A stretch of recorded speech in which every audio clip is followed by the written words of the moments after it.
wanted. Cradle, used but unworn. Need a bow to accompany me to a friend's wedding. Willing to trade a leaky pot for a cart? Who writes these notices?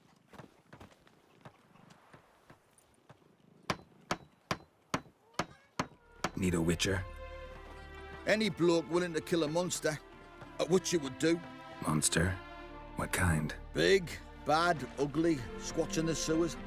If you're interested, drop by the Garren estate. Ask for Olgierd von Everek.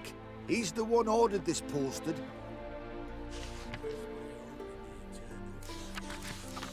Milton and Balmerin? Here? Came a hell of a long way to see me. Need to find them, learn what they want.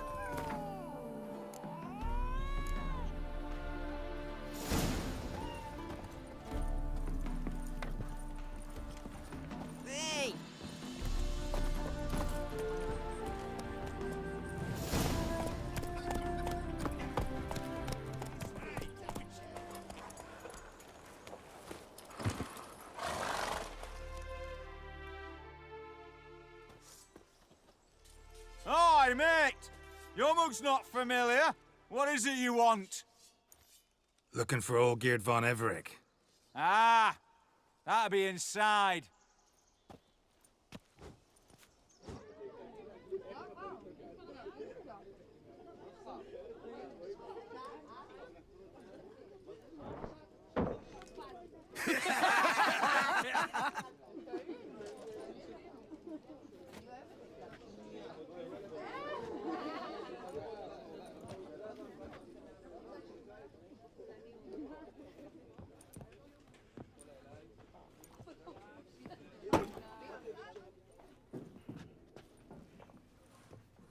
Olgierd von Everek. I'm looking for him. None here by that name. Can't help wondering. Who are you? Who do we look like? A crew of cutthroats? Or a band of former soldiers who got lucky? Ah, but that's where you err. 'Cause we're sons of nobles, all. And daughters. So, gonna tell me who you are, precisely? The Redanian Free Company.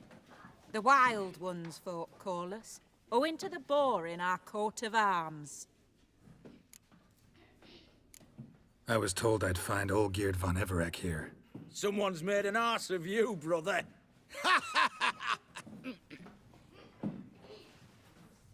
So maybe you can make up for that and help me, brother.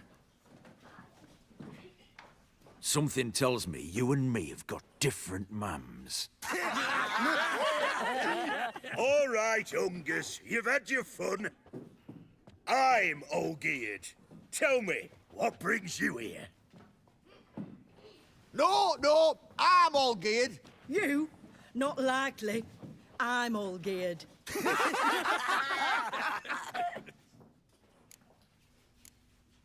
You folk are a hoot and all, and I'd love to stay for more laughs, but time's short. Whoa, shit just got serious. Hear about the monster in the sewers. Seems Olgierd von Everek's offered a bounty on it. Shit was serious from the start. Goes without saying with a Witcher. How's that? The purge you lot of emotion. It's why you're all stiff. Hey? You think they shoved a long pike up your arse? All right, Master Witcher. Jests are done. Weathered a good bit as it is. I'm impressed. Come on, I'll take you to Olgierd.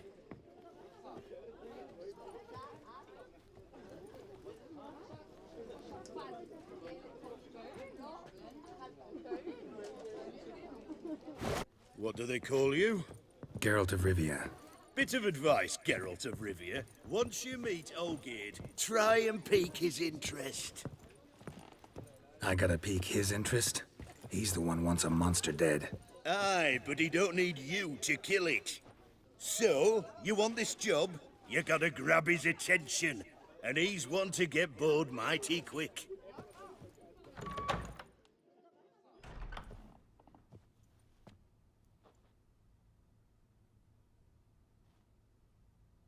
Ottoman, sir.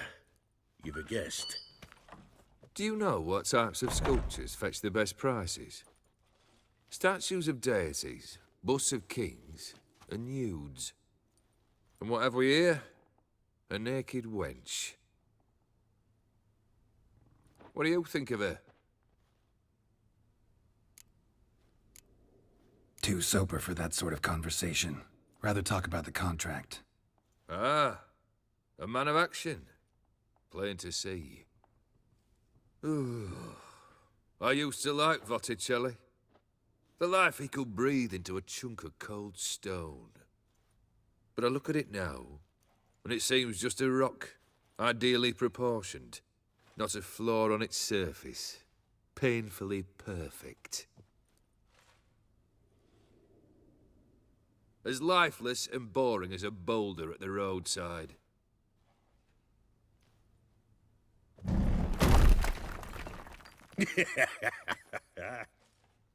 That's better. More interesting, at the least. Very well. And now to the matter at hand. Let's rejoin the company. Partake of some refreshment first.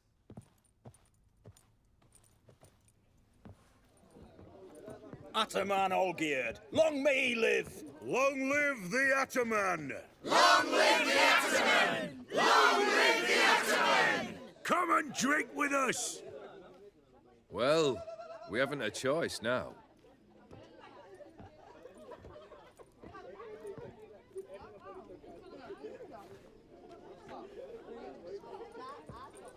Fetch us some wine, dear. And a nibble or two.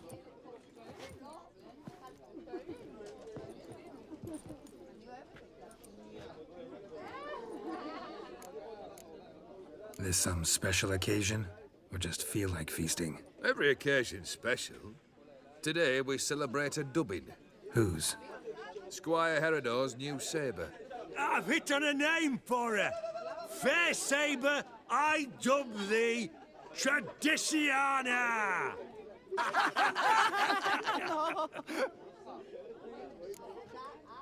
Monster in the sewers. Know anything more? I've no clue what it is. Only that it's deadly. I'd not have bothered had my cook not become its victim. Oh, the way she prepared game had no equal. That why she was in the sewers? To fetch game? Nay. She went to a fair with a sister or cousin, matters not. Daft wench convinced her a prince transformed into a toad lives in the Oxenfurt sewers. And you know women. Each craves a prince and will wade knee-deep through shite to get him. Vissy was no exception in that respect. Down she went, never to return. Wasn't the first, it seems, either.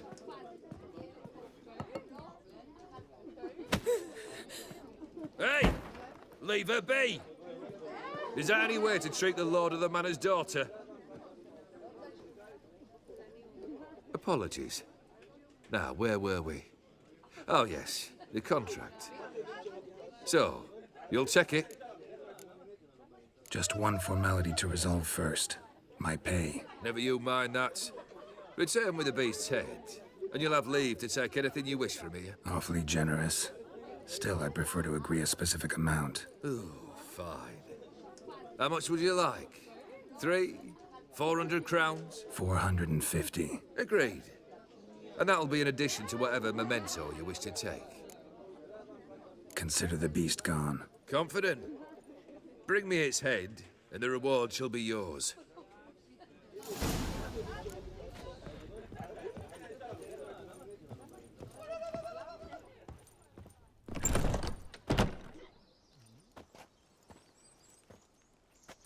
Hey, you! Puss papers! Name's Geralt. But I'm gonna call you Puss Peepers. That a problem? Get to the point. Got an offer. Potentially lucrative Puss Peepers. Someone's killed me mate. Name was Clivert. You're to figure out who did it, then cut the bugger's head off. Why not avenge him yourself? Seems like you all relish swinging your sabers. Aye, we do. And if I knew who'd axed Clivert, I'd have gutted him ages ago. Thing is, I don't. But you see a lot with them Puss Peepers. You'll track him down. I'm a witcher, not a manhunter. Kill an awful lot of them, though, don't you? When they deserve it. And my friend's murderer, he don't deserve it. At least hear me out. Clivert dealt Fistech. A few days past, he rode to Bowden to take a delivery. Never came back. Been there? Actually seen his corpse?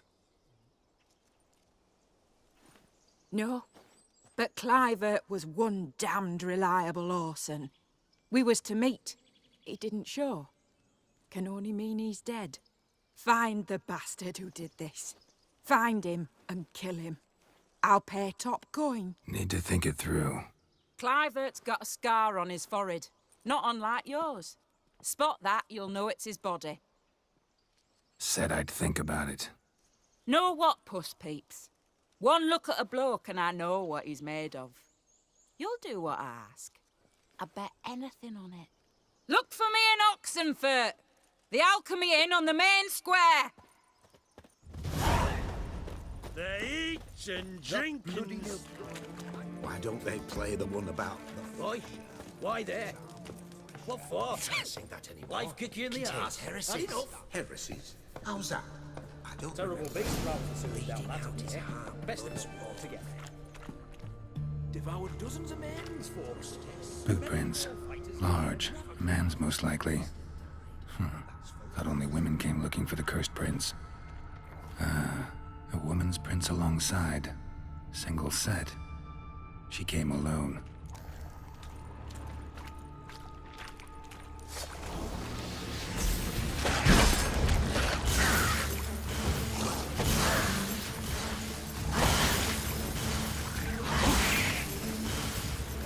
Come on.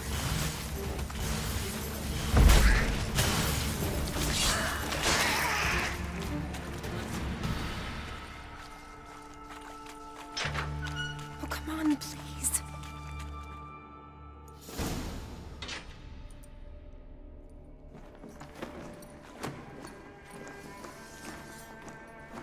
Oh, no, you don't. Hear me? Don't you dare. Please, don't do this to me.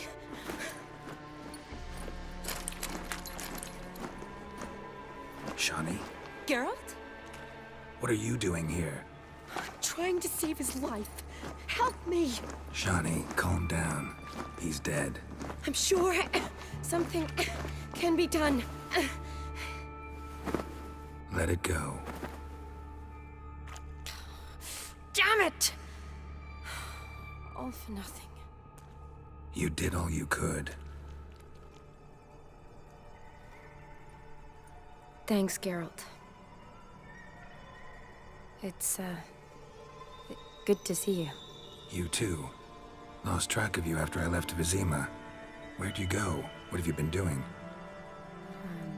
Long story short, I've been treating the sick and wounded, as always. Mainly at my clinic in Oxenfurt. But in Redania, I'm called on to help the army at times as well. I'll want to hear the long story long, too. Sure. But, once we're out of these sewers... Redanian army force you to come here, too? Or you just down here for a pleasant stroll? Got our orders this morning. I came down here with a whole unit, but...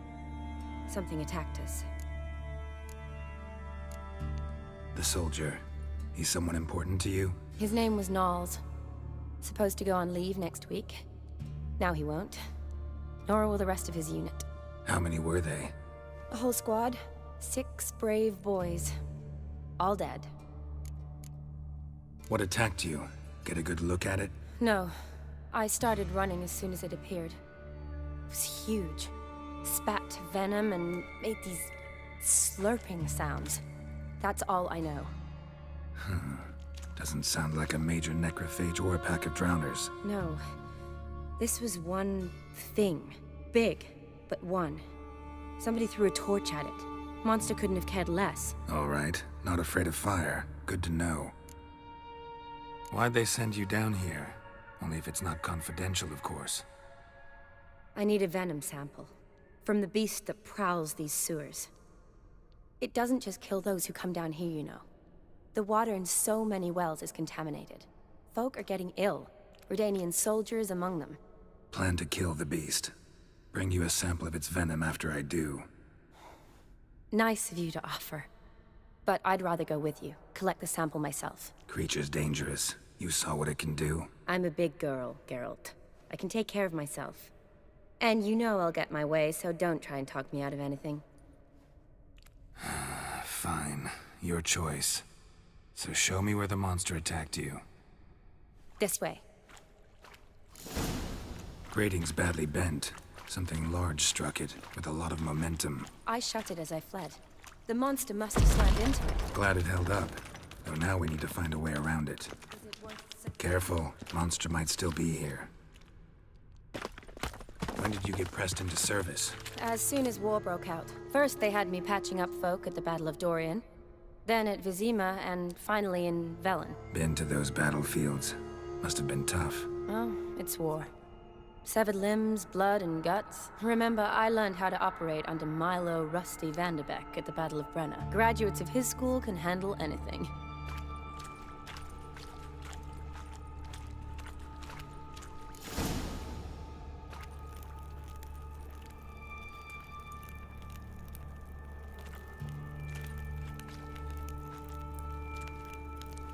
Soldiers from your escort? Yes. That's them. Vern, Miklas. Poor boys. Beast doesn't play around, apparently. They saved my life. Know them well? Him, I met this morning. But Vern and I served together at the Battle of Dorian. Miklas only enlisted this Yule. Sorry. Once you kill this beast, we'll have to send someone down here to collect their bodies. Give them a proper burial. What exactly happened? We came in here and Miklas started looking for tracks. Then drowners attacked. The men made quick work of them. But Franz was injured. His leg. He and I stayed behind. I tried to bandage him up while Nals stood watch. Then that beast appeared. Nals pushed me towards the exit and ran at the monster. I turned around and saw him lying there, covered in a sticky substance. I ran back to get him, then dragged him to where you found us. Where was the monster? Miklas and Vern had driven it away from us. And paid dearly for it. Managed to get a look at what attacked you? Everything happened so fast. I didn't get a good look, no. Only saw it from behind. I know it was large and slimy. Interesting. See that wet spot on the ground? Mm-hmm. It leads into that channel. Monster must have come in through there, and left the same way.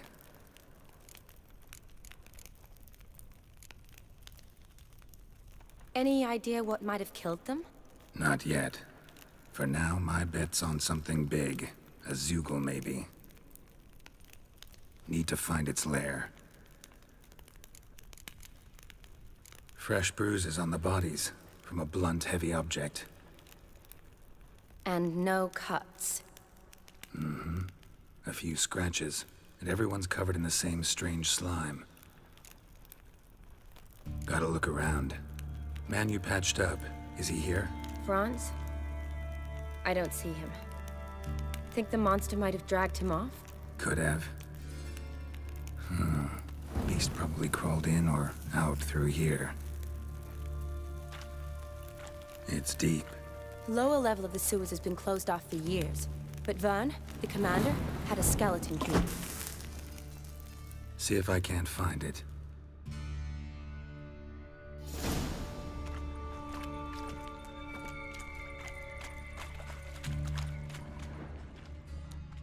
Dead drowner, covered in the same strange slime.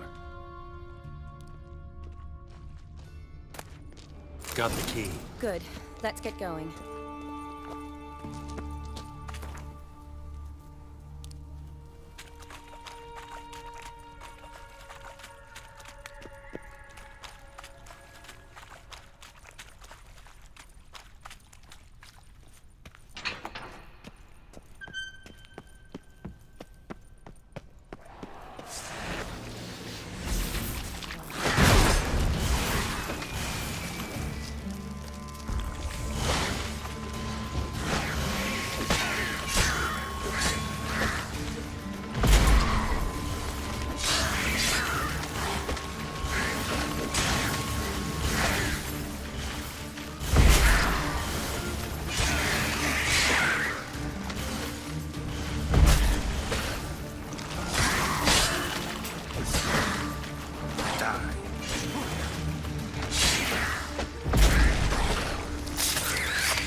hideous creatures.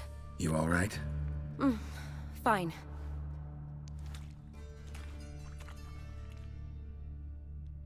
Look, it's Franz. What's left of him, you mean? What kind of beast would do that? A lot of flowers. Does that mean anything? Well, means our monster doesn't attack them. Seems they get along with whatever's prowling the sewers. Some kind of symbiosis. Interesting. What? Franz had a leg wound, right? Mm-hmm. Just above the knee.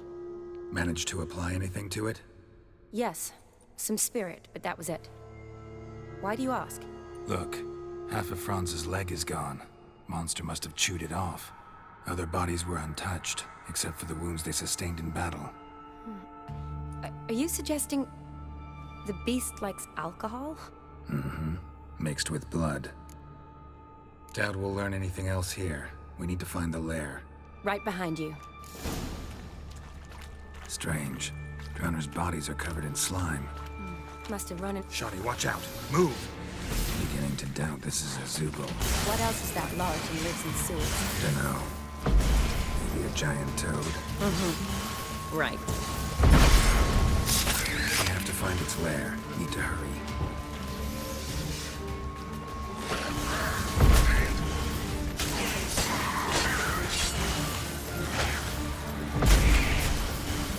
Show me what you got.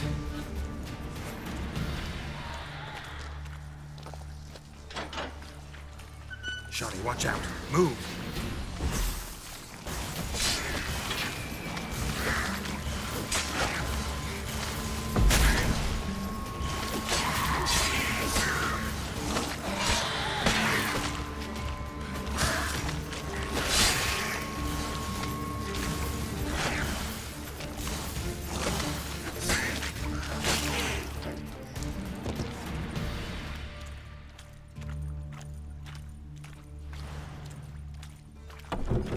Dead drowners everywhere.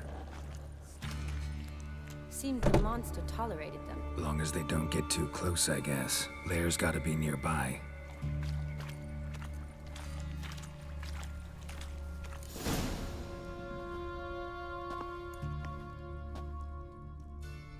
Decaying corpses, slime everywhere, and that stench. This has to be the lair. Fresh and moist. Beast was just here. I'll collect my sample. All the tunnels and corridors converge here. What now? Need to lure the beast. How? We don't even know what kind of monster it is. But we do know it likes a blend of blood and liquor. Just so happens I've got some alcohol on me. Well, I hope you don't plan to cut yourself or... Relax. Plenty of bodies. I'll use one of them. Sample you collected enough? Hope so. But I'd still like to get some pure venom. Once you've killed the monster. To distill an antidote? No use for it once the beast's dead. Not true. I have a few poison patients on hand. Besides, I can study the venom, test it, maybe discover some interesting properties. I'll get to work. I doubt I'd be much help in the fight, but you might need me afterwards. I'll look for a hiding place. You'd be better off waiting for me up top, or back home. But... No buts. Wait in the passage for now if you have to, though I'd rather you didn't. But when the monster shows you, run for the surface. Fine. Shani, look at me. Promise you'll stay out of it. I promise. Good. Now go hide. Be careful, Geralt.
Halavath, Galavekar.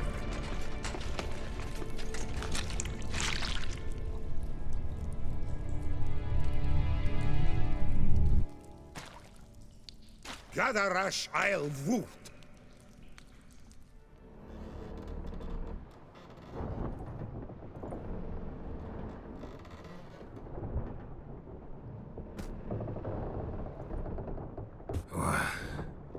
What's going on? Ah, he's finally come to. And he can speak human, turns out. Started thinking I'd not conversed in common the whole way, except maybe with me reflection in the piss bucket. Where am I? On the Albatross, or the Fakbarthoil, as their strange tongue has it. En route to Afir. Don't remember signing on as a sailor. Oh, you didn't, mate. They dragged you aboard. Seems you killed their prince. Oh, toad in the sewers. Damn it. Should consider myself lucky, I guess. Could have killed me on the spot. Depends how you look at it. I happen to know a bit of a theory. Heard them saying they come here on a mission, dispatched by their king to find their prince, lift his curse. Wagered their honor, and that of their families 5 generations back, that they'd bring him home, safe and sound. And I killed him. Great. So, must think they can save their honor by bringing the prince's murderer back to face the king's justice. Listen, there was a young woman, a medic, red hair. They capture her too? Don't recall seeing anyone of the sort. You were alone. Good. Means she managed to flee. Hopefully made it home. We been at sea long? Dunno rightly. Not that long. Though, on the other hand... But what's it matter, any road? Matters a lot. If they're hauling me off to hang me, I'm not in a hurry to arrive. Me? I'm glad to be sailing to Afir. I hear they got wild horses there. White, with black stripes. Always wanted to see one of them. Sure they're not black horses with white stripes? Nay, black horses with white stripes they got in Zanguebar. That I'm sure of. And who might you be? Felipe Caligrand at your service. Petty thief, professional fence, and your guide about Oxenford. Won't have a bit of time. Mm-hmm. And why are you here? You kill a prince too? Well, to their thinking, I had a hand in this one's death. See, I was their guide. Led them down into the sewers. But not until after you'd cut their prince's gut open. Sorry about that. Not your fault, mate. When all said and done, could have sat on my arse in the alchemy playing Gwent. Didn't have to brag about knowing Oxenford better than my own breeches. Tried to break out yet? Bah, used every ounce of charm I got, and nothing doing. Might be my affair is rusty. My affair is non-existent. Well, we'll be at sea at least a month. Could teach you something that time. Elkal, Orial. What's that mean? Told us to shut up. There's been a misunderstanding. Can I talk to your captain? Alakal Sorkan, Galavat Kar, U Albata Agel. Quiet, dog. You killed our prince, and you'll pay for that. Gileam Valar, Karvarefaner. You'd be dead already.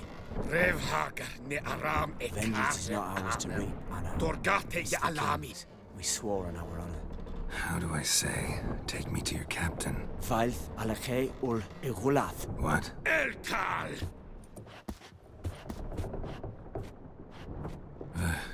Vailth. Vailth.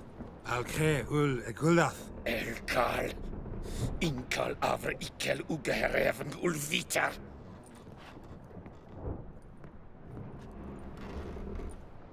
What just happened? What did he say? Said to sit quiet, and that you'll hang in 2 weeks. Great. Give it a rest. No point talking to that lot. All you get's angry gurgles. And they puff up, you notice? Like them fish.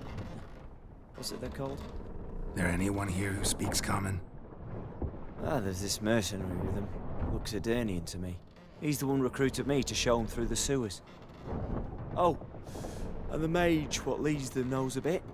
Heard him talking, but I doubt either will talk to you. I was you. Catch some shut-eye. Not go on flapping me tongue. Got a long voyage ahead. Sleep's not what I need. Someone I could actually communicate with. That's what I want. Greetings, Geralt. Remember me? I remember. We met in White Orchard. You're... Haunter Odin, known also as Master Mirror. I helped you find your Yennefer. We meet again. And it seems you need my help again. Heard a noose awaits you. That is, if this slop doesn't kill you first. Haven't tried it yet. Doesn't look promising. Not unlike your situation. I could try to extract you from here, you know.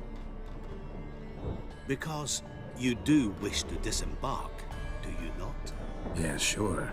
But what on earth could you... Oh, more than you'd ever expect. I shall help you, Geralt. But before I do, I must know you return the favor. Right. Can't possibly get something for nothing. Indeed. When all's said and done, I am a merchant. So, do you want my help? Yes. It's a deal. Once it's all over, we shall meet at midnight at the crossroads, neath the willows near the village of Yantra. Ah, and I must give you something to remember me by.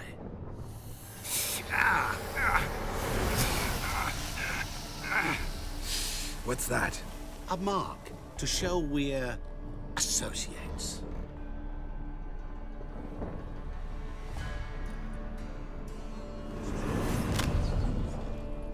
Who you gabbing with? With no one. Never liked boats. Not one bit. They heave like devils.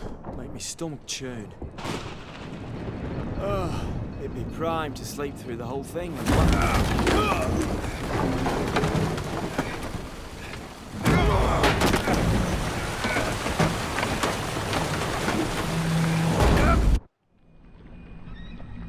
Didn't bargain for no storm. I fear that means a tidy jump in my fee. To Ophir get us safely. The king's reward will be generous. What about the prisoner? Before the king we must bring him. On doing so, my honor relies. Can't we just bring your king the bastard's head? Like we're doing with the other? The other drowned. We could do nothing. We deliver live this one. Apart from all else, the hell the king is sure to condemn him to. I wish to see. What kind of hell? Charring, flaying, and quartering. This the punishment for regicide and pains.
Witcher.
Must say I'm surprised.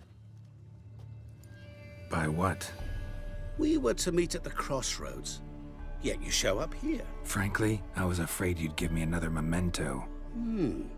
Interesting. I helped you find Yennefer. Then I made possible your escape, so you ought to feel grateful. Even the worst scum feel an inner compunction to repay their debts of gratitude. But not you. I was subjected to mutations, stripped me of all kinds of human compunctions.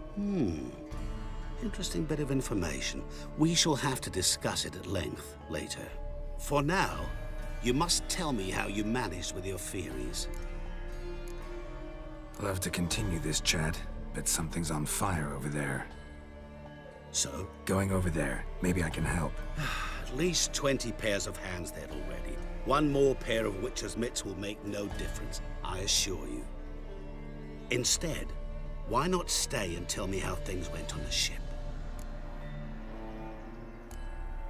You appeared out of nowhere, disappeared just as mysteriously, summoned a storm. Let me guess. You're a mage. Oh, please, no. I cannot stand spells. Childish hocus-pocus. It's just not interesting.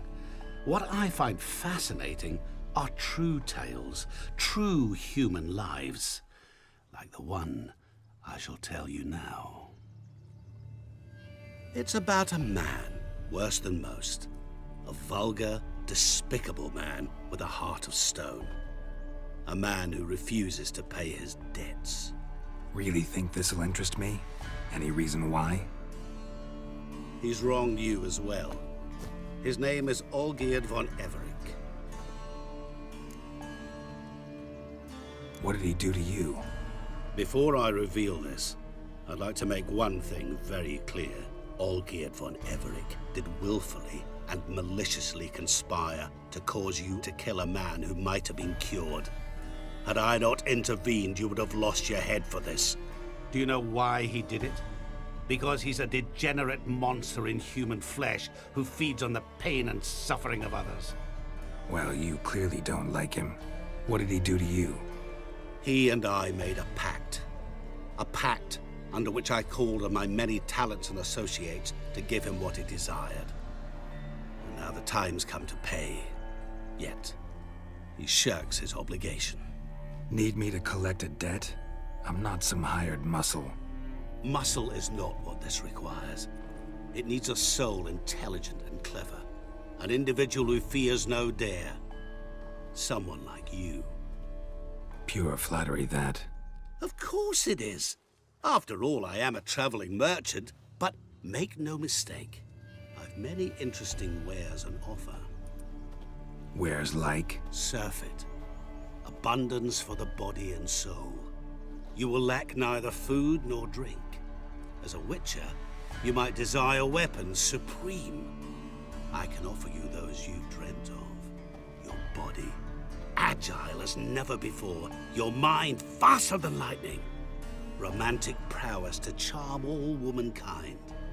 But above all, I offer a great, true adventure. An experience like no other, the fate of only the chosen few. Sure sounds generous. And all that for my help with one small matter. Won't want anything else from me? Just one. Honesty. Know what? This business, it's between you two. Rather not get involved. Before you decide, please hear me out. You shall see Olgierd as a vile man.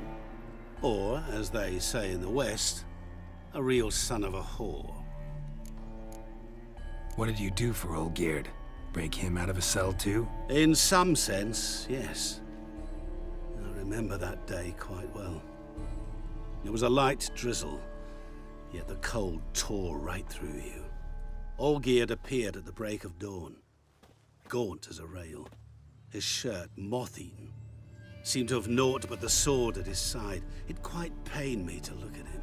He asked for help, and help I gave. Made him a rich man, successful, esteemed. He is who he is today, thanks only to me. And yet afterwards, he turned his back, shunned me, Sends me off when I dare ask for payment. Even sicked his hounds on me once. He's thus left me no option but to invoke the terms of our pact. And that is where you come in. How much does he owe you? Gentlemen don't discuss coin. Need to know the details if you want me to get my hands dirty. How much? 1,000,000 crowns? 2 million? I'm no usurer to lend coin for interest. No. What Olgierd owes me is far more personal than shiny things that clink. As much as I regret it, I can say no more. I must respect his privacy. What about you? Call yourself a man of many talents? Can't you take care of this? Therein lies the catch. Our pact states that before I can collect my due, I must yet fulfill 3 wishes for Von Everec. But I cannot fulfill them myself directly, making use instead of a... how shall I put it? A proxy. So what you need's a sucker. What I need is an ally. And something tells me I shall find none better than you. What do you expect me to do? To start with, join me in paying Von Everec a visit. Then, well, then we shall improvise. I believe, however, that all will end well. And once it does, we 3 shall meet and thank one another for the voyage we shared. Right. Specifics now. Thought Olgierd had 3 wishes, requests, whatever. He does. He may ask 3 things of us, yet we won't know what they are until we see him. All seems a little shady. Your help, your pact with Olgierd, his 3 requests. Think it over. I agree you've no a priori reason to trust me, but as it happens, I was in the right place at the right time to help you. And it's also the case that the same man has wronged us both. To my mind, those are reasons to work together. To my mind, not so much. Come with me to see Olgierd. You shall see he's a vile, dishonorable man who treats the lives of all folk like playthings, as he treated yours when he sent you to find the Frog Prince. Sorry, have to find yourself someone else. I'm not about to help you. Don't be so hasty to decide. Olgierd von Everec is a truly base and vile man. Go to him. See for yourself. Just what do you think I'll see? All you need to.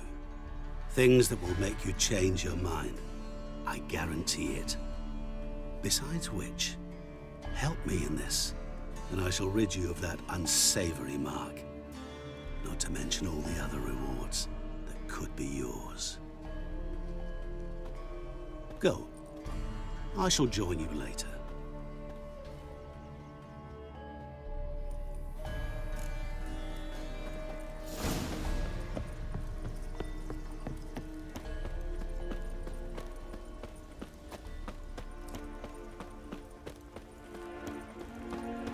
Sour plow it.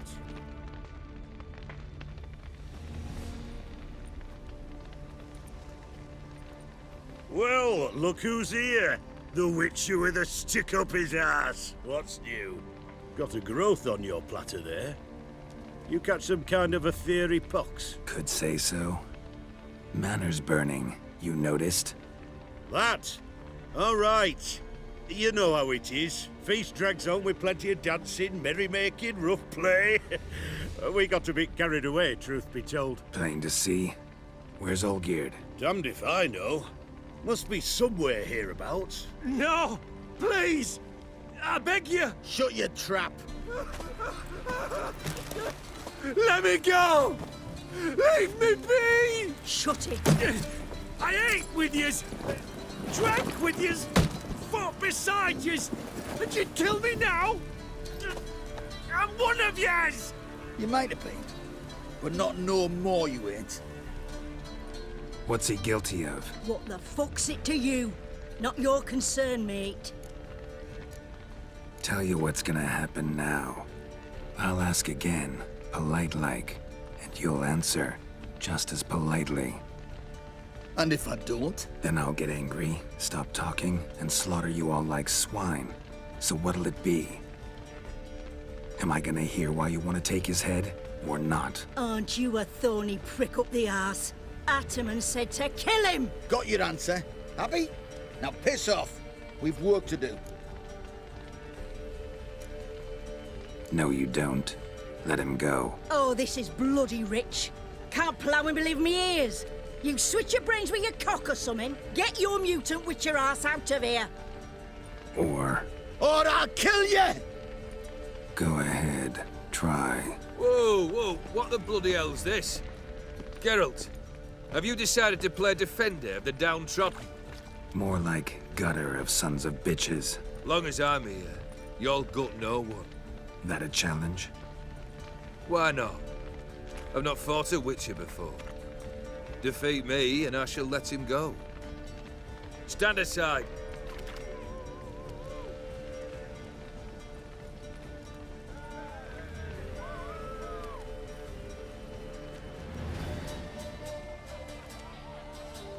Would you wait, sir, for the dribble to subside? Makes no difference to me. Just as said. Stunt and fight. Let the music play on!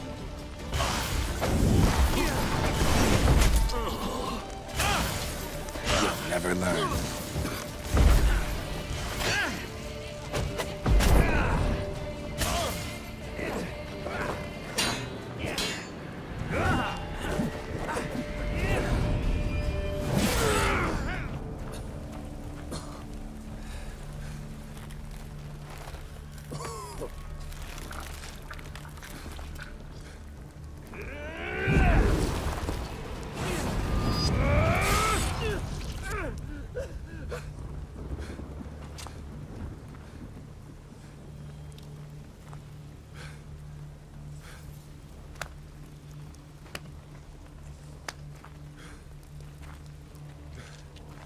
Well struck, Witcher.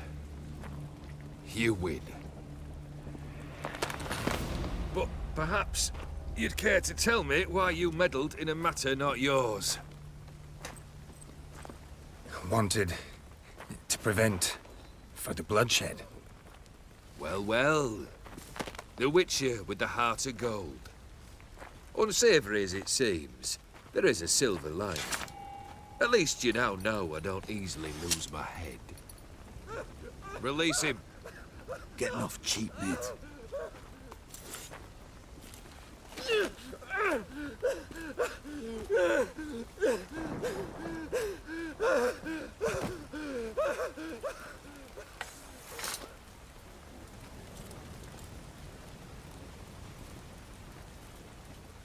Really necessary, that whole show? Ah, show? Come now. A man must display some madness from time to time. Helps him feel alive. Dare say you know what I mean. Judging by the mark on your face. Know what this is? I cannot be certain, but I've my suspicions. That's a dangerous man you've chosen to deal with, Witcher. You're immortal? Depends on your understanding of the term. Indeed, I cannot be killed. But it's not at all what folk imagine. Not dying does not mean eternally living your life to the full. So it's a curse? A curse? No, wouldn't call it that. I'll put it this way. You must be careful what you wish for, lest your wish be granted. For there are consequences. Not sure I follow. You know very little can hurt you. So you take wild risks. Chase extreme sensations. There comes a point you've done it all, and all seems boring and monotonous. The trick's to plough through that moment. Go further. Reach beyond what's known as possible. Killed the beast in the sewers. Congratulations are in order then. Your reward. You're also welcome to take what you wish from the manor house. If anything's left uncharred, that is. Was it a tough fight? I sliced its gut open, and it turned into a man. You know that would happen? Of course he did. He'd never have dragged you into this elsewise. Gaunter or dim? Come to cast aspersions? No. I've come to collect a debt. You know you first must... Grant you 3 requests, by proxy. I present to you my champion, Geralt of Rivia. Not so fast. Haven't agreed to anything yet. But you'll do it. Of that I'm certain. Did you know Olgierd was the one to turn the Ophiri prince into a toad? Did he not mention that bit? Well then, allow me to tell it. Quite the gripping story. Olgierd once loved a beautiful maiden named Iris. Yet, her parents chose to offer her hand to the Crown Prince of Ophir.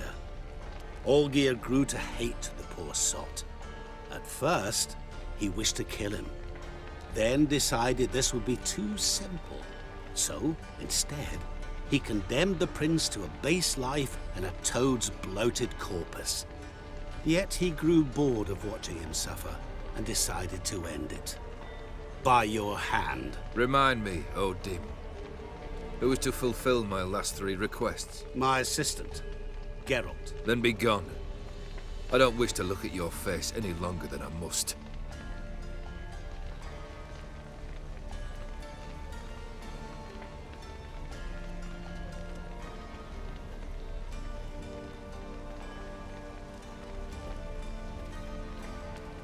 Come.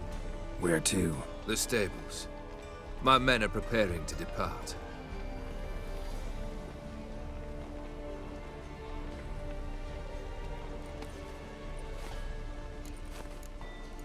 Could have told me the truth about the toad. Having a bit of fun at my expense. I simply wanted the beast dead. I could not know you would respond to the notice.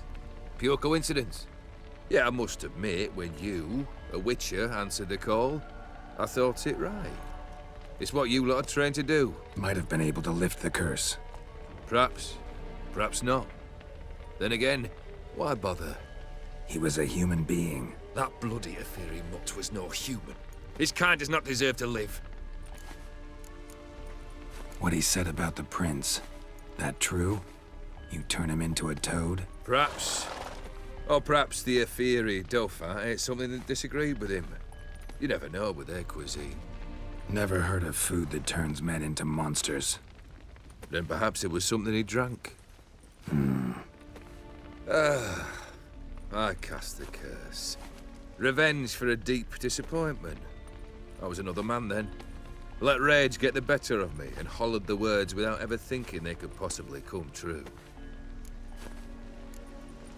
This thing between you and Master Mirror, your quarrel, I'd rather not get involved.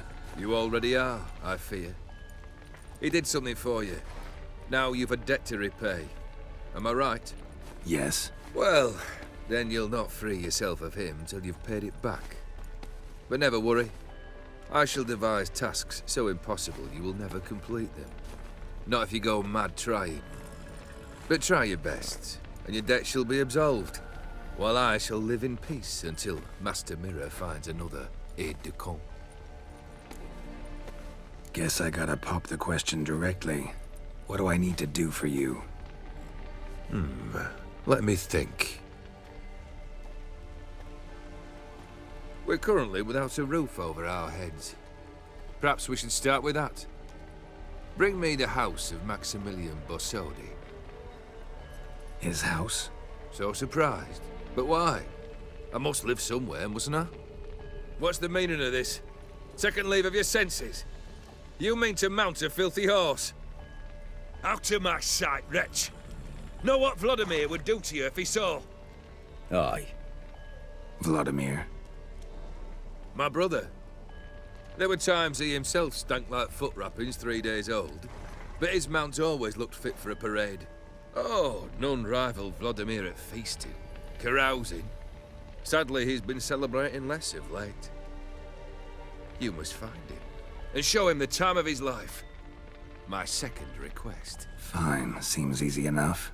And the third? Complete those 2, then we shall speak of the third. Any hints? Where I should go? How I might start? You must be mad. I've no intention to make things easier for you.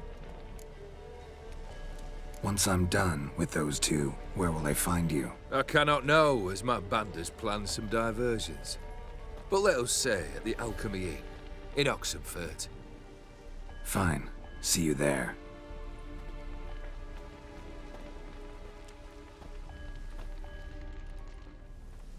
The brother shouldn't be too hard.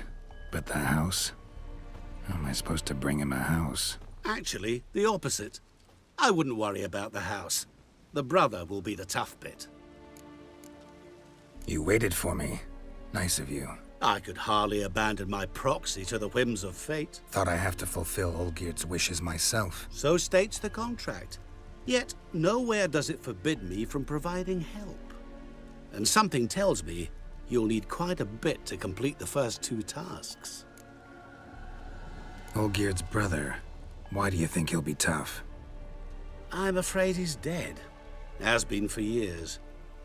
Never agreed to necromancy. Necromancy is hardly your only option for reviving a soul.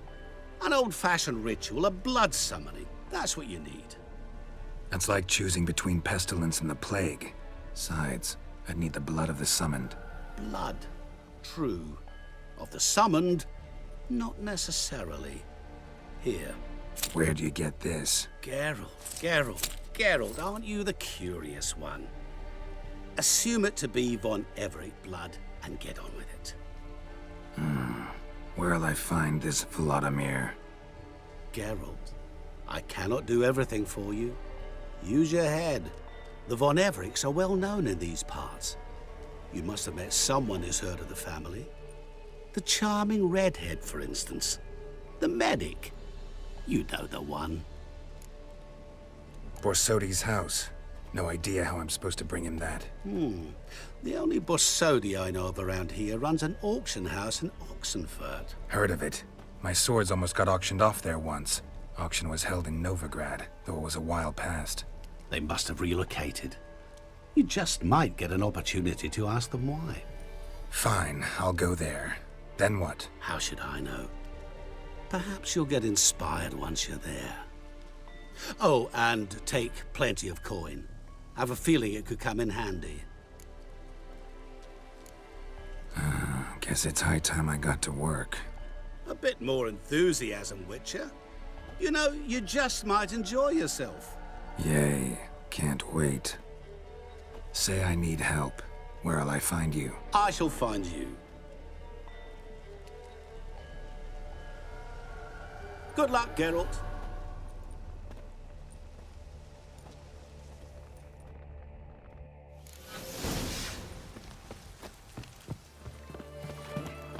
Figured out at long last what's putting the puss in our men's wounds, making a effect. I've tested the slime samples. I believe I'll be able to brew an antidote. Good. A pox in an army can prove more ravaging than even their fiercest foe. Your service will be recognized. How? Will I get a toad-shaped medal? The army's not got any medal like that. Geralt? Are you all right? What's that on your face? Long story. We're conducting important business. Yous can catch up later.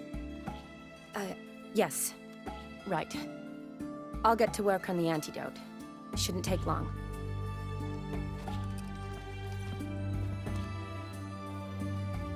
Tasty number, that medic. Not like a scholar at all.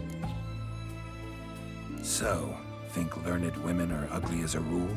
Well, it's lucky they've brains, because they've not got beauty. Is that right, lads? Oh, aye. Mutts, all of them. Hideous things. Wouldn't touch one with a 10L pole. But this lass is different. Exceptional. You're a lucky bastard, Witcher. We've seen her making eyes at you. Not like she looks at us. Isn't that right? Admit it. You fancy her too, eh? Sorry, none of your business. Come on. There's some kind of secret. You embarrassed? She's quite fetching, and you're, well, none too handsome, but a witcher. Lasses like your type. Come now, fess up. You fancy her or not? There's no denying her beauty, but she's not my type. Pah, talking out your ass, mate. Passing on quite the catch. She looked at me like she does you. I'd not dally long thinking. Here's the medicine. It's a strong solution, so careful with the dosage. Each patient gets exactly 2 drops after meals, 3 times a day. At the most, in 3-4 days, the infection should recede. I thank you, in Redania's glorious name.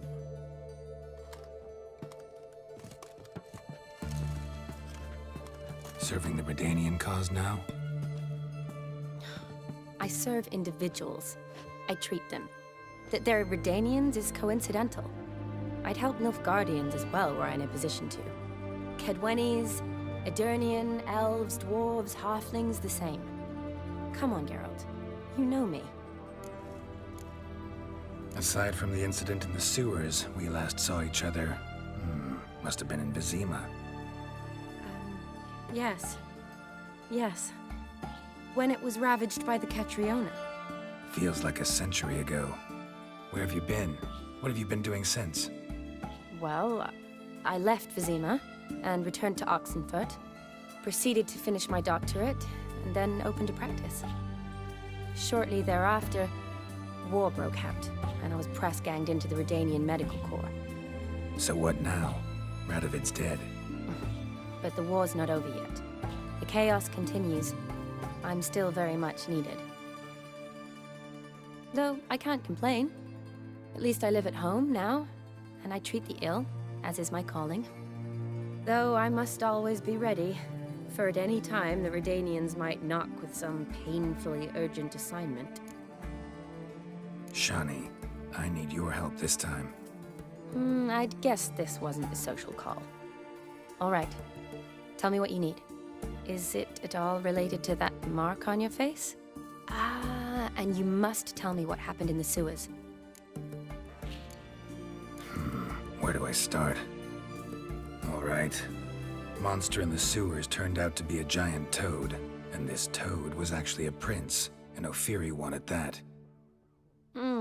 And I'm a Kaviri Duchess.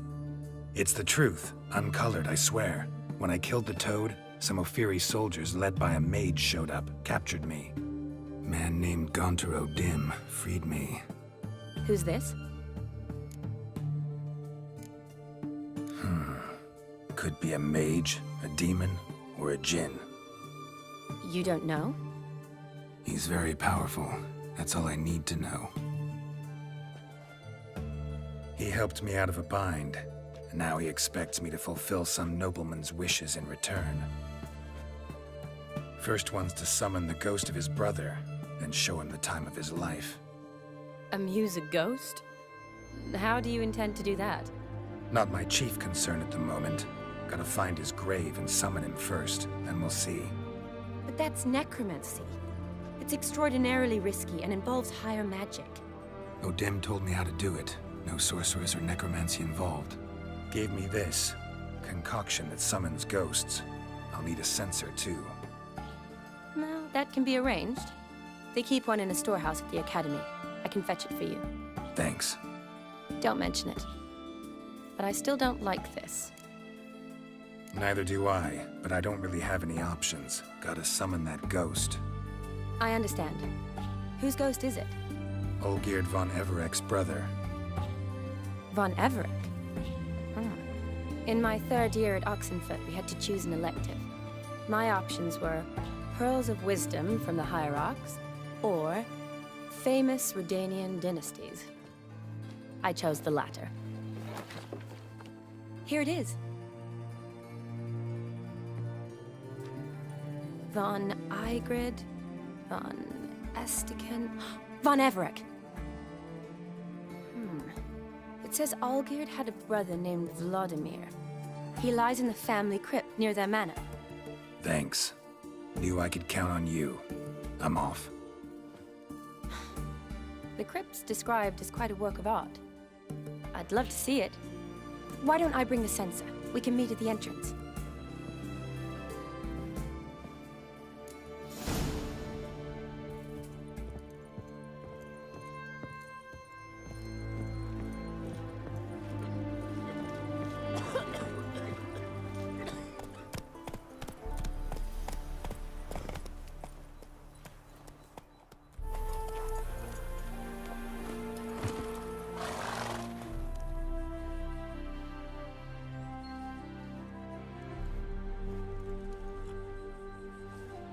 Never seen this side of you.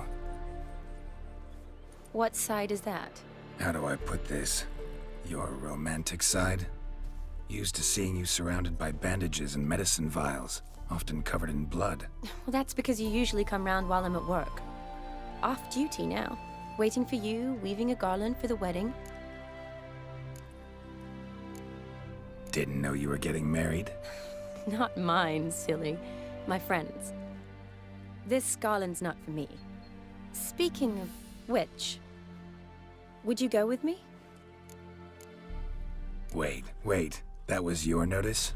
What notice? The one posted by the 7 cats. Need a beau to accompany me to a friend's wedding. If any intelligent, amusing, handsome, none too old nor none too young man owning at least one decent-looking frock. No, that's not mine.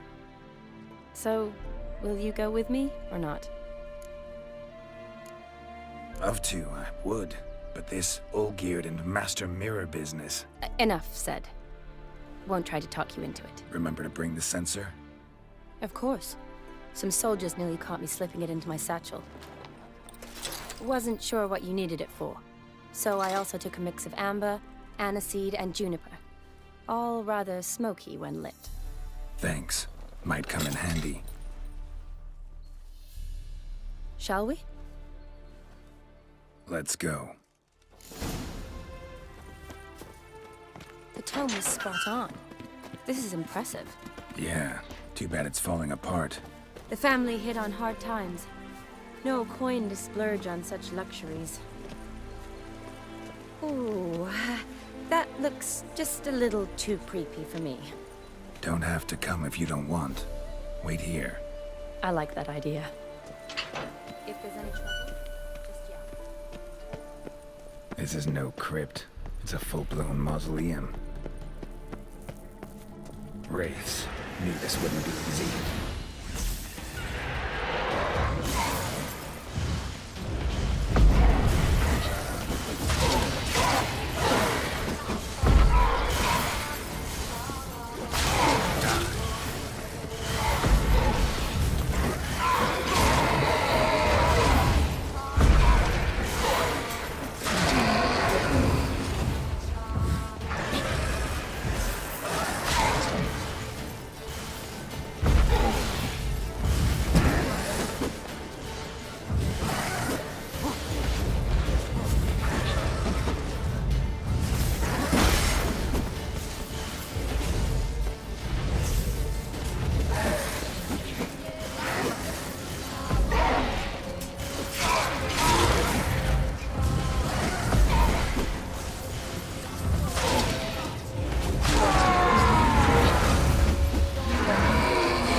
Surprises?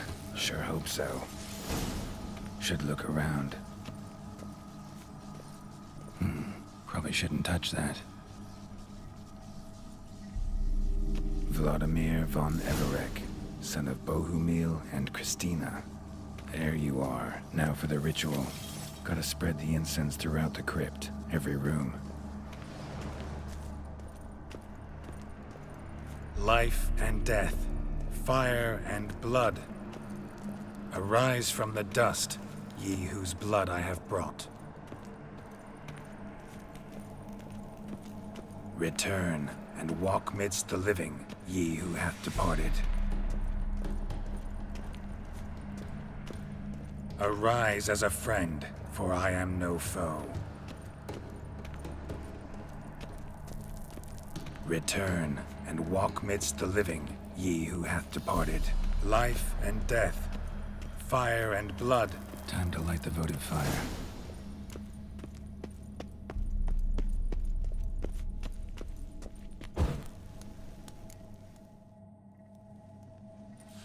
Fire and blood, life and death. I summon ye, whose blood I have brought.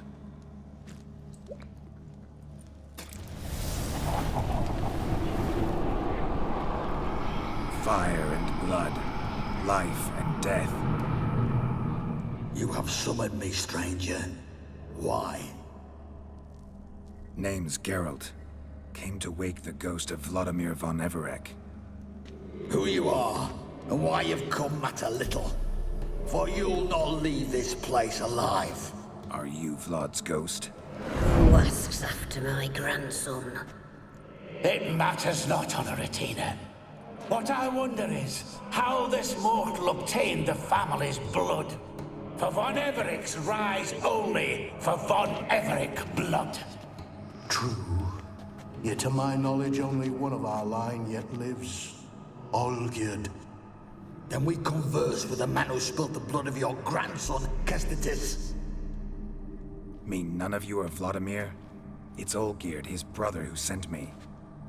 You will meet Vlad soon enough. Yet Olgierd, you will never see again. I'll rip out your heart. Kill him, von Everec. For Olgierd's blood. I'm gonna hang your head from my saddle.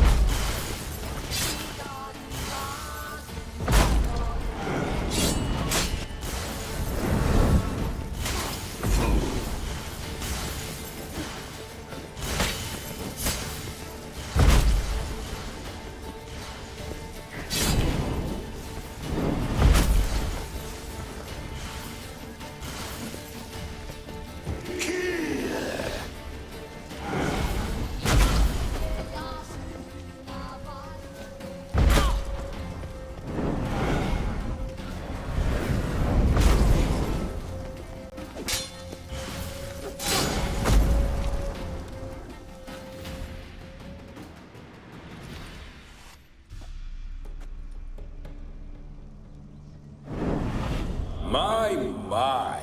Ornery whoresons, those von Everecs, eh? Who are you? The rogue you seek. Vladimir von Everec, brother to Olgierd. Forgot I cannot even scratch my stones. Though in point of fact, they've not itched much since I died. Didn't want to fight your family. They started it. I'm dead, not blind. I preferred to see how you'd handle those snobby pricks. And Grandmum, too. Besides, what harm could you do them? They're dead as it is.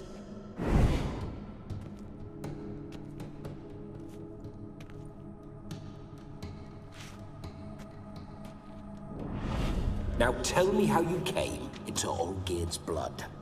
If you hurt him, I fear I shall have to kill you. Got it from a mutual acquaintance of mine and Olgierd's. I'm here on important business. I'm a swiving corpse, with no interest in important matters, yours or any other buggers. The sole thing I miss is feasting, corporal diversion, so to speak. But alas... Get a lot of visitors? At times, not often. For when someone does drop by, the whole band comes out to play. Fun-loving family. True. We're famed for our love of revelry and rumbles. We von Everecs have brawled and raided for generations. It's tradition. Naturally, with raids comes loot, so we always had the means to celebrate right lavishly. Towards the end of my life was when things went sour. But no point poking at old wounds. Just days before I died, my brother claimed he'd found a way to dig us out, restore our state. Your brother sent me. How is the old rogue? What I wouldn't give to ride by his side again. No chance of that happening. Could experience something else, though. Something a corpse should find interesting. Interesting? Out with it. What do you have in mind? Don't mean to pry, but just a little curious how you died. Ah! No need to be shy. Folk love such stories. I'd love this one too, were it not to end with my death. So how'd it happen? On raids, it was our custom to storm the alderman's hut, and then order the local clods to bring us kegs of spirit. And provide willing wenches to squeeze and churn about. Then, sadly, an ambush. Outmanned 5 to 1. We were overwhelmed. They killed me. Crushed my skull like an eggshell between an upturned oak table and the stone floor. Listen, feels like I should know Olgierd better. Tell me something about him. Oh, a fantastic chap. A true cavalier. You won't find another like him in all Redania. The best there is for a drink or a brawl. We were pups when we started riding out on raids. Wet behind the ears. Borderland villagers shat their trousers at the very sound of the word Olgierd. I was his second in command, leading a band of rogues who'd ride through fire for us. Sound like common bandits. Any difference? Us? Bandits? Watch your words. True, some of our swordsmen were mindless brawlers, but not Olgierd. Always curious, took an interest in all things. He devoured books, adored paintings, and loved the most beautiful maid in the world. Listen, Olgierd gave me a job. Odd as it may sound, I need to show you the time of your life. Is that so? Now that, sir, is a brother. I've been dead for years, yet he still looks after me, after my spirits. How much time do we have? Think one night should do the trick? Splendid. Wait just a moment while I hoist my saber and... What the blistering devils? You're a ghost. Can't grab things. I keep forgetting.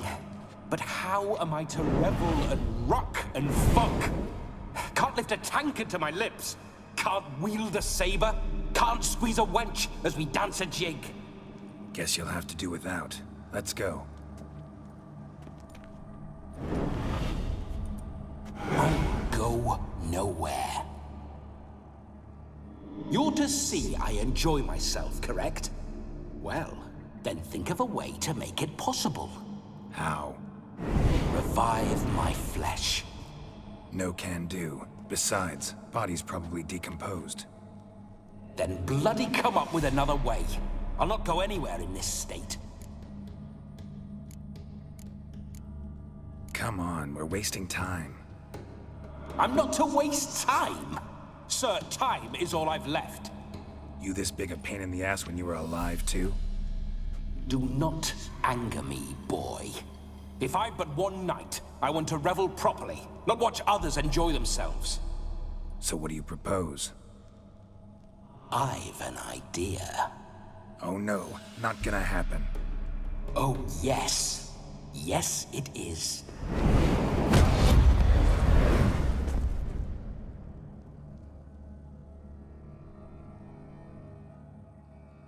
Geralt, wake up! Open your eyes! Where are the smelling salts?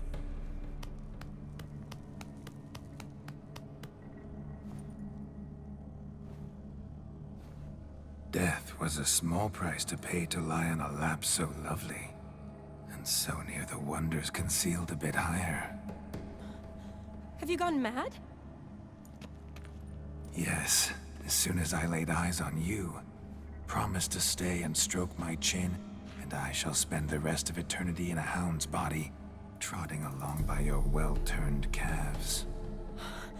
Geralt? What's happened to you? Geralt? I'm Vladimir. What?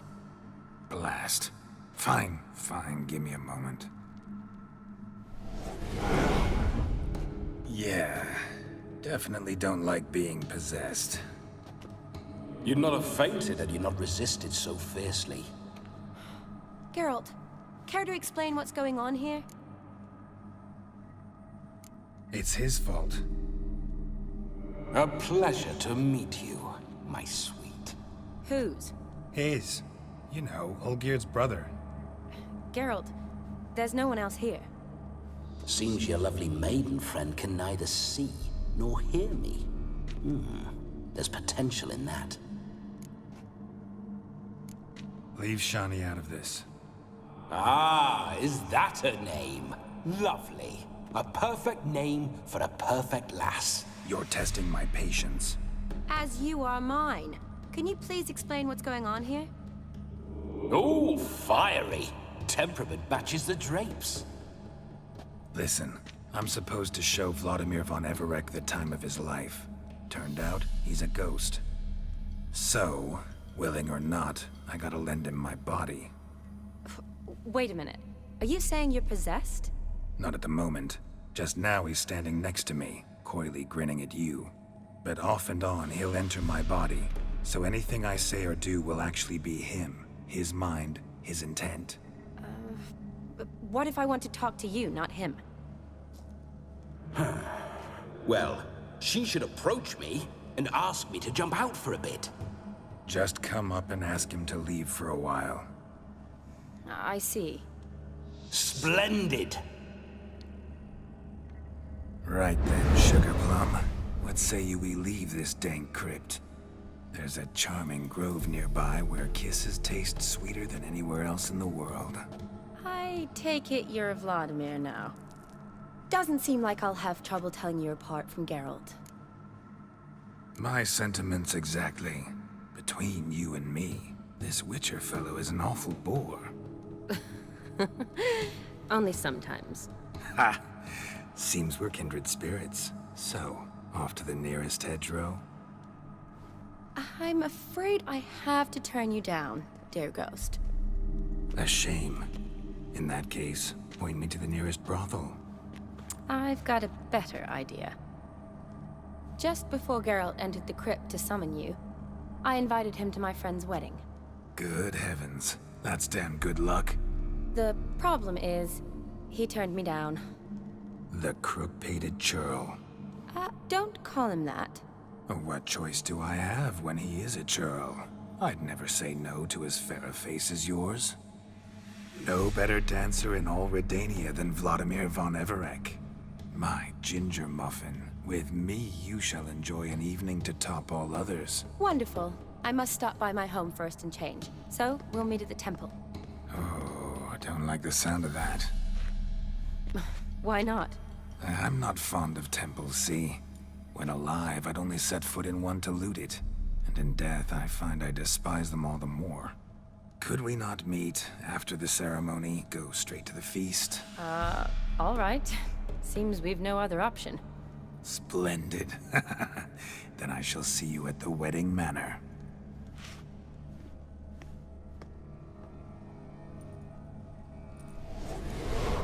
I must say, Witcher, a man could lose his head for a lass like that. And that comes from none other than Vladimir von Everec, famed for his taste in women. So tell me, honestly now, man to ghost, are you her paramour? For if so, you have my word, I shall keep my distance. But if not, then... the haylofts we shall devastate together. We're just friends, always have been. Never professed your love? No heartfelt admissions, confessions? Never anything between us. You mean to say you never gripped those gorgeous... Ooh. Never cherished those beautiful, nay, stunning... So, soft in the head or the loins? Excuse me? Ah, a pederast. Fine, if it's not your flavor, you needn't taste. All the better for me. I'll see she's properly satisfied. So, Witcher, time for the wedding? Let's go. Onward. I'll be right behind you.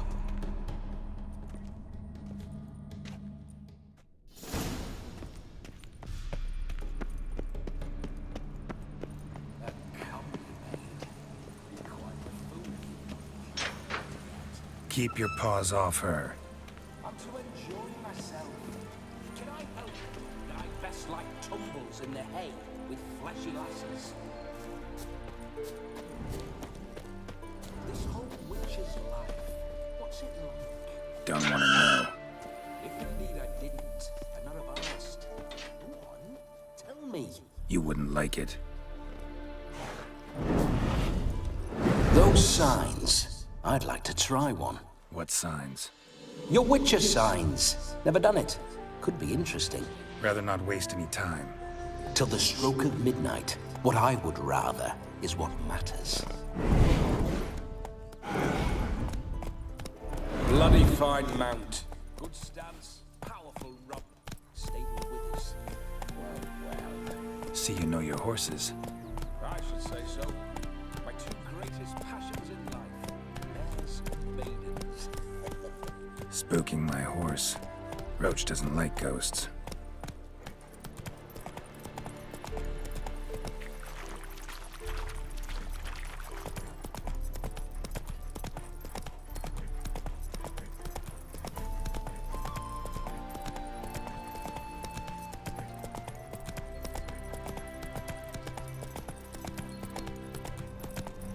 I remember that mill.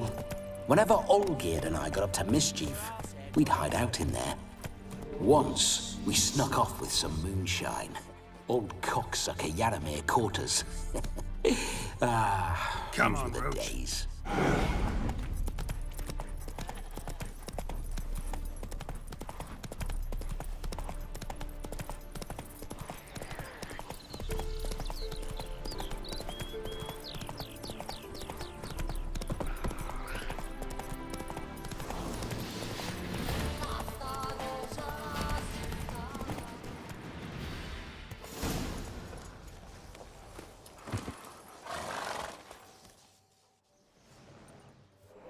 No sign of her yet. We need to wait.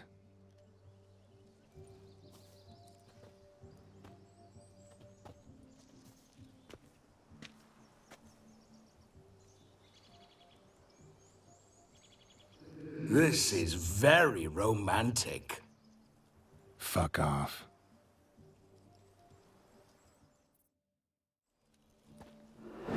Behold, wars have started over uglier wenches. Well, raids have been undertaken at least.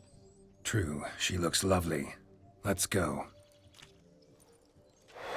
Whoa, whoa, hold. Mean to go in, wearing that? What else? Have you seen how she's dressed? I'll not parade at that jewel's side in a rank tunic. You need a robe. One daren't attend a wedding in anything less. Don't happen to have a robe handy. What do you mean? What about that? Oh no, we're not gonna steal. Come now, we're merely borrowing.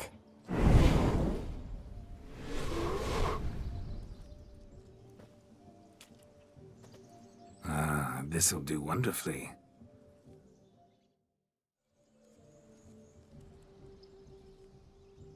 Perfect fit. It feels tailor-made. Now, for shoes. One must wear shoes to a wedding.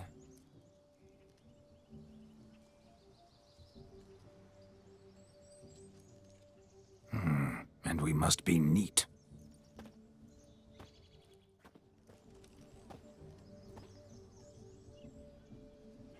May they draw and quarter me if I've ever seen a lovelier lass.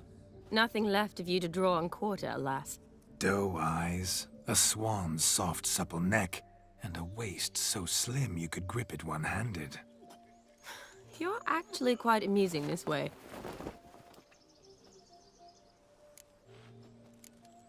You see? Geralt's been a pill, a nag.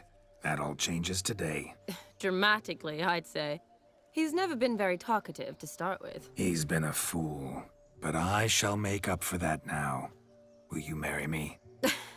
A big step, but I will think about it. For now, we should simply enjoy my friend's wedding. May I please speak to Geralt for a moment? Whatever for. This evening is about my pleasure, not his. Just for a moment, then you can jump right back in. Be quick. I'll not stand here doing naught. I'm to enjoy myself. Geralt, I'm about to introduce you to the newlyweds. Please make sure your friend doesn't embarrass me. I can't make him do anything. All that nonsense is his. I feel like an ass saying it. I liked some of that nonsense. What, for example? It would do you good to be more relaxed sometimes. Relaxed? So you think I'm uptight? What I mean is, it would be nice from time to time if you could sit back and enjoy life, instead of going around solving everyone's problems. But what does... I don't understand. Of course you don't. You're as dense as year-old hardtack. Luckily, you've got me. We'll talk later. Let's go to this wedding. The sooner the ghost has his fun, the sooner this'll be over. Finally, something that's not utter tripe. We shall dance till the break of dawn. You get till midnight and not a second longer. That's not enough. I shan't even get properly soused by midnight, let alone... Make an effort. I'm sure you'll manage. You get to frolic and carouse till midnight. That's our deal. Then there's the capping, then you go back where you came from. So be it. This way, my strawberry.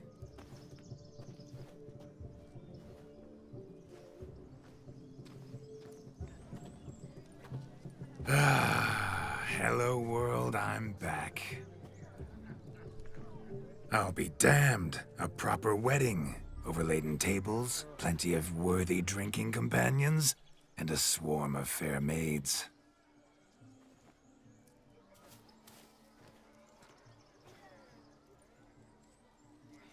But none compared to you, my dear rhubarb. Beware of the dog, Shani. Judging by the size of its house, the mutt must be big as a horse. Thanks for your concern, but the doghouse is empty. They let a man-eater like that run free? Have the wedding guests been warned? Seems we are indeed in for a cracking good time.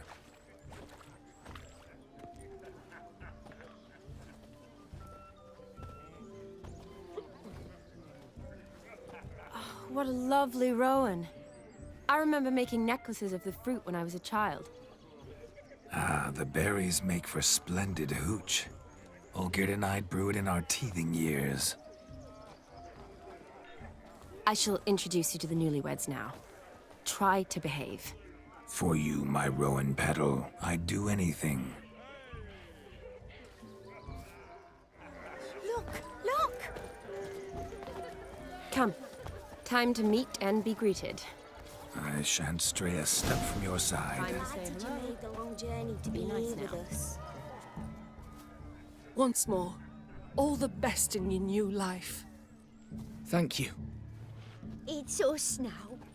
Dearies, blessings rain down upon you. May you live in health and happiness. Harmony and love forever last betwixt you. Thank you, from the bottom of our hearts. Now go. Enjoy the feast. Our turn. My dear friend Aldona and her chosen one, Jonas. It's an honor. The sun shine brightly on this new path in your lives. I am This is my friend of yesteryear, Geralt of Rivia. Yes, 'tis I, Geralt, a witcher. Heartfelt thanks for your hospitality. I adore weddings. The brides especially. So fragrant, so tasty, I could... Righto. I'm sure we'll all have a splendid time. Tell me, Aldona, how is it you and my dear Shani know each other? We met in Oxenfurt. Both studied medicine at the academy. Wondrous times. Over quickly in my case, alas. My family couldn't afford to keep me there.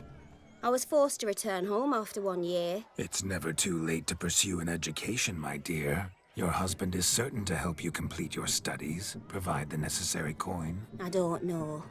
We've not talked about it. Come, Jonas, surely you've not taken Aldona as a mere diversion for the alcove. You will help her, will you not? That is between me and her. You needn't butt in. But I'm not. I merely ask. See, I've come to love your wife like a sister. So I ask you as your brother-in-law, will you help her? I'm sure we'll discuss the matter. That's my lad. You're a right decent chap. I knew it from the start. Aldonis seems a curious choice for a bride. Did she come with a hefty dowry? I assure you, Witcher, my choice had naught to do with coin. Jonna's family is far better off than mine. They're a textile manufacturer. It took a lot of convincing to get Mother to agree to our, as some would have it, mesalliance. Toh, you never told me. Whatever happened to fortune is of no import to me and my family. It isn't. Jonas told me the same. That your background doesn't bother him. Never does. Not at love's first blossoming. But give it time. 5 years and you'll find few things that don't bother you. I'm beginning to find what you say bothersome. I don't know where you're from, but in these parts it is rude to insult newlyweds at a wedding. Insult? I'm merely warning you. Know a thing or two about life, you see. Geralt and his jests. He has a strange sense of humor. Very strange, I'd say. Aren't you an extraordinary beauty, my dear? Why, thank you. You had your pick of gents, I'm sure. Where is this going? I'm attempting to discern why she chose you, Jonas. Mean you don't approve of my wife's choice? I've no skin in this game. I ask out of pure curiosity. Well, rein it in, or I shall have to explain my wife's choice to you hands-on. Out of pure pleasure. Why so testy, friend? Have I insulted you? Merely told your wife she was a beautiful woman, yet here I'm threatened instead of getting thanks. Have some manners. Geralt, that's enough. She simply fell in love, that's that. Jonas, I'm sure my friend meant no offense. We've chewed the fat enough. Time's a-wasting. Are you, expected elsewhere? Me? Ha! I simply cannot wait to sample your liquors and dance with the local matrons. Jonas and I invited more than a few lovely maidens. Perhaps one of them will catch your eye. Oh, that's for damn certain. And perhaps you will catch one of their... It'd be nice, certainly, but I shan't be terribly bothered if it's not the case. Come, let's drink.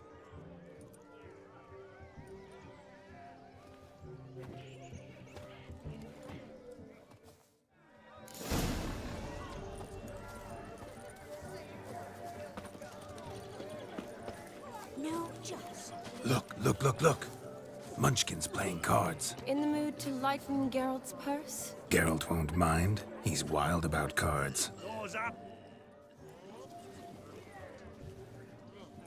Perhaps you'd care to sit down to some Gwent with us? Most certainly would.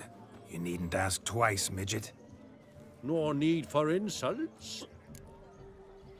It's no insult. It's the truth. He's a midget. Like I said, that's an insult. Would you call your chum a giant? Shut up. You playing or not? Let us play, gentlefolk. What's your wager? Everything. The whole lot. I'm all in. I never knew you to be such a gambler. You shall see many new sides of me this night, my dear. Many large sides. Normally we play that the loser's got to wear the ass ears. I needn't care. I shan't lose. Your tits up, mate.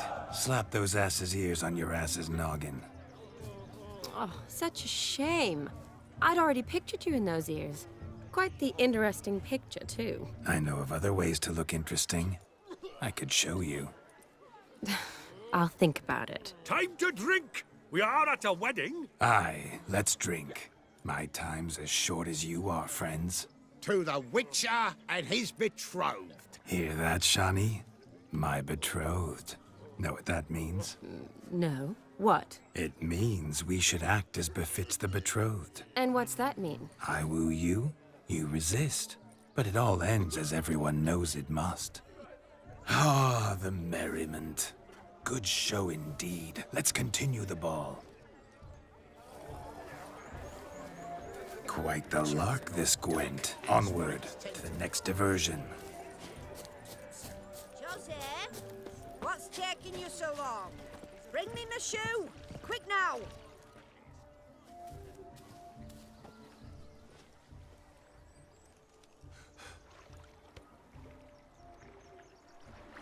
Seen what he pulled from the water? An old pot. Mayhaps his lass wears pots for shoes, case she can't find a privy. You were supposed to fish out my slipper. I'm at a dance now with one foot bared. 'Tis a wedding. I've got to wear slippers. Oh, look, dearie, I did. Tain't there. Muck must have sucked it deep in. Well, poke your paws in there. Rut for it. Rubbish game.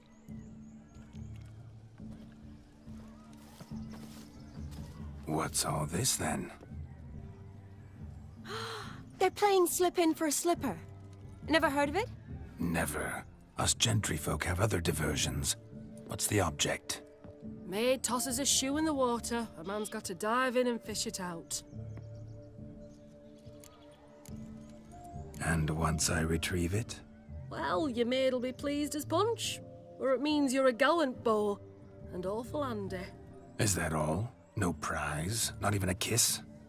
That depends on the miss in question. If she wants to give you a kiss, she will. But she ain't obliged.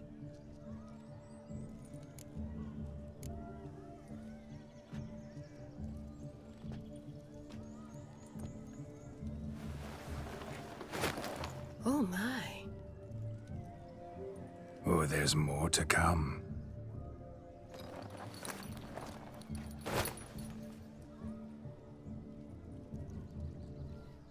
Prime game. Shawnee, your slipper.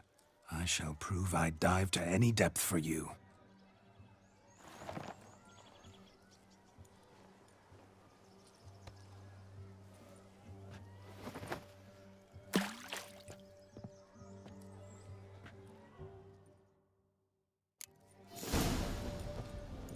Observe, Shawnee.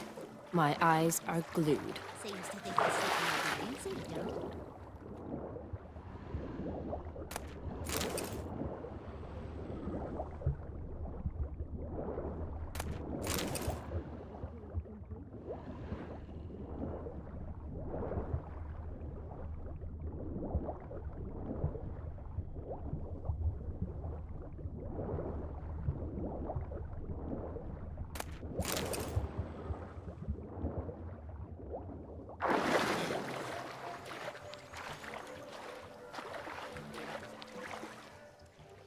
Damn mucky, that pond. Sank in up to my armpits.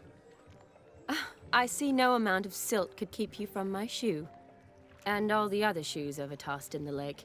Always better to do a bit more and even gain naught by it than to do too little and face regret. Oh, that's quite the theory. One founded in practice. For instance, I can now approach the owner of any of these slippers, and she will lift up her skirt and bend over. To don it, of course. Ah, so generous. And clever. Just figuring that out? I believe I've earned a kiss. Well, find the owners of those shoes. One might agree. Don't be jealous, Shawnee. That was but a jest. I don't give a piffle about the others. Oh, well. Recognize this, Cinderella? My shoe? Now extend your supple leg and let me slide it in. That is, on. Thank you. Ah, my kind of tune. Let's do some dancing. In my experience, witches and dancing don't exactly mix. Today they mix like fire and oil, my love. We'll dance the barn down. Faster, faster till we expire.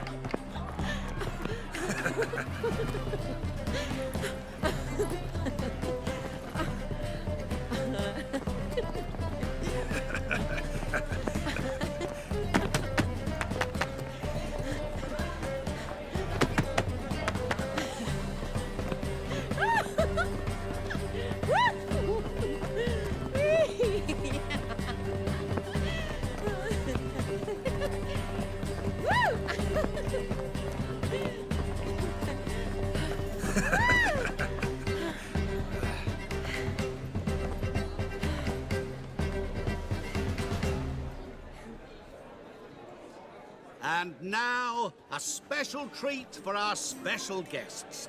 the Witcher Geralt and his enchanting partner, Shani. Musicians, something lovely for the loving couple. At last, music for our loving embrace. Come, Shani. It's time you discovered my romantic side.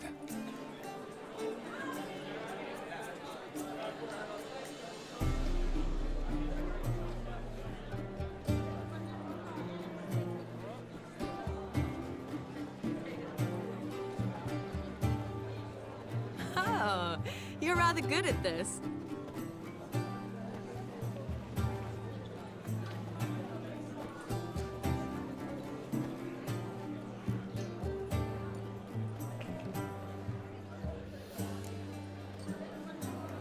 They say dance is a mere foretaste of more intimate interaction.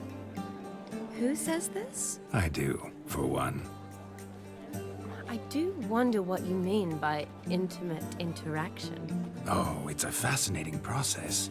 One you as a scholar and medic might find especially interesting. I'd gladly explain it in detail, but it's horribly loud in here.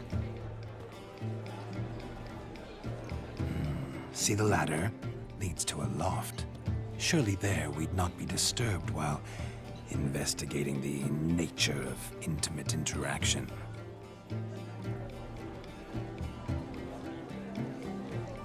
Seems the music and the evening draw to a close. Know how a true dancer thanks his lovely partner? I'm not sure I do.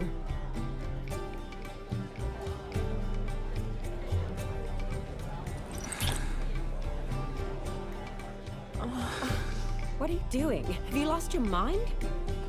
I have my mind, my heart for you. We must agree. You can say whatever you please, but you shall keep your hands to yourself. Understood? Yes, but admit it. It was fantastic, eh?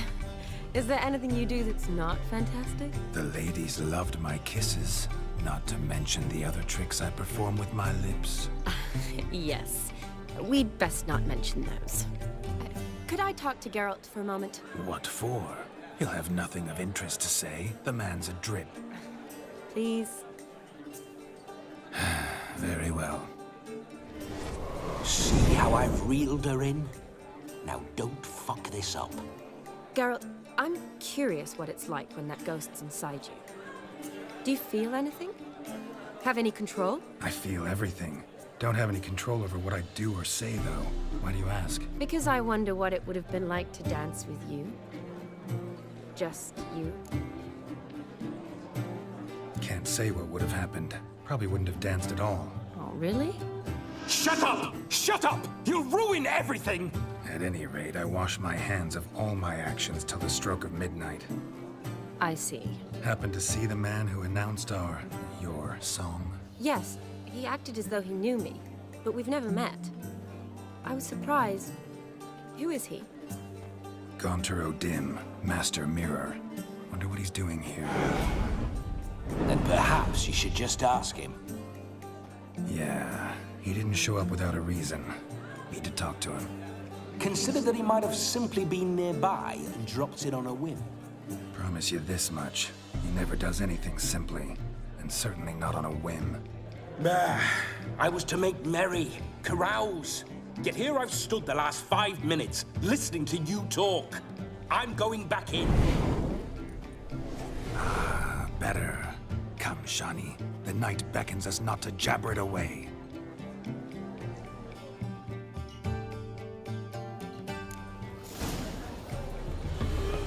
The night is young. Come, let's do something wild.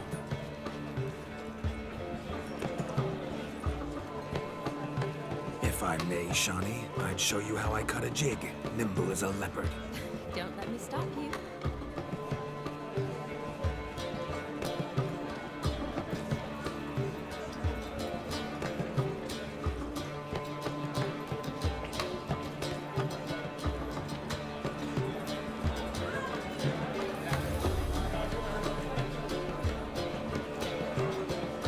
You a refugee from them? You off?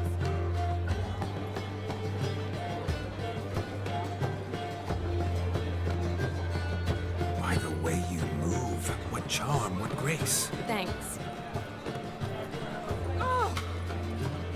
Your health, Sir Dwarves. May your beards grow long, but never tangle round your ankles. To the young lovers, may their loins never cool.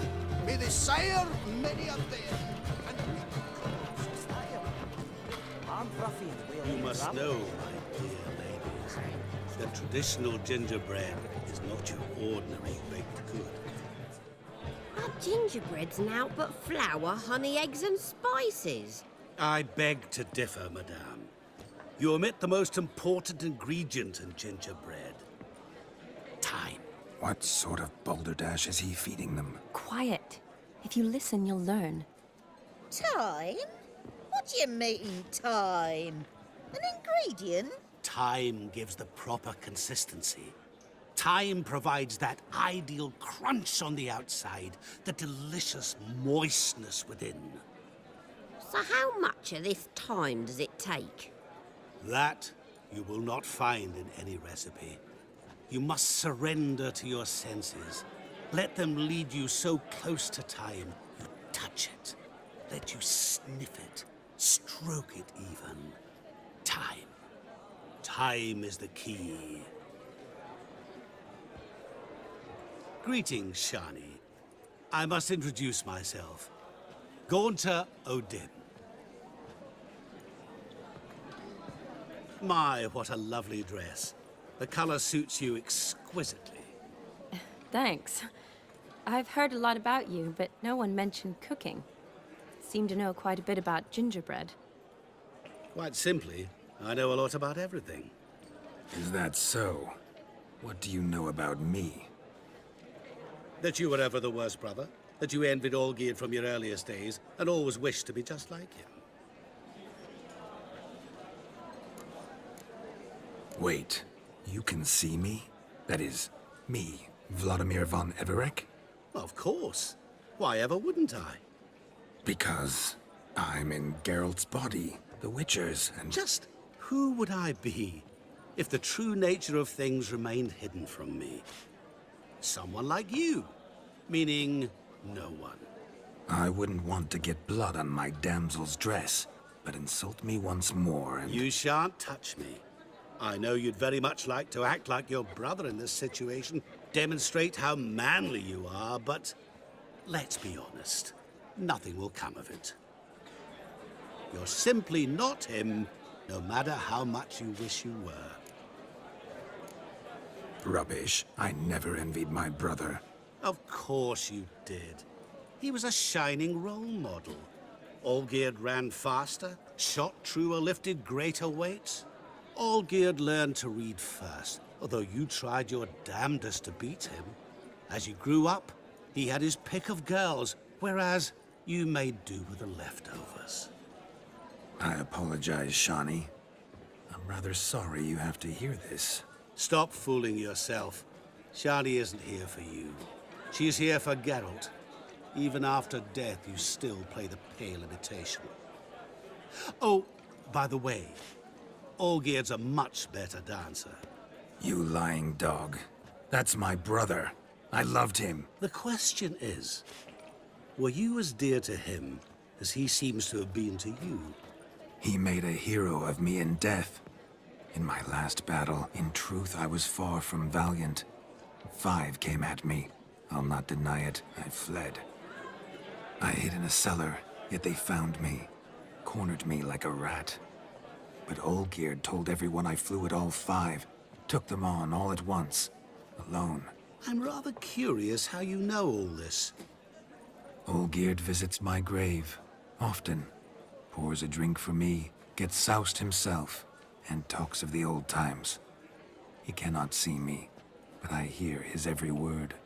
Well, perhaps one day he'll say something very surprising. What are you getting at? I shan't disturb you any longer.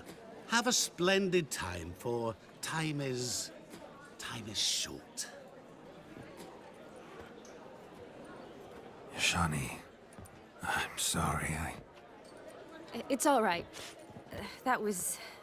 Ugh, forget him. We're here to enjoy ourselves, right? Let's go. The night's still young. All lies, not a word of truth. Don't let it bother you. Olgierd was not just my brother. More importantly, he was my best mate. And now revel on. Time won't wait. Look there, Shani. The ladder begs us to scamper to its top, where we can converse. Then let us scamper. But how so? Just like that? There aren't that many ways to skip. Let's sit. Come now. Just like that? I'm all ears. What would you have us talk about? I'm sorry, converse about. Well, when it comes right down to it. Yes? You see, the thing is... Come now, spit it out. Yes, just as I thought. Come, it's time we returned. But what's just as you thought? I find you intimidating. Loudly lowing cows only ever give a little milk. I've only ever dealt with simple maids, whereas you're a surgeon. I believe I was right not to just take you and... well, I was right to take the more romantic approach. Oh, all right. Now come, we were to enjoy ourselves. Let's do just that. Romantically. Of all these flowers, you, my dear, are the loveliest. Believe the young man's mistaken me for another. Not at all. I like my women as I like my peaches. Fuzzy and well ripe. That's enough. Get going. You're drunk and randy. Nothing good's ever come of that mix. Oh. Hey there, handsome. Drink Do you with want us. to be my Drink boy? with us. I never say no to a lady. To your fair beauty. And to yours, Shani, naturally. Your elf and happiness. Fortune smile upon you, white wolf. He arrived, that's certain. I saw him myself. Do you need help? Shani, darling. Oh, you shan't believe what's happened. I'm marrying off my only daughter. Wanted a proper wedding for her, wild revelry. So I hired a true fire eater. You know, whoosh, gulp, sizzle, sizzle. Ooh, I've not seen that sort of trickery. Horribly dear diversions of that sort. He journeyed here from Novigrad. But I'll not squeeze coppers on my daughter, oh no. The groom's family have us for paupers, but we'll show them how wrong they are. Seems we won't, in fact, for our fire swallowers has gone as last Yule's pudding.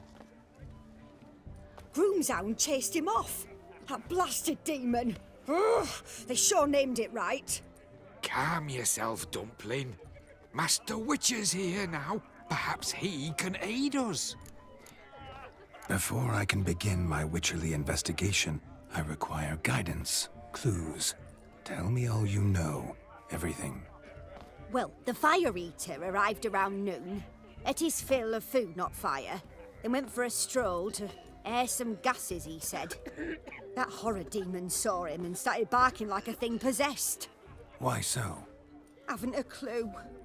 Didn't like the man, sent something awry. Perhaps that the man swallowed fire. Animals fear fire. If I feared, it would have fled, not given chase. Damn fool dog. How can you know? But it snapped its chain and chased the fire eater into the woods. Foolish or not, it's our son-in-law's beloved pet. There'll be hell to pay if it goes missing. You needn't worry. The Witcher, that is, I, will find this swallower of heated things. Oh, mighty generous offer, but no one knows where to look. Matters not. Witchers, that is, we have our ways. The Flame Gulper, what did he look like? He wore a jester's cap. Typical sort. Ought to be enough to identify him. I shall find him. We thank you, and hope for the best. Awfully nice of you to offer your help, but are you sure you're up to it? You're not actually a Witcher, Vladimir. I wish to find this magician. Give it a go, all right? But you cannot help me. I must do it alone. I expect it will be great fun. Fine. Don't have to do this, but if I were you, I'd find the dog's tracks, follow its trail. Just a thought. Excellent advice. I'll take it. Shani, Vladimir and I need to find the Fire Eater. If we're not back by midnight, then... Relax. We'll be back in no time. I believe in you. Tally-ho. Adventure awaits.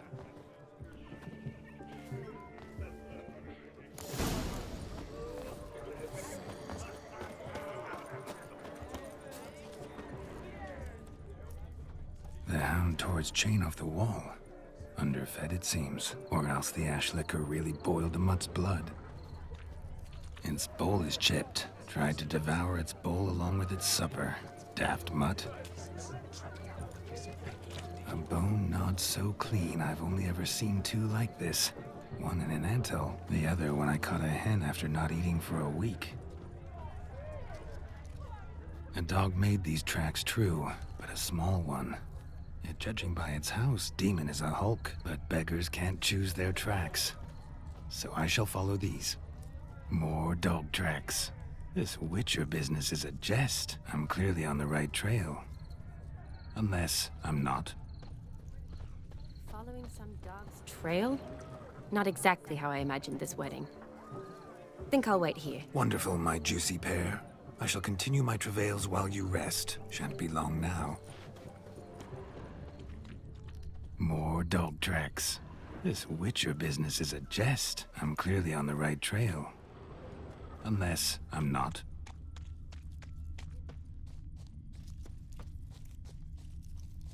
A broken branch. As if one too heavy sought to scamper up this tree. Seems our Fire Eater swallows a great deal more than fire. Or perhaps someone was merely gathering kindling. Ah, there is joy in this ferreting. A spark spitter's cap if ever I've seen one. As jesterly as they come. Chap must have lost it running from Demon. Two conclusions then. Our magician is fat, and a coward. Son of beast! Somebody drag this Drew back here away! Is there anyone in this forsaken hole? Anyone at all? Missing man, missing mutt. Am I seeing this right? That gammy puss ran up a tree to escape that puppy.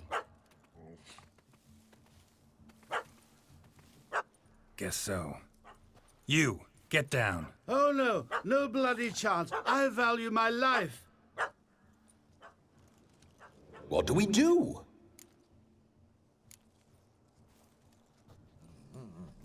Sit.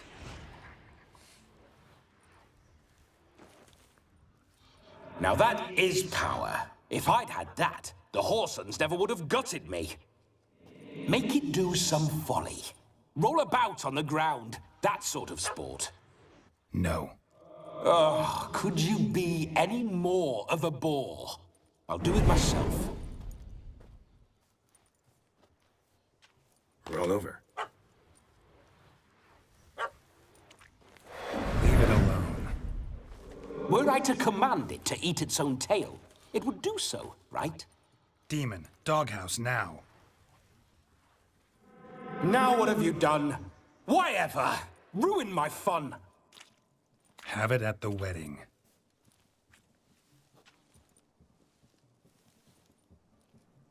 Climb down. Man-eating beast's gone, as you can see. You sure it won't return? Positive. Better safe than sorry, I always say. Geralt, this jester is drunk as a skunk. I hope he's not polished off that bottle yet. I saved your life, man. Do you not at least owe me a sip? Course. Bottoms up.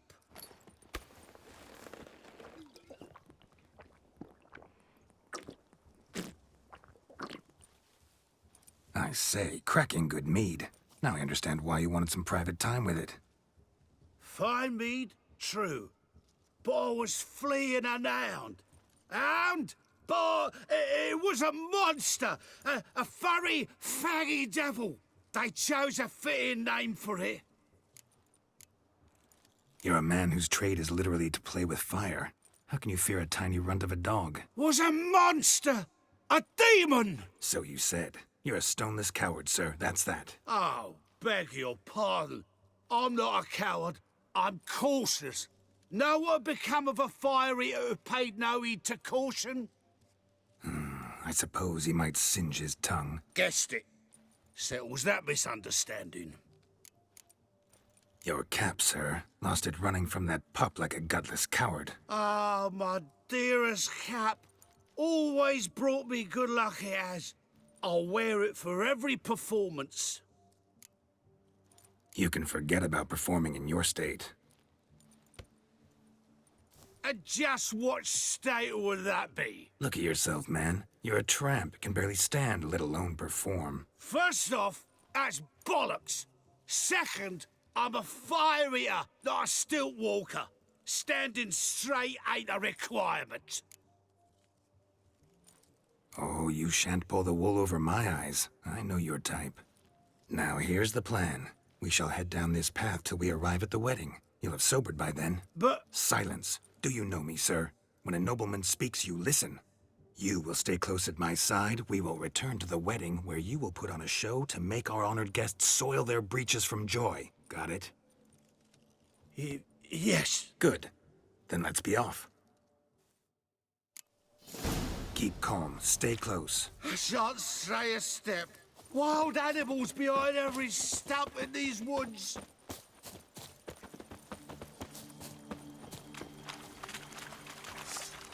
Cats! Bear! Bear? That? As much as your cock's a tent pole. Hide, you blind fool. Save me!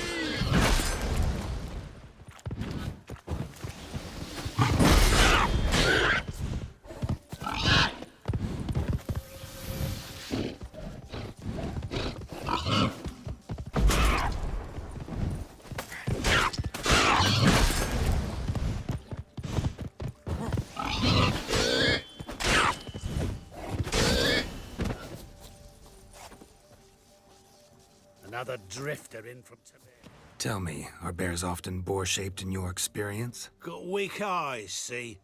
Besides, I'm a fire eater, not some damn naturalist. Indeed you are not, Master... believe I failed to ask. What do they call you? David Altonsborough. Listen here, Master Hattonsborough. Stay close, and no harm will come to you. I'll see to it your drunken, fire-spitting gob gets to the wedding safe and sound. The missing fire blower is missing no more. It was my doing, if I may say so myself. And Demon? What's with him? He failed to return. No, he did. He's just acting mighty strange. Seems to be in a muddle of sorts. Got as much life in him as a carrot. Might have eaten some nightshade or whatnot. Your attention, please. I invite all to witness a spectacle unrivaled. A man so bold as to eat fire! We must watch the trickery. Never saw anything like it while alive.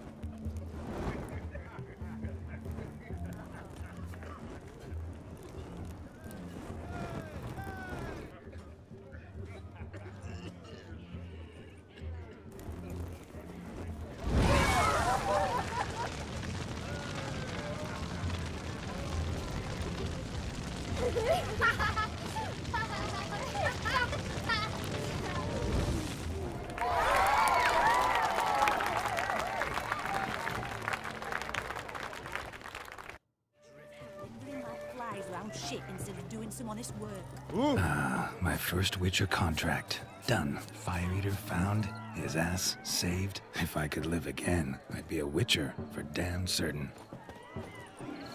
Look at the fools falling over themselves to catch a painted pig.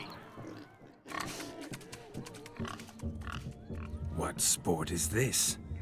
blustering about after pigs, are you? The lads are racing to be crowned King of the Swineherds and win the prize that comes with it for their wench. Lady, meaning. And the rules? One must be a swineherd's son to enter, I suppose? Nay, any man can try his luck. All you need is to herd the piggies dabbed in yellow into the pen. King of the swineherds, eh? And what's this king get exactly? A king's ransom, I would hope? No coin. Honours the prize.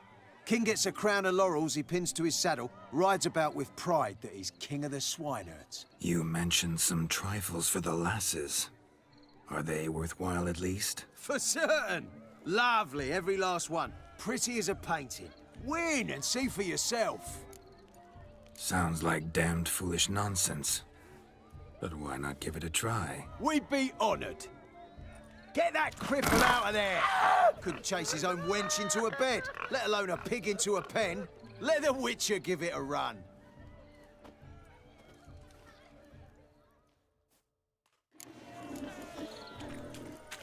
Shame there's no painter here. It's a moment worth immortalizing for posterity. Watch my movement, Shani. I'm spry as a cat and sly as a fox. I'll show these imbeciles how one chases a porker.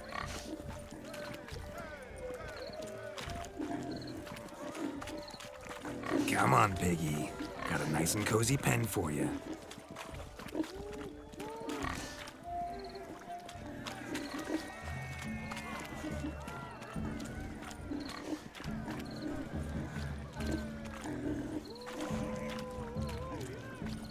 Stupid swine. They infuriate me anymore. I'll whack them with a sign. You see that, Shani? One pig penned.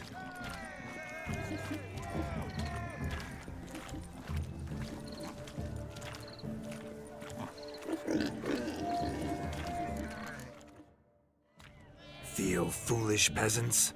Learned a lesson from your better? Are the pigs penned? Indeed they are. Master Witcher, we ain't seen such pig-chasing skill in a long time. Your family had an ample pen, didn't they? Go on, admit it. My family had many pens, but that in no way means I had any practice chasing pigs. However it were, the crown's going to a good man. And the king's chosen maid deserves a fitting favour. Yeah.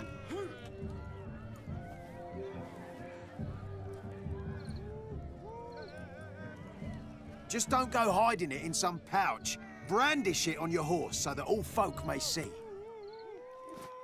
What do you say to that, Shani? Ever witnessed such agility?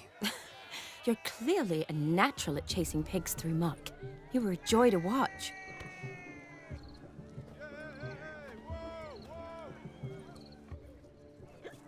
How does my heart's captor like the prize I won for her? The rag-stuffed piggy? It's lovely, truly.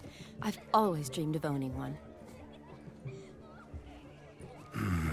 Tell me, Shani, what's the key with you? What do you mean? I'm on the prowl, that's clear. I woo and woo, yet you do not succumb.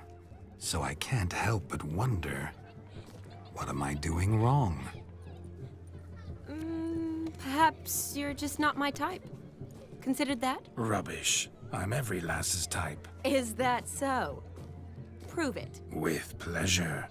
Show me a lass, and I'll have her eating out of my hand in the blink of an eye. That one, with the garland.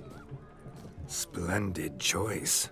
Now observe as Vladimir von Everek does his thing. Now, who have we here? Do I know you? That's the crux of it. We've not met. I've had to endure half a lifetime without you. An entire lifetime, more like. A moment, my dear. Do not sabotage me, Shani. That would not be fair. Fine, fine. I'll stay out of your way.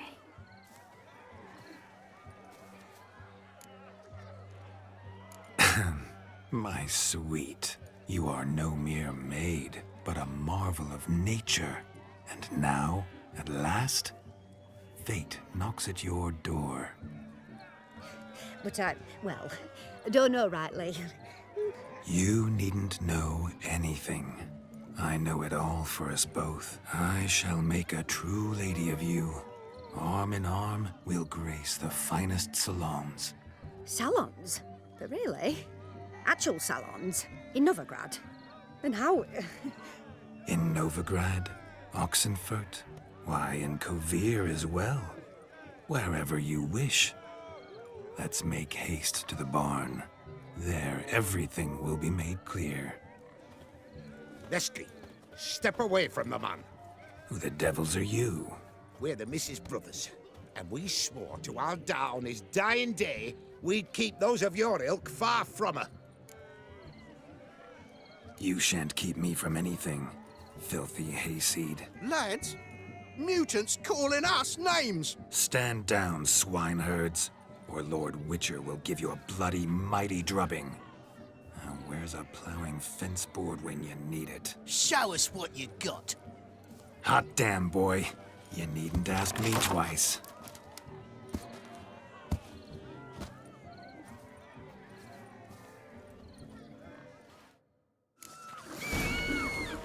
Fence boards, the perfect weapon for sweaty-assed swineherds. Perfect fit for your gob, you ploughing gentlefolk. Never in my life have I reveled so fiercely.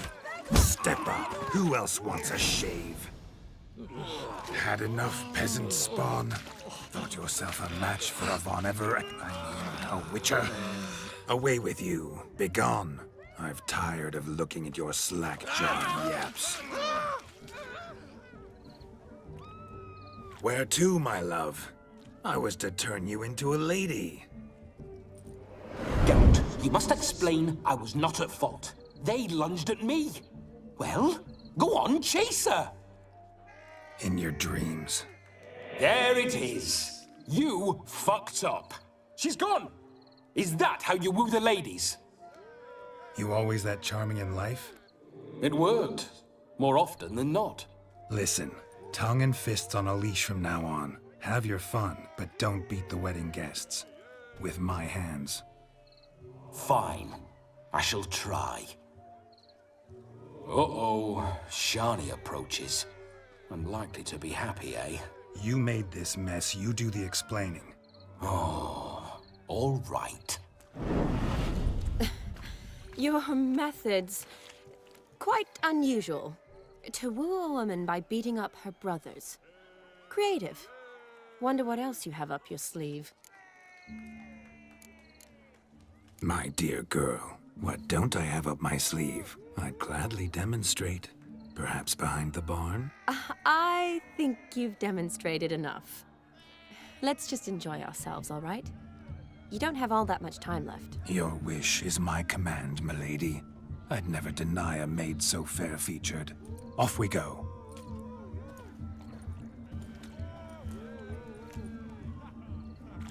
Time for the capping. We need to get to the barn. Go. I require a last hurrah. All the guests must be present for the capping. That includes you. Ah, so good to shake the kinks from one's bones. We must find more fun. You could make yourself... I'll leave you for a moment. As a bridesmaid, I need to be by the bride for the capping. Go on, Shani. I'll manage fine alone.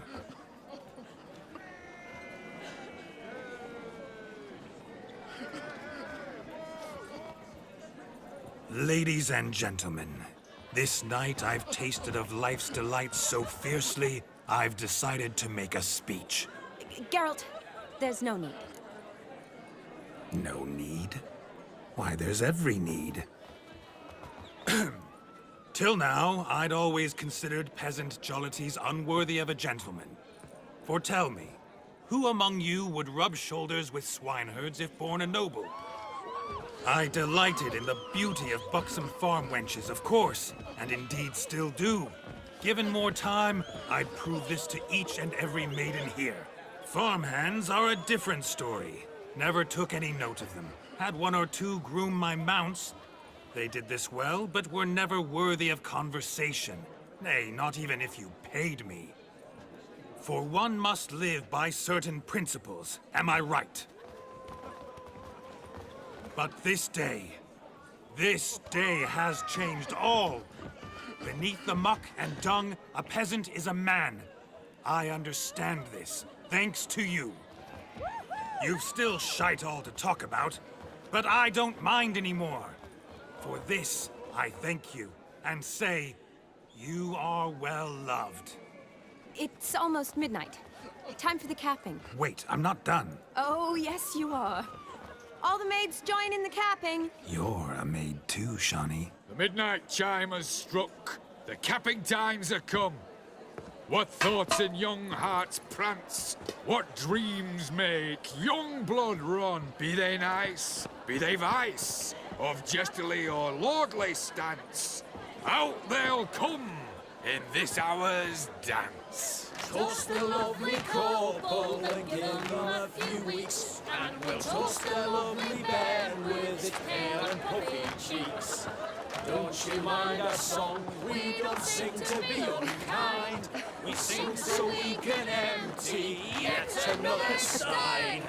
Writes one love eternal, bridegroom best beware, or she'll make you a cocoa in the coming year.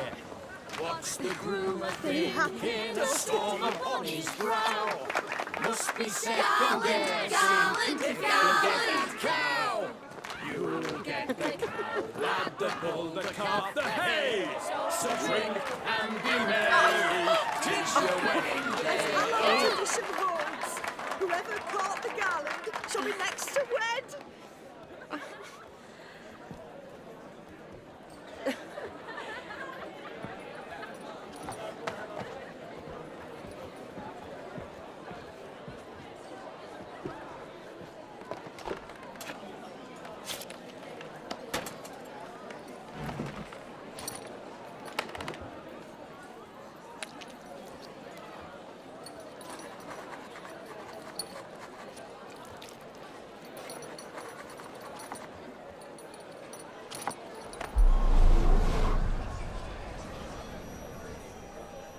That really necessary?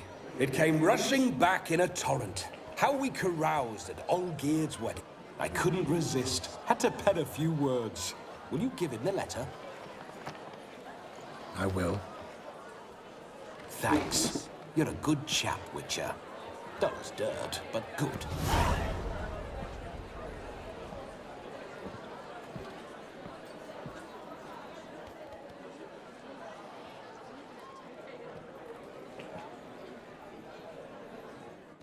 A lovely custom. Blushing maids, twirling in dance, their hair swirling freely, their bodices undone, their bouncing... Will you stop? Did you see it? Shani caught the garland. She'll be next to marry as peasant superstition has it. Maybe. Doesn't matter. It's past midnight. Time for you to go back to the crypt. I can't. I'm not finished here. Is Vladimir's ghost gone? You see? She asks after me. Misses me already. I'm here, my ever-loving tulip. That kiss as we danced made my head so light, a team of hellish stallions could not tear me away before I receive one more. Or two more. Or as many as you'll give. You seem to have enjoyed yourself. I'm glad. A kiss. I knew it would end this way. An end that is but a beginning. No, it's just an end. It's after midnight. Your time has come. Ah, we needn't fret such trifles. Death's not come to claw me back, so why not continue our revels? What's Geralt think about that? You gave your word. Shawnee, darling, I'm dead. Can't expect too much from a corpse. Vladimir von Everec, go back whence you came. Please. Stay out of this.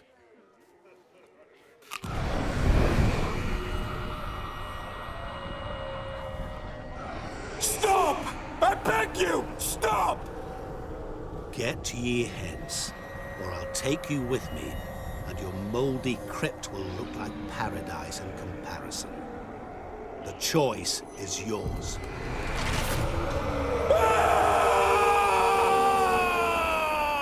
Don't torture him. I promise he'll not die.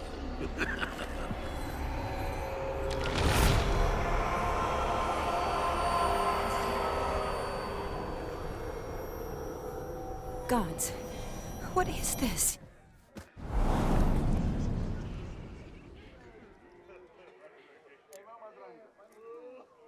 What did you do to him? Sent him back whence he came. I hope you didn't hurt him. I disposed of a pest. There was no need for you to suffer his cheek any longer.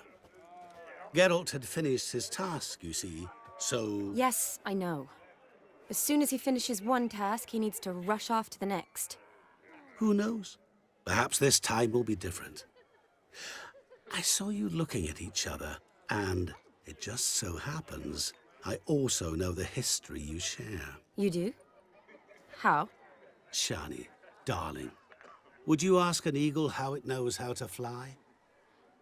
Regardless, what matters is Vladimir von Everett will bother you no more.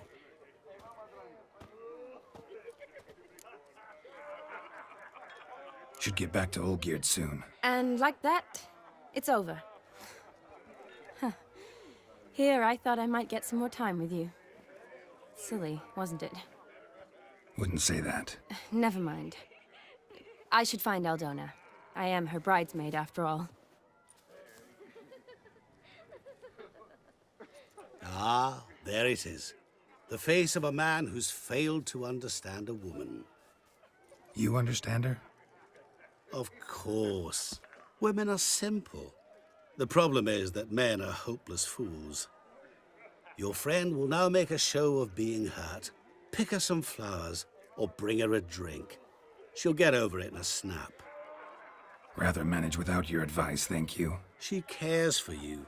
You have feelings for her. Don't overthink it. Surrender to spontaneous honesty. Nothing more beautiful in human relationships. You needn't end like Aldona and Jonas. Besotted fools bound by a contract they'll never escape. Seize the night. Seize your chance. Enjoy one another. That's it. Have fun.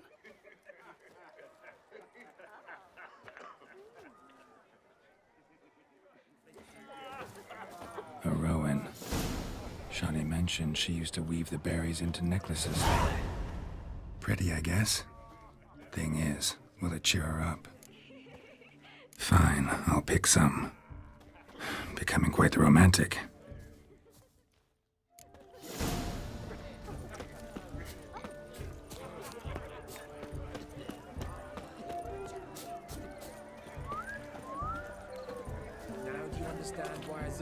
A lad clutching stems is a lad caught at mischief.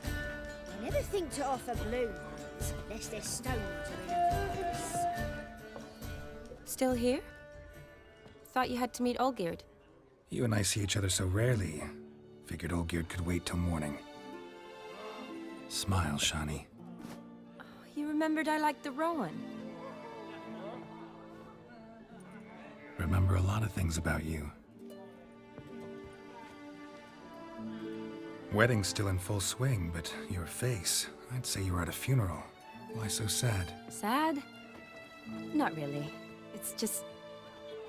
After I caught the garland, I realized something. The years are flying by, yet all I ever do is study, pump stomachs, and reattach limbs. All alone. You've got friends. Me, for one. In that case, let's drink to our friendship.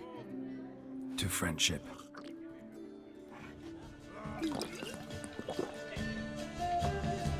I'm afraid the drinks got into our minstrels.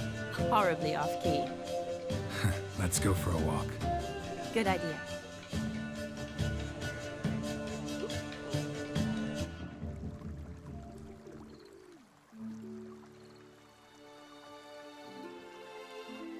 Did you enjoy the wedding?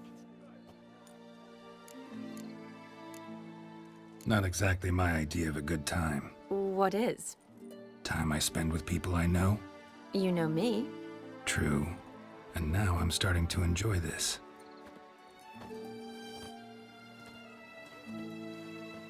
Kinda like Vizima, remember? You, me, Zoltan, Dandelion, endless drinking binges. And the Catriona plague? That was background. What I remember most, the mood, the feelings, the people I met. And those I met for the second time in my life. You're right. I was up to my elbows in work, but those were good times. They're nice memories. For me too.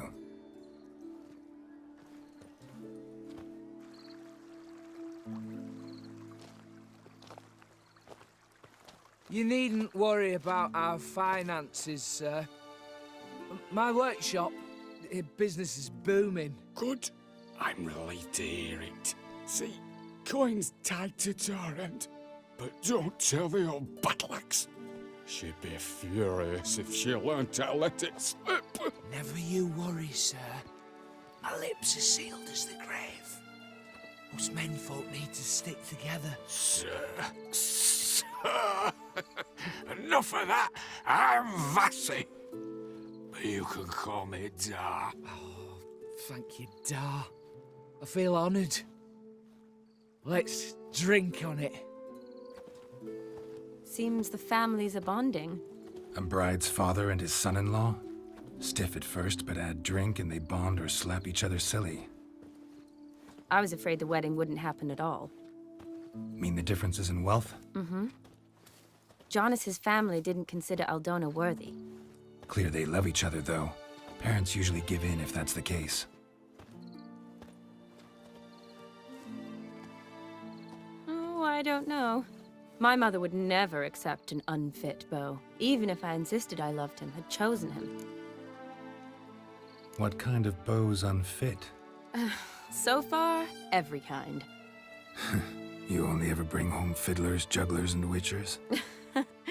No, but she'd want me to choose someone wealthy, or with a good trade, well brought up. Nothing wrong with that, is there? I guess not, but it's hard to find one like that who's still even slightly amusing. That's probably true. Tell that to my mother. She actually thinks I should have found a husband at the academy. But I didn't. Ugh. I'm certain she thinks there's something horribly wrong with me. Oh, please, Shani. It's the 13th century. Women don't go to the academy to find a husband. They go to learn, pursue their passion. You did that. I'm sure your mother appreciates it. You got a doctorate, have your own practice, been at the front lines many times. You're a good person. Not a thing wrong with you.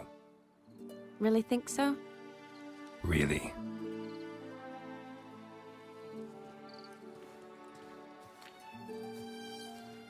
Look, the brave brothers. Drank themselves stiff as the boards they tore from the fence. Wonder where the sister is.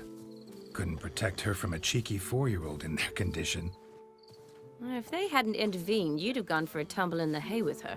She was willing, if you ask me.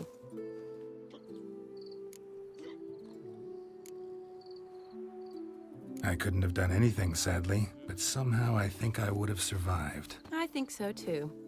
I imagine you've lived through worse than a tryst in a barn with some milkmaid. Definitely.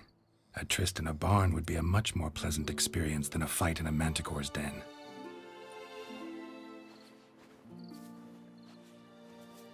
Ooh, gorgeous.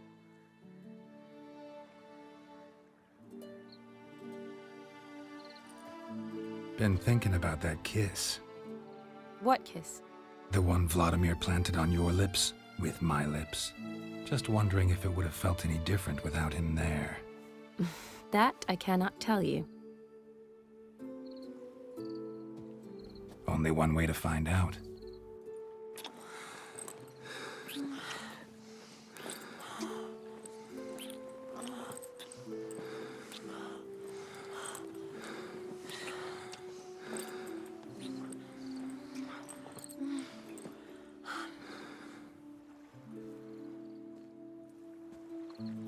So, how'd it compare?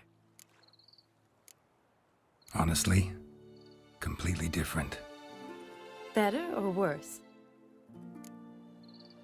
definitely prefer kissing you without Vladimir's help. Correct me if I'm wrong, but I do believe Vladimir was after more than a kiss.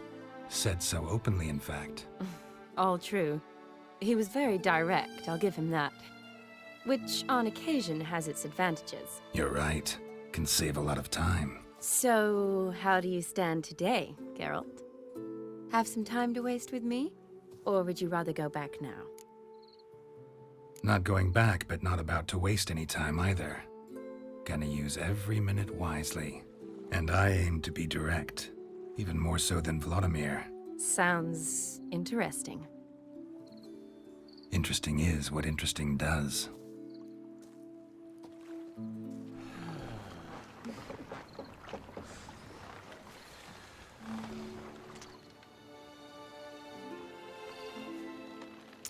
Rats. Pier's taken. Got a feeling it's about to free up.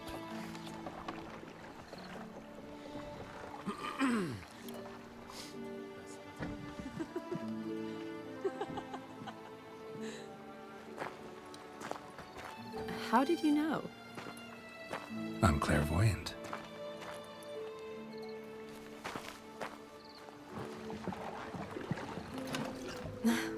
Practically full. Be ashamed to let it go to waste. Besides, we leave it here, a very drunk person could find it, drink themselves into even more trouble. And I swore a solemn oath. First of all, do no harm.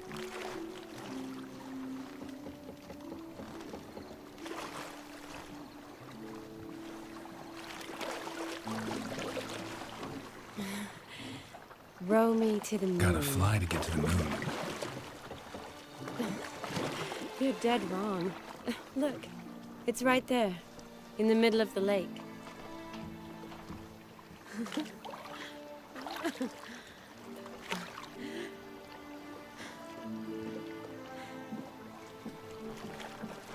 What are you doing? What one usually does on the moon.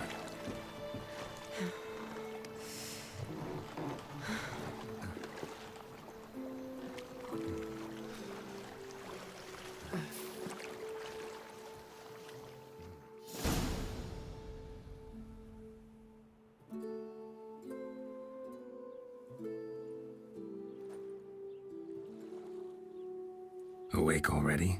For a while now. Did you know you've gained 27 new scars since we last saw each other? Keeping count? Mm-hmm. I do that sometimes. Did we make it to the moon? Forgotten already? No, not the sort of thing you forget. Exactly. Sound like you wish you could. No, I certainly won't forget that. And I definitely don't regret it. But I do need to sort it all out in my head. Alone. Shani, wait. Before you go, need to ask you a favor. Yes? It's about Olgierd. Seems a mysterious man. Can't escape the impression his story's more complicated than I thought. Could you look into it? See if you can learn something? Sure. Be glad to. Thanks. Be seeing you. Yes. See you later, Geralt.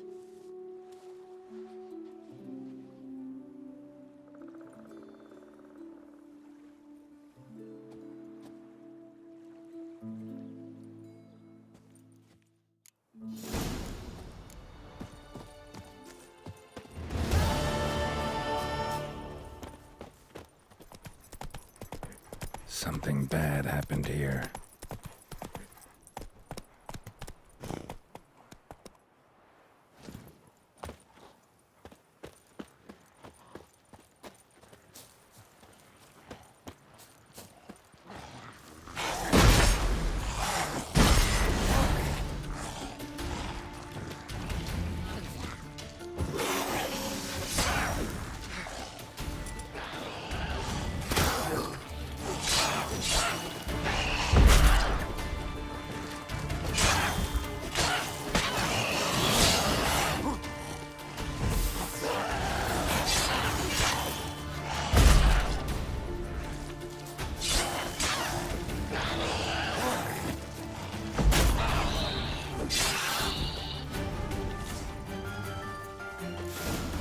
Smells like solutions, reagents. Wonder what's cooking.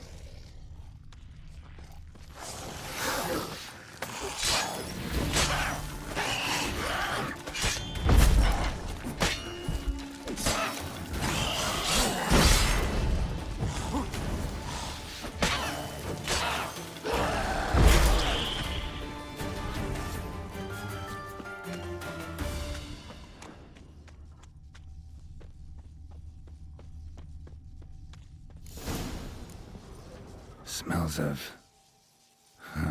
They were cooking Fistech. Took most of the equipment, only left what was broken. Open window. Boot print on the bed. Somebody was in a hurry. True as true can be. Dangerous trade narcotics.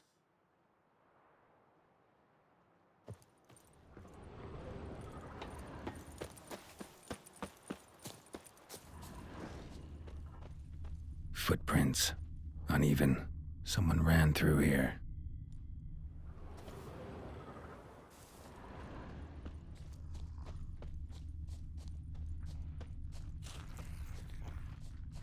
Stopped here for a second, hid, then ran on.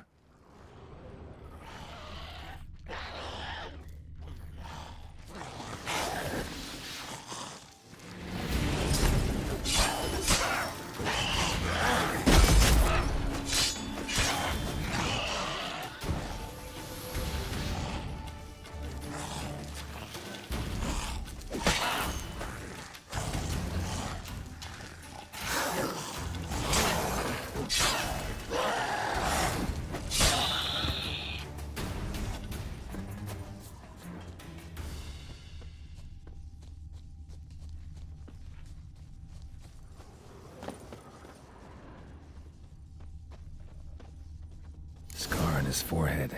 Must be Clivert. Bolt in the back. Went in deep, so a close range shot. From the village, what that direction looks like.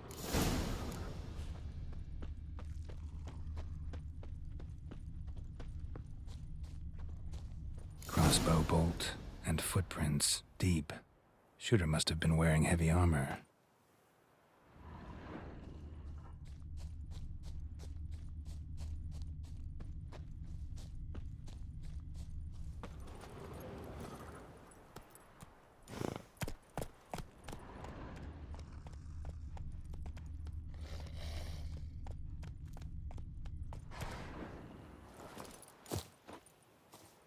Hoofprints, leading towards the hill.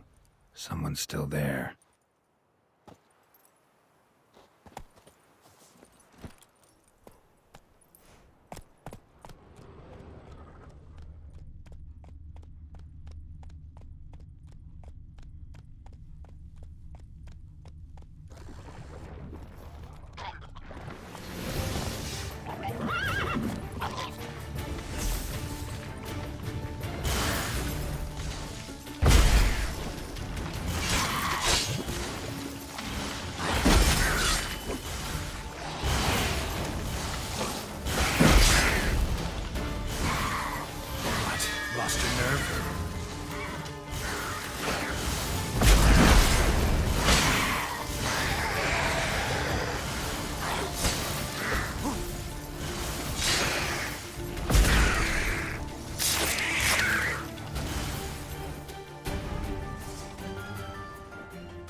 That's enough of that.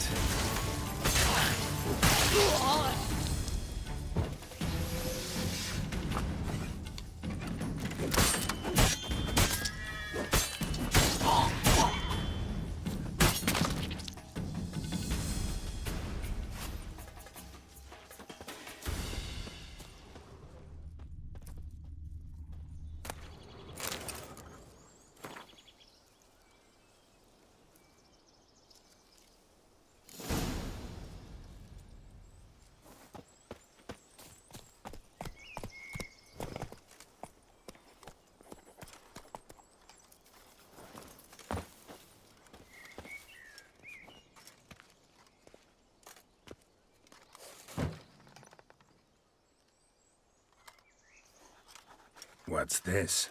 Order of the Flaming Rose have a new seat? Not too shabby. You listen, vagrant. Dunno why you're here, but take my advice.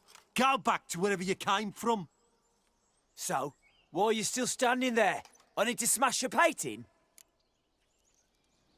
Wondering what you got inside, 'cause it reeks of fist tech to me. Mind if I have a look, brethren? Aye, we'd mind. Very much so. Enough of these games. I'm counting to 3, and you're gonna be gone when I'm done. Got it? 1, 2... 3.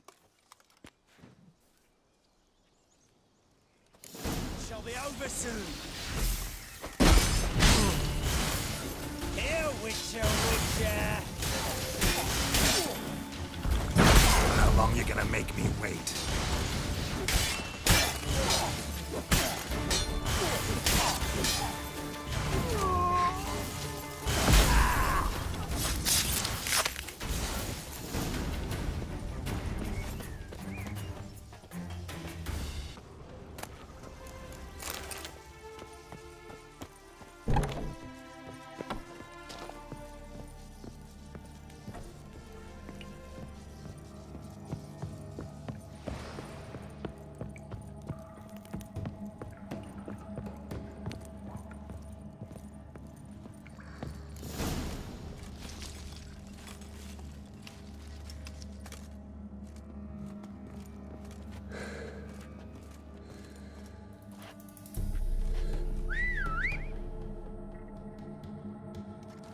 Bloody hell! Who the devil are you? I'm a Witcher, or as your brethren prefer to call me, a mutant, a freak. You shouldn't be in here. And Knights of the Flaming Rose shouldn't be murdering humans or producing drugs.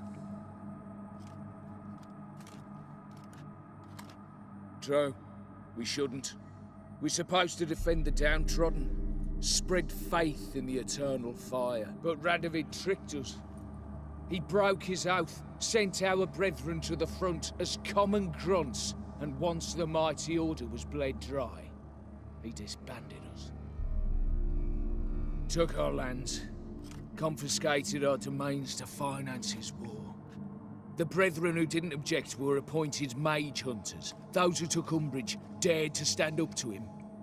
They were imprisoned or exiled. We're but a handful who still wear the colours. And we must find a new place in this world. So you turned rogue? That your idea? Wonder what Siegfried of Denel would say. Siegfried of Denel would... But how do you even... I know you. You're Geralt of Rivia, Jacques de Aldersberg's killer. None other. And if I had to go back, I'd do it again. That was the start of our downfall. You were the beginning. Accursed mutant! Draw your blade! No need to yell. Just ask, politely. Shall be over soon. Here,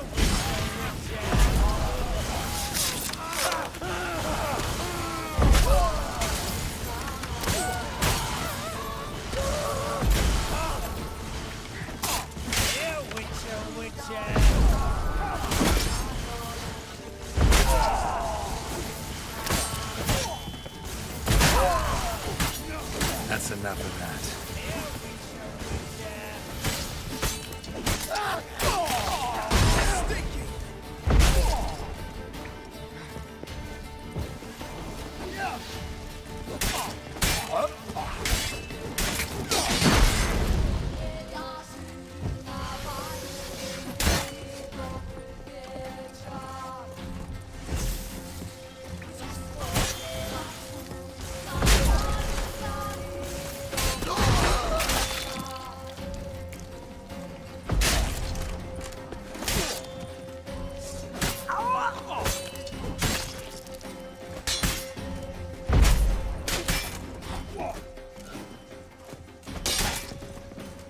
Pathetic.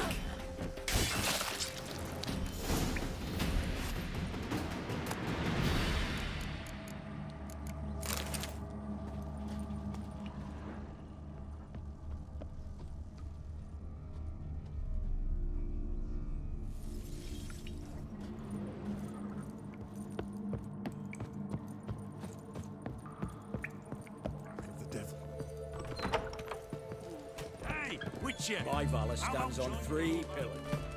Avenged your friend. I knew you'd succeed, Puss Peepers. I knew it. Go on, out with it. Who was the bastard? Bastards. Brethren of the Order of the Flaming Rose. What you do to them? Scald them with hot irons, pick out their eyes, skin them alive. No, just killed them. Oh, so handsome and so boring. Here, Puss Peeps, your gold. Ought to be enough for an ounce of panache.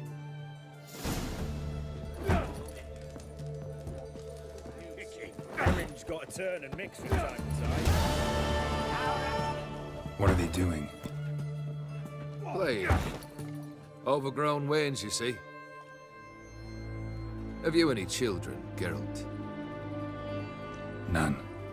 Oh, yes. Forgot witches are sterile. Well, don't just stare at me. Tell me what brings you. Keep wondering how you turned the Ophiri into a beast. The more I think about it, the more I'm sure it was no run-of-the-mill curse. This professional curiosity? Or nosiness as common as the clap? Desire to improve. Information could prove useful down the line.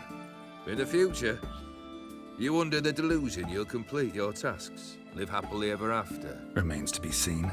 So for now, admit it. A mage helped you, right? Give you a hint. You're not the only one to fulfill wishes around here. Odim transformed the Ophiri? It was your wish? Nay. It was my doing alone.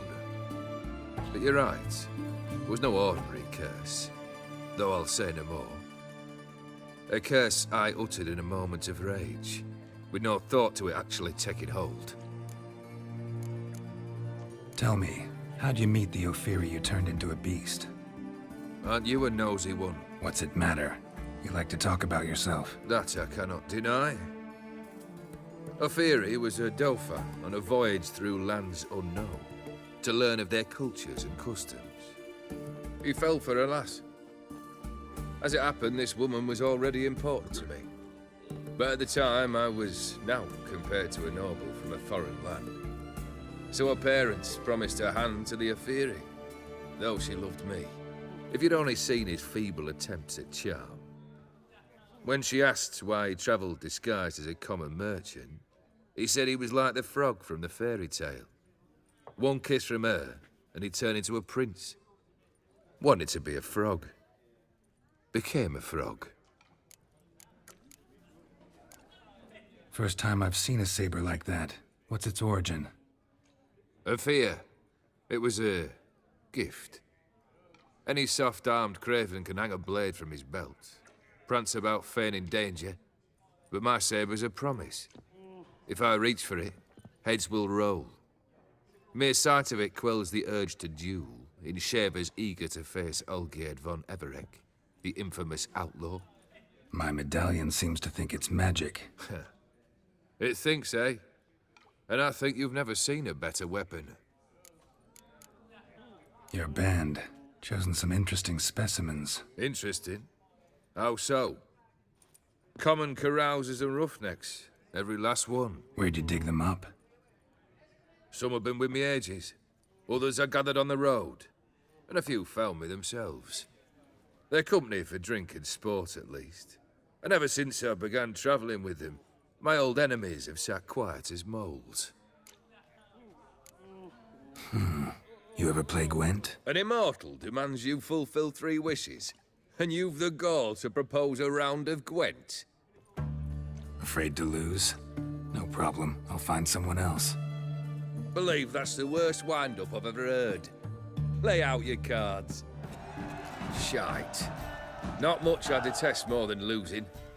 Well, my congratulations. This card's yours. Thanks. Vladimir sends his love. You spoke to him? Impossible. Did more than that. Fulfilled your wish. And talked to him extensively. Curious what he had to say?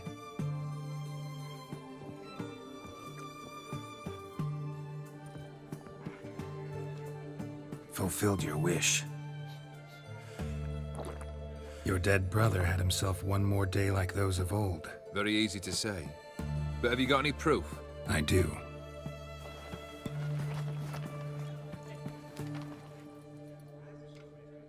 Vladimir's hand. It's unmistakable.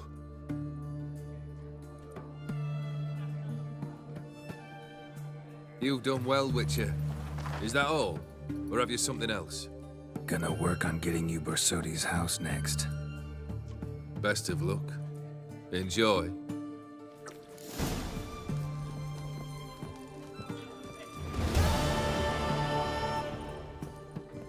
What's it?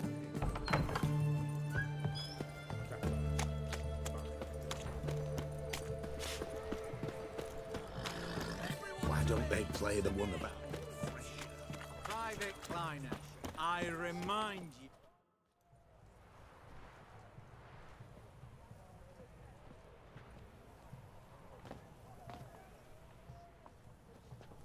This the Borsodi Brothers auction house? Seems it. Private Kleiner, you're on duty. Need I remind you? Fraternising with civilians is not allowed. Purpose of your visit? Just curious. Redanian army regulars, right? Lance Corporal Václav reporting. And this bloke's my subordinate, Private Kleiner. Careful you don't piss yourself out of excitement. You say something, soldier? Not a thing. Shouldn't you be somewhere? There's a war on, you know. We was transferred here. All official. Written order 76 CWX. Mission, guard the auction house. Priority, high. Top, in fact. Borsodi fella knows his way about the court. Helps the high-rankings sell their war booty. Gets protection in return. Private Kleiner, that's confidential military information. Any of the owners home? Meaning the one and sole owner, the esteemed host Borsodi?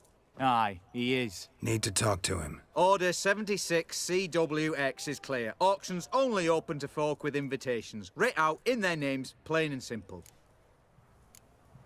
Make an exception. That's the smart thing to do. Threats don't scare me. I've sworn to serve Redania till death do us part, and I'll keep my oath. With a song on my lips. Careful, bugger means it. Gaude, Mater, Redania, Pruli fecunda nubili. Who have we here? Geralt, the Witcher of Rivia. Vimy Vivaldi, the banker from... Actually, where are you from? Matters little, mate. Gold knows no boundaries. What's all the fash, Corporal Václav? Are you squabbling with my pal Geralt? Master Vivaldi, sir, your esteemed associate, he weren't invited to the auction, and But I plough and have been, and he's coming with me. In you go, Geralt. But my orders... Fuck your orders! Need I take this up with the sergeant? Ha! I thought not. Now, stand to attention and shut your giggy. Oh, the lads will be rolling back at the barracks. Shut it! Now march! Round you go! 1, 2, 1, 2!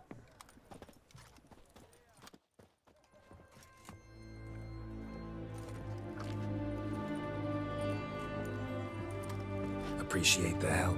Just note, I've always had a mind to seeing to old pals and clients. Business with you's a pure pleasure, Vimy. The dear departed wifey claimed the same. Ah! Folk are assembling. Auction's about to start. Time we went upstairs. Could have sworn the Borsodi's auction house was in Novigrad. It was, but they moved it. You see, Radovid offered Horst a preferential tax rate. 0%. Huh. Pretty much unbeatable. Aye. And I've nae seen a purer example of the benevolent state. What did folk come to bid on? Any idea? All kinds of valuables. Rare weaponry, exotica. But I've got my eye on a selection of canvases by the master portraitists of the Maribor School. Van de Noob and Longendijk. Well, well. Never knew you to be a connoisseur. Course I'm not. It's all muck and rubbish to me. Point of fact, I'll just wrap 'em in paper and lock 'em in the vault. Why in the world do... What do you mean, why, Geralt? I've got to diversify my investments, didn't I? Actually, I'm really just here to talk to Horst Borsodi. Oh, might be more of a problem than you'd expect. Because? An awful hermit, that one. Not a wee bit like his da, military keep his soul. But Horst is like to show his head during the auction. I'll introduce you then. Be mighty indebted to you. Think nothing of it. Only if I collect on loans and promissory notes. All right, up we go. White gold and mother. Where's that delivery? This one probably also belonged to Sorceress. Fetish, maybe? Beautiful, but first blow would shatter them. At a starting price of 2,000. From the collection of the mage Aramis. Codex Redaniensis, sole surviving copy. Zeracanian spears. Excellent adornments for any parlor wall. Good to know. That's all. A giant's. Or maybe a Jotun's. Goblet of fire. Wonder what it is. Geralt, you thought of buying real estate. Could get you attractive terms on a mortgage. No such thing as attractive loan terms, Vimy. What about in Kaviri Marks? Come on. You know damn well that makes no sense.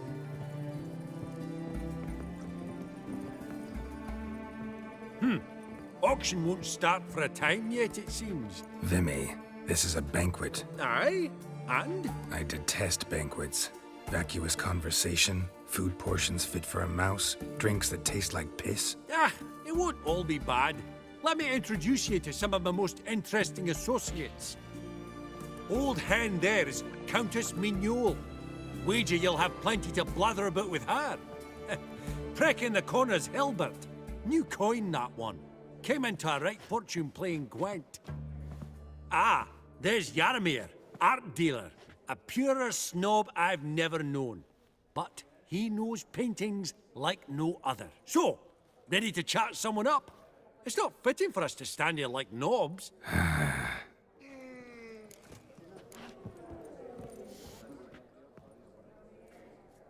Yaramir, might we trouble ye a wee spell? Mm-hmm. Greetings, Vivaldi. Who's this? Geralt of Rivia, Witcher. Thought you might have a blether with us. About the paintings on the block today. Ah, sniffing for a quick turnaround as usual, are we? Pot calling the kettle black, I'd say. Do a lively trade in canvases yourself, my friend. True. Yet first they delight my eyes, whereas you treat them as mere promissory notes. The only arts that interest you are those culinary. What about you, Witcher? Do you know anything about paintings? Realize this might be hard to believe, given my crude-looking mug. But yeah, I know a thing or two. Truly? We ought to see what.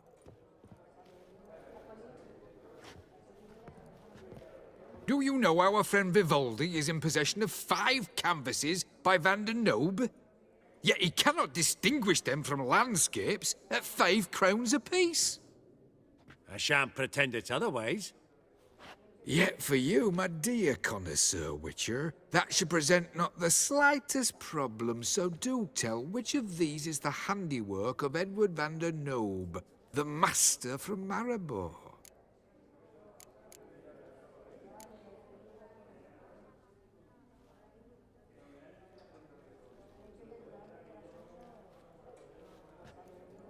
Really?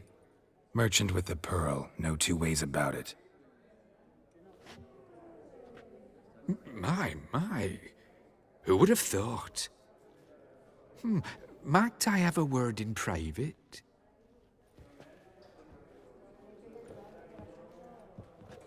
Forgive me my impertinence. At first I thought you an ignoramus.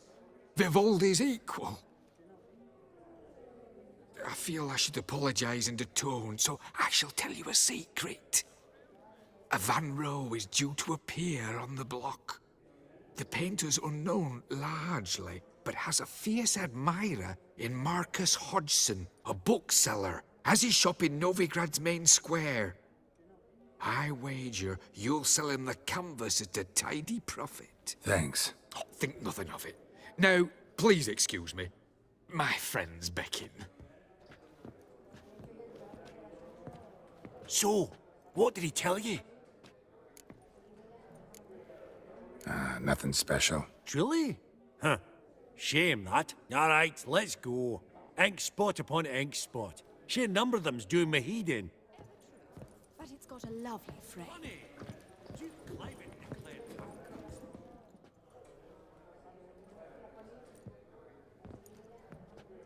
Halbert! It's been years. Allow me to introduce yous. Geralt of Rivia. Enchanted. Pleasure's all mine. How's it? Got your eye on any sparkly bits today? Not really. I buy what strikes me fancy. I need something right sumptuous for me walls just now. Nilfgaard. I get it right? Excuse me? Your Gwent deck. It's Nilfgaard, innit? Come on, admit it. Not a bad deck, Nilfgaard, but I'll take the Northern Realms over it any day. Ah, understood. A patriot. You ought to know, Halbert. Geralt here's a positively superb player. Superb. I've heard. Tawny at the Passiflora. Sat in on that, didn't ya? Mm-hmm. Pretty special as events go. That were nothing. Skinned me of my prime card, he did. Imagine that. One you gave me as collateral a time back. We got a minute before the auction starts, so... Nudge, nudge, wink, wink. Maybe around? Sorry. Another time, maybe. It is what it is. I'm off for a nosh. By the by, watch those little black balls. Strange, them. Ah, to spurn the caviar of the Kaviri sturgeon. They're casting pearls before swine. Come, Geralt, let's have a blether with another. Greetings to the Honourable Countess. Madam, allow me to introduce my dear friend, Geralt of Rivia. Witcher of the School of the Wolf. Forgive me, but have we had the pleasure? No, but your guild is unmistakable. Your medallion. Take note, Geralt. Countess Mignol is an eminent collector of Vitaminaica. What now? All manner of objects related to the witcherly profession. Swords, gear, medallions. Mind if I ask how the Countess became interested in us, humble monster slayers? I've some pleasant associations, dating from my oh-so-distant youth. Didn't you say such things, Countess? You look right fetching to me. That's very kind, Master Vivaldi.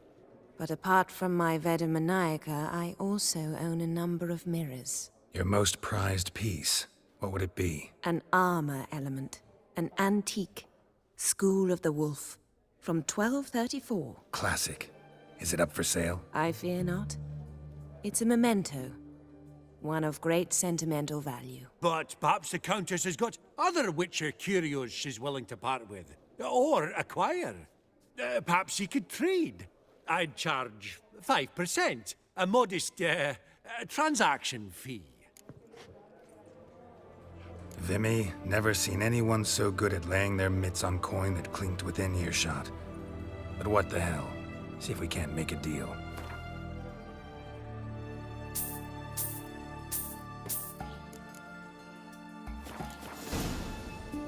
Does the Countess have her eye on anything particular today? No, but Horst Borsodi insisted he would put up something that would be of interest. Did he happen to say what it was? No. Oh, you know what he's like. A walking enigma. On another topic. Master Geralt, I was wondering if you'd be willing to help a lady in need. Depends on the nature of the need. Oh, it's quite the trifle. I stepped out onto the balcony a moment ago. I dropped an earring while there. I couldn't find it. It must have fallen through the floorboards. Perhaps you, with your cat eyes... Not a problem. I'll go right away. I shall be much obliged. See you in a minute, Vimy.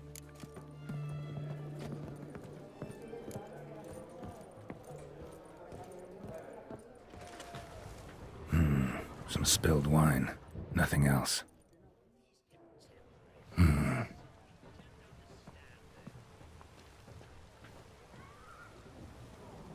There's no earring out here, is there?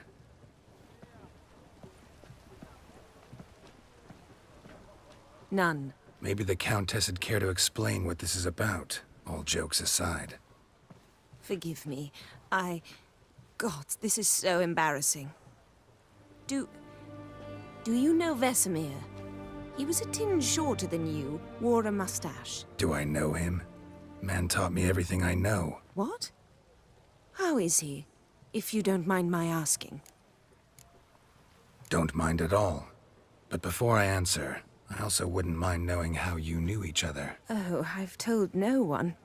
Not ever. But I suppose I owe you an explanation.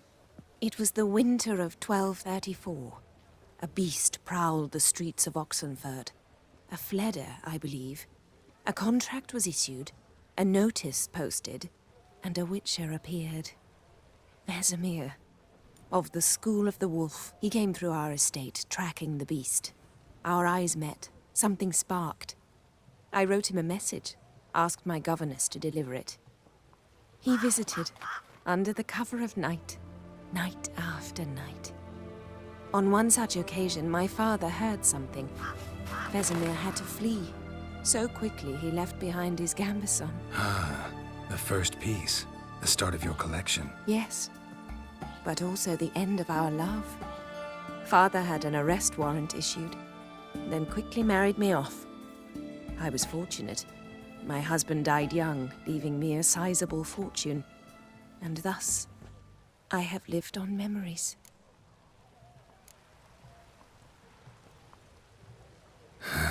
Afraid I have bad news. Oh?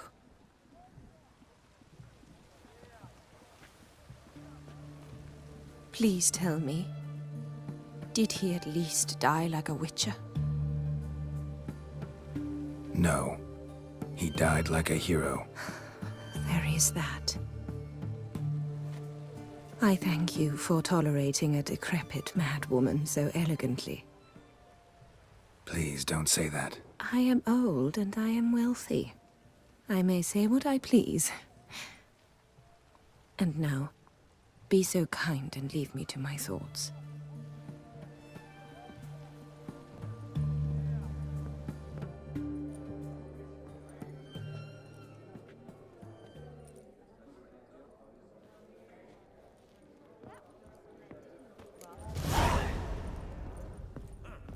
Esteemed ladies, honorable gentlemen, the auction will begin shortly. Take your places, please. Ah, at long last.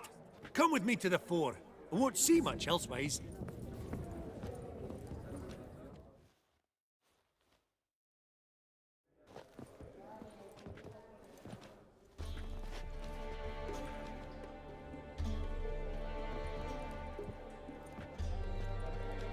Vimy, listen.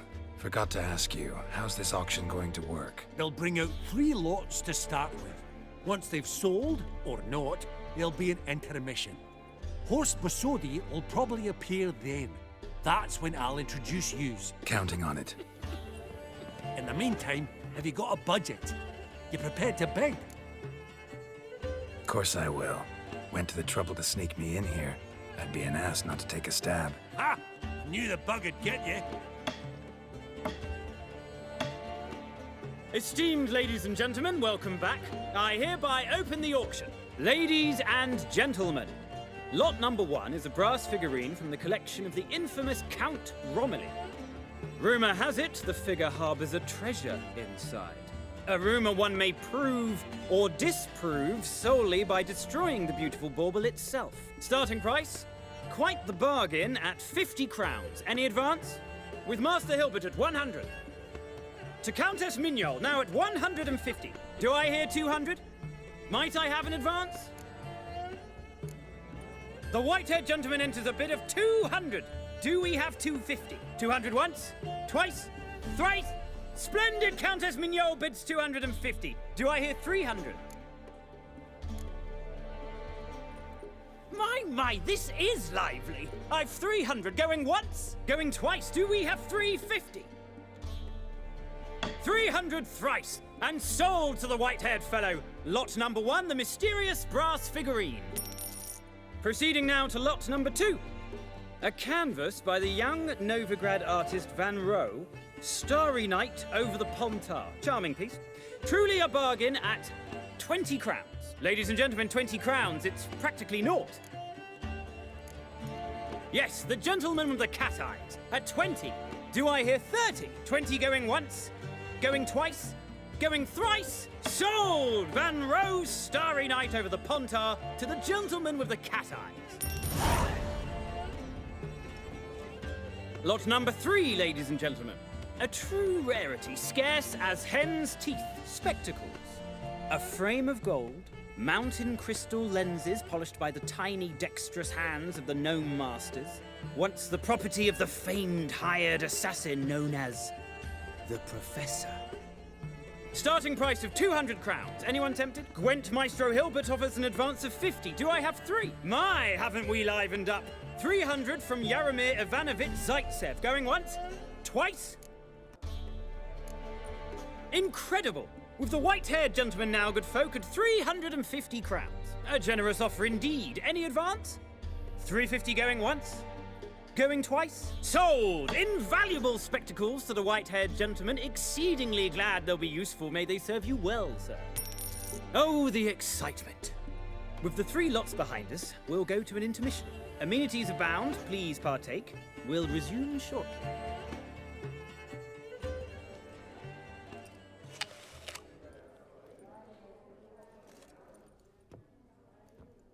Oh, Geralt, look!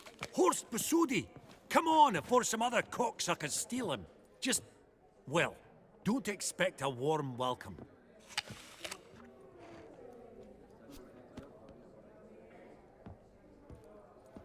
Greetings, Horst. Allow me to introduce a dear friend and associate, Geralt of Rivia, who comes uninvited. Exactly. Pretty serious oversight. I see no reason why the faux pas should taint our newfound acquaintance. Acquaintance? I honestly don't know what you think this is, Vagrant.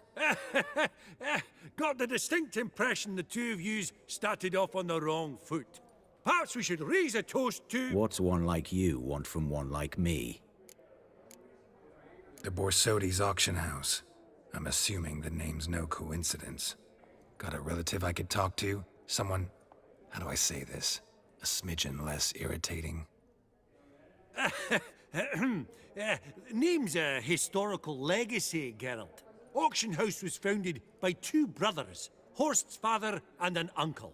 In this generation... I, and only I, am it. So get to the point, now. Right. Let's dispense with the niceties. Maximilian Borsodi's house. Gotta lay my hands on it, whatever it... What? Where did you learn of it? Gentlemen, no reason to lose our composure. Raise our voices. I ask you, where did you learn of it? Whoa, come on now. Where? Doesn't matter. Willing to tell me what it is or not? Guards, escort the Witcher out.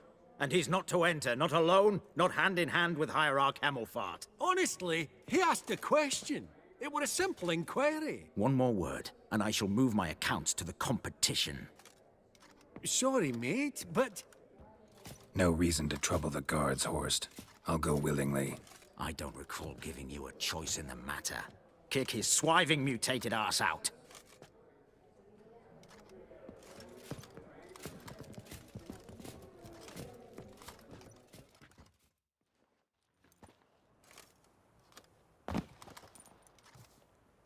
Your swords, master. Law says we're to return them. Law don't say when, though. So we'll do it, aye.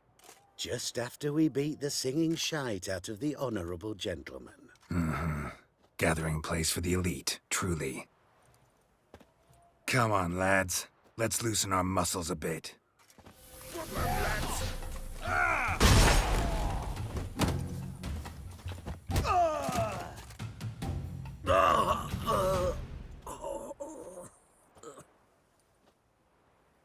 Law says if you see someone hurt, you should summon a medic. Law doesn't say how fast, though, so you can sit tight a while. Seems true what they say.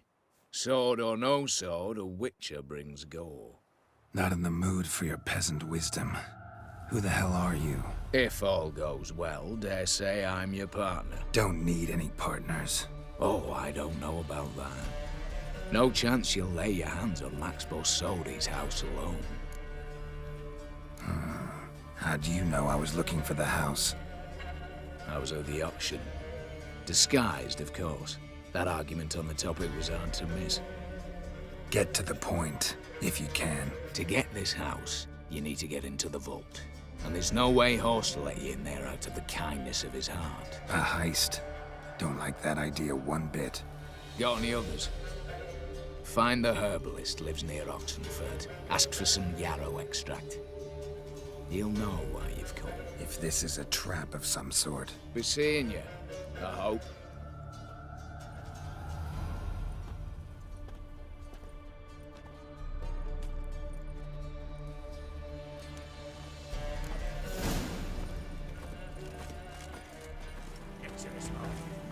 Open the door, you must. File 2, and we'll torch you. What's this one want? You're trouncing, looks like. Not in first.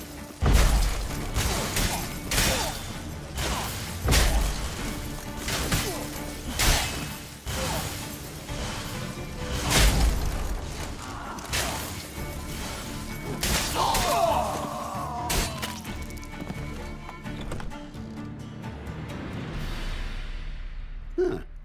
That was rather efficient. That all you got to say? I saved your life. We'd have disposed of that rabble easily. We? Aye, aren't we precise? You know what I mean. Now, are you here to trade or not, Wouldn't happen to have some yarrow extract. I do. In the back. Follow me, please.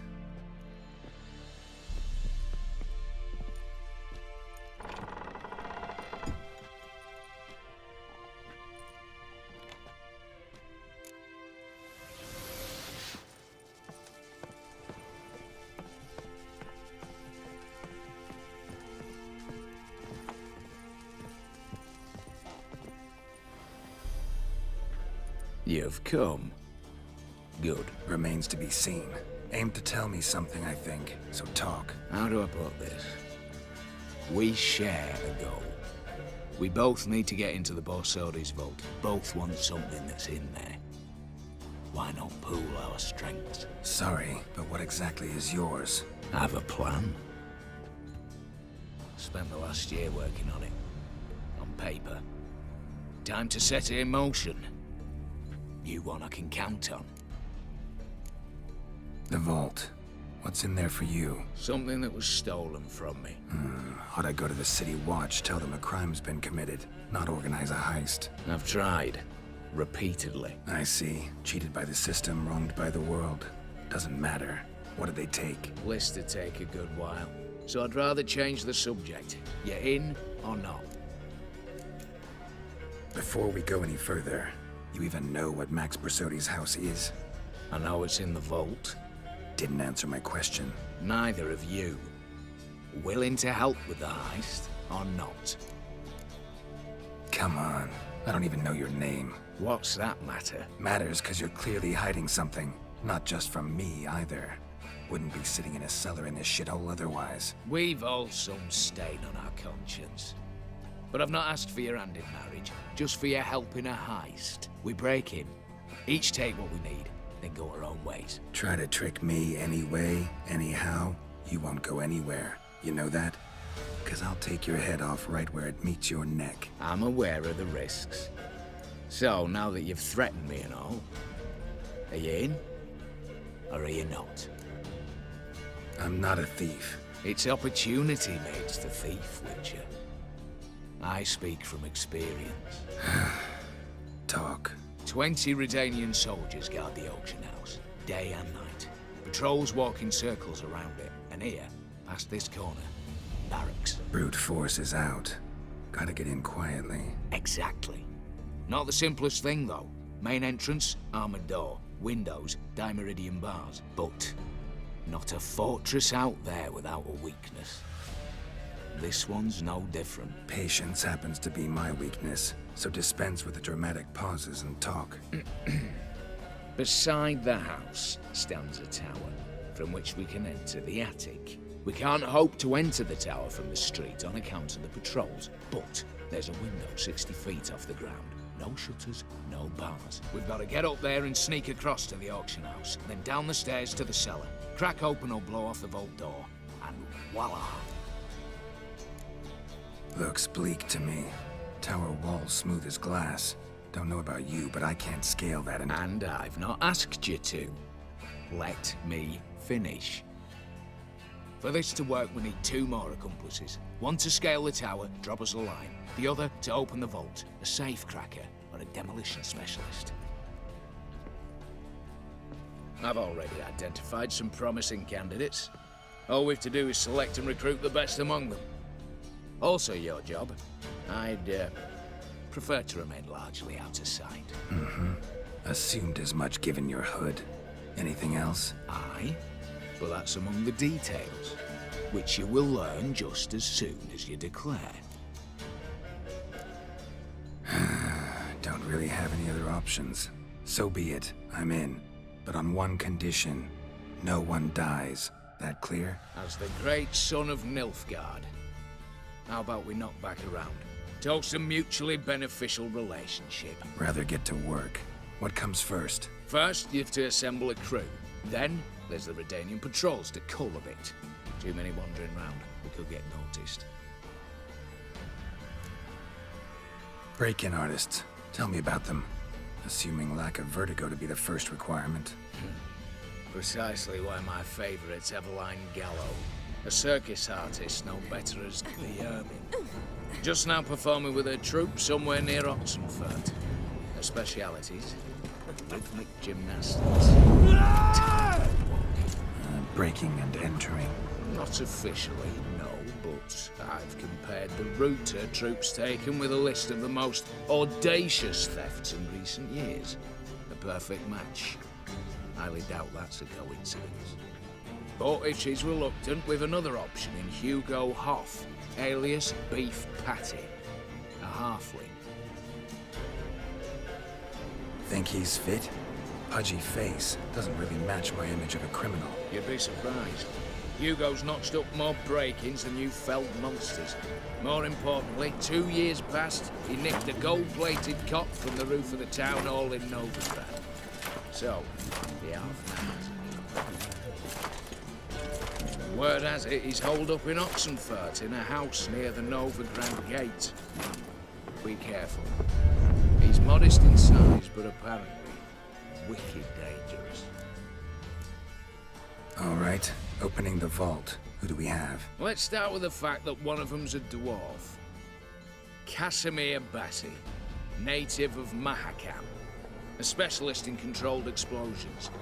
Folks say he could blow Novigrad to the high heavens with but a pinch of saltpeter. Bolt door for him should be his cinch.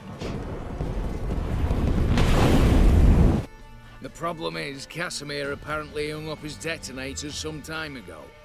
He married, sired some littler ones, and settled in the village of Alness. Might plain turn us down. Any options? Quinto, the North's most famed safecracker. Arrest warrants out on him in Kedwin, Lyria, Angrin, and Kavir.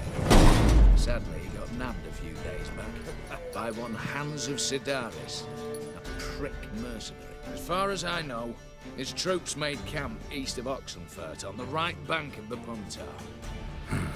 So I'd have to rip one from his cozy home, the other from a cozy cage. Need to think about it. What's this about culling the patrols? Told you, no one dies. Easy. I don't want anyone's death. Just need some folk to be temporarily indisposed. Spit it out. You've got to approach the garrison's cook. Convince him to spike the soldiers' nosh with something to keep some of them bedridden. 1 in 2, let's say. Wouldn't want to raise suspicions. Know the formula for a potion that might do the trick. There.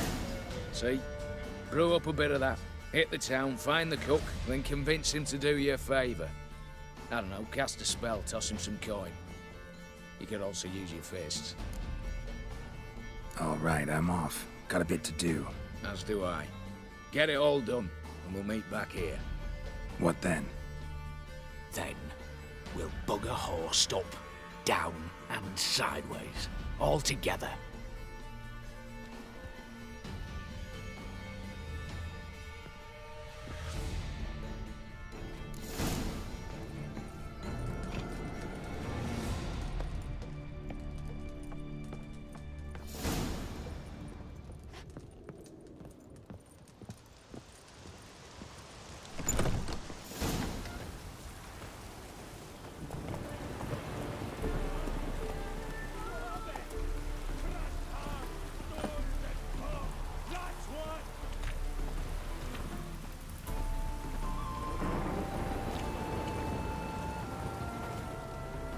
Master Casimir, toss aside the torch, it guards! Ah!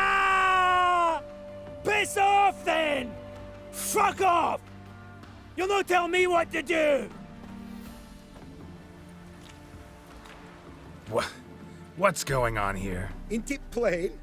Master Casimir sat upon his roof.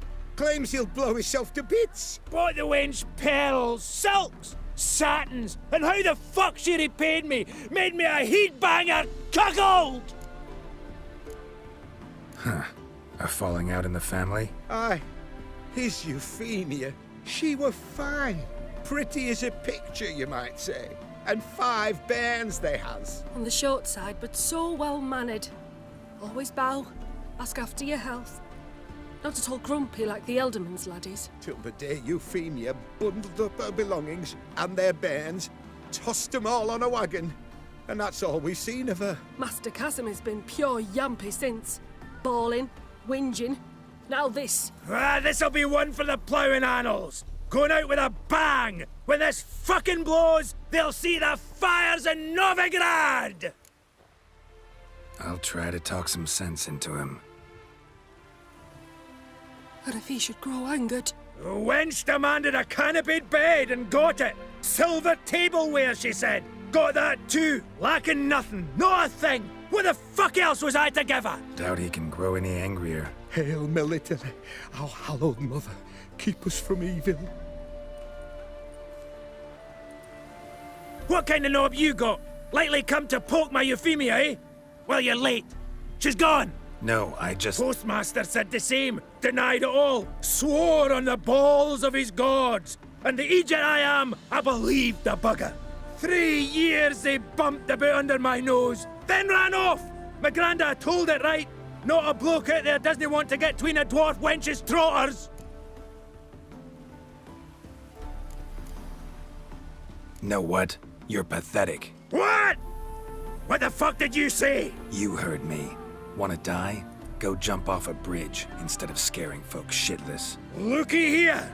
Got us a clever one, telling me how to off myself. Even willing to help you. No chance you'll do it on your own. You're not just a cuckold, you're a coward. Me? A coward? I'll no listen to this tripe! Don't you go nowhere, you bastard! I'll tie your bull bag around your neck! Into it.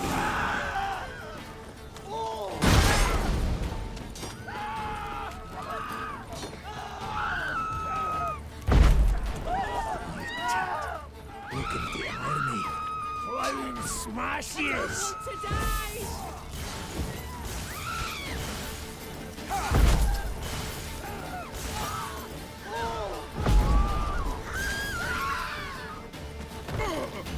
Oh! You bruised my bones! Right splintered them! Oh! Sorry. Would have preferred to talk it out. Thing is, you gave me no choice. Nay, didn't apologise. I needed something of the sort. Some fella to knock the muck out of my head. Oh! So,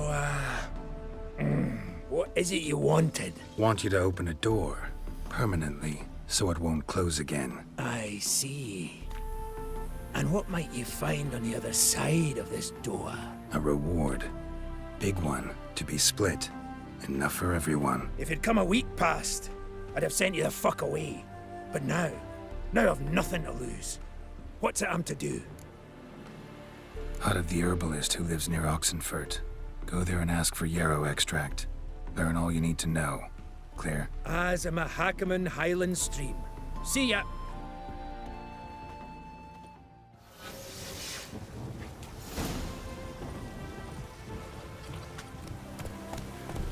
What are you doing here, Lemieux? They're not at work. Return their coin to the job.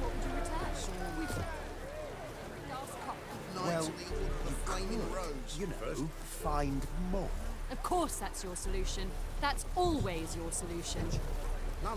The minute we're in trouble, you make me responsible for getting us out. As in Maribor. Remember Maribor? Dove, please don't change the subject. Mind if I do? That depends. Who might you be? Geralt of Rivia, Witcher. You Eveline Gallo, the Ermine? Only to friends. Calm down, Merrin. No need to puff up. And you, talk. What do you want? Rather talk eye to eye. Eveline conceals nothing from me, and... And you were to help set up the benches. Immediately. But...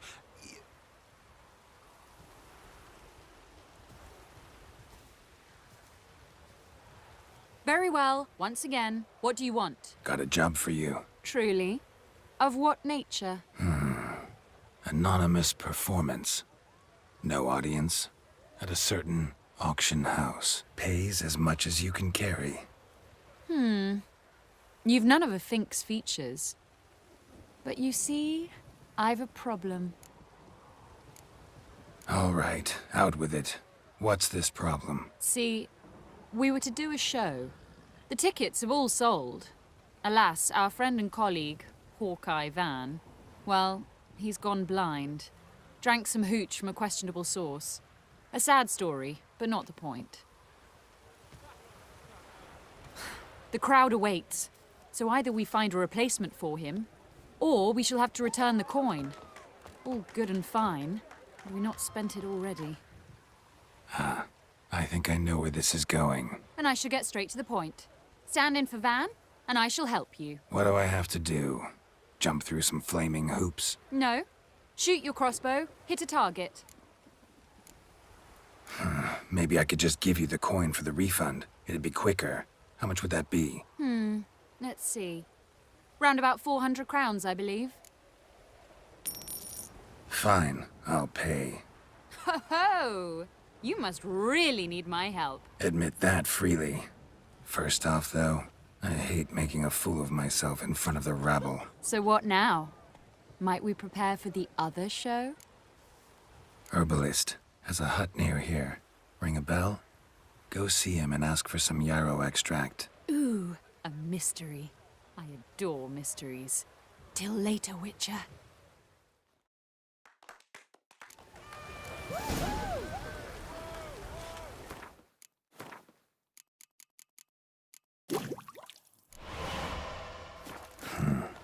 few drops and the boys at the barracks will have a restless night.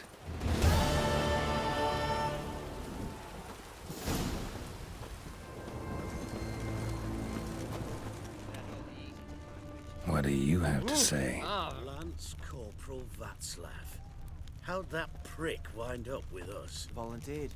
Word is he had to bribe the medics to let him enlist. He mad or what? That's just it. Certifiably insane. Didn't pass the tests, apparently. But to pay hard coin to enter the army?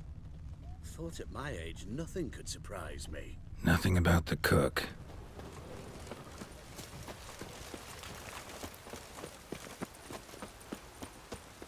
Crawl back up. What do you have to say? That Horst Borsodi, he got a daughter. Why'd you ask? Well, think on it.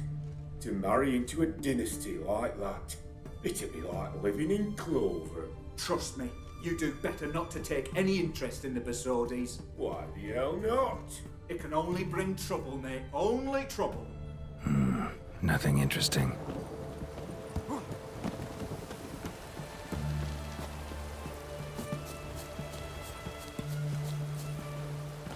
What do you have to say? Fish chowder for supper the day. That true? Who told you? No one. Your kind spreads disease. No one. Defeatism and Came desertion. through the western gate the morn. Saw Martin on the pier, rod in hand, fishing. Cook like that's the right treasure he is. No griping about poor supplies. Just the gumption to enrich our gruel. Aye. If only he'd go a bit lighter on the garlic. Pier near the western gate. Should be easy enough to find.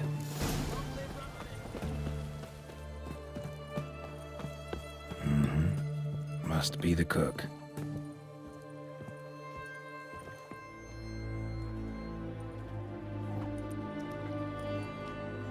Good day.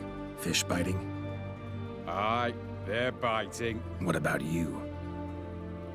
What's that? Got this mixture. Pay you to pour it in the soup for the boys at the garrison, on my signal.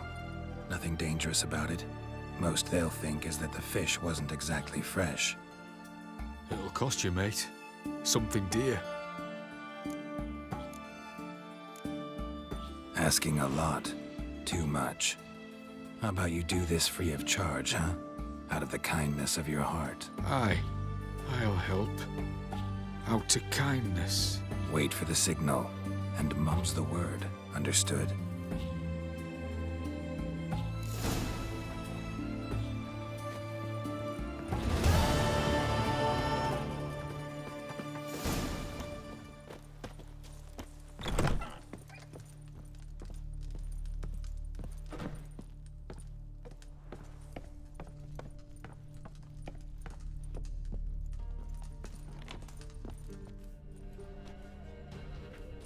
And mighty must be midst the unattached. I am, though only for a wee spell now. Is that so? Impossible. Only a fool would loosen their hold on a mate like you. Ah, at last, we're all here. Time to begin. This heist, it's no jest. So if any of you has any doubts, isn't sure, now's the time to leave. Won't be able to after. The Borsodi's auction house, its vault.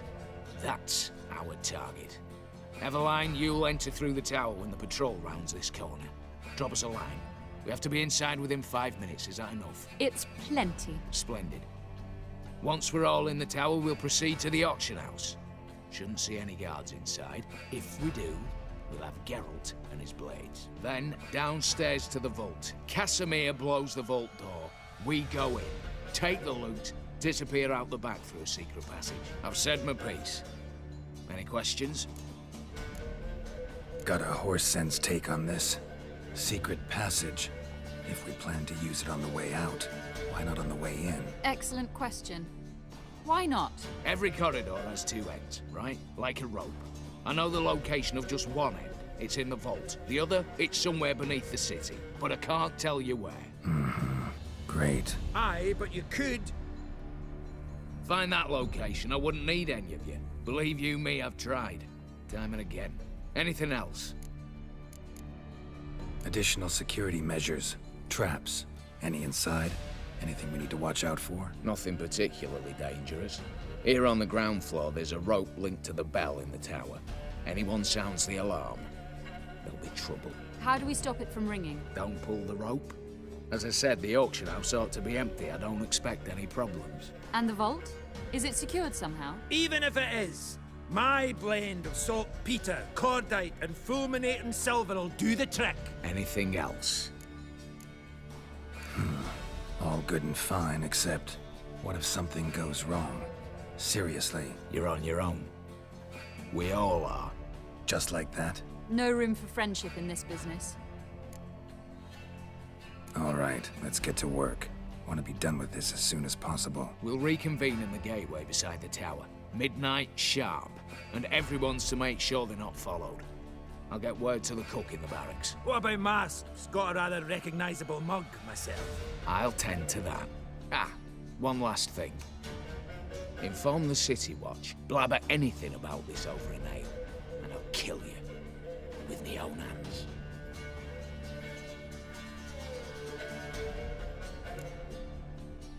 If you're so damn scared somebody'll talk, let's all go there together. Now. Any objections? Anyone need more time? On our way, then.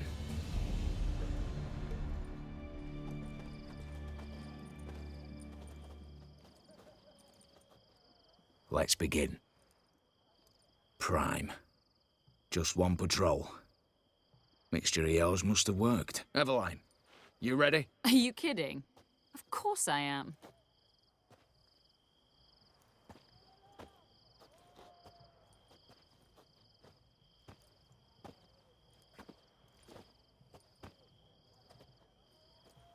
Three, two, one.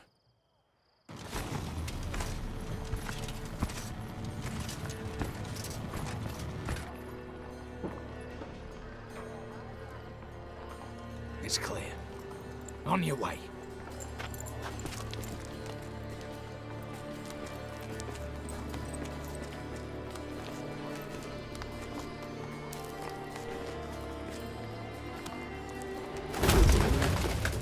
Ploughing city foul. Shite all over again. What? Oh, so. Patrol's turning round.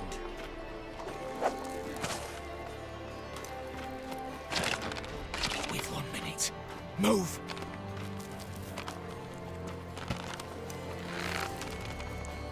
Damn. Should have blown myself a bit, prick and all.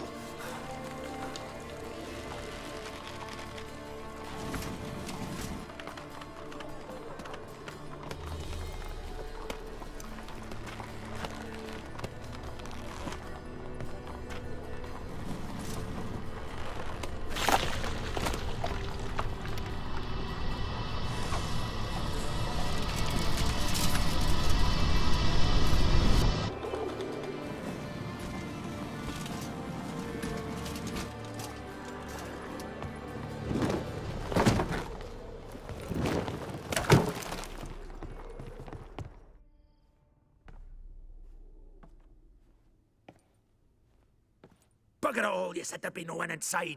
Seems my informer was wrong. Is that all you've got to say? I nearly broke my neck. You knew what you were signing up for. This is no time to argue. Gotta agree. Backing out's not an option anymore. Need to see this through, whatever happens. Hallowed words. One guard could mean many more. You'd best draw your sword now. No. What now? No one dies. Said so from the start.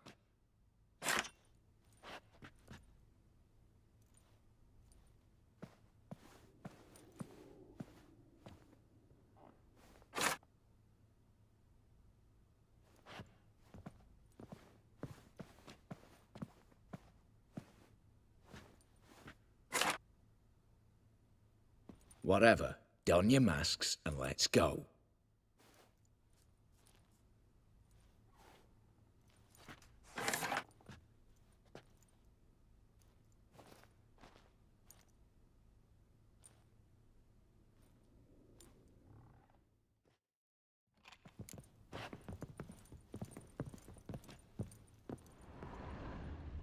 Letters must be old. String seems to say so too.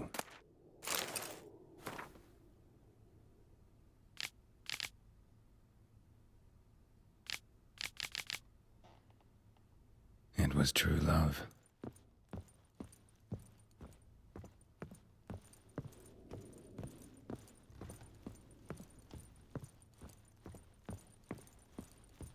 Clear for now. Knock on wood. Good. Eyes in the back of your head. Minor then. I've only seen several things I'd gladly take with me. Not now. The vault. That's our target. Is that clear?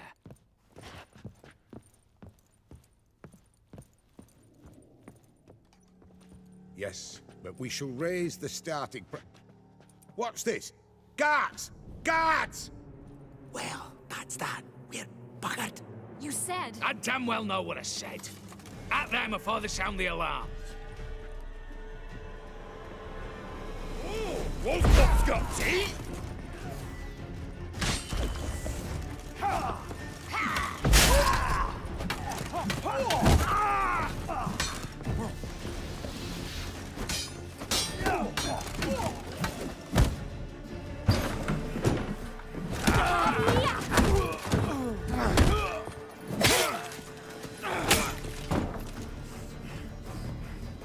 Stop him! He's not to flee!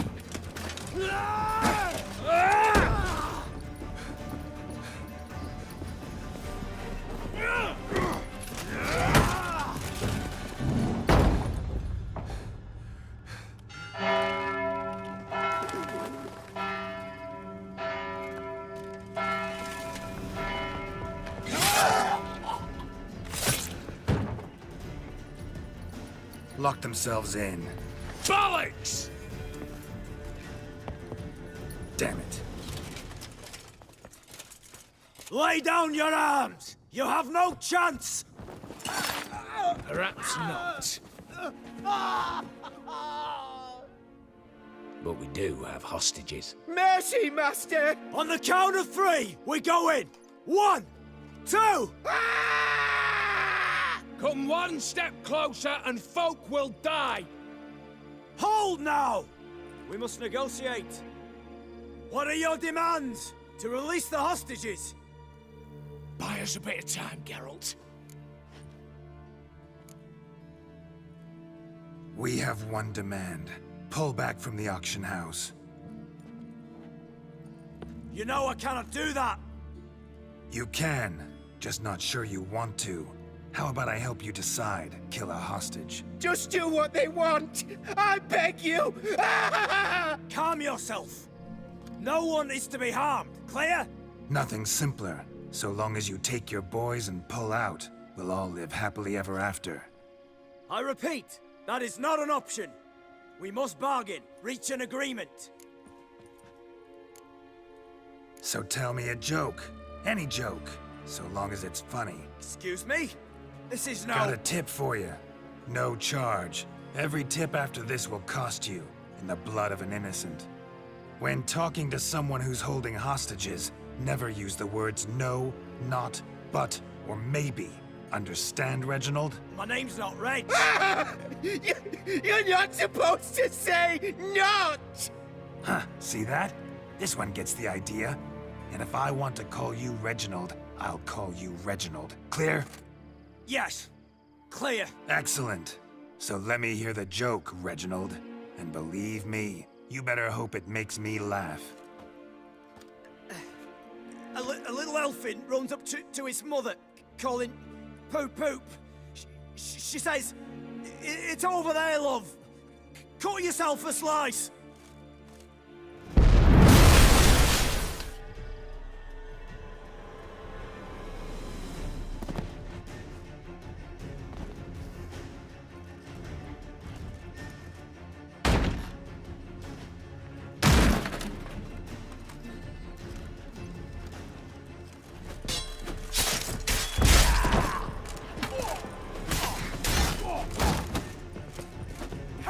Lost your nerve?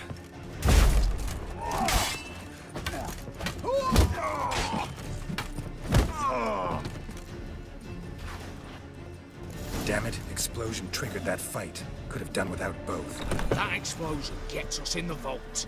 Where's Eveline? She's fled. All the better. Fewer hands reaching out for loot. Come on before reinforcements arrive.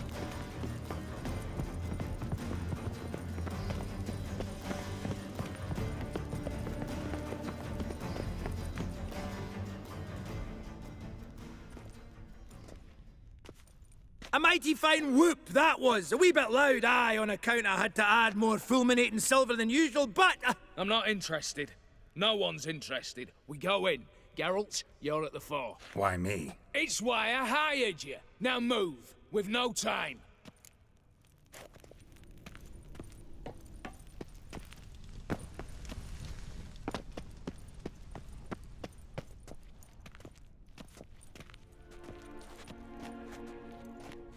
You don't know who you're fucking with.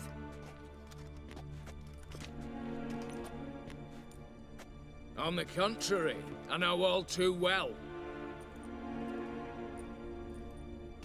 You old? Greetings, brother. Been years. Stone me stupid and slap me happy.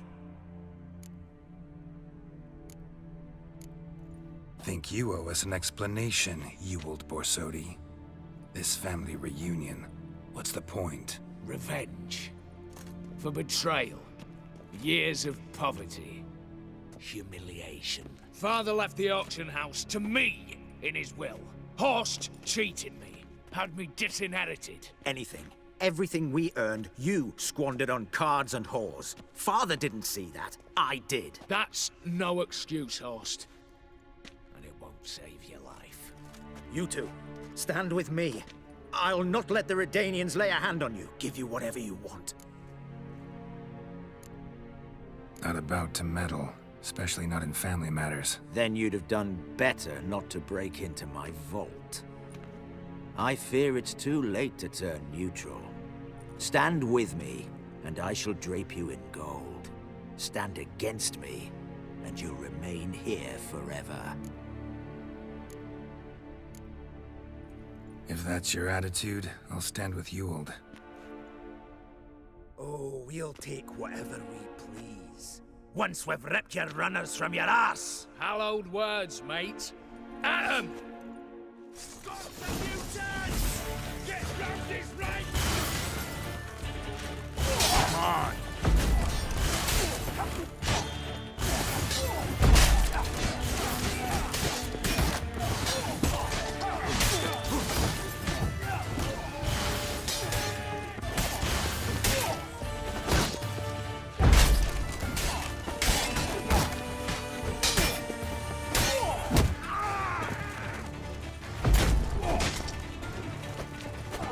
Smash it!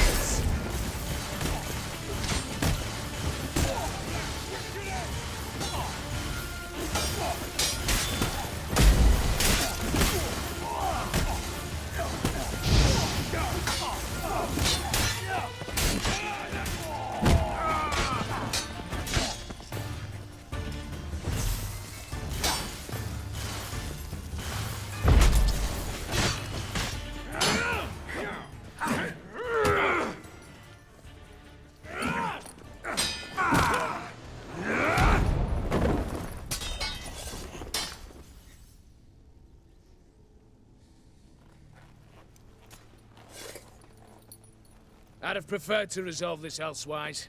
Stolen the scrolls, thrown you out into the street. Revenge is best served cold, after all. But I don't mind serving it hot. No. I beg you, mercy, for your brother. I shall do anything you ask. Truly. Anything. Anything. Sign over to me all that you own. Then walk out as you stand, with just the clothing on your back. Allow me one thing. Any one thing.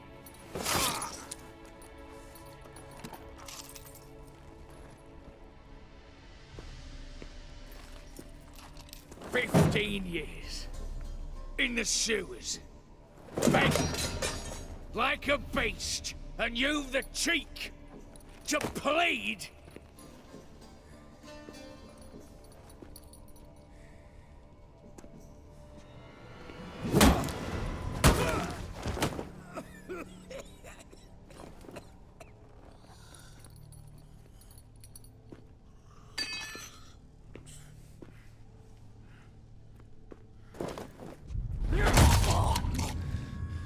Take that.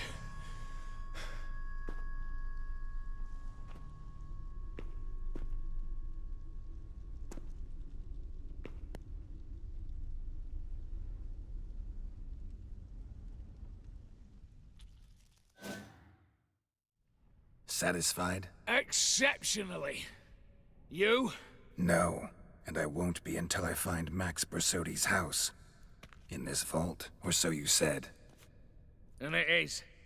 There. But I fear it's not yours for the taking. You see, it houses my father's will. A scroll thanks to which Ewald Borsodi, long missing, will assume the family fortune. And Geralt of Rivia, who you cheated? What'll he assume? Alas, but he's free to choose anything else. Gents, keep calm. You tricked me. And you were prepared to let me face Horst's thugs alone. To my mind, we're even. Now, Max Borsodi's house. If you've absolutely got to have it, you'll need to take it from me by force. Dumb, but have it your way. Let's make this quick before the soldiers get down here. At your service, mate. Casimir, stand with me. I'll make you my treasurer. Your salary in the thousands, mate. Sorry, Geralt. Coin's coin. No two ways about it. Smashes! Well, how long you gonna make me wait?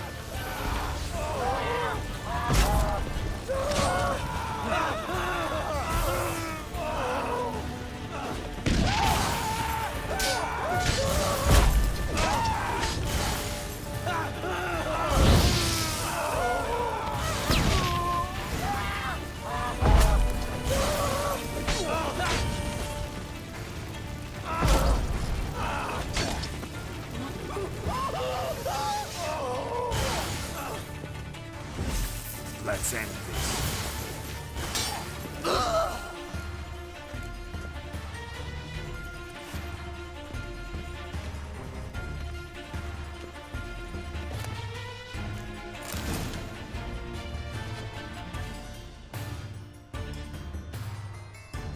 Damn candles.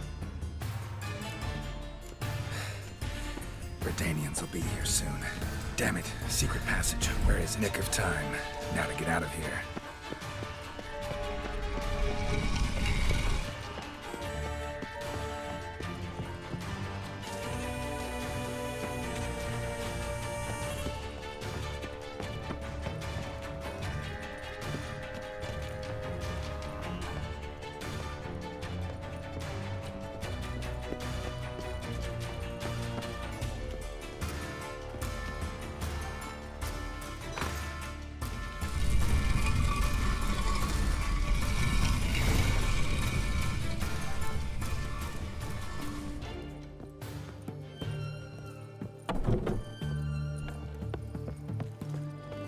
Choked to death on 3 pounds. Much for a herring. Crown apiece. Need to chat. I'm all ears, Witcher. Got something for you. I love gifts, but I prefer to unwrap them in private. Oi, lads, mind the barrels. Going out for a jabber with Geralt. Come.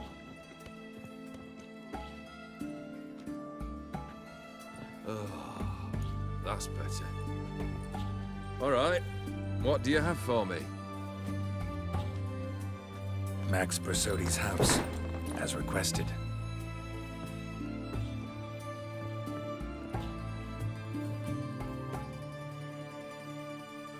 Ah, Horst must be livid. He's not. No? He's not anything except dead. His brother, same thing. A few others too. Stones you've got. But I didn't think you'd have the stomach for a massacre. Oh, think I might find the stomach for another, once your final wish is fulfilled. You really don't like me, do you? Hate smartasses. Hate it when they try to use me. It's why both brothers are dead, and why you should tread carefully. Noted. Now I've some advice for you. The Borsodis aren't worth your tears. Sons of bitches to a man. Why did you need those papers? To sink the Borsodis, naturally. You see, I learned of an interesting clause in old man Maximilian's will. It states that his sons must meet and shake hands in agreement at least once a year at Bellatane. Failing that, the auction house must be auctioned off. The proceeds to go to Vilmeria's hospital. Guess the old man sensed what might happen. Horst and Ewald are gnawing on soil now. But thanks to these papers, their relatives won't get the auction house. Families lost it for good. And the hospital will have the funds it needs to treat orphans and beggars pro bono. Awfully noble of you, showing so much concern for the needy. I couldn't give a rat's ass about the needy. May they wither and disappear along with the city. I wanted one thing. Revenge.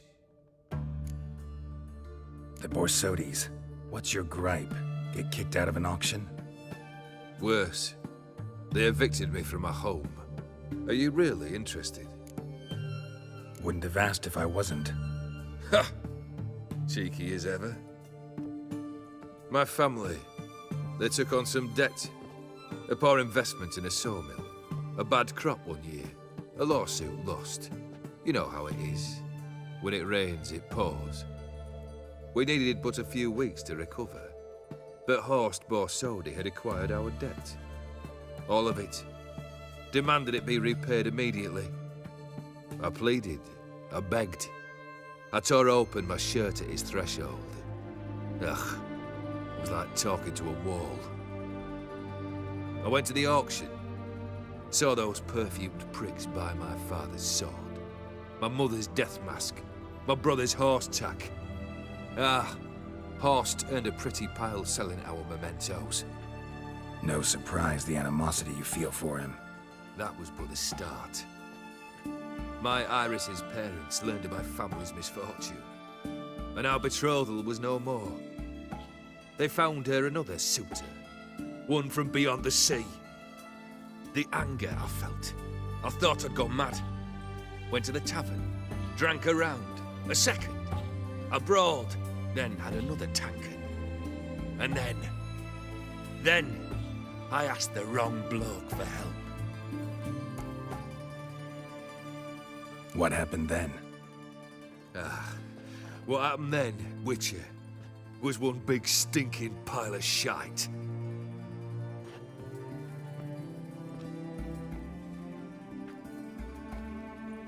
Well, why do you stand there? Do you need something still?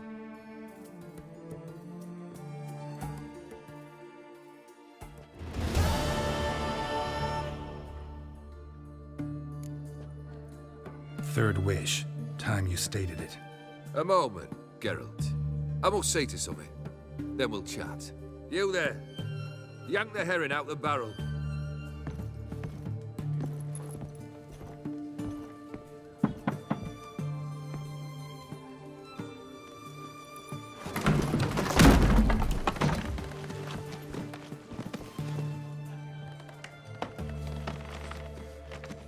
Come on, none of this dallying.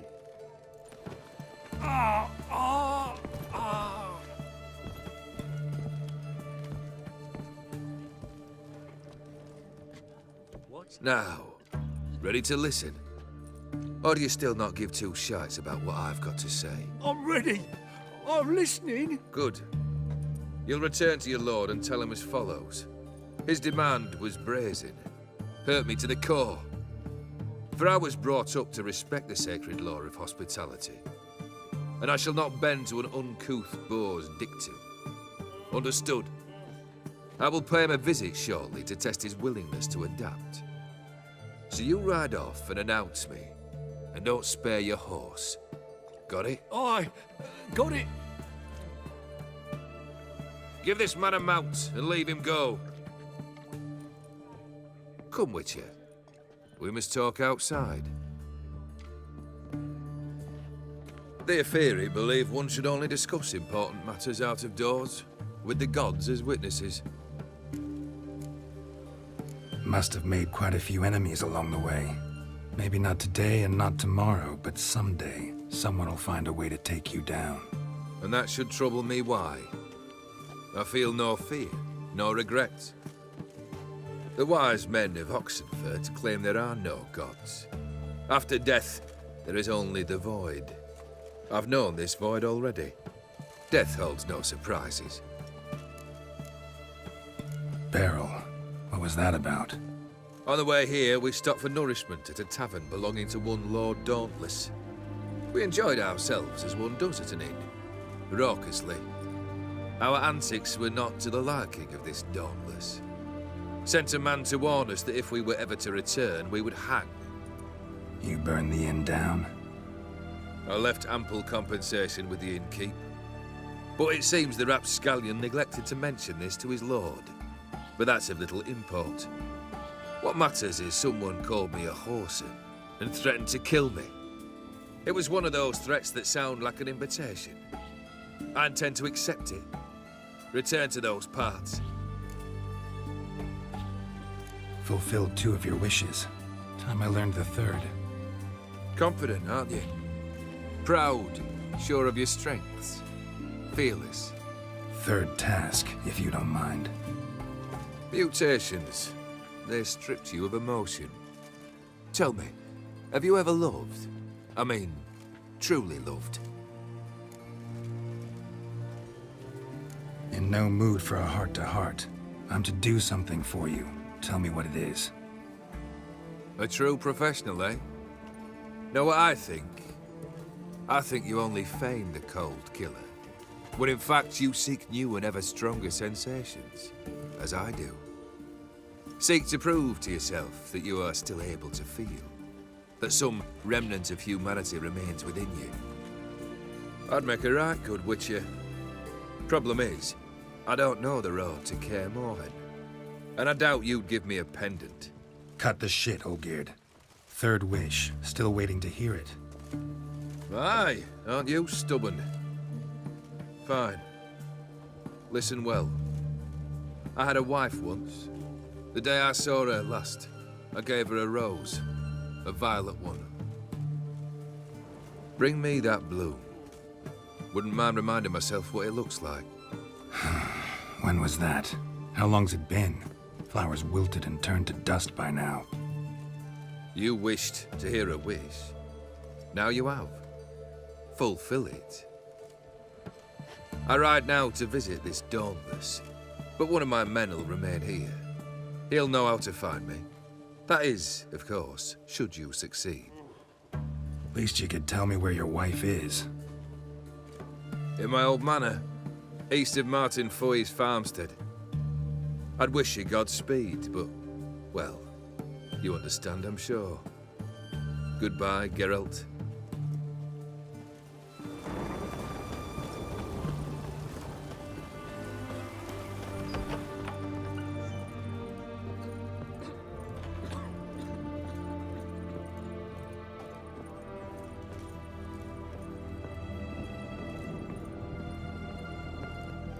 Yes, Geralt. Finally some time to talk. Tell me where you've been, what you've done since you left Vizima. You mean after you left Vizima with Triss? Well, the peace was brief, but I used it well.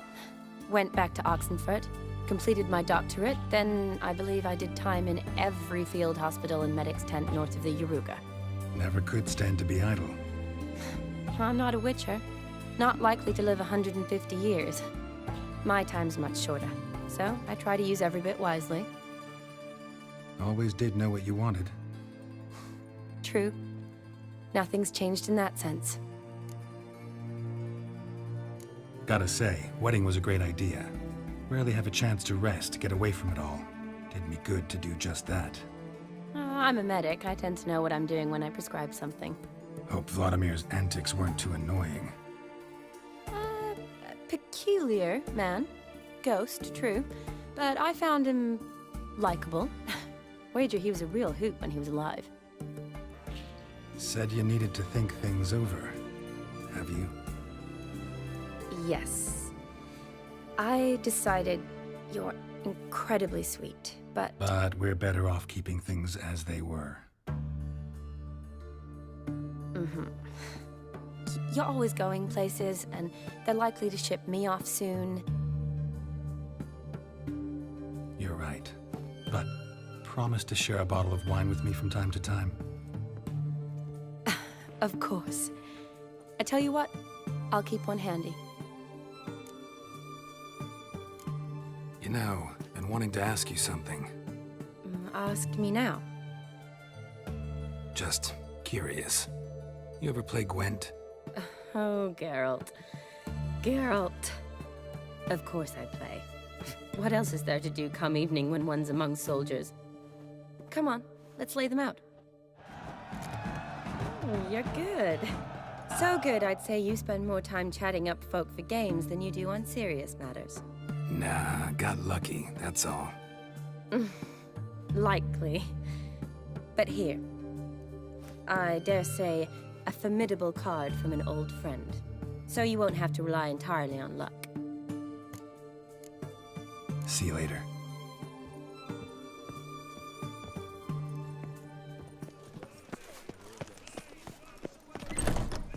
It can't be.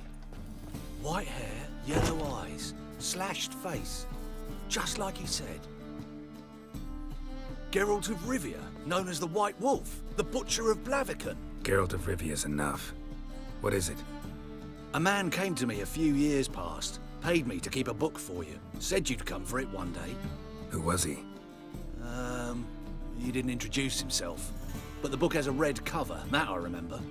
I'm sure I've not sold it. All right, see if I can find it. And perhaps glance at the others while you're at it.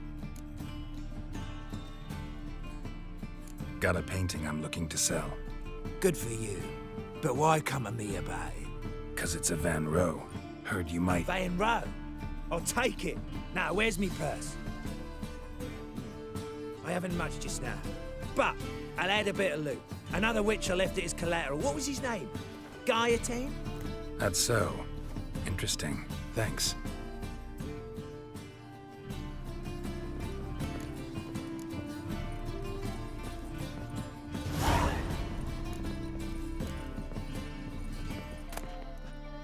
The treatment of furuncles through cauterization. A study. My manifesto. Must be it. There's a letter inside. Moribundia, the vampire's last likeness. Pyromancy, or the noble art of cheese divination.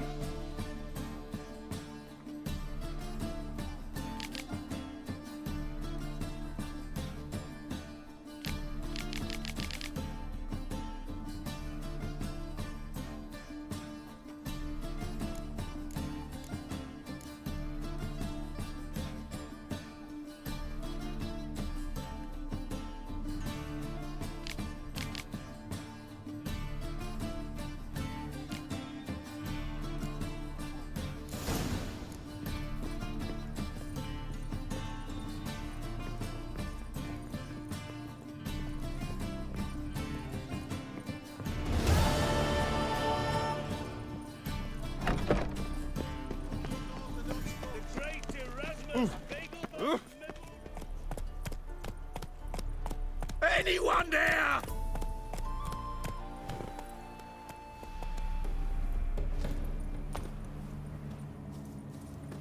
Hey! You hear me? Kendrick. Kendrick, you there? Not so loud. Ah! God, scared me off. Not so loud, I said. Fog's not natural. Could be something in there hiding. Foglets or air nymphs, for example. Don't want to attract them. Believe me. Foglets? Oh, sweet mother Melitterly, why did I ever come here? Good question. What are you doing here? See, Kendrick and me, we thought Manor's been empty all these years, full of fine things going to rot. So you're a thief? Thieves steal from the living. What's the harm taking from the dead? Kendrick went to open the door. I stood watch. Suddenly heard his lamp smash. Ain't nothing. Quiet. Called out to him, but...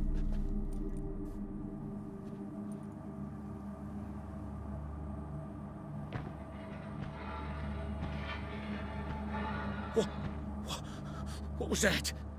One of them foglets you spoke of? No. Phew. That's the stone off my... I'll see what that was and look for your partner. You... Ain't about to wait around. I'm out of here. Pretty sprawling, this estate. Someone's still tending to the flower beds. No violet rose, though.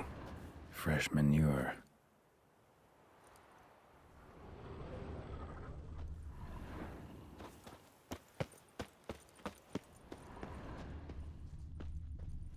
What are you doing here? A grave here?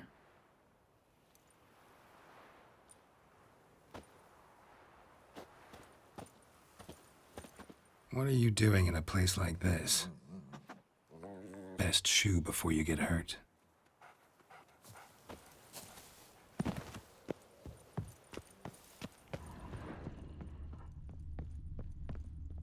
A busted lamp, and the ground's trampled.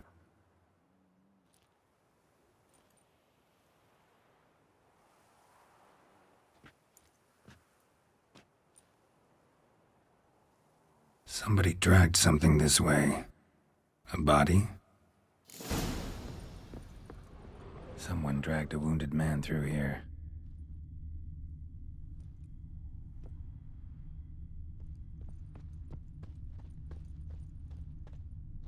Prints from cleated boots, leading from the back of the garden.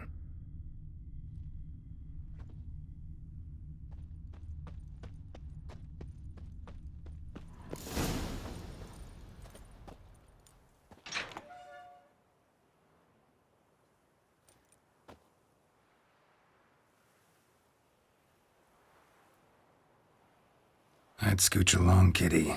This place. What's that? That. Digging.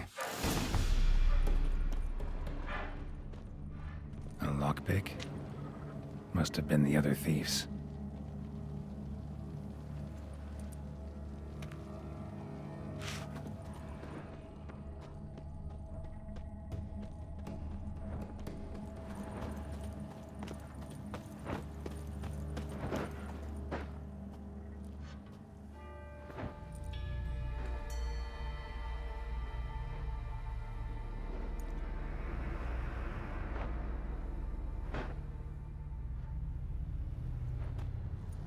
Graves, unmarked, laid out in rows like garden beds.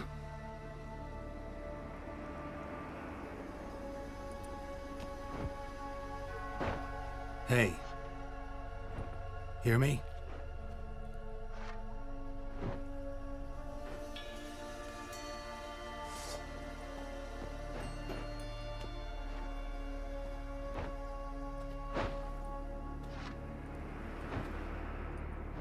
Another thief.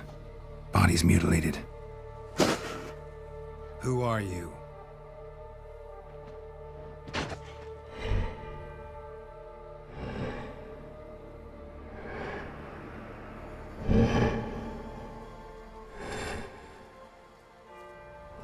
Damn.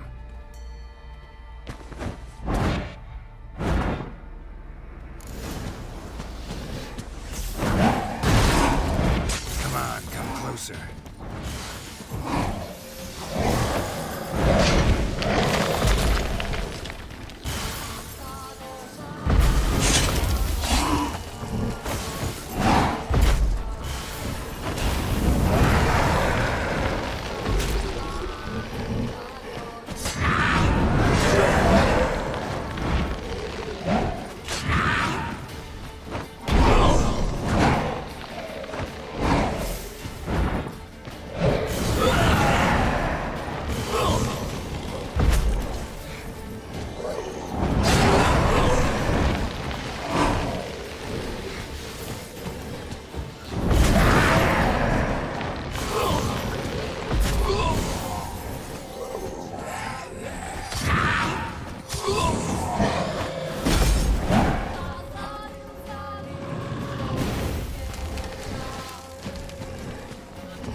fuck was that?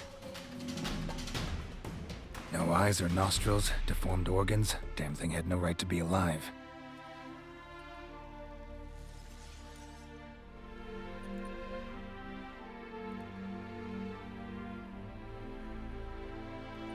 Well, philosophers do still debate what it means to be alive, exactly. Normally I'd be shocked, but not after what I just saw. Who are you two? Clearly not animals. Think of us as friends of the house. What about this thing? What can you tell me? Friend of yours? We called him the Caretaker. Doesn't look like any creature I've ever seen. Where'd it come from? From very far away. He was summoned to guard Lady Iris and the home. He tended the garden, took care of unwanted guests. Very far away. Meaning where exactly? The name of this place would mean naught to you. What's with the show? The pretense that you're animals. You couldn't have warned me? No. We're obliged to maintain discretion. So why talk to me at all? Why? Well, we get so few chances to talk to humans, and we're curious to know what brought you. Gonna need a better answer than that. Later. You know the master of the house, the owner? Olgierd von Everec? Yes. We know him, but he left, and his wife became mistress of the house. Great. So, Lady von Everec home? Could you announce me, say she has a guest? Why do you wish to see her? I'm here to get the violet rose Olgierd gave Iris just before he left. Iris is inside, in the bedchamber upstairs. Take his key. It opens the rear door. Guess I'll make my own introductions. So, how should I address you? We'd rather keep our names to ourselves.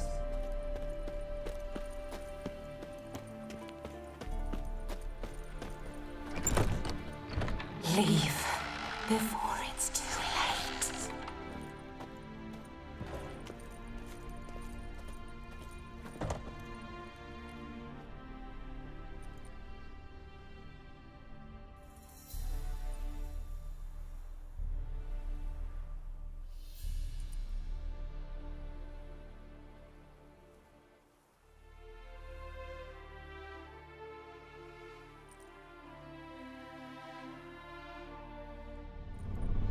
What the hell?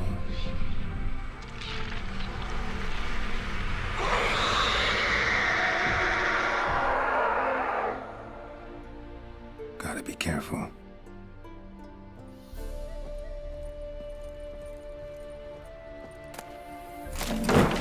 What the hell was that? Sketchbook signed Iris. You will die here. Someone had to stop me.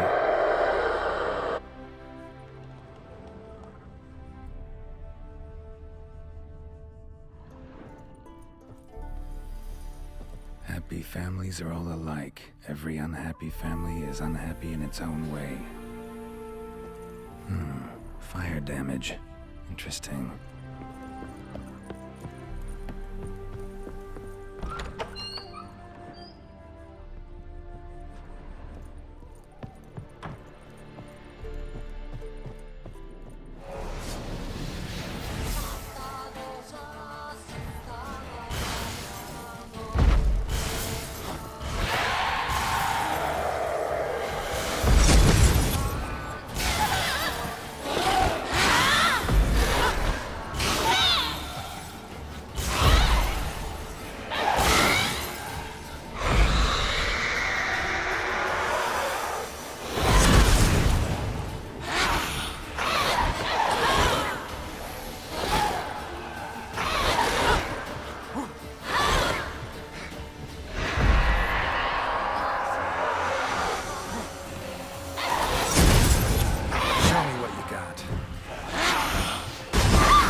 chamber. Iris was supposed to be here. Lovely couple.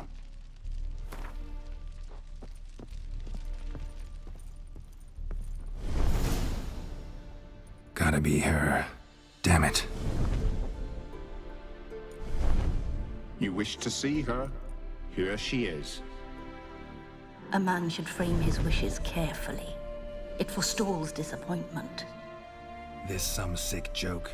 Why didn't you tell me she was dead right away? You didn't ask. And why hasn't anyone buried her? We can't. As for the caretaker, the one you cut down, while still alive, she ordered him to stay away from her for all time. The deeper I get into this, the more I gotta wonder. Why are you even helping me? We were summoned to serve Iris von Everec. Our mistress died, but that did not free us from her service. Got it. You want to leave this place, leave these bodies. Surprised? No, not at all. How did she die? Don't see any wounds, evidence of a fight. Her heart burst. Meaning what? A heart attack? No, it simply burst. Find that hard to believe. Yet that's precisely what happened. One day Iris locked the front door, lay down here and died. From grief, from loneliness.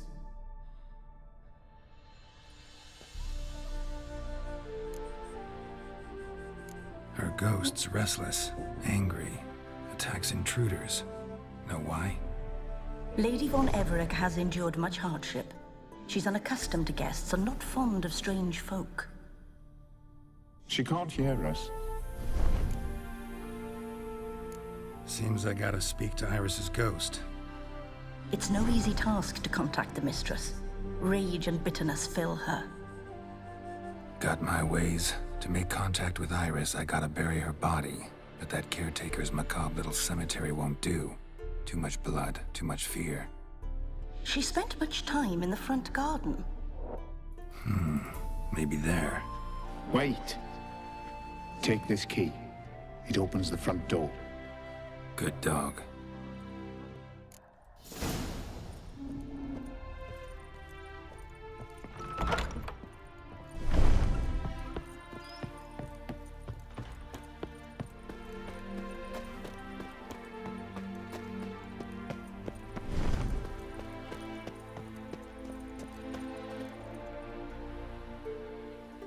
This place seems suitable. Yes, she loved to paint.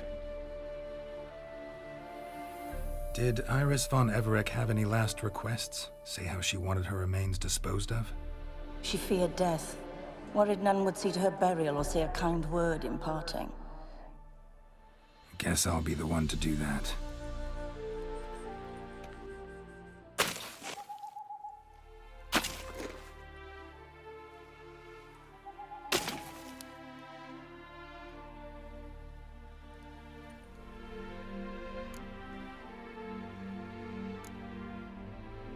Can't say much about Iris von Everec, but I do know I like her paintings. It's a shame her art couldn't bring her greater comfort. At times, fate muddles our path, and life turns toilsome, hard to bear, yet all deserve respite and peace in death.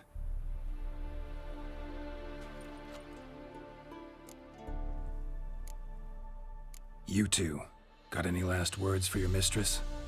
We don't partake in human rituals. Trusting that what you've done is in keeping with your customs. Your name's inscribed in this sketchbook. Perhaps you'd like it to be buried with you. The remains are interred. Let's summon her. Tormented spirit, I've laid your bones to rest. Forget your wrath, forget your grief. Show yourself.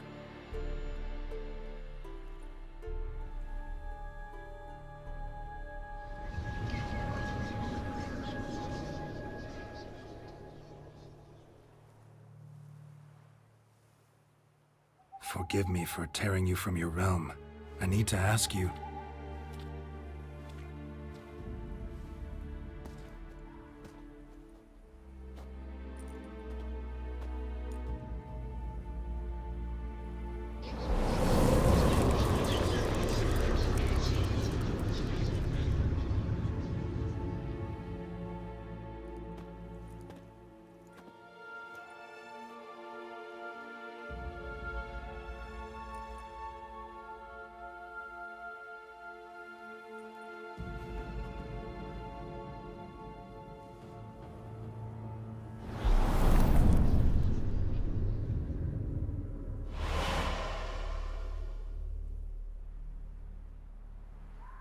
Should I follow you?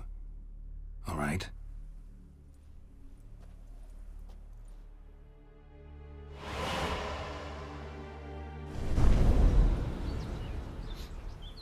What is this place?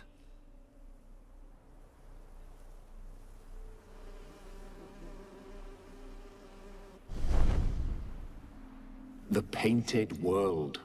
The work of Iris von Everec.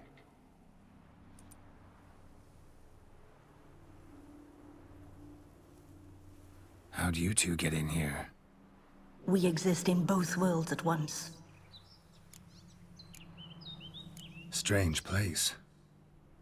One born of Iris von Everec's dreams. It existed only in her mind while she lived. In death, it gained substance. Pretty fantastic tale. Hard as hell to believe. Yet you'd best believe it, and be on your guard. The Painted World is rife with danger. All right, this is lovely and all, but where's Iris? You awoke her but for a moment. If you wish to speak to her, you must tear her from her slumber completely. Sure, but how? You're a tracker, right? Saw you examining the tracks outside. Yeah, so? This is a world built of memories blurred and wilting. Moments our mistress wishes to forget, but cannot. You need to find them, restore them, summon the fears that torment Iris, and destroy them. Easy to say.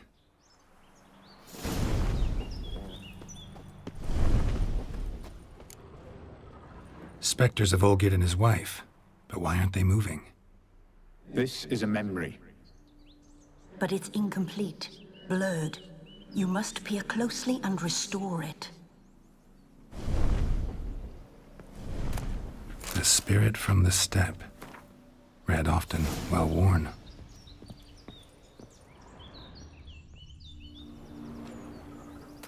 Painting palette.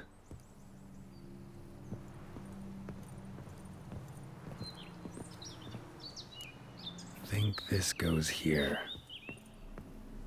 Think this goes here.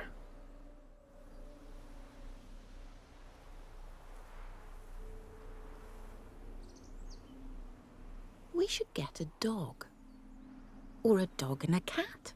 Even better. When the rain comes, the dog will warm my feet and the cat will play with a ball of yarn by the fire. What do you think?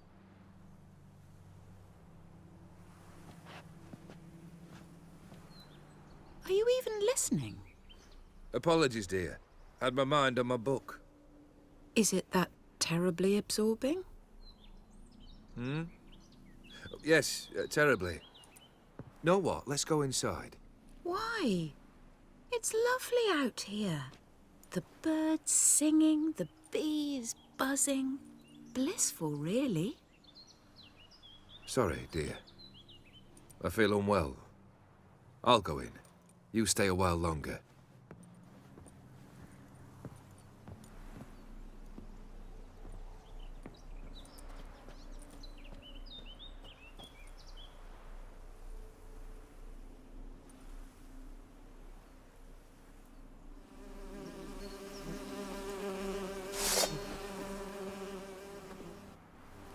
Shit, bees.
just like the one Olgier's holding.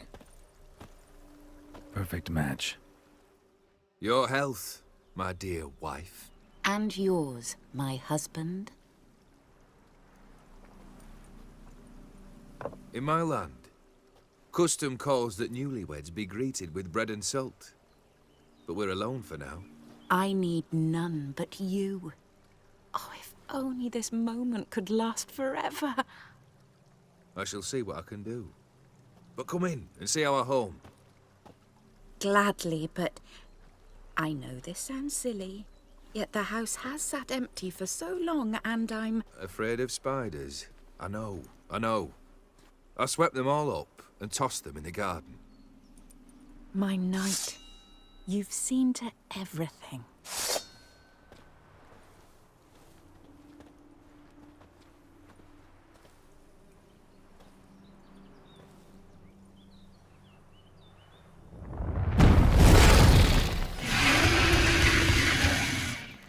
God damn it all.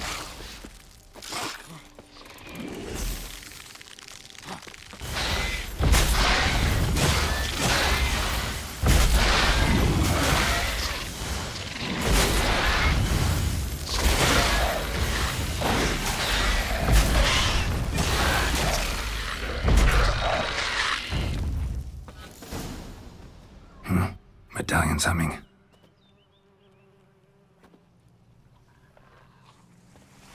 A wraith? No, a nightmare. A fear crystallized, one you must now face. What now? Come inside. You'll find more memories in there.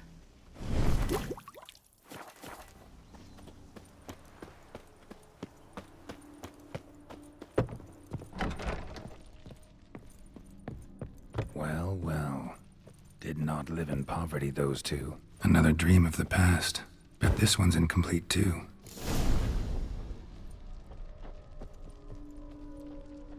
Silver thread, pearls. It all must have cost a fortune. That ought to do it.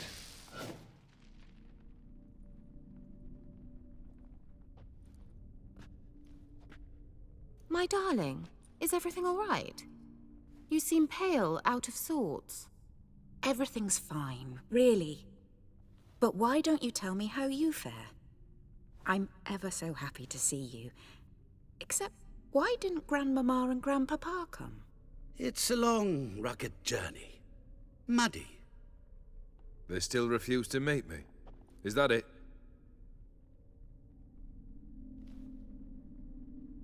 And what's this? We've brought some of Iris's things. Her favorite brush, her cherished doll, and this for you. Banknotes. We paid off your debts, bought them out, to avoid bringing shame to the family.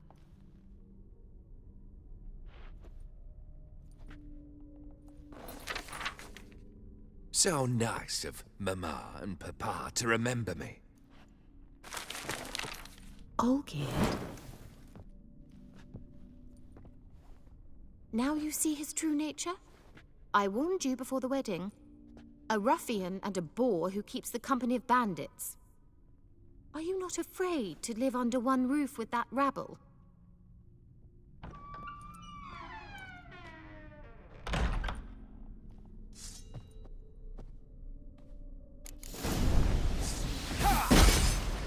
What? Lost your nerve?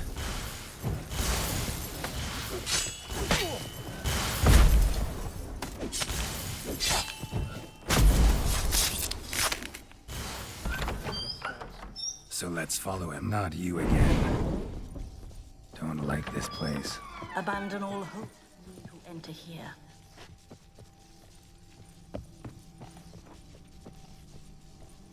The bedchamber.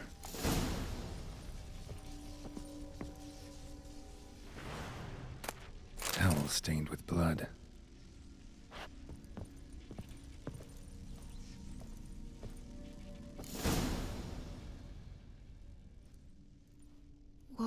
What time is it? It's late. Sleep. Up all night in your study again, I see. What have you got on your hands? Nothing. Got a bit dirty, that's it. Is that blood? Have you hurt yourself? Ink stains. I was writing letters. I shall go to Oxenfurt soon. Perhaps you'd come with me. Oh, that's a marvellous idea. A trip would do us both so much good. Then it's decided. Now, time for bed. I'm exhausted. I shan't fall asleep now. It's out of the question. Come, I shall finish your portrait.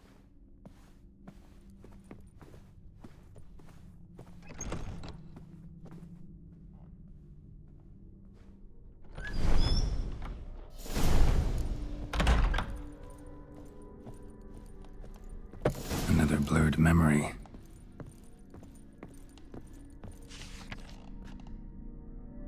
She painted Olgierd, but the details are off. Living tableau's missing something. Fresh, as if someone just rinsed it. Goblet, like the one in the painting. Living tableau's gotta look just like the painting.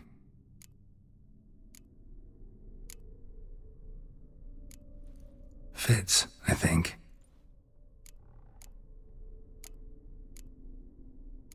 Maybe on this side.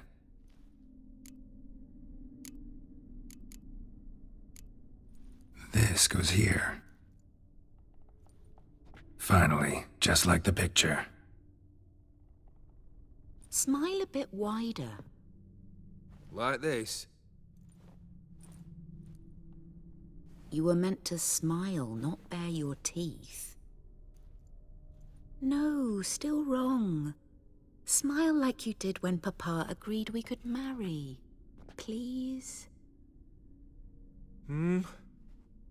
You're useless. I can tell something's bothering you. I've a bit of work I should see to. Again. Olgierd, we agreed not to keep any secrets from one another. We promised. Forgive me. I don't wish to discuss this. Olgierd.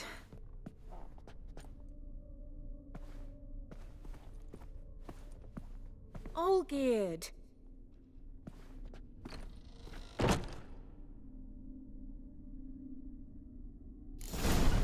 Damn it. Gotta go round. Didn't want to.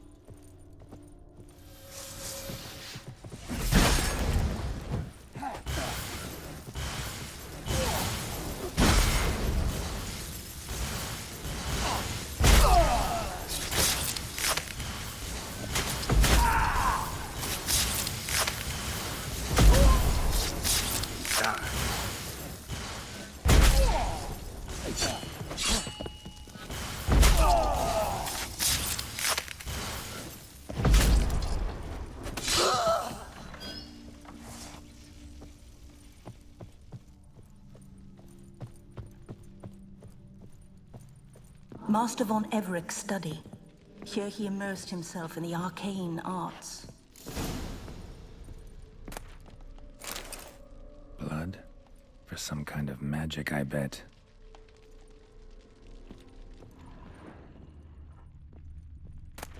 Blood pacts, or on foreign presences. A tome about parleying with demons.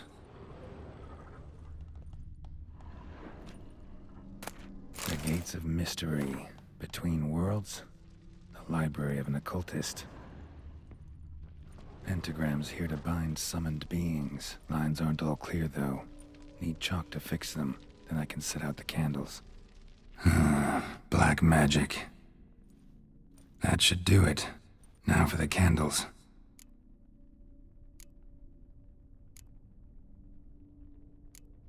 How about this? Come back! We must talk! Go away. I wish to be alone. Not this time! Come out at once! Leave me be. I merely want to work in peace.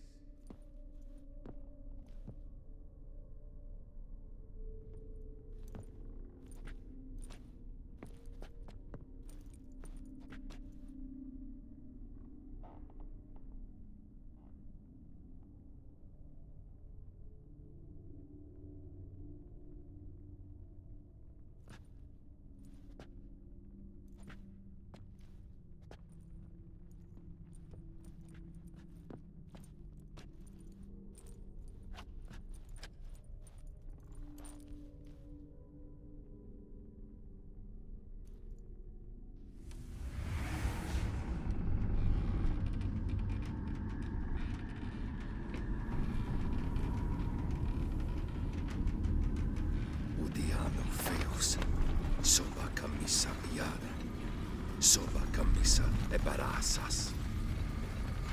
What other spell must I use, damn it? I've tried them all. I wish to end our pact. I summon thee!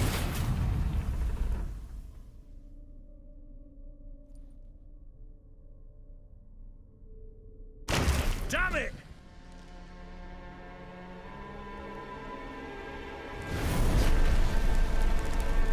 Fire! In here, quickly! The flames! Douse the flames! I did not expect that.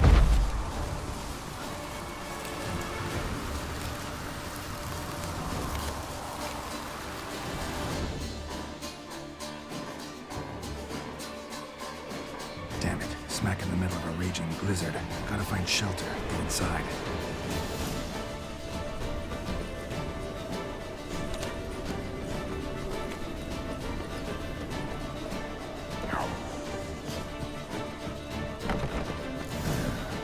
Reeks in here. Olgierd, Iris, and her father. Beer tankard, but there was vodka in it.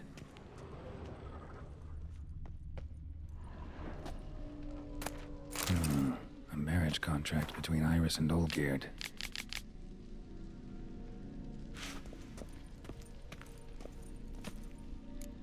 Not quite. Memory's still incomplete. So that's how he whiled away the long winter evenings. Furthermore, it is agreed that Iris shall be accorded the respect she is owed, that you shall heed her counsel and requests, and... Get to the point, Father. My patience runs thin. Gladly. On Iris's request, I declare this marriage null and void. You vowed to remain with me till death do us part. And I've held to my vow. The Olgierd I married is no more. Breaking a word once given does not come that easy. Believe me. You shall stay here, forever. Enough! You will not command us. You will... Father! Father! No! Servants, take this carcass and feed it to the beasts.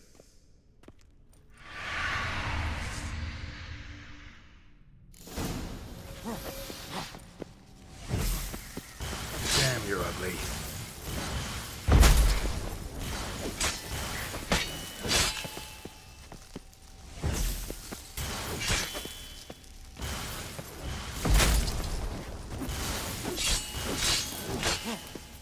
Then Von Everett ceased to be human. Though he still loved his wife. No, he merely remembered that he should love her. Let's go upstairs.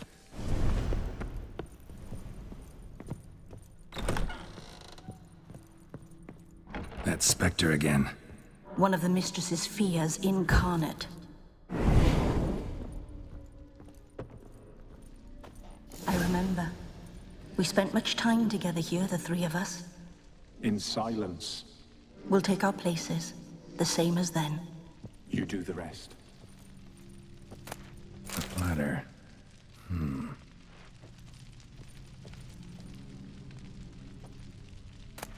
A large clay bowl. Small bowl. For soup, maybe? There we go.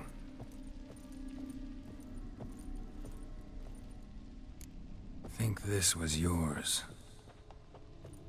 So he was present too.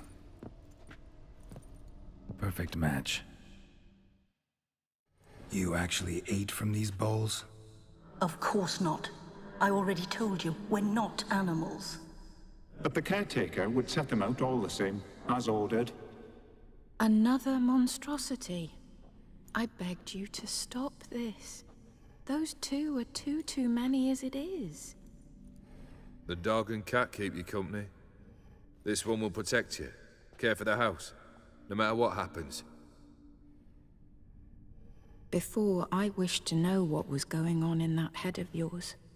I thought perhaps I could help. Now, I care not the slightest what you think or how you feel. I feel nothing. Just as I no longer know if I still hate you. Go, Olgierd. I want you out of my sight.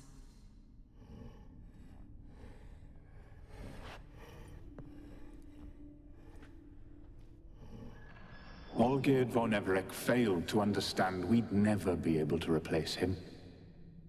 His spectre now casts a shadow over Lady Iris's every remembrance. We're almost at our journey's end. What's there? Iris von Everec's greatest fear.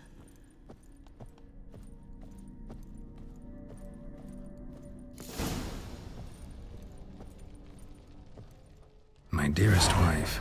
Letters from Olgierd to Iris. Were I only as skilled with words as I am with my blade.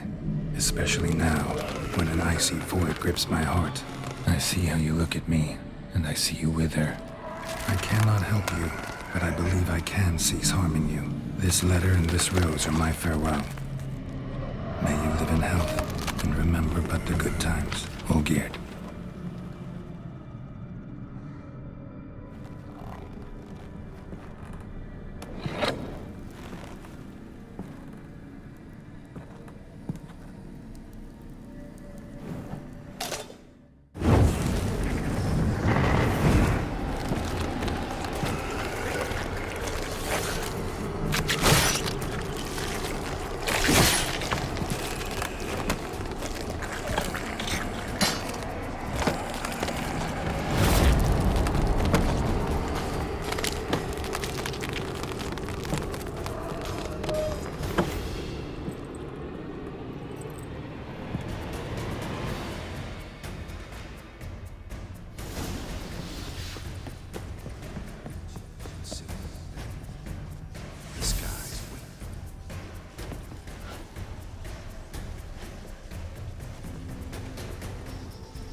Goodbye, Geralt.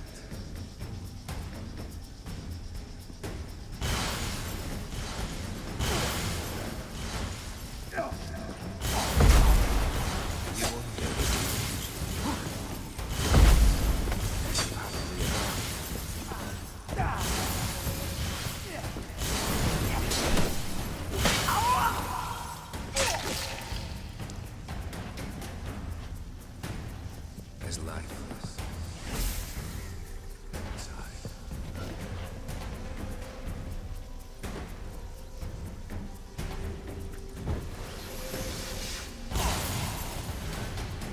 You won't dare delusion. Live happily ever after.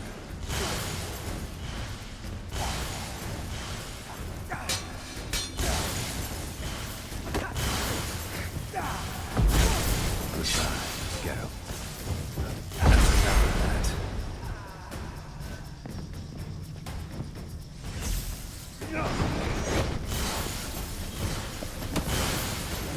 And you'll not be back.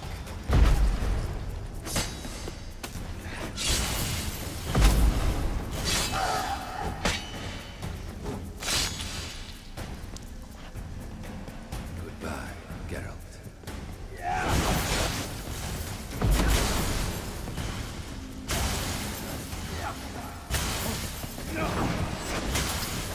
As life is always inside.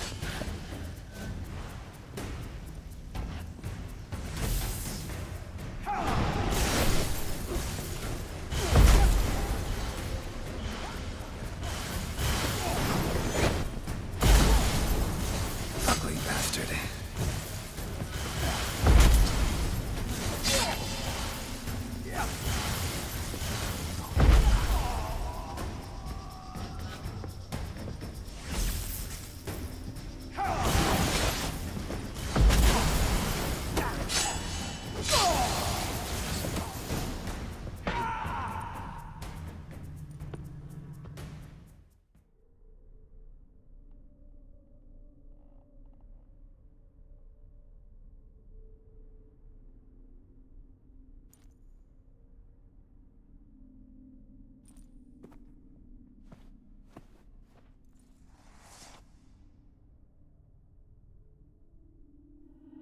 not him. Wait, I want to talk. Not here. Not in this place.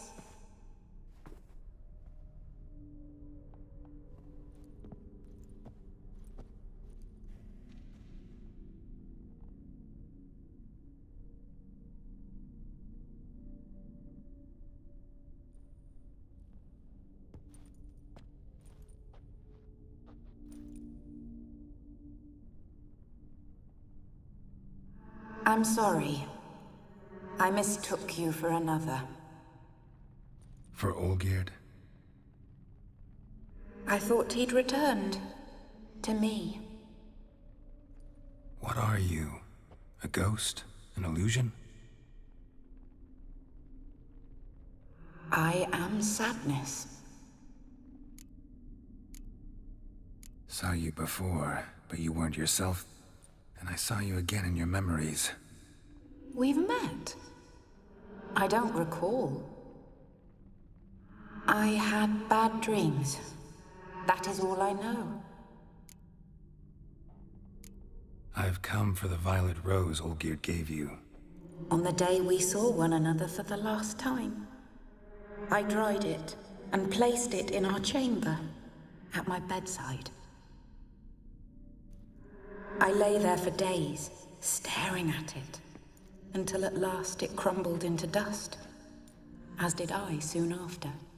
So, the rose is gone? Not from this world. Look, you buried my body and the flowers bloomed once more. And I was held in a deep, dark sleep. Only now have I awoken, just like my beautiful rose. When you placed the sketchbook on my grave, I remembered learning to draw my husband's face. Tell me, how is Olgierd? Healthy? Does he fare well? Your husband's got a powerful enemy. Gaunter O'Dim. Know the name? I curse the day I first heard it. Who is he, and how'd he step into your lives? It's my fault. It was for me Olgierd summoned the Man of Glass. And it was my fault he wished for riches, then immortality for us both. Olgierd will best O'Dim, won't he? Now tell me, how is my husband?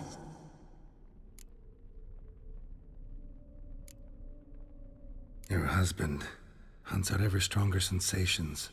He tempts fate, because at heart he's unhappy.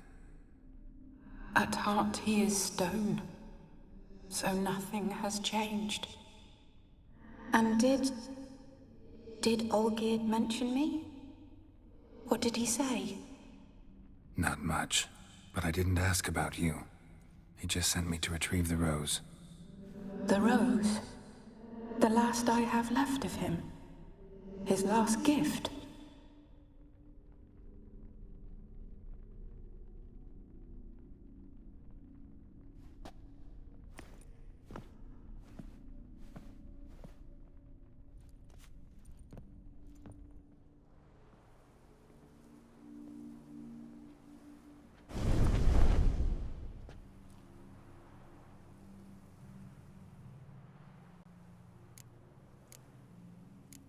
Got a feeling the rose is important to you, more than a memento.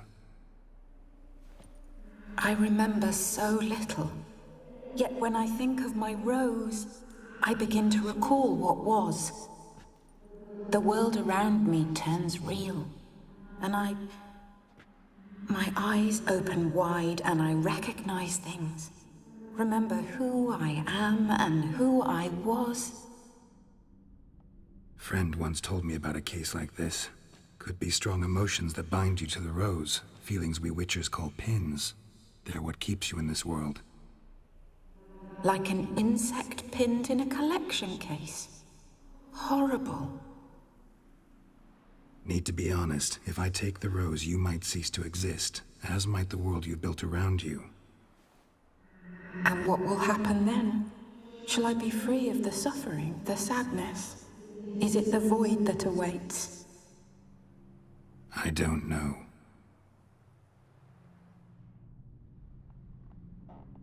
I don't wish to suffer any longer, but I fear there will be cold and darkness until there is nothing at all. I need the rose. Will you give it to me? It's so fragile.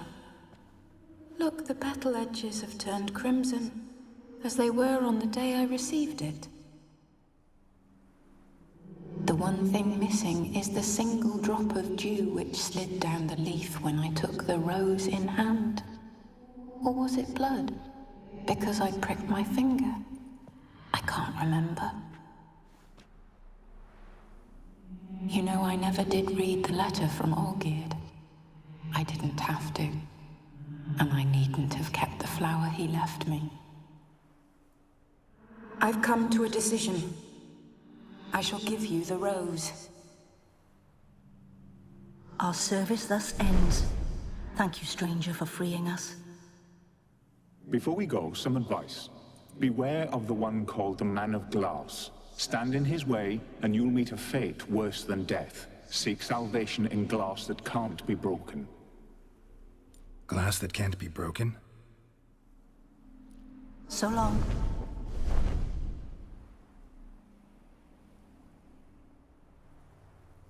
I'll remember you, Iris von Everec. That no longer matters. Farewell.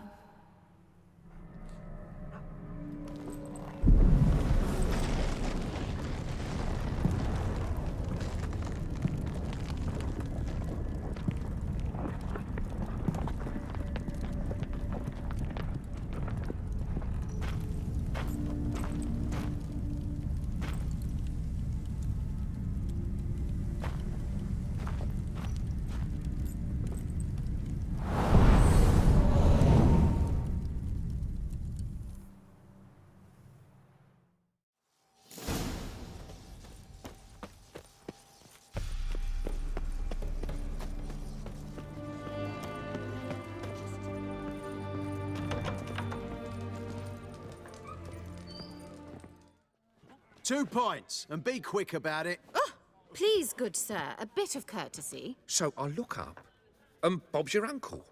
He downs half the barrel in one draught. Geralt! Over here! Oi, waiter looks. Use the look of a man who knows how to drink. Thanks. Some other time. Here now. Don't make me beg. It's my treat.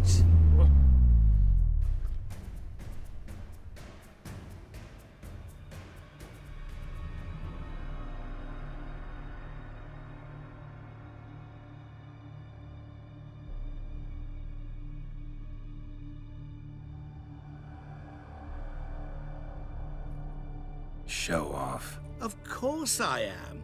Wouldn't you be? Time's a marvelous plaything. And a great spice to use in gingerbread.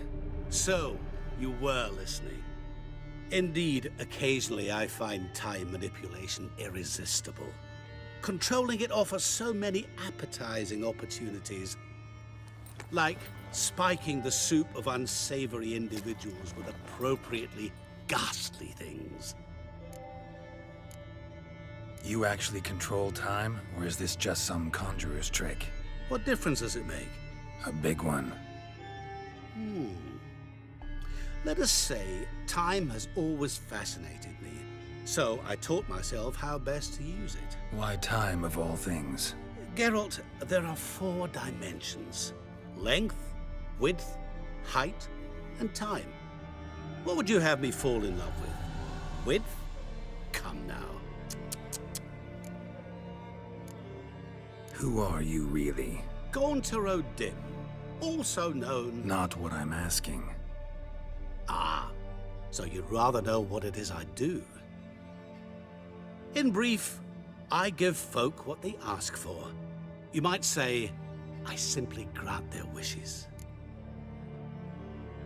And drop them in a world of hurt. No, not I. That would be their poorly formulated wishes. I'm no cheat. I give folk what they want, nothing more. That they oft desire unworthy things, that is entirely the fault of their rotten natures. You're not human, that's clear. So what are you? A demon? A djinn? Do you really wish to know? Yes. No, Geralt. You don't.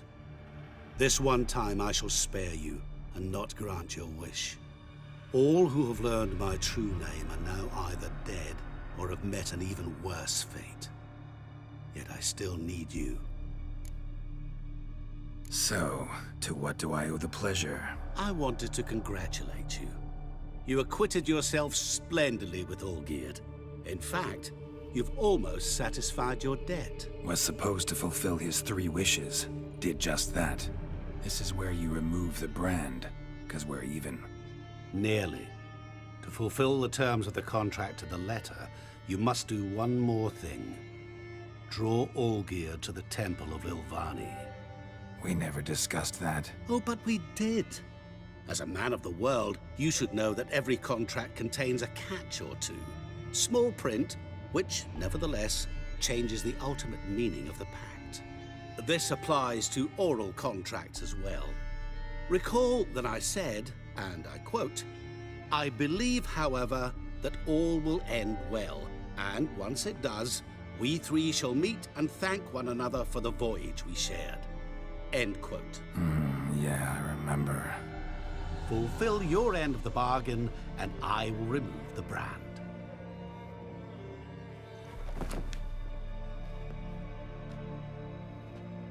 That was the last time you interrupted me while I was talking to someone.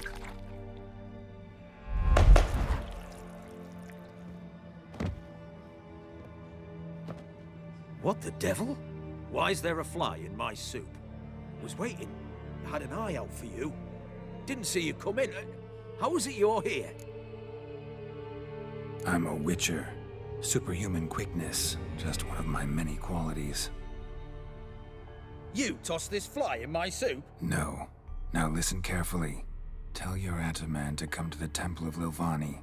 It's south of here. Entrance is inside a cave. What's the commotion? Lilvani's temple. Got it? Aye, got it. Hold there! Your friend, the medic, she were here. Asked that you look in on her. Thanks. Bloke, did you see? Which? Bloke literally dropped dead. He were there, alive, a moment ago. Fainted? He's soaked in blood.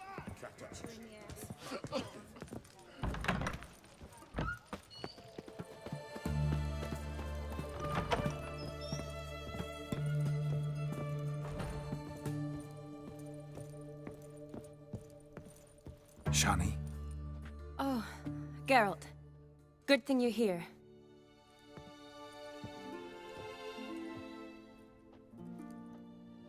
What happened? Somebody break in? This?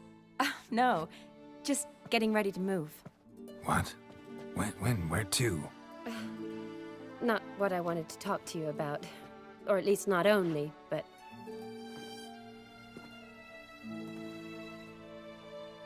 I'm leaving, Geralt. The Eastern Front beckons. I'm Kedwin bound. Never mentioned you'd be moving. Any intention to either. I didn't know I would be.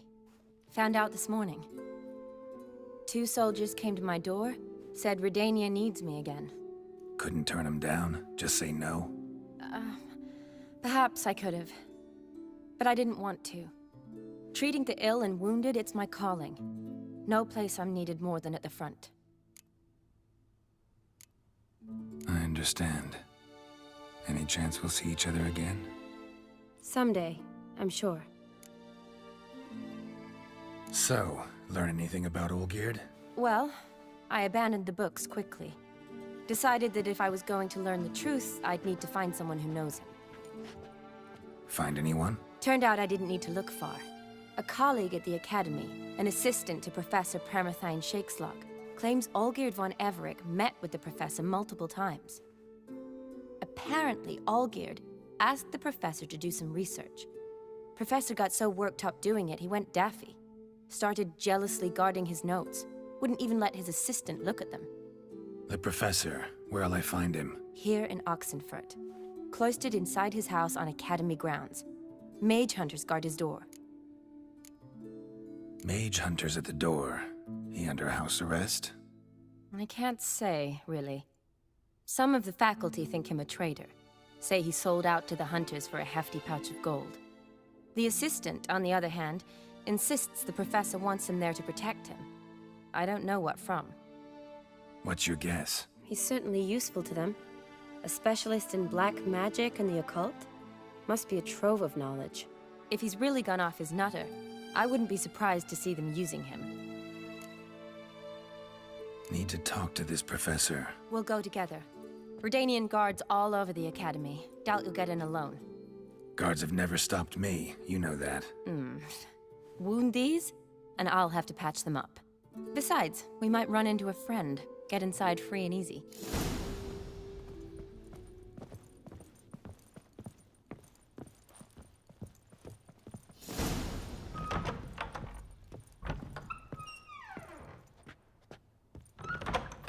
So how are things at the Academy these days? You mean since Radovid shut it down? I mean, is it well guarded? Might be all it is.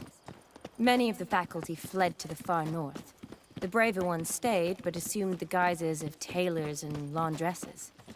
Why? Just curious. Scholars seem to have adopted mage tactics.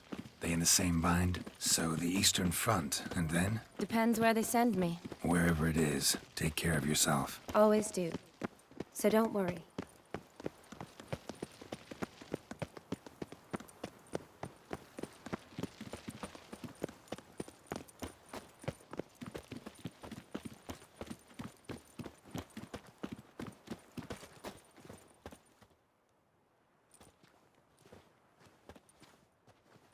Halt! By order of King Radovid, no one's allowed inside the Academy. Not even lecturers? No one means no one. See, you've become quite the stickler, Norbert. You were much kinder when I was patching you up. By the way, how's your knee? Fine. Dandy. As if no arrow ever struck it. Consider yourself a lucky man. Because if I'd not decided to operate, you'd be a cripple to the end of your days. Bruno? Eh? Maybe we ought to let her in. She's a decent lass. Not like to steal nothing. All right. But alone, which will draw too much attention. I'd rather not get shite from the captain on his account. Here's what we'll do. I'll go in, then help you sneak in around the back. How? Don't know, but I'll figure something out. Usually aren't nearly as many guards on the riverside. Agreed. All right, let me in.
Geralt!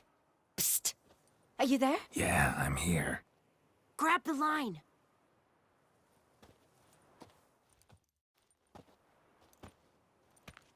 Where'd you get the rope? Long story. But we've done well. Professor Shakeslock's house is at the end of this street. Witch hunters guard the door. Doubt I'll be able to sweet-talk them. Been a huge help already, Shani. Thanks. It was nothing. Really. You'd have done the same for me. If you wish to see me again before I go, I'll be at home. Packing will take some time yet. All right. Be seeing you.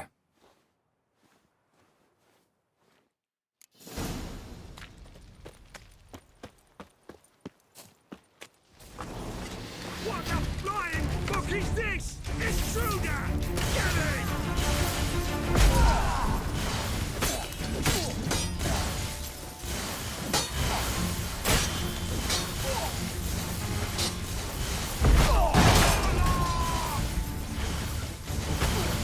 Time to end this.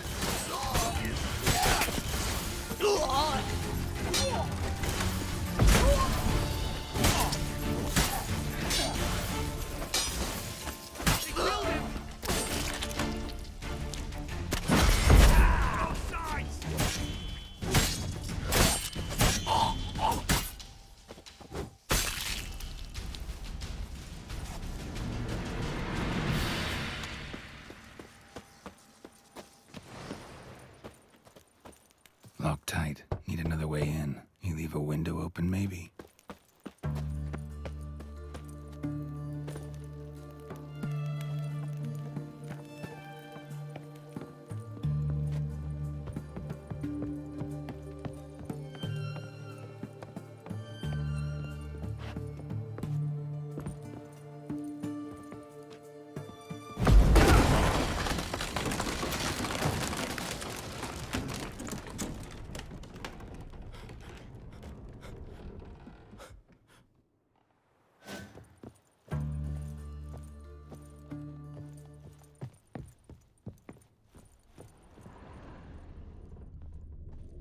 Shattered mirror. No sign of impact. Probably not an accident. Shattered by a sound, maybe. Someone look in it and scream? Julian Alboco's Lesser Key. Tomes about demons. Dusty as they come.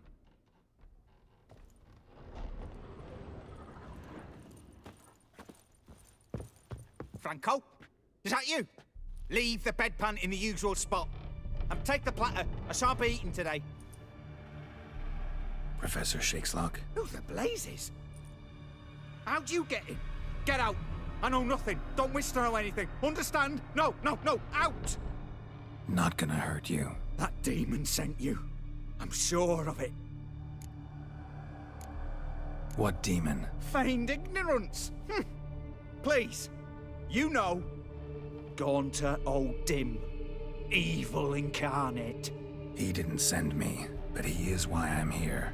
I'm a witcher. A mutant. Yeah. Could be. Why are there guards outside your door? You a prisoner? Protective custody. That's the phrase. Protective. When I cannot decide my own fate, cannot breathe without their permission. What do they want from you?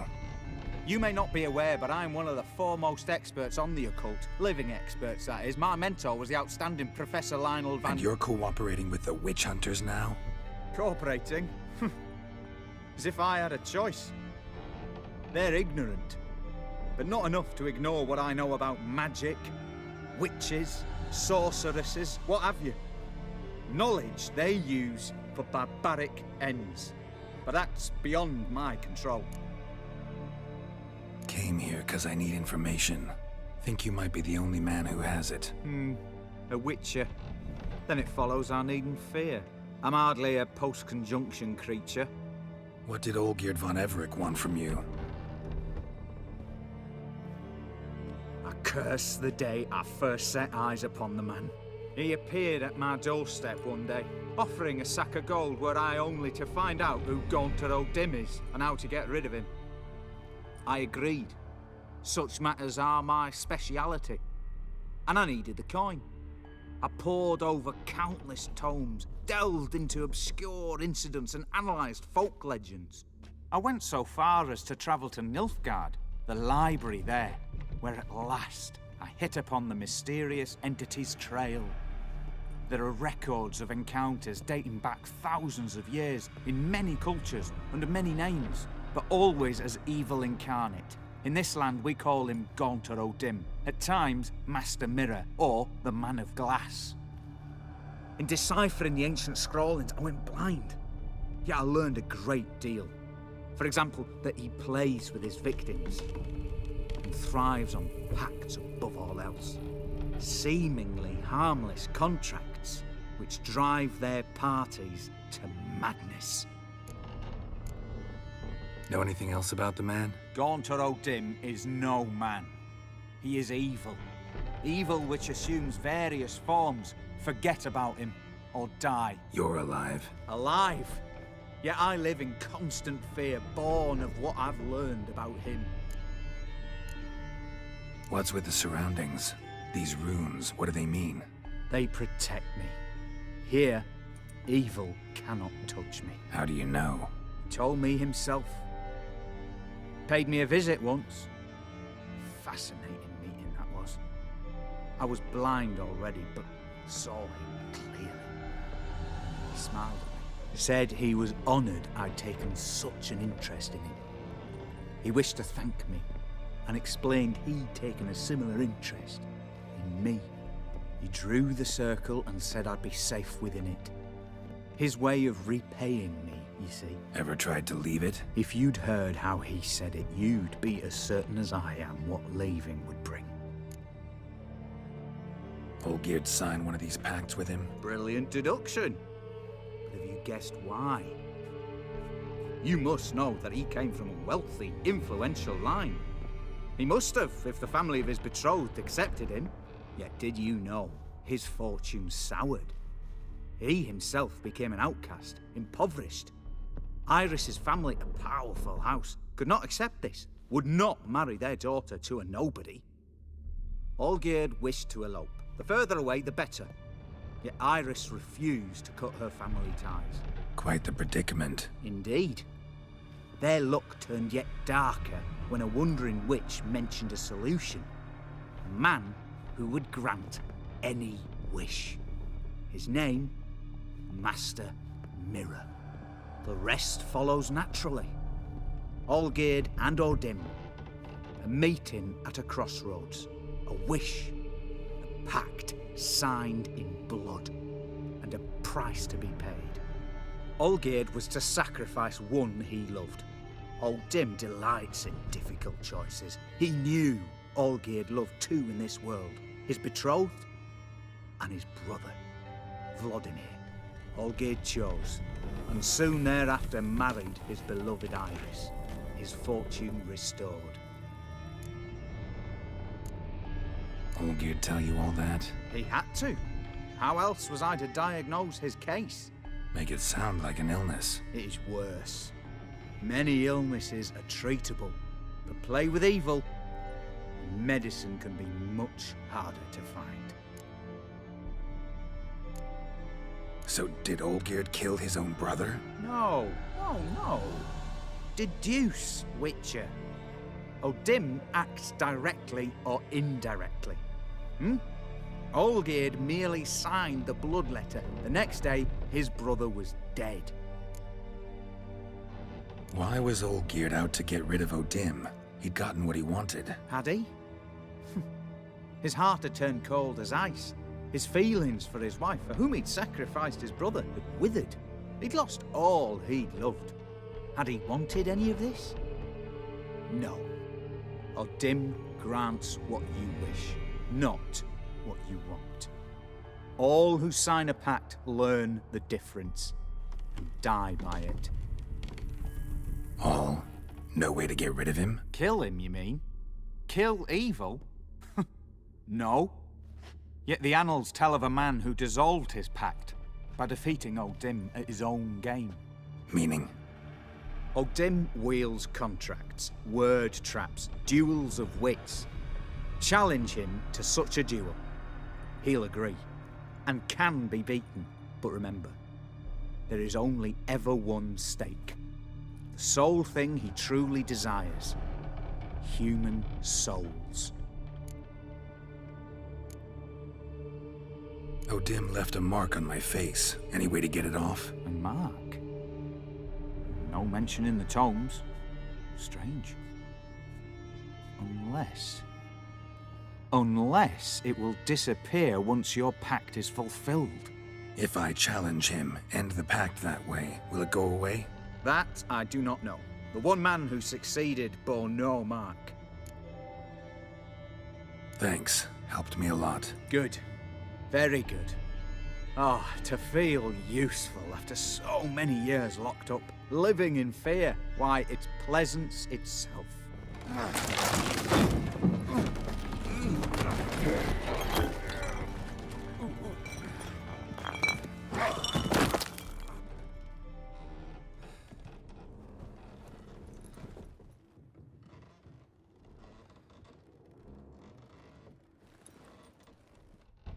Poor wretch.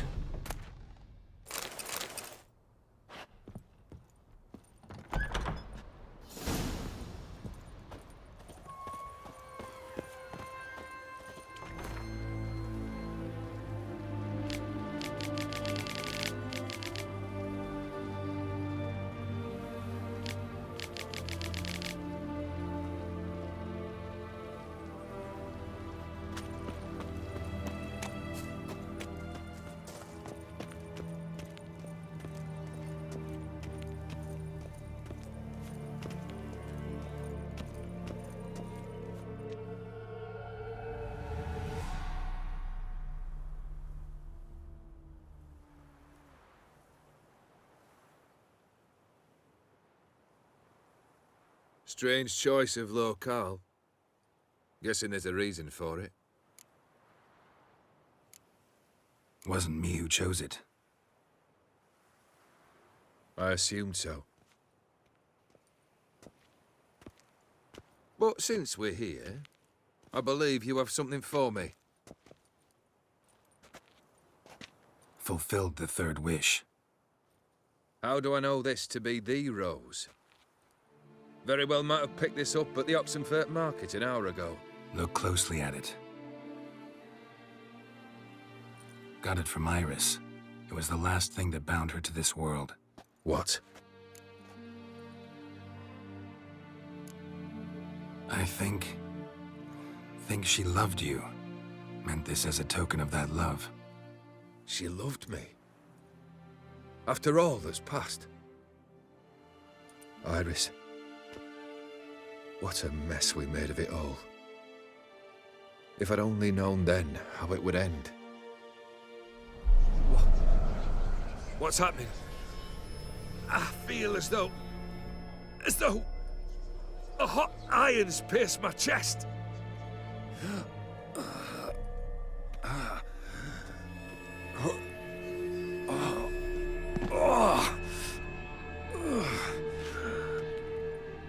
Sorry to have kept you waiting.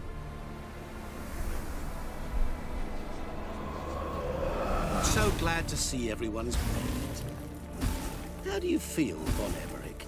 A little less troubled? Lighter in the heart? O'Dim, what do you want? What do you mean, what? Your soul. You forget. The pact states you can take it only once you've fulfilled 3 wishes, and... And we stand together on the moon. Well, what do you know?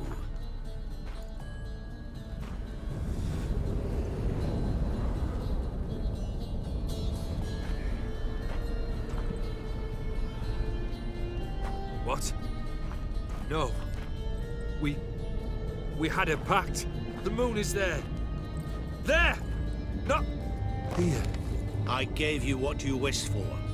Here, on the moon, our contract you fulfilled.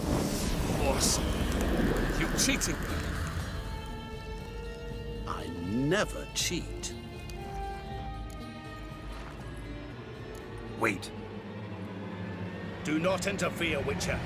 Remember what I did to the last fool who interrupted me. You grant wishes, right? Grant mine and release him. He must repay his debt. Let him go, and I'll take it on. We'll call it mine. You wish to give your soul for his? No, but we can play for them. I lose, you take mine and Olgierd's. But if I win, you release us both. What do you propose we play? Gwent? Don't know. Maybe we can bet on a challenge. You know I'm good at accomplishing the impossible. Seen me do it. Very well. But we shall do this my way.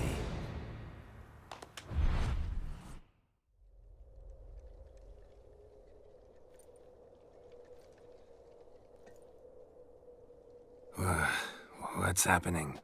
You wish to play, so let us play. I shall tell you a riddle. Solve it, and both you and Olgierd will be free. And if I don't? Then we'll all three go for a wild ride. It's what you proposed, is it not? The riddle. Let me hear it. To all things and men I appertain, and yet by some am shunned and disdained. Fondle me and ogle me till you're insane, but no blow can harm me, cause me pain. Children delight in me, elders take fright, fair maids rejoice and spin. Cry and I weep, yawn and I sleep, smile and I shall grin. What was that supposed to be? You tell me, what am I? You're going down. We shall see, my friend. You must find me before the sand in the hourglass runs out. Ready? Let's begin.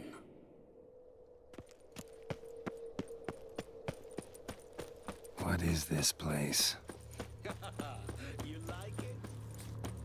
Plenty more where it came from. Just remember, you must find me before time runs out.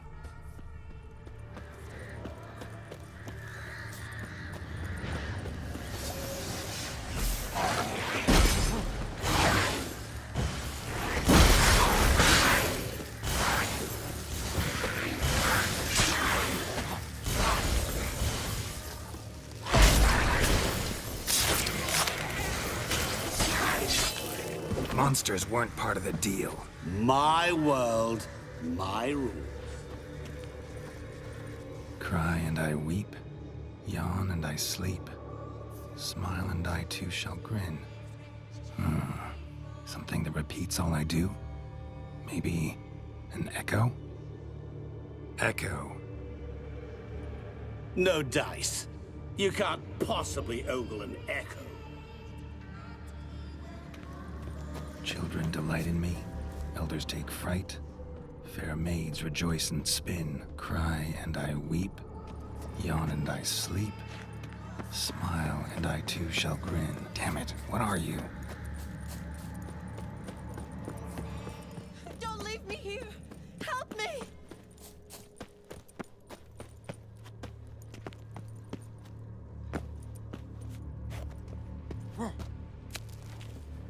Help! Geralt! Save me! Shani, hang on, I'm coming.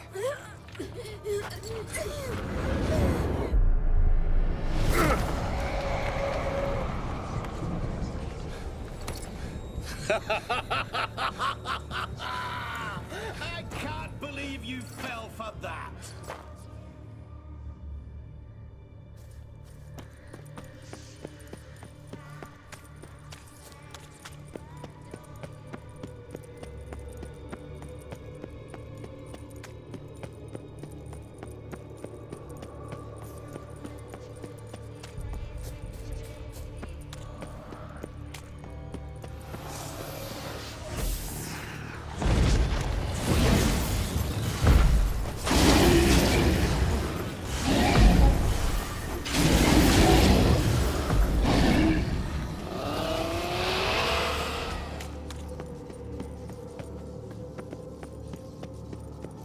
is it about swords that turns men into utter fools when they see one for the taking?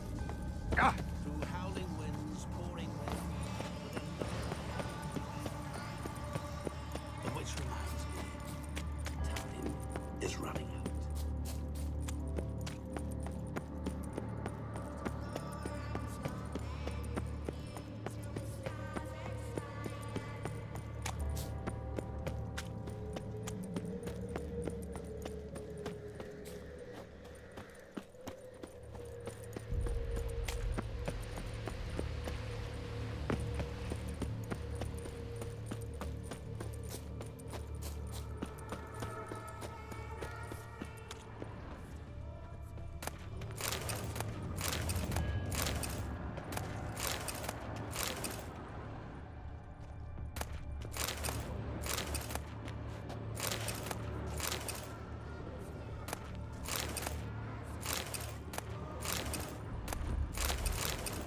Really, Geralt? Unable to resist a few shiny coins? I truly expected more of you. Especially since time is short.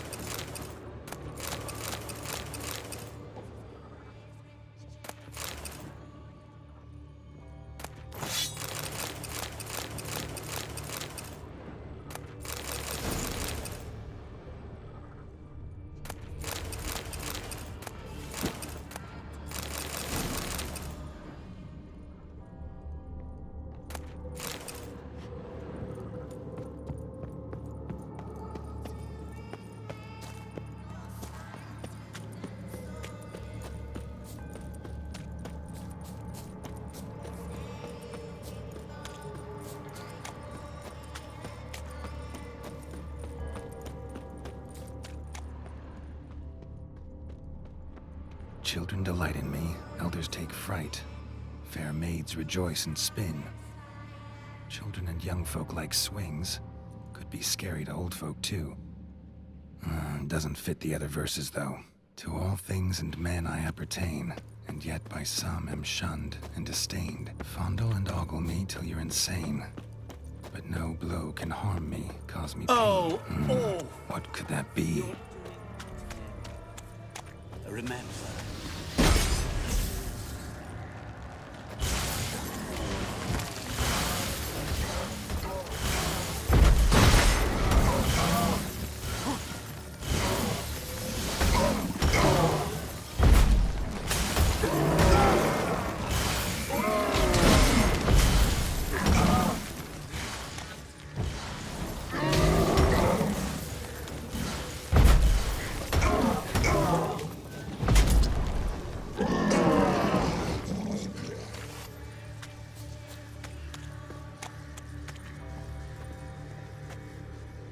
Family tomb. To all I appertain, by some am shunned and disdained. Could be family, I guess. Wouldn't match much else in the riddle, though. Repeat the riddle. To all things and men I appertain. Some am shunned and disdained. Fondle and ogle me till you're insane, but no blow can harm me.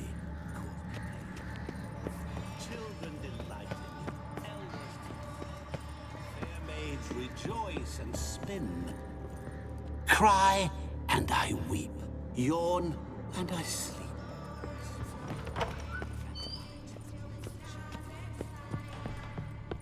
Mirror. So this is where you're hiding.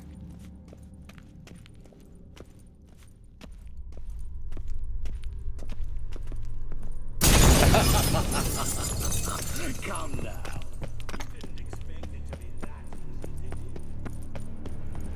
That's cheating. Which only ever makes the game more interesting. Point for me.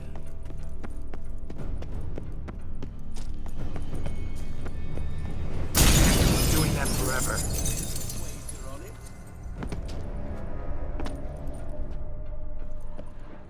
There was water here once. Maybe there's a way to bring it back.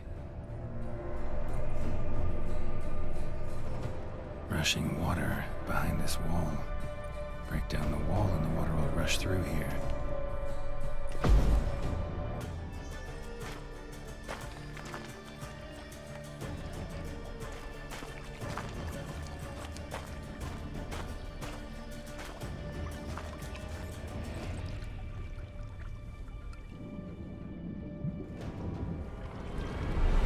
kitchen.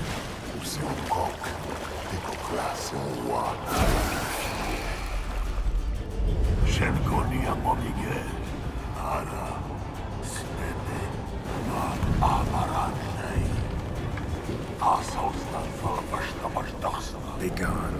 You've lost.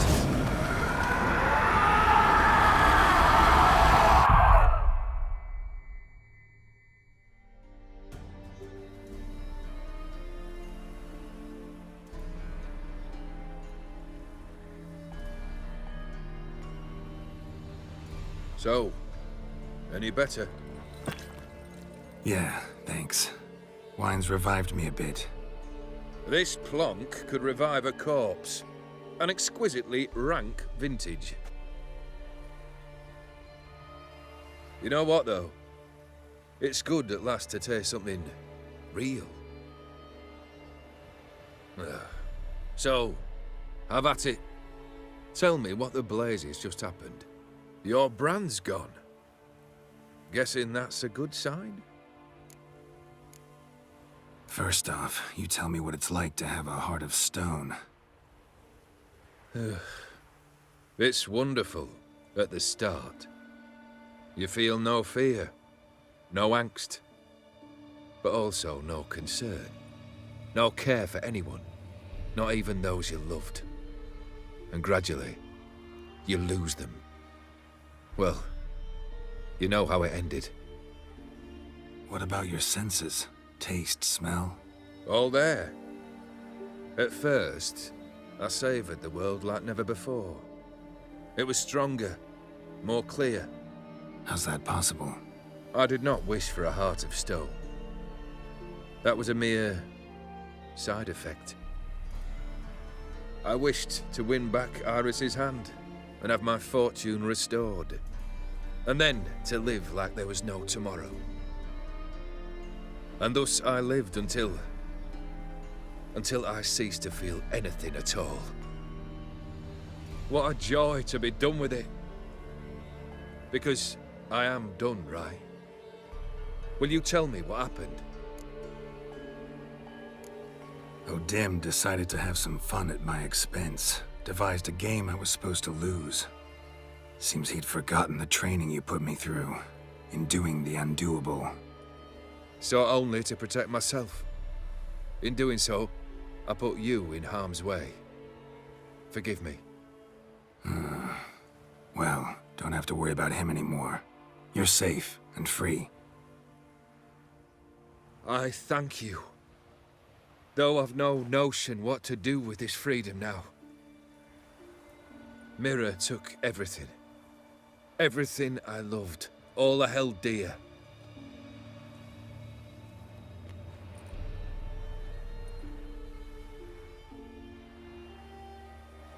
Not true. Got your heart back. A bitter victory. Now at last I sense how much I've lost. I've a heart again. Yet all it feels is grief, sadness, and defeat. My life is a ruin.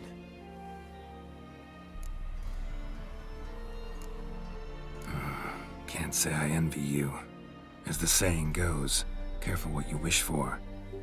Oh, I shall be. Believe me. Actually, I've a better idea. I'll never wish for anything again. It's time I took fate into my own hands. Lived life anew. And truly, this time. Sounds like a plan. I'll never forget what you did for me, Witcher. I have something for you. Can't accept this. You can, and must. This sabre's been in my family for generations. Even when I'd lost all else, it remained at my side. Means a great deal to me. All the more reason why I can't take it. Do me the honor. This'll mark the start of my new life. And such a weapon could be right useful to you. Thank you. Ow! Sorry.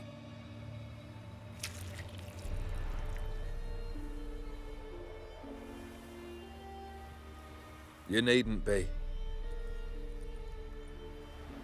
I thank you again, Geralt. And good luck on the path. Good luck to you too.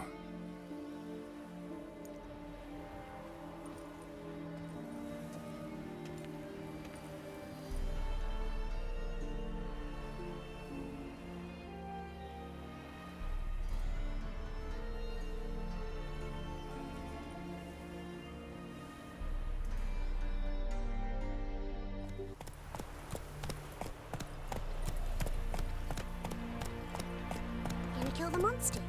All of them.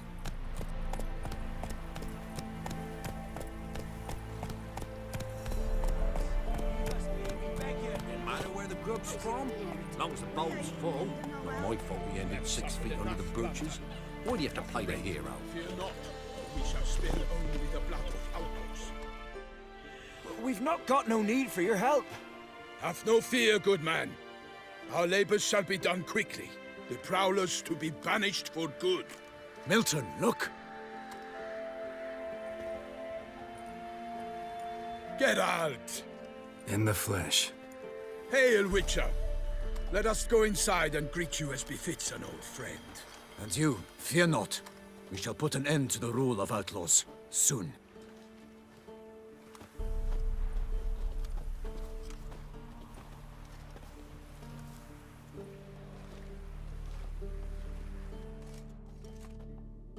Found your message on a notice board. You see, Palmerin? I told you. The griffin at White Orchard. I knew that were we only to follow the tracks of its slayer, we would in the end find Geralt. Milton de Peyrac-Peyrin and Palmerin de Lawnful. Good to see you both. Been years. Be assured, we share your joy. You must forgive us our, surroundings. When we pledged to place the village under our protection, the village elder gave us this hut as our lodgings. He swore it is the best hut in the village. Get involved in some squabble? We discovered that in retreating, the Redanian garrison that left this land still is at the mercy of numerous plagues. A tyranny of bandits, the most onerous among them. These plunderers shall soon descend on this village to collect tribute. Milton and I will dissuade them. We are both sworn to fight injustice and oppression wherever they rear their heads. The matter does not concern you, of course, but do us the kindness of waiting. Once we have dealt with these marauders, we have a matter we must present to you. So, plan to go out and meet the bandits when they arrive? Fight them? Palmerin wishes first to appeal to their sense of decency. But I expect they will be deaf to this. Yeah, completely. We must afford them a chance to stand down. Many a hardened outlaw has left the path of wrongdoing upon hearing words of admonition. Doesn't happen in these lands. Ever. If they do not heed my reprimand, we at least will know we have done all within our means to evade bloodshed. Fine. Naturally, I'll help when Palmerin's rhetoric falls on deaf ears. Excellent. Then we've but to wait for the rogues to arrive. They's a-coming! Hear that? Your bandits have arrived. Let us go out to greet them.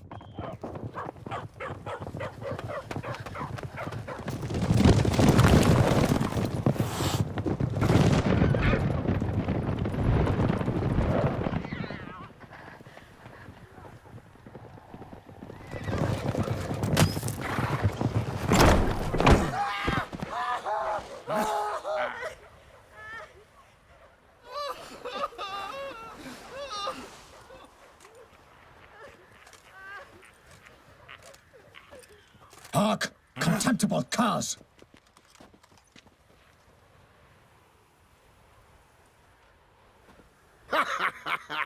He mean us? I, Palmerin de Lawnfall, call upon you to repent. Search your hearts. Do you not see that they are blackened? Regular Punch and Judy here. To prey upon commoners is no honor. To loot their meager stores, abandon the path of shame, and we will spare you.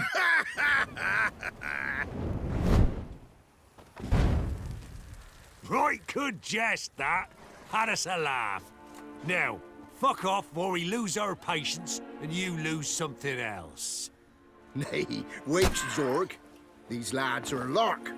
Mayhaps they know some tricks. Oi, players! Can you toss balls all loopity-like? Or do that thing where one spits fire while the other farts?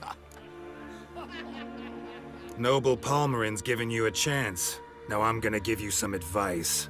Do what he says. Or what? Or you'll find yourself fighting knights errant in the pay of the Duchess of Toussaint. And they eat scum like you with their morning porridge. Well, there's 3 of them. 2 turtled up in armor. We'll come back later. Some wench sent them. Folk will say we's afeard of wenches and jesters. Ooh, insulted the Duchess. Not good. Indeed, we cannot let the affront go unpunished. I swear upon the Heron you will pay with your own blood! By the crane, villains, ready your arms!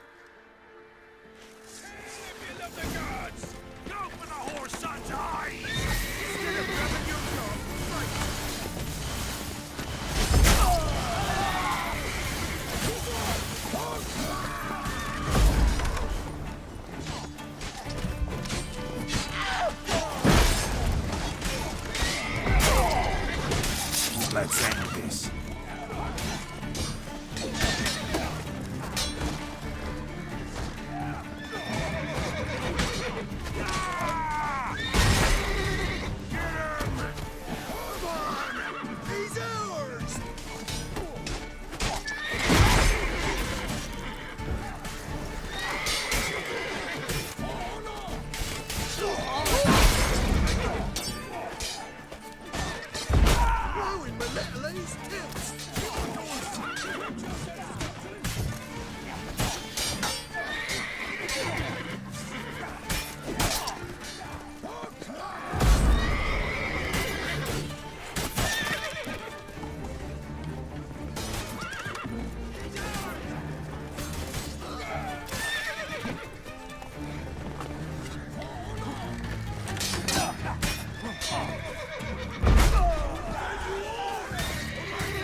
Evildoers!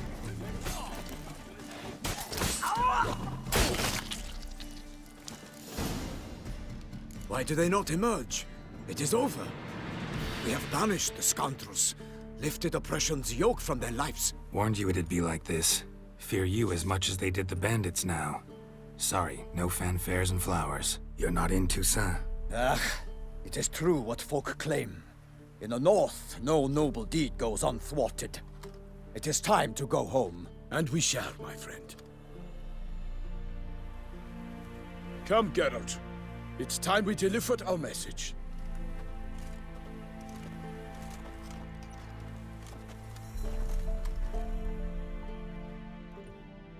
So fess up.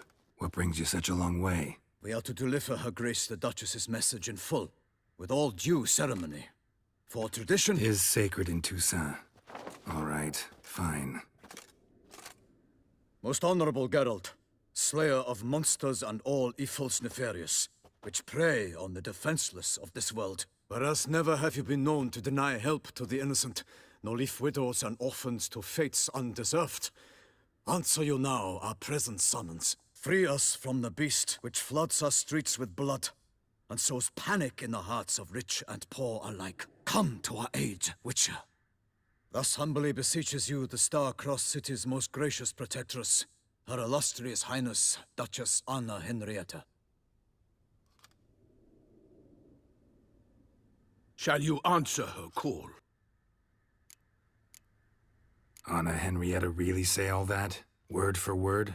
Well, in point of fact, she said, bring me the Witcher and dare not spare your horses. Only make certain this time he comes alone. The Ducal Chamberlain added the rest. You know how it is. Yeah, I remember. I might add, be it unofficially, that a hefty reward awaits. Yet the specifics you will need to verify with Her Illustrious Highness. Might be the most fervent request that I take a contract ever. And the most polite. And now we've got all that behind us. I want to hear more about this beast. Some kind of monster? Just guessing. Most assuredly, though no one has caught a good look at it as yet. Our only sure witnesses. Bodies massacred in a brutal, horrid manner. Look, some sketches drafted from descriptions given by those who claim they glimpsed the beast. Each quite different. To my mind, these witnesses lie. How many victims so far? 2. When Her Grace learnt of the second, she discharged us immediately to fetch you, promising grants of land and fortunes in gold, should you answer her summons. An ill wind blows, Geralt. The beast cannot be tracked. Folks say it wields black magic. Also, both victims were nobly born, and the start of a tourney draws near. Mentioned a tourney. Why doesn't the Duchess just call it off? Simply, it is too late. The guests have arrived. The best knights of all lands, relatives of the Emperor. The beast could be a threat to others, not just to Her Grace's subjects. Got it. Before an aristocrat dies, at best it's a scandal. At worst, a diplomatic incident. Anyone tried to hunt it? Knights errant, for example? Ha! Many have tried. Baiting, waiting in ambush, but to no avail. The beast is clever. It evades all traps and attacks of a sudden. It is like a ghost. An experienced tracker. This is what we need, with knowledge of monsters. In short, we need you. Beast wields black magic? What makes you say so? The first victim vanished between bites at a feast. Of the feast-goers, none noticed this. They saw but an open window, then heard desperate cries from the street below, where a corpse had just been found. The second killing, similar. A night in a locked room. Servants all about the house. Guards all around the estate. Yet the beast somehow got him out, dragged him to the town square, and killed him there.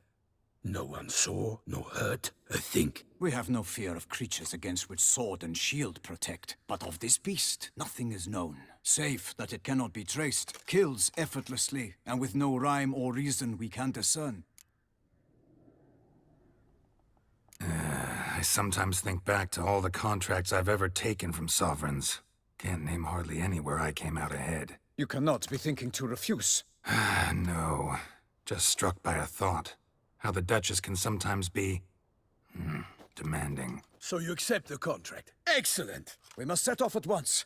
We long wanted this land searching for you. Yet time is of the essence. Ready to go, soon as you're packed. Then post-haste to Toussaint. To Toussaint!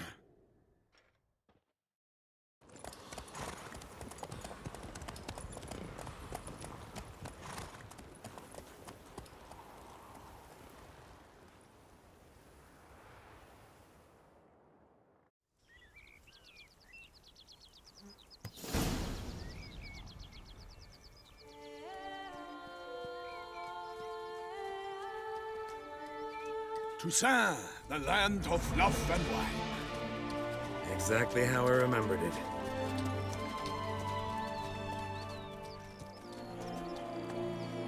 You will find Beauclair's changed some these past years. Walk about when you have the chance. You will see for yourself. To me, place always seemed straight out of a fairy tale. Knights errant, elven palaces. You insinuate that we are somehow odd? I shall prove you wrong. This I pledge on the Heron!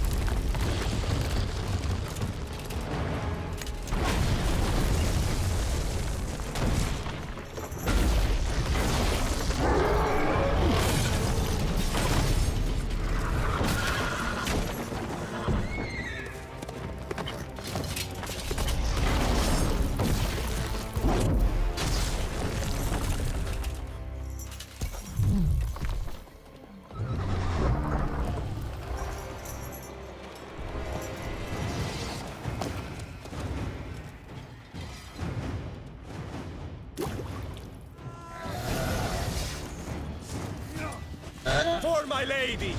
Guillaume, watch out! I swore I'd kill a monster!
Big beast. Tackling it single-handed? None too wise. Neither is love born of wisdom, Witcher. So, Guillaume, out with it. Which fair damsel inspired you to vow to kill that filth? The most beautiful among them. If he wishes to guard her name a secret, he need not reveal it. You I do not know, sir, nor seem you a knight, yet still I am profoundly grateful, nay, indebted to you for your succor. This trophy, sir, is yours. A giant this close to human settlements? Strange. Well, that was no ordinary giant. His name was Goliath, rumored to have been a knight once, but one who broke his vows. For this, the Lady of the Lake transformed him into a wild giant and banished him into the Gorgon Hills. So he came back down? Why? Several times each year, hunger chased him into the lowlands. Goliath had killed and devoured many shepherds.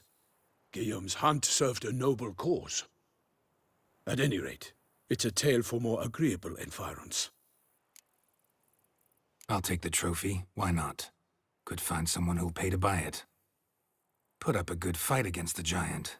Got experience battling monsters? None. In Toussaint, we mostly chase bandits. But I vowed I'd bring my heart's champion the head of a monstrosity, as the famed Gottfried, known as the Giant Killer, did. You don't mean to hunt the beast, I hope. The matter's best left to Geralt. Another challenge awaits me. Yet if Geralt is to hunt the beast, he ought to know. It struck again. The river surrendered a corpse. It washed up in the meander by the cockatrice. Damien de la Tour's guardsmen are there already, securing the area. Securing the area? Better go there now before they trample any tracks, manhandle any evidence. Set forth, then. I shall ride for the city to inform her gracious magnificence that Geralt has arrived. We'll meet later, near Guillaume's tent at the Tourney grounds. I shall take you then to see her grace.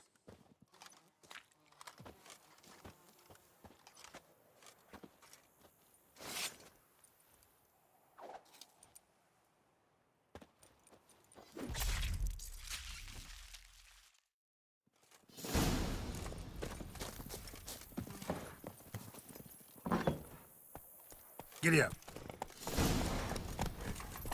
Brave kid, Guillaume. Parmanin oversaw his upbringing.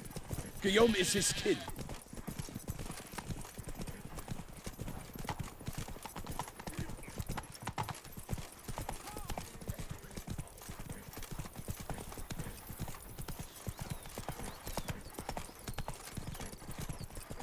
Can't get used to the way you knights talk, especially how you switch back and forth between flowery and, well, near normal. We are knights errant, in the service of her gracious magnificence. When we appear in her name or speak on her behalf, we are bound by tradition.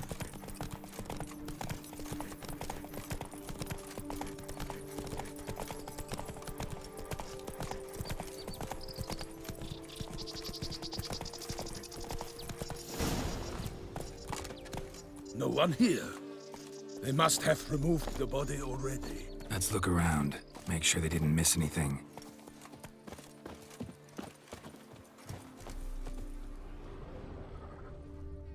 Hobnailed boots, multiple sets of prints. Ducal guard, clearly. Let's see where they went.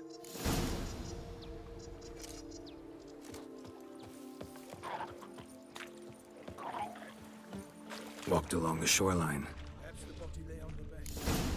Got guests. Careful. I will fell you all! Let's dance.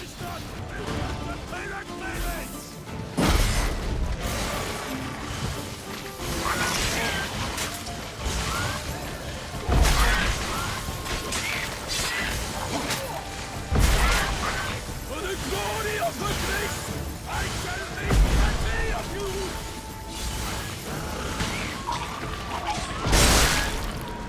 Drawn here by the smell of blood. Let's keep looking.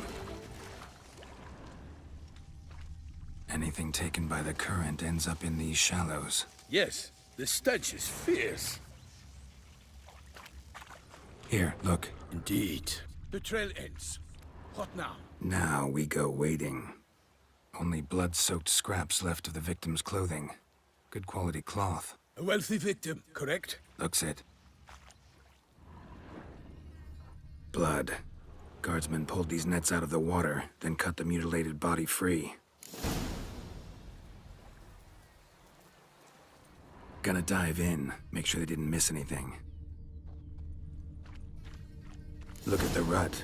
Guardsmen left this site by boat, recently, probably to transport the body somewhere.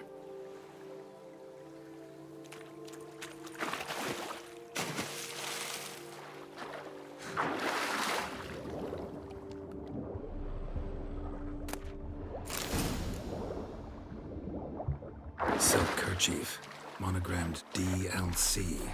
A noble's accessory, clearly. Be nice to know where they took the corpse.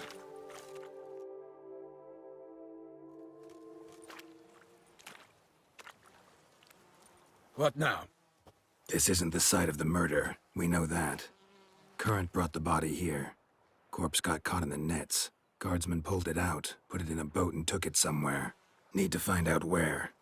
I'd like to look at the corpse before it starts to decompose. The inn. Its patrons must have seen the guardsmen, which direction they took. We should ask there.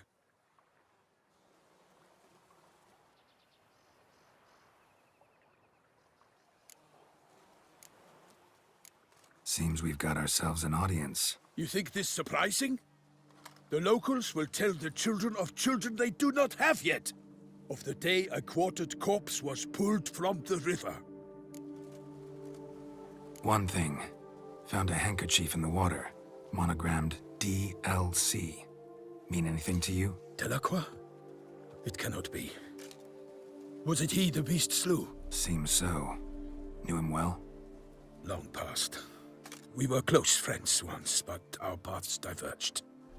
He was a man of extremes, standing by his companions no matter the odds, fighting his foes to the bitter end. Foes?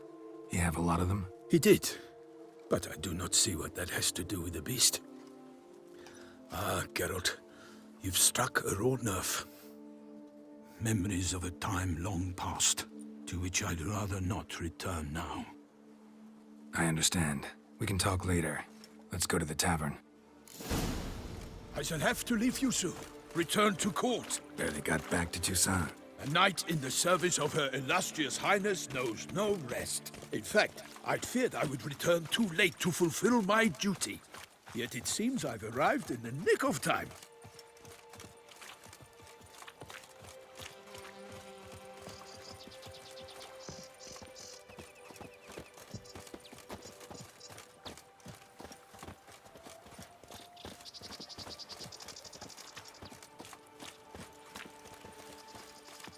Once you have finished examining the corpse, be sure to report to Anarietta.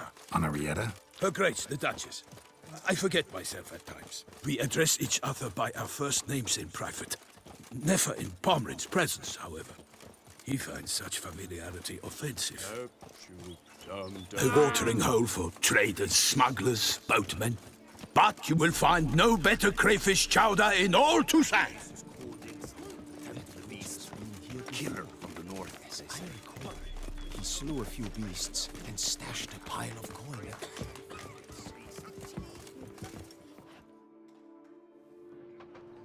By my troth, could that be the musty scent of fresh pate? Naught else, Sir de Peyrac Peyran. I see time has not dulled your senses. We would be honored if you would join us. Your companion as well. But why do I not detect even a whiff of crayfish chowder? No soup today, on account of there being no crayfish. I reckon you've not heard, but all I caught was a corpse. I awoke at the crack of dawn, as I do each day, but when I looked up, I beheld a blood-red sky. This corpse is precisely why we're here. For the man whom you've invited to join you at the table was summoned from a far-off land by her gracious magnificence. He is tasked with tracking and killing the beast. We invited 2 men to join us, yet since Sir de Peyrac Peyran in temperament is more akin to hare than hound, I surmise the other is the hunter. With whom do we have the pleasure? Name's Geralt. A humble introduction. You've clearly not tarried long with Sir de Peyrac Peyran. Spare us the petty insults. Geralt is a master of the witchering trade. He has questions concerning the beast's last victim. I was the one to find the corpse. The sun had just risen when I awoke, sat straight up in my bed, looked out the window, and beheld a sky red as blood. Ask Geralt, please, or we shall be here till winter. Must have been early in the morning. Went to check your nets and then... I stepped out of my hut and saw... By my troth, to the point, man. You found a body ensnared in your crayfish nets. We know this already. What happened then? Did you see anyone nearby? Did you spy anything noteworthy? Anything at all? Not a soul around, just me. As for noteworthy... well... What did you see?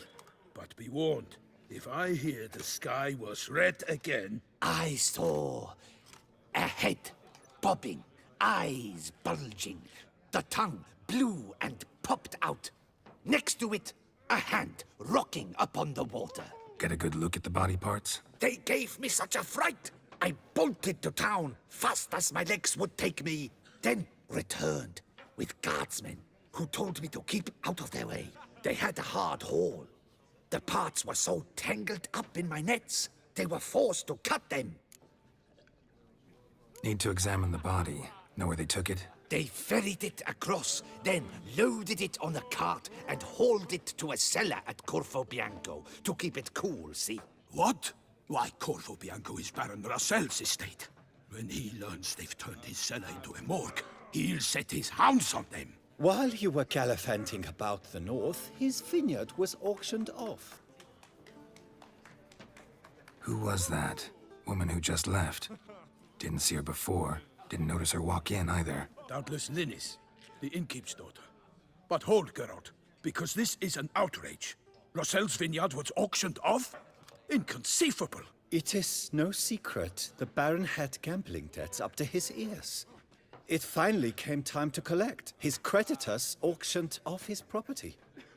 The Ducal Chancellery bought it, in fact. Russell now bunks with his brother in Vicofaro. I told Russell he'd get his comeuppance. How long can one draw on past heroics? His creditors must finally have to find that his promises meant nothing. Such are the times. Today's knights are pale shadows of the heroes of yore. It's true what they say. God sent the beast to punish us for straying from the old paths. So folk think the beast's divine punishment. Knights have turned their backs on the old customs.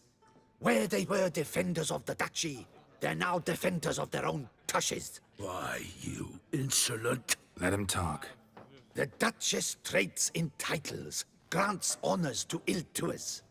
We've strayed from the path of virtue, lost the gods' favor, so the gods sent retribution. Don't listen to that nonsense, Geralt.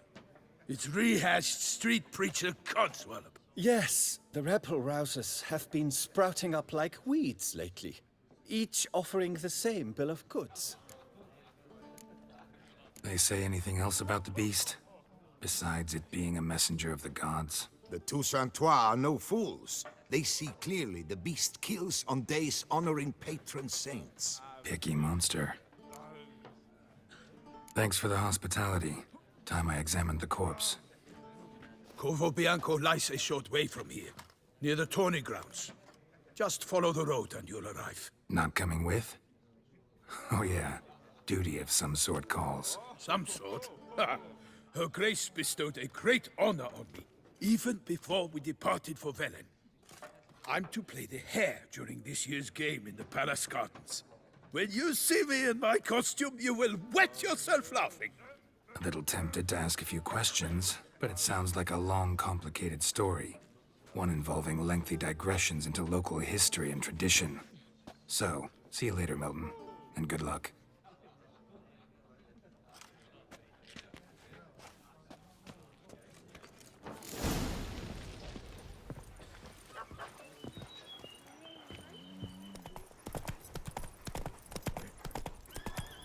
Sounds of a fight. Have to hurry.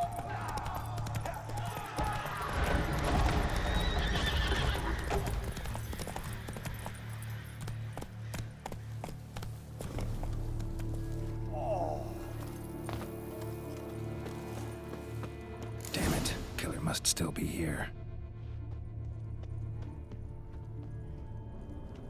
Throat torn open by man-like jaws.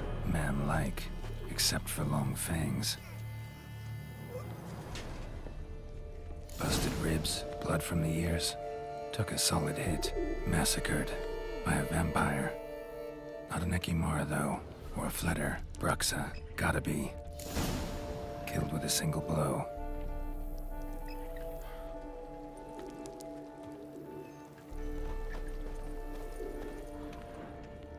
Woman from the inn was wearing this coat.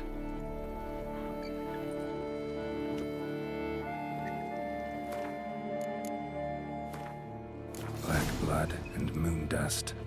Could be lifesavers.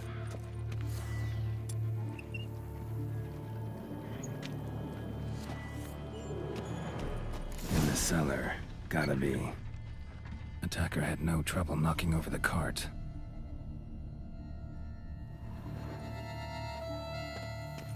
River muck carried the body in his cart. Claw wounds from 5 separate claws, spread of a small human hand. Footprints. Small bare feet. Lead deeper into the cellar. Fell down the stairs, broke his neck.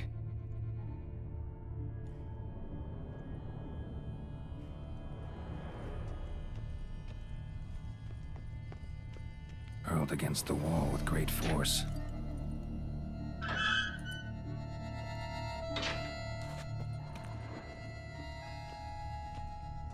Took a lot of strength to batter this down. Used this to batter down the grate.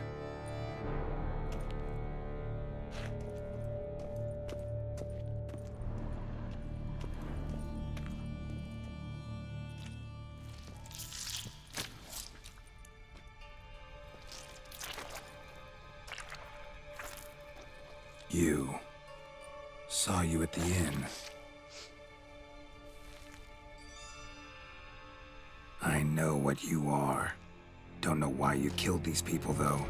Clearly wasn't for their blood.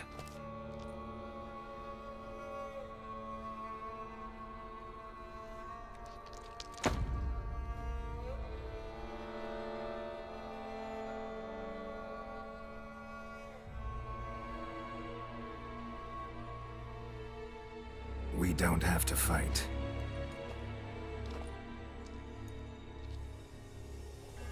You are wrong.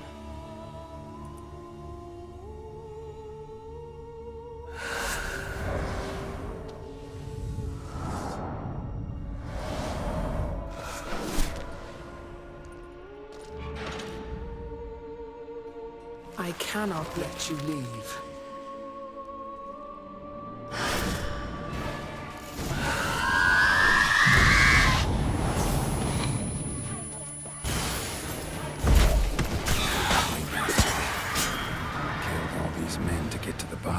What was she doing at the table, though?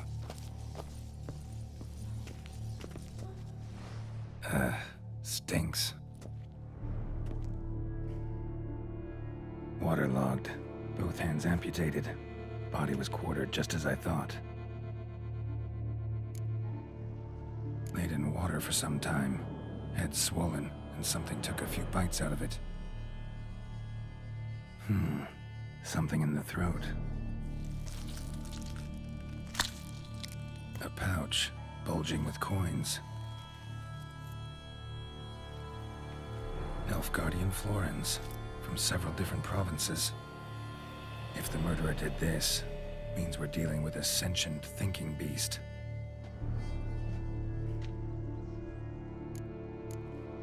Body was chopped up after death. Blows struck with great force, but bones sliced through, not crushed. Creature that killed him had long claws, sharp as a witcher's blade. First sank its claws into the victim's heart. No Bruxa did this. Third hand. A spare? Except it's clearly not the victim's. Guardsmen must have not noticed it as they picked everything up. How's this possible? Still warm. Blood still flowing? Several monster species can regenerate.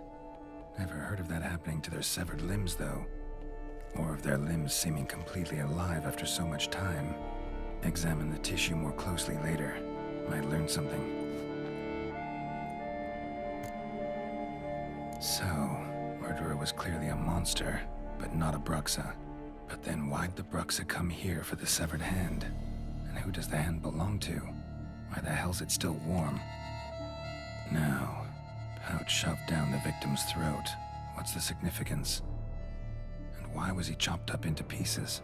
Lots of questions, no answers so far. Need to know about the other victims. I'll ask Palmerin to get me in to see the Duchess.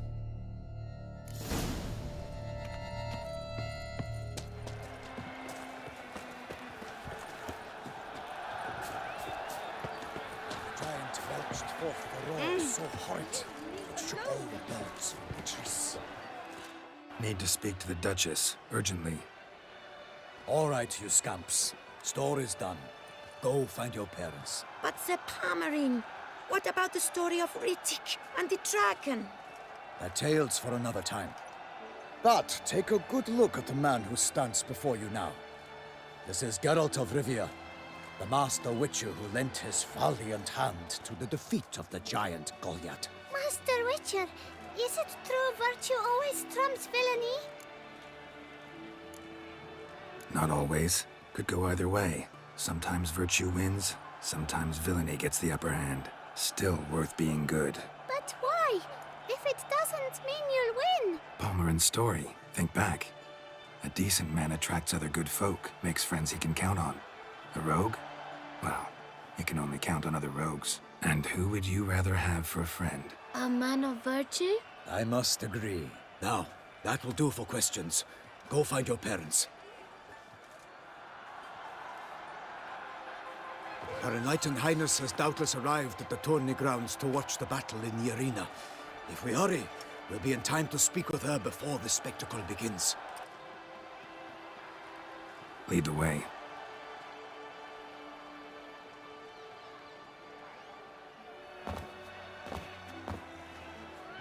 Who's fighting? Nilfgaardian gladiators? Close, but not quite. As you will soon see. Someone's gonna fight a Shaelmar? With only some bells on its tail to confuse it, slow it down? Whatever is the problem? The beast is a gift from the Emperor, no less.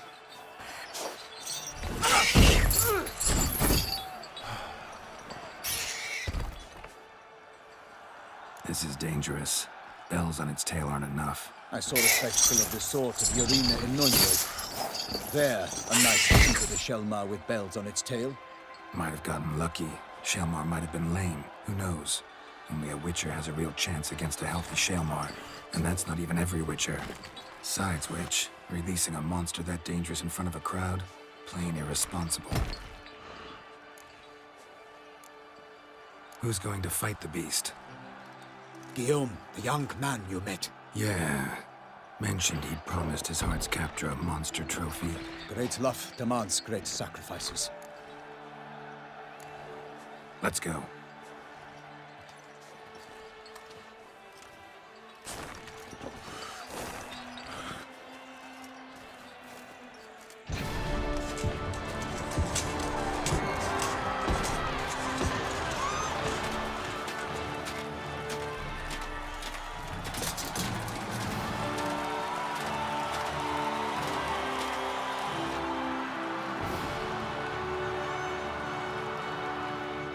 I dedicate my imminent victory to fair Lady Vivian.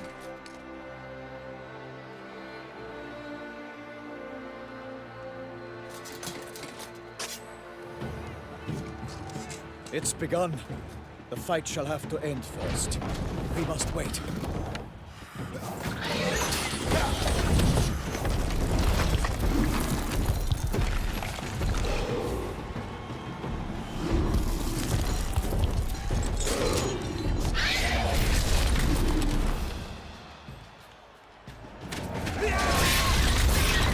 Got a bad feeling about this.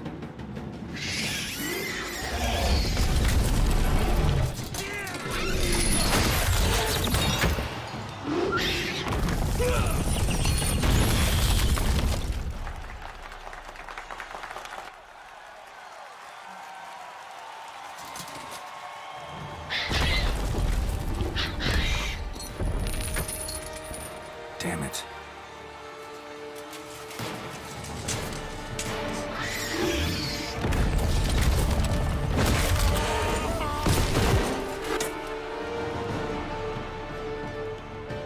We have to help him.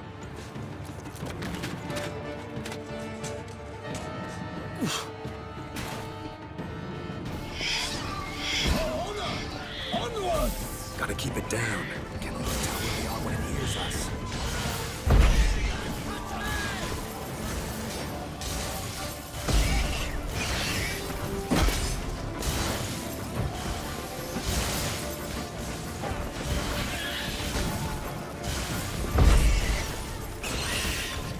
Triumph against all odds. The Witcher waited till the time was true.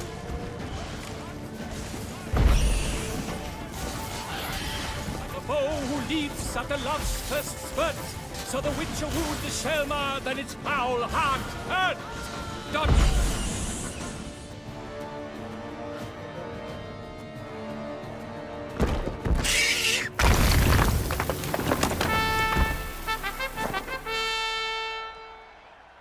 The Shelmar lies defeated by Geralt of Rithia, master of the witchering trade. Behold, as the last gasps of life seep from the beast.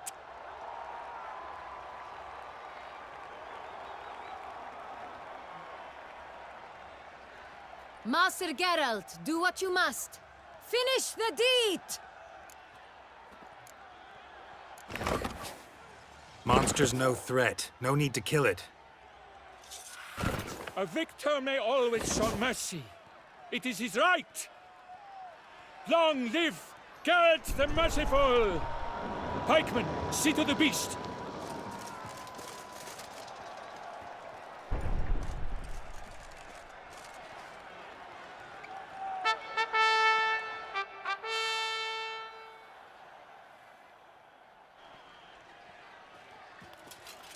Guillaume. The lad came damned close to dying.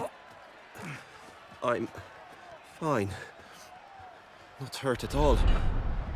Vivian? Smile as befits a hero and keep silent. Speech clearly pains you. She approaches.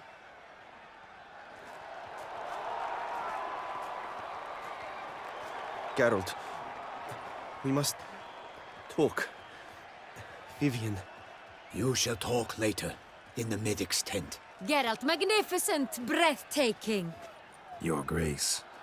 We knew that to summon you was a brilliant idea. We are delighted, ravished to have struck upon it. And I'm truly, honored. See to our young hero. Hop, hop. For we must make off with Geralt. We should talk. We had been long awaiting your arrival. Had nearly lost hope. Then suddenly, that entrance, so spectacular. Your Grace. Shelmars are dangerous creatures, even to knights in full-plate armor. Nonsense. In Toussaint, knights have battled beasts for mere glory since time immemorial. True. Guillaume suffered a few bumps, scars, and bruises, but in return gained eternal glory as he who slew the monster. Mm-hmm. What about the crowd? Say the Shelmar had vaulted into the stands. Would have been a massacre. Geralt, Though we value your fortuitous intervention in the arena, we would remind you your services have been retained, and as shall soon become clear, you will be generously compensated for completing another task altogether. Your Grace, my contract. I'd like to discuss it. Naturally, but not here. We shall need Damien. He led the investigation pending your arrival. But wherever could he be? Come, we must find him.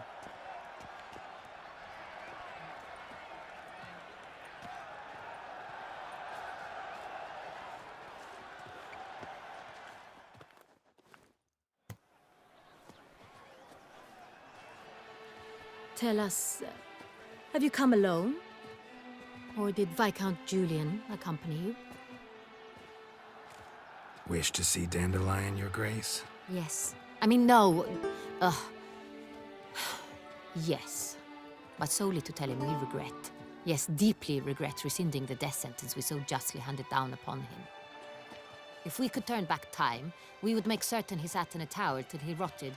No, we would ensure he was broken on the wheel, then drawn, hanged, and quartered.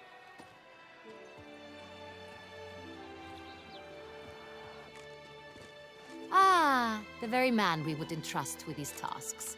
Damien de la Tour, captain of my personal guard. Your Grace, Witcher. Greetings. Sorry to have to tell you, but the guardsman handling the last victim's body... I know already. The creature in the cellar of Corvo Bianco. Was it the beast? No. A bruxa, a kind of vampire. Not the beast, but tied to it in some way. You know this how? Through careful analysis of the evidence, both on the riverbank and at Corvo Bianco. Do you mean to insinuate the investigation thus far has been sloppy? Geralt insinuates nothing of the sort. We must listen to him attentively. I examined the body of the beast's last victim. Might have found something. Need to analyze it. A quiet place, that's what I could use most right now. And maybe the help of an alchemist or a mage. Also like to hear all you know about the previous victims. Take it Sir de la Tour is my man for that. Firstly, call me Damien, please. Secondly, you should know I spoke against summoning you here. I've heard much about you. You bring trouble, or thus far have, always. And we've enough trouble as it is. Yet we are capable of defeating the beast on our own, without an outsider's help. I've no doubt about it. Damien, we settled the matter of the Witcher's employ some time past. Definitively. Since you have broached it nonetheless, let us discuss Geralt's pay. Are the legends true? Do Witchers usually demand that which you find at home, yet did not expect? Not quite, Your Grace. Law of surprise, it's something we invoke at times, but rarely. Usually we just take gold. Disappointing. This law sounds rather romantic. On the other hand, on returning to the palace, we would likely find impatient petitioners or a set of sample fabrics for a new dress. Poor rewards, both. I fear you'd not have much use for any of the surprises we are likely to come upon. Thus, we've decided you shall receive the deed to a vineyard, Corvo Bianco, and a sum of coin. You will doubtless consider this adequate. Title to the vineyard shall be given to you at once. Surely you'll need lodgings while you hunt. The coin, however, will be yours only once you have slain the beast. Lovely, generous gesture, Your Grace. Corvo Bianco. Isn't it the Duchy's temporary morgue? Is it now? The Chancellery's bungled things again, we fear. Not to be left unsupervised for one instant. Yet, in its mood, a morgue should present minimal problems to a Witcher. What's more, nothing enhances a wine's reputation better than a grim legend. Thank you, Your Grace. I accept the contract, of course. But as I said before, I'll need some information. How'd it start? Who was the first victim? Crespi was the first to die. He was famed once for his many glorious tournament victories. Then he grew old, hung up his sword, and took to winemaking. Crespi was not loved by the wine merchants. He was ruthless in business and thought to cheat many a time. He asked us for a dispensation from all court ceremonies. We did not grant it. We could not.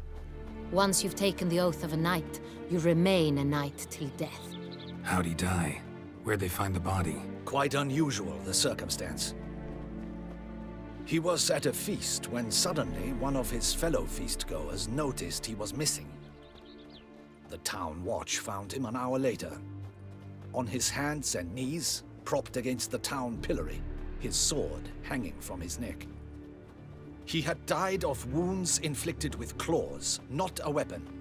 Blows of great force. So he died suddenly, but the body was on its knees, meaning someone posed it. So it seems. Second murder. Tell me what you know. In the city there are certain nooks. No one reasonable ventures there after dark. Ramon Dulac's corpse was found in one such place. With the first murder, terror gripped the city. Its inhabitants grew wary, kept to safe areas. Consequently, news of the second victim came to us from a group of concerned cut-purses. Criminals fear the beast? Telling in a way. Take it you've excluded the possibility that Ramon died at the hands of these bandits. Do you believe me an amateur? Not hands, but claws killed Ramon Dulac. The wound was deep, clean. His body was found in the gutter, dressed in nightshirt and cap, a pillow placed under his head, and his sword replaced by a bed warmer. Ramon Dulac, a knight who but a dozen years past was an advisor to our father, the Duke. Someone went to a lot of trouble to make him look ridiculous. Maybe revenge was the motive. It's not out of the question. Dulac had shady dealings with the criminal underworld, but no one ever came forth with concrete proof of any misdoings. So, first two victims were knights, best years behind them. The same could be said of the third. Sir Delacroix was wont to claim that in modern times, knights face new challenges, enterprise being the latest addition to the chivalric virtues. He made a veritable fortune in the grain trade. Palmerin even nicknamed him Sir de la Stinchi. Found a coin pouch on his body. Contained florins dating from various times, hailing from different provinces of the Empire. Delacroix loved coin, true, but had no patience for numismatics. Lots of similarities between the victims. All the bodies were found in strange places under extraordinary circumstances. Seems the murderer, whoever or whatever it is, has some meaning to convey. These were honorable men. We are horrified by the disdain, the disrespect with which they were treated. These were knights of Toussaint. Blast it. Might be the point. From what you say, none was a model of virtue. Ever considered that's what the beast's trying to draw attention to? All the murdered men were knights who swore fealty to the 5 chivalric virtues. And even if Knights of Toussaint swear fealty to what virtues exactly? honor, wisdom, generosity, valor, and compassion. 5 virtues. Why are they so important to your knights? Strange question. Your Grace, forgive me. I'm a foreigner trying to understand another land's customs. You are forgiven. According to legend, the virtues we cultivate were bestowed upon us by the Lady of the Lake. How we truly came to espouse them, none remember. In Toussaint, we believe men of low birth should be simple-hearted and obedient. We expect much more, however, of our knights. They are to be soldiers and courtiers, lords and servants. Thus, the need for clear moral guidelines. At the time of his dubbing, a knight vows to demonstrate throughout his life honor, wisdom, generosity, valor, and compassion. Beast seems to be pointing up moral decay, denouncing it. Victims were all humiliated. Might have been murdered to emphasize their lack of specific chivalric virtues. Honor compromised by the pillory. Wisdom by ridicule. Generosity by a coin pouch shoved down a throat. It seems to fit, true, though not perfectly. Can't discount the theory if it's on the lips of everyone in town. Say our reasoning's right. Next murder will be just as showy and denounce the victim's lack of the 4th virtue, valor. We can also assume that victim will be an elder knight. Let's think. At the moment, all the knights are either at the tourney grounds or in the palace gardens. Our annual hare hunt shall begin there shortly. Have you heard of the custom? Milton mentioned something. Seemed excited to prance around in a bunny costume. Not sure why. Hang on. Strange circumstances. A knight advanced in years. The famed cowardice of rabbits. Could it be that simple? Is Milton de Peyrac-Peyren the next victim? Milton also knew Delacroix. Told me so down by the river. Damien! To miss something so obvious. De Peyrac-Peyren, Crespi, Delacroix, and Delac formed a knightly team. It was years ago, but... They were a team? They were close friends, tightly knit, and as such earned the trust of our father, the Duke. We often witnessed him turn to them with delicate matters. Later, their paths diverged. Unlikely to be a coincidence. Beast must know it too. It's a lead, I'm sure. Your Grace, we need to find Milton, immediately. Rather problematic. You see, the garden entertainments are due to start, and he's disguised as the Hare, hiding somewhere, waiting for some tipsy courtiers to find him. The Hare's hiding place is a carefully guarded secret. We must call off the game, at once. First and foremost, we must remain calm. Damien, order the garden searched immediately, but discreetly. By no means can we disrupt the festivities.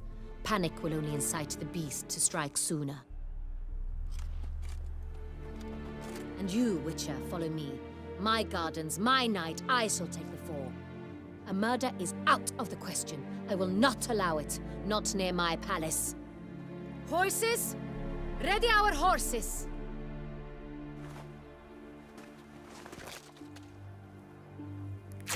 Your Grace!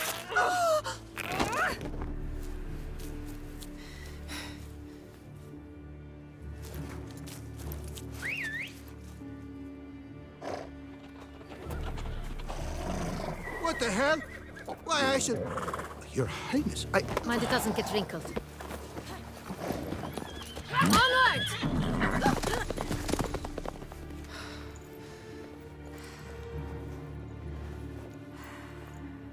Hey! That is silk! Be careful! Give it to me!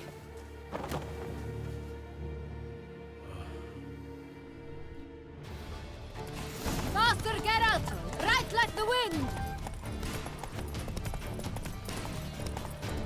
Your Grace seems right at home in the saddle.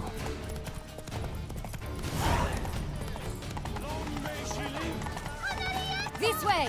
Through town! Try not to lose your way! Sharp right! Take care!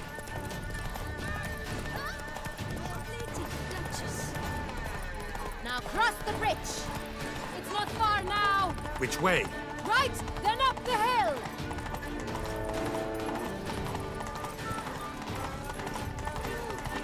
It's her! Clear a path! Clear the way, I said! Is this part of the game?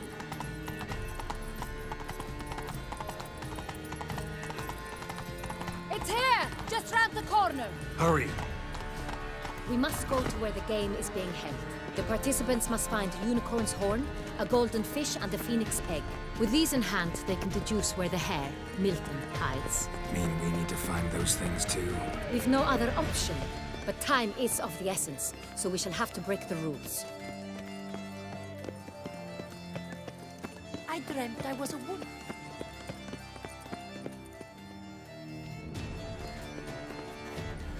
On second thought, through here.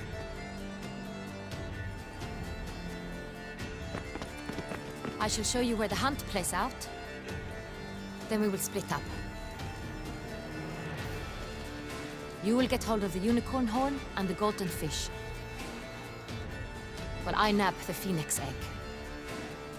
That will be quickest. The unicorn. How do I catch it? It's terribly skittish, true, but I'm sure you will find a way to earn its trust. It runs around over there, look. Golden fish. Do I need a rod or a net? Please, Geralt. It's not a real fish. Look there, towards the water. See the lights? The hunters are trying to hook the fish from boats. You must simply dive in and find it. The Colton fish and the horn both contain things or clues that will help us find Milton. Once you have fish and horn, find me among the other Phoenix Egg hunters. All clear? Then let's get to it.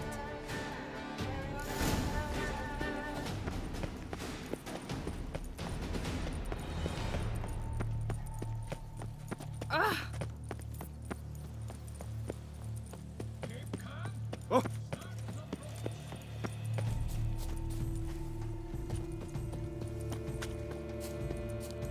Unicorns are thought to...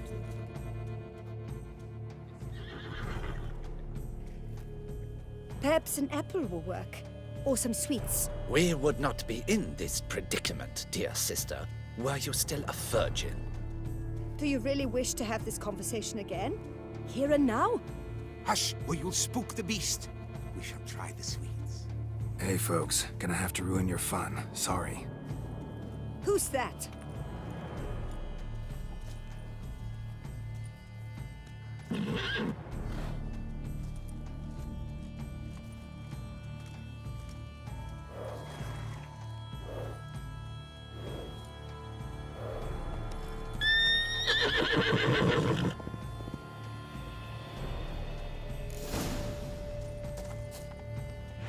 Come on, stay calm. Shh. Calm down. Easy now.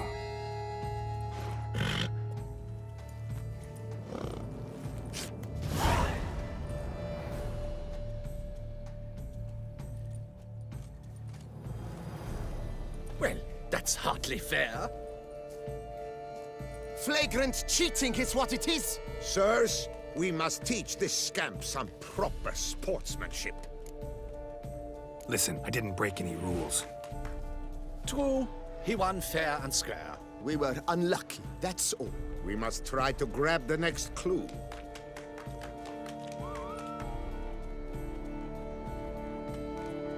Gardens are huge. Be better off on horseback.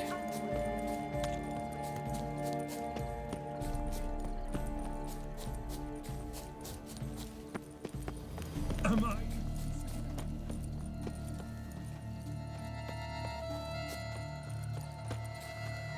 Golden fish should be easy to spot once I'm under. Doth one know? What the blazes? Did someone just dive in the water? Perhaps that's the way to do it. Sure.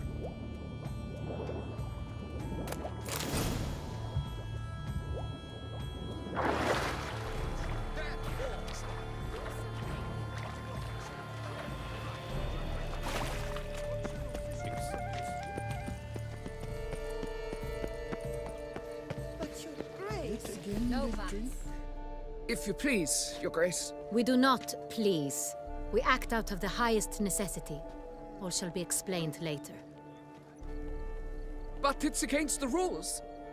I am the rules.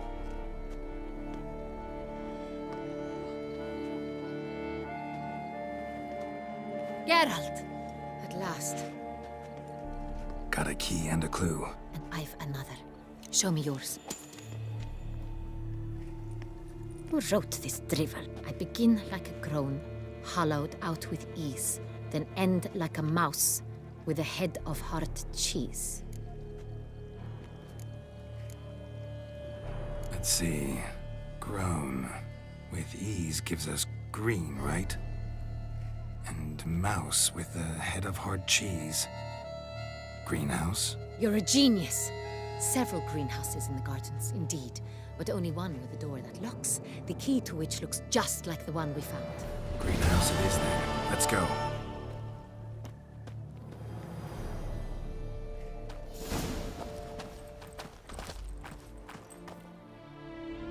Wait here.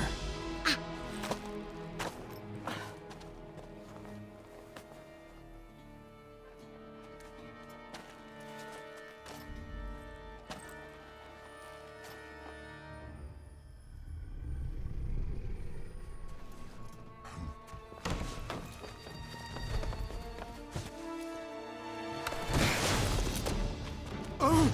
What the butch?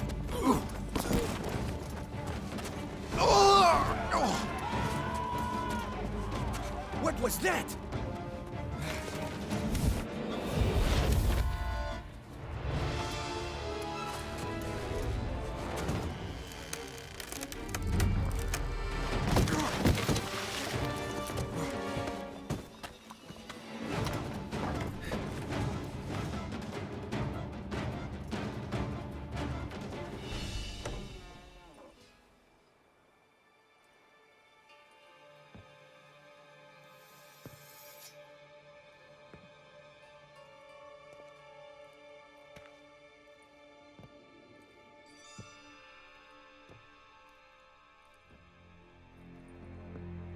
I'm here.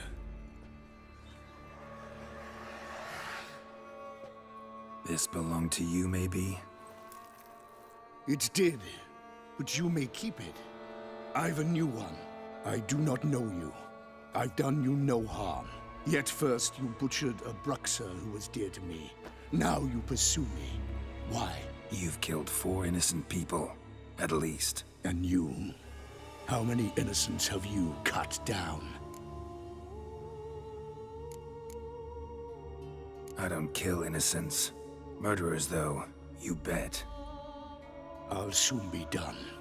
I've but one left. And you, should you not stand down. And once you're done, intend to leave? Go kill somewhere else? No. I intend to live. Happily ever after.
To stay where you were. Regenerate! I know you're in trouble. I can help. I'll help myself! No, he's my friend.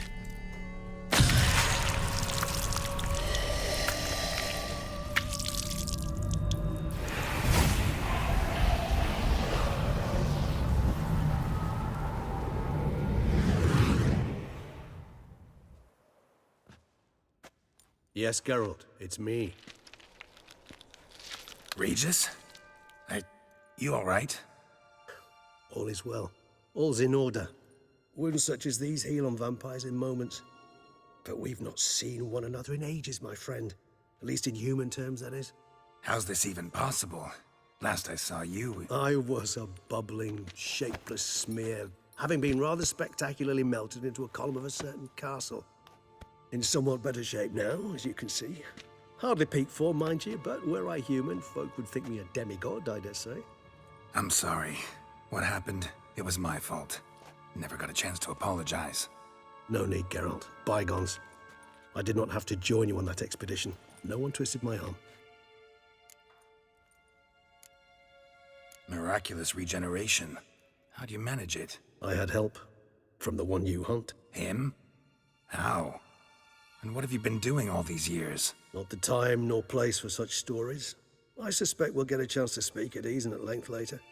Now, however, we must deal with the reason that brought us both here. So you being here, it's no coincidence? Your powers of deduction seem to have waned not one bit. I'm happy. I came here for Detlef. I fear he's become entangled, landed himself in serious trouble. So that's his name. He's your friend? You might call it that. Though Dettlaff is, how would you humans put it, more bestial than I am. But not to worry, I'm working on him. Haven't exactly done a great job with that. He's killed one knight since I got here, at least 3 others before I arrived. For good reason, I'm sure. Understand, Dettlaff is not some decadent shit who kills for sport, or to assuage a dryness of throat or a dullness of mood. Seem pretty damn sure of that. I am, because I know him very well.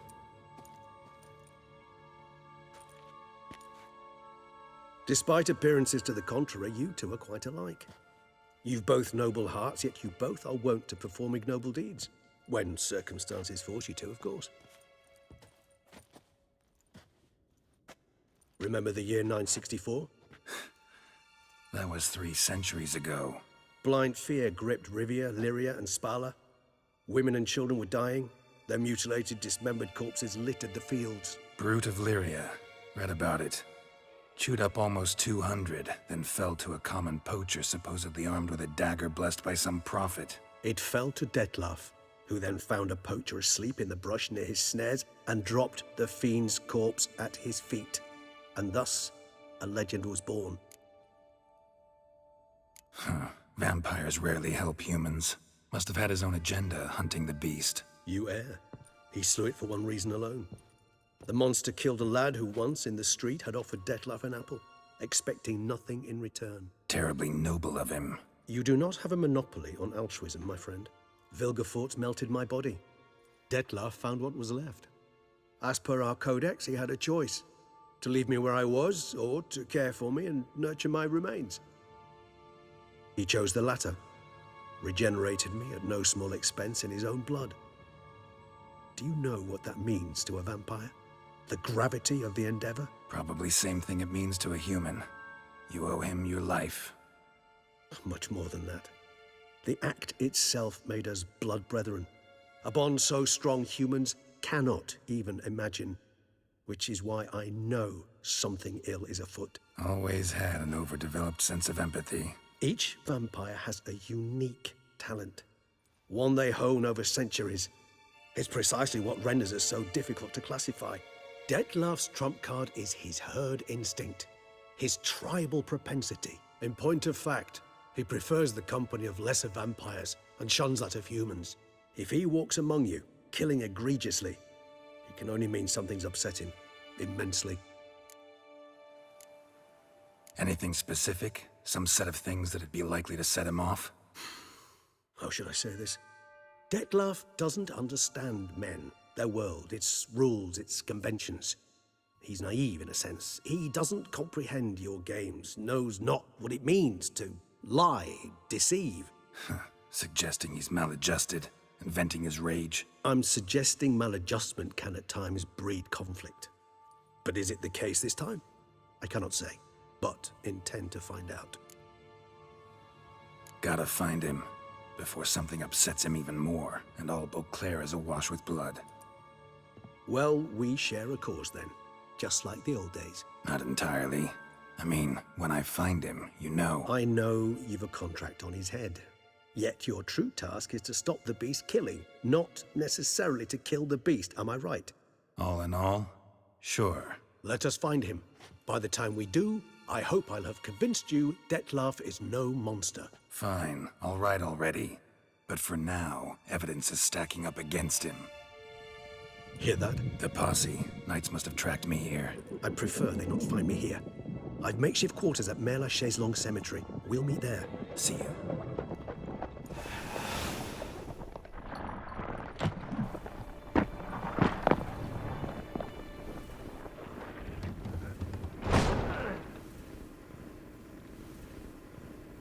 Witcher, we flew here as fast as our courses would carry us. Yet I fear we're late all the same. Pray, where is the beast? Still investigating. About to inspect this site. Withdraw your men before they trample all over the evidence. Sirs, we must let the Witcher do his work. Milton's murder cannot go unavenged.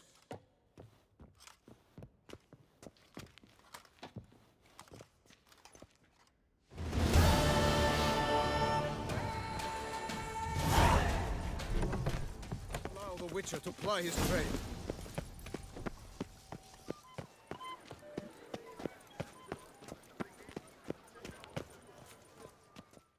Sir! Sir! A letter for you, sir! Letter? Who from? Can't rightly say, sir. I was just to deliver it.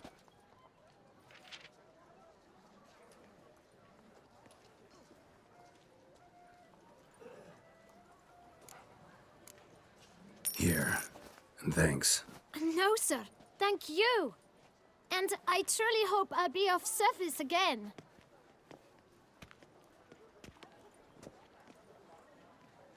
Dearest. I suspect weighty affairs, rather than merely the wine festival, have drawn you to Toussaint. Perhaps you'll find time to probe a certain matter in spite of this. I recently came across the mention of one Professor Moreau, a scholar in Beauclair, who conducted research into Witcher mutations. Though the details are rather murky, as is the location of the scholar's laboratory, his journal could contain more information. It lies buried with him in his tomb. I enclose a map I found in the book I happened upon. Though less than completely legible, I trust it will prove useful nonetheless. I felt this matter could prove of some importance to you, thus I dispatched this letter without delay. Whatever you decide, please take exceedingly good care of yourself. Your Yen. A professor who studied Witcher mutations. Might actually be worth looking into.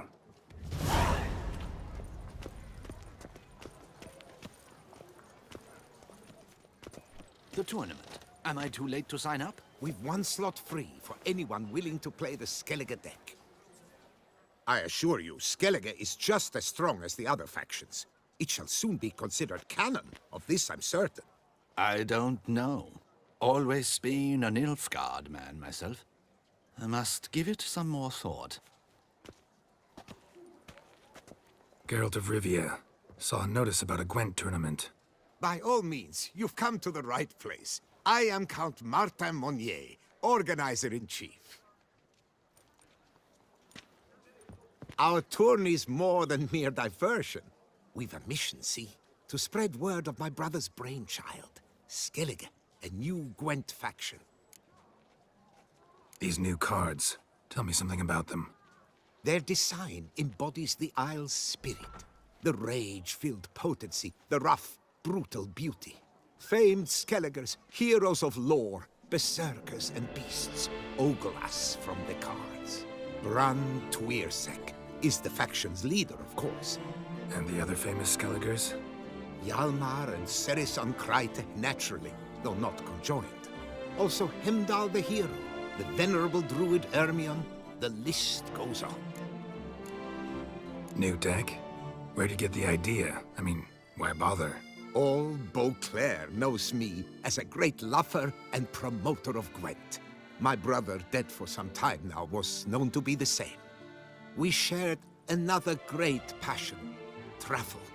Spent a great many years at sea in our youth, marking out our territory in multiple corners of the world.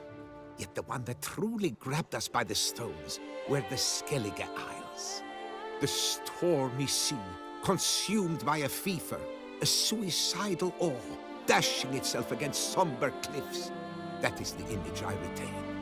It, and others like it, inspired my brother to devise the new faction. The tournament. Where do I sign up to play? Right here with me. I've one slot open, but there's a condition. You must use cards of the Skellige faction. You see, I've already asked a great many seasoned players to do the same. Alas, all fear novelties, disdain process, care too much for the climax, for winning. So they insist on playing with their tried and true decks. Long story short, you need a sucker who will risk it. Take a stab at proving Skellige's no worse than the established decks.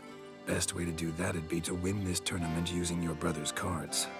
We understand one another perfectly, I see. Behold this trophy, standing stiff and strong. It could be yours if you win. Not bad. Could look great in my house. On the sideboard, maybe. All right, I'll give it a shot. Play using the new faction. That is an exceedingly good rub to my loins. Just one small adjoinder. I can only provide you a basic Skellige deck.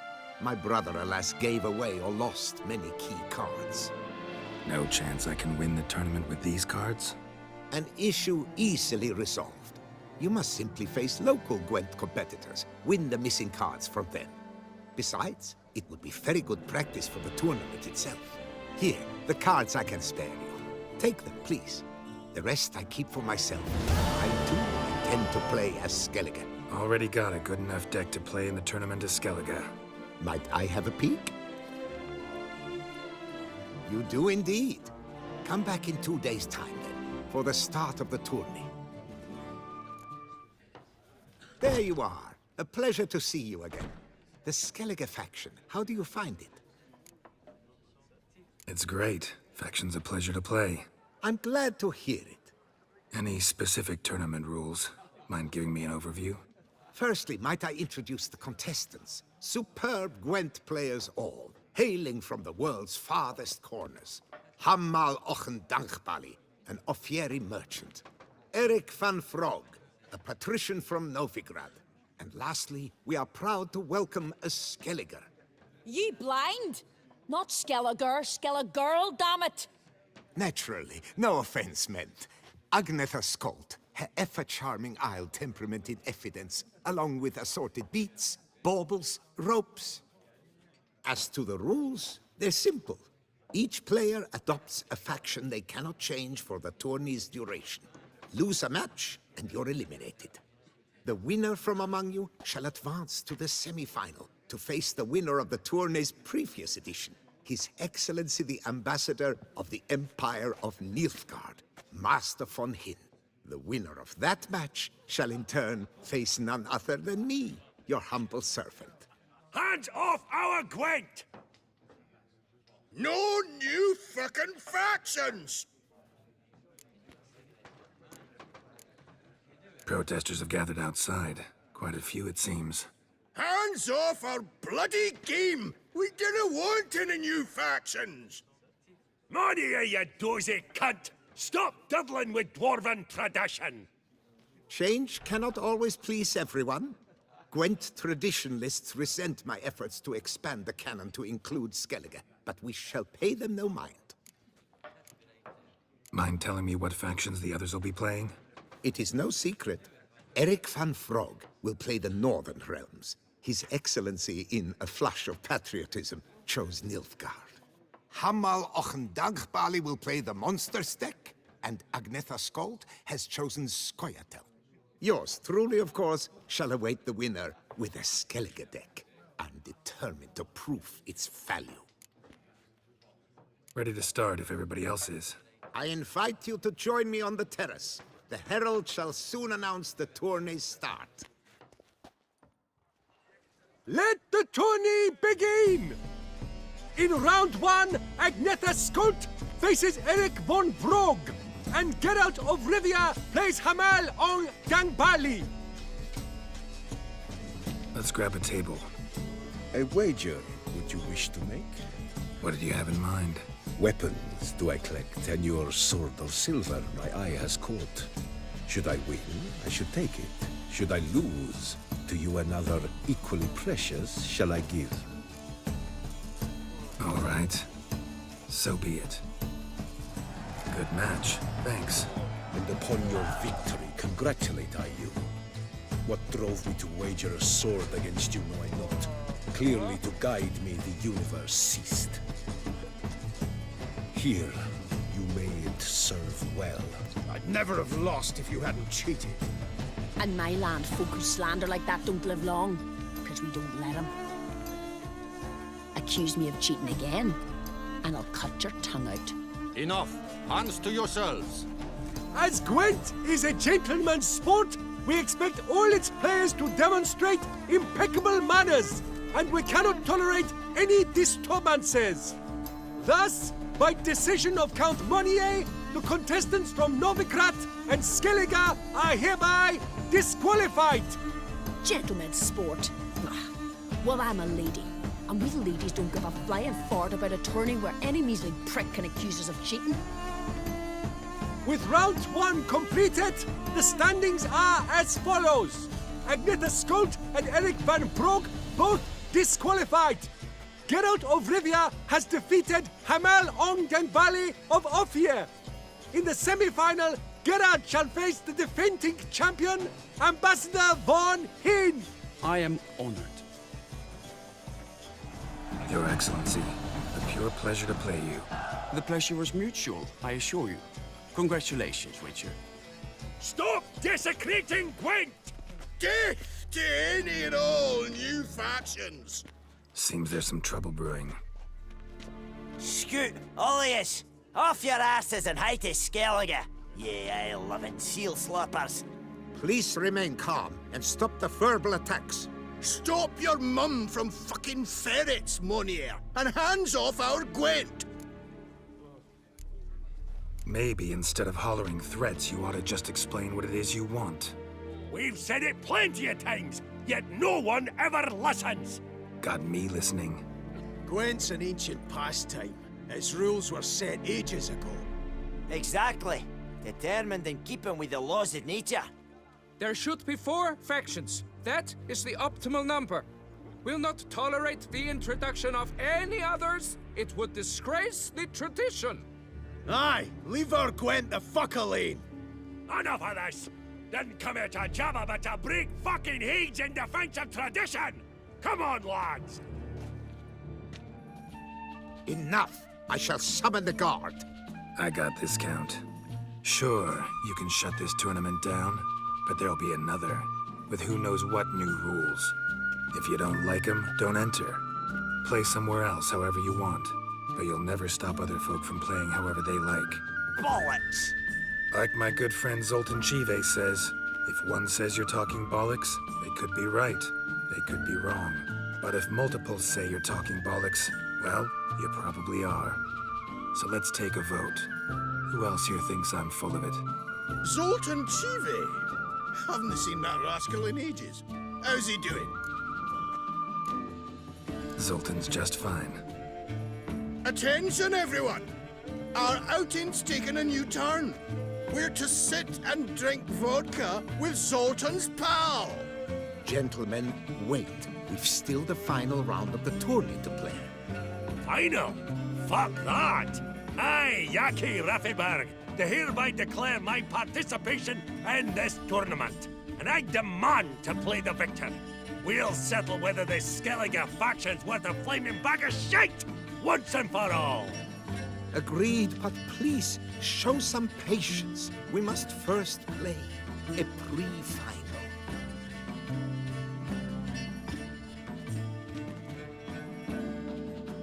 In the pre-final, Count Monnier, representing the Skellige faction, shall face Geralt of Rivia, also playing with a Skellige deck.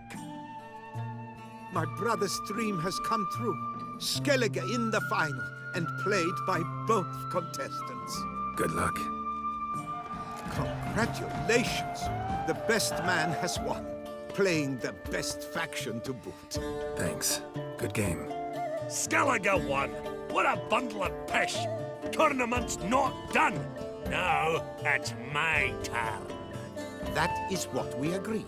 Let us resolve our differences here and now. Now to determine the ultimate victor! Geralt of Rivia, playing the Skellige faction, shall face Yaki Raffiberg, playing... Scoia'tael! Let the better man, or dwarf, win! Thanks. Good game.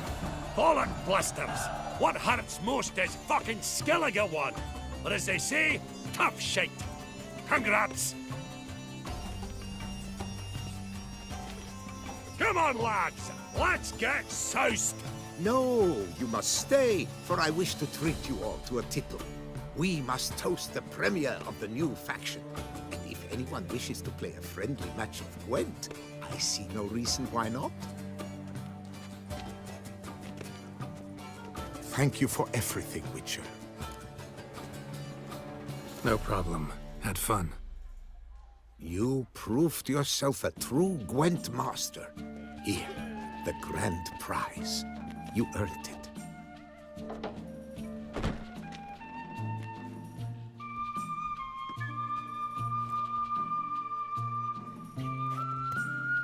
Thank you very much, Count.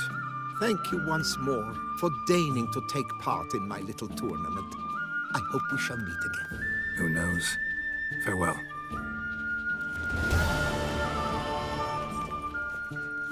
Summoning a witcher? Was that truly necessary? And our knights, what are they? Chopped liver? Witcher, I have a matter of prime urgency and import. I must speak to you. Your wound. Feeling better? It's healing splendidly, though I am to avoid trouble for some time. To be frank, that is precisely why I wish to speak with you. Want me to stand in for you? Take on some trouble on your behalf? That could very well be the case. You see, there is a maiden, nay, a lady. I suspect someone's cast an ill spell upon her. A curse, perhaps. Let me guess. She suddenly grew cold, haughty, and distant, though the night before she was flirtatious and alluring. Tut tut, Witcher. You jest, yet the matter is grave. Though true, the lady in question is dear to my heart. I shall not deny it. I fear she has fallen victim to ill magic, and knows no one she could turn to for help. What makes you think she might be cursed? You must keep all I say to yourself, I beg you. I would never dare to be so indiscreet normally, yet I'm troubled about her, for her. Vivian shuns the company of others. Though the fairest maid at court, she keeps men at a distance. I thus determined I would resort to trickery. Trickery? That even befitting of a knight? In war, yes. And what is love if not battle? As it were, one evening I crouched in hiding outside her seamstress's home. As Vivian emerged from it, I too emerged, ever so gently but convincingly collided with her, then promptly offered to escort her home. She consented. At first, all augured well. I proposed a more scenic route. She agreed. I made kindly forays into conversation, and she even began to respond as we neared the end of our route. Then suddenly, mid-speech, from her mouth there flew a most hideous shriek. I stopped stone cold in my tracks while she turned red, then promptly ran off. I did not give chase that time. I attempted to approach her on several ensuing occasions, to learn what had happened, for I feared she had become entangled in some trouble. I noted that often, come night, she ventures into the woods, where I've seen her walk about a glade near a pool. I've striven on occasion to follow her, but lost track each time. It seemed then she'd melted into the air. notice any other strange behavior, additional symptoms? No, Vivian's avoided me wholly since the first encounter. But folk gossip. What about? They say she's secretive, that no one ever sees her after dusk, that she's wont to suddenly disappear. Nothing unusual about any of that. Sound you heard. She might have just had a sore throat. Had I thought it possible the sound was natural, I never would have taken up your precious time. Tell me more about Vivian. Who is she? What's her story? She's Her Enlightened Highness's lady-in-waiting. Her mother was a lady-in-waiting, her father a knight. That is all I've learnt, for the Duchessa grows angry when asked about her. Vivian spends her days within the palace walls. Yet we are in luck, for she has been named the tourney's patroness this year. Thus, each participant will be granted an audience with her. Got a problem then. See, I'm not a participant. I've devised a solution already. You shall take my place in the lists and thus gain the chance to speak to her. I was looking forward to winning the tourney, very much so. Yet for Vivian, I am prepared to sacrifice anything. This tourney, how's it work exactly? It is the year's grandest and most important contest. Knights from all corners come to face off for the grand prize. And more importantly, for glory. A demanding test of knightly prowess in horsemanship, Marksmanship and fencing. I qualified for the first time, had great hopes of winning. Yet... Yeah, I get it. Anything for Vivian. Hardly a regular job, this. Not often I gotta take part in a tourney to fulfill a contract. Fee can't be anything ordinary either. I'm no magnet to command heaps of coin, but naturally I shall award you a just amount. How much do you demand?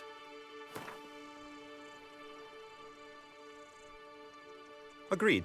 That is an amount I can indeed muster.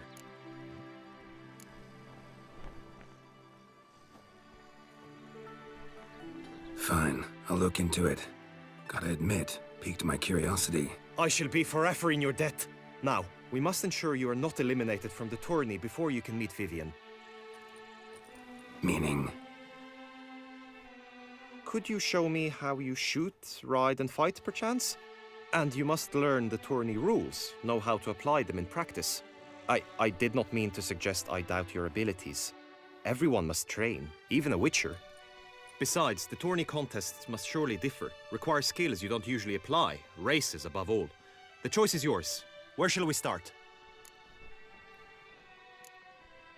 Apply all the skills you mentioned on a daily basis, and against monsters, not targets and dummies. Don't need any training. Going straight to the tourney grounds to sign up. Go to the inscription tent. Honor and glory are all true and good, but your scrolls must be in order.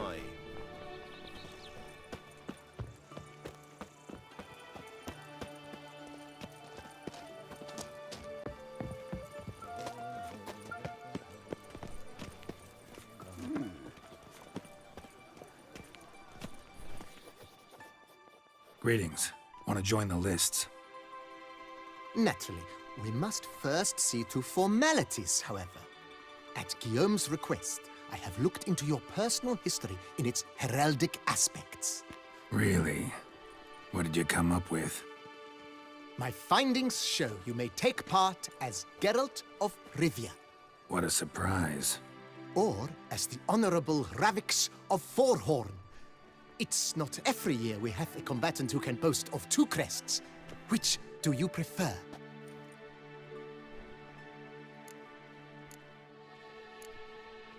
Ravix of Forhorn? How'd you manage to dig that up? Here in Toussaint, we treat heraldry very seriously. One visit to the ducal archives. That is all I needed to acquire the necessary information. Ravix of Forhorn was the name under which you attended a feast honoring Princess Pavetta, daughter of Queen Calanthe of Sintra, on the occasion of her 15th birthday. That's actually right.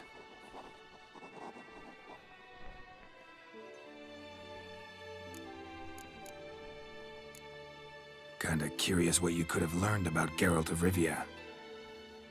In the year 1267, a certain Geralt, a member of the Witches' Guild, was knighted by Queen Meve and dubbed Geralt of Rivia. This was in honor of his distinguished service at the Battle of the Bridge, said structure spanning the Yaruga. But I wager you know of which battle I speak. Yeah, those were the days. Kahir and I led a fistful of Nordlings against an entire Nilfgaardian battalion. Won that battle just because we absolutely had to cross the river.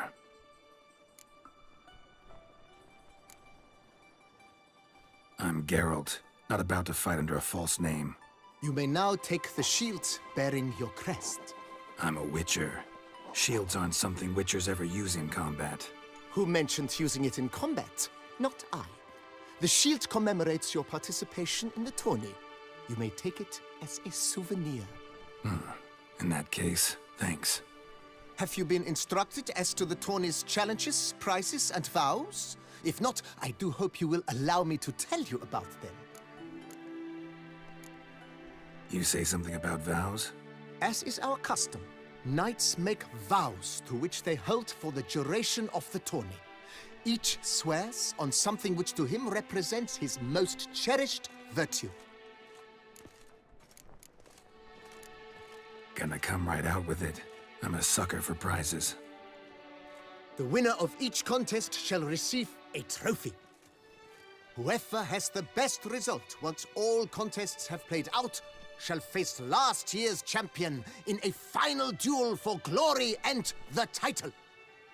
Should you defeat the reigning champion, the grand prize will be yours. This year, a sword forged especially for this occasion by the one and only Cornelius of Isengard, a famed master weaponsmith. Her illustrious highness had it brought all the way from Nazaire. Guillaume told me a bit about the contests. Rather make sure I'm clear on them, though. An admirable thirst for knowledge. There are contests 3. A shooting range, where you will compete side by side with an opponent. A horse race, during which you will seek to complete the course within a specified time. Any targets hit with bolts or dummies felt with blade will increase the time you have. Finally, the group melee in the arena, crowned with a duel against last year's champion. As each contest ends, its results will be posted on the board outside my tent. This way, all will be apprised of who leads at any given moment. Convenient.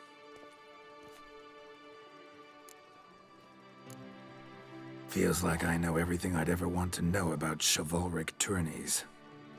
Splendid. In that case, you must make your vow. Upon what would you like to swear it?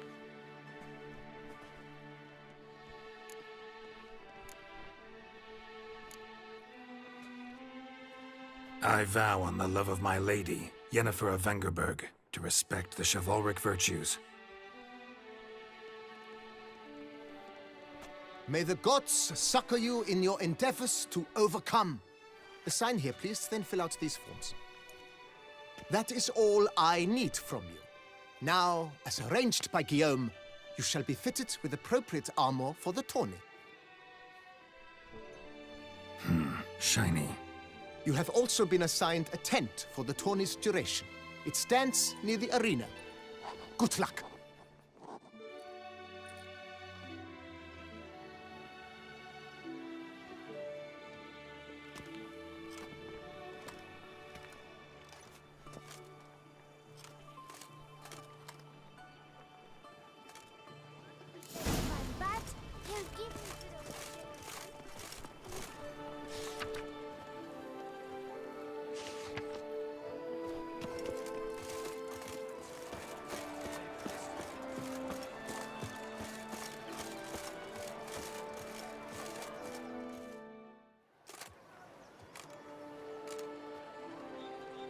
Geralt, well, I'll be...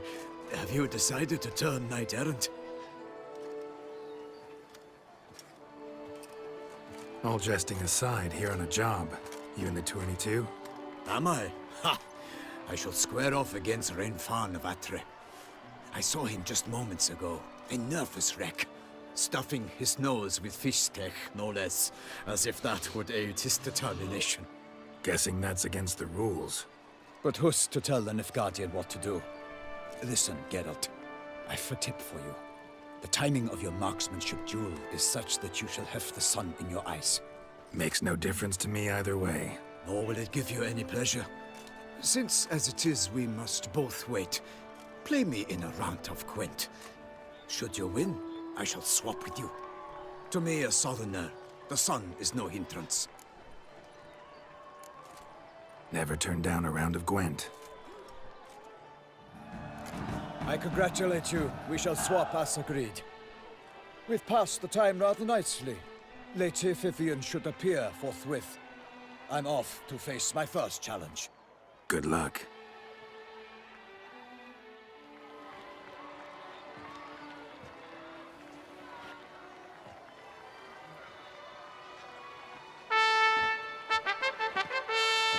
Fair knights, I salute you.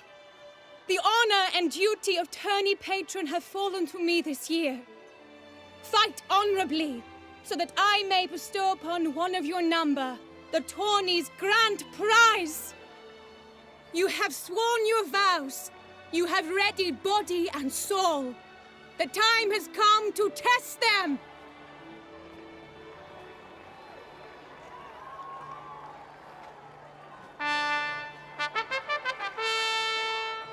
Behold Horm Akispark of the Mechtian royal line.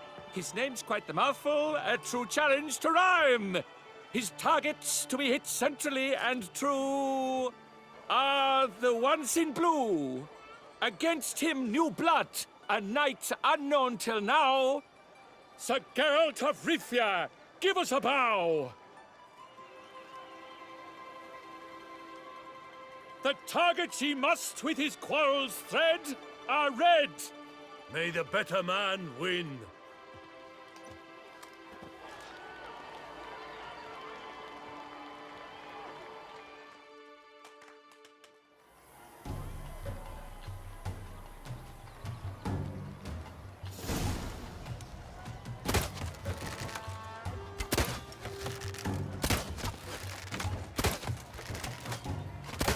Like a lover ghostly grasping for one fair cheek, Geralt's heart true to glorious victory and bitter defeat.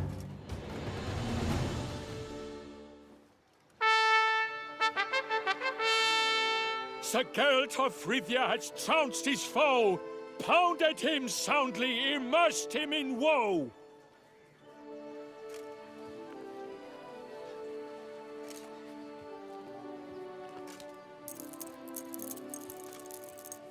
Your prize, sir. A crossbow adorned with your crest. I congratulate you. Thank you, my lady.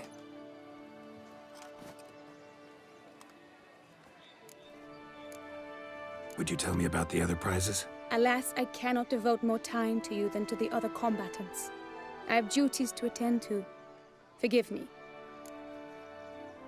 My medallion's vibrating strongly. Can only mean one thing. Magic. The explanation is disappointing, I'm afraid. The fragrance I use, it's mixed by a sorceress. To lose to an opponent such as you is a victory of its own. Accept my congratulations as well. Thanks.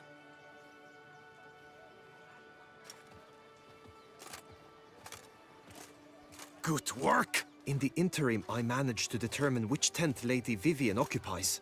Perhaps you could find a clue within it. You're right. Vivian's cursed in some way. Sensed it when she opened the tourney. In that case, we've no time to lose. Let us go. Yeah, let's go now.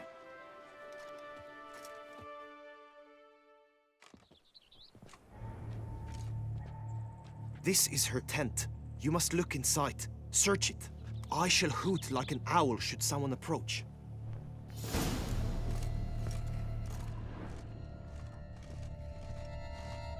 Claw marks, that's clear. Not sure what beast left them, just that it's big. Jar of concealing ointment. Powerful magic at work here. Clothing's all dark green and yellow. Seems Yen's not the only one with a fixed color scheme.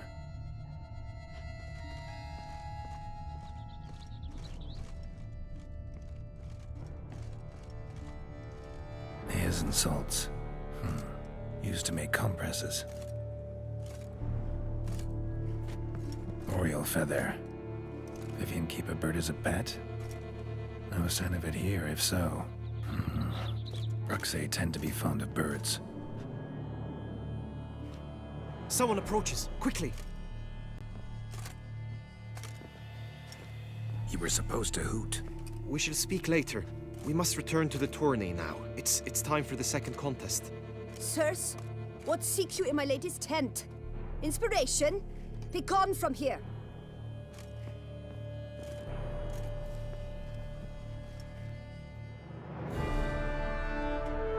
Behold, gallant knights and ladies decorous!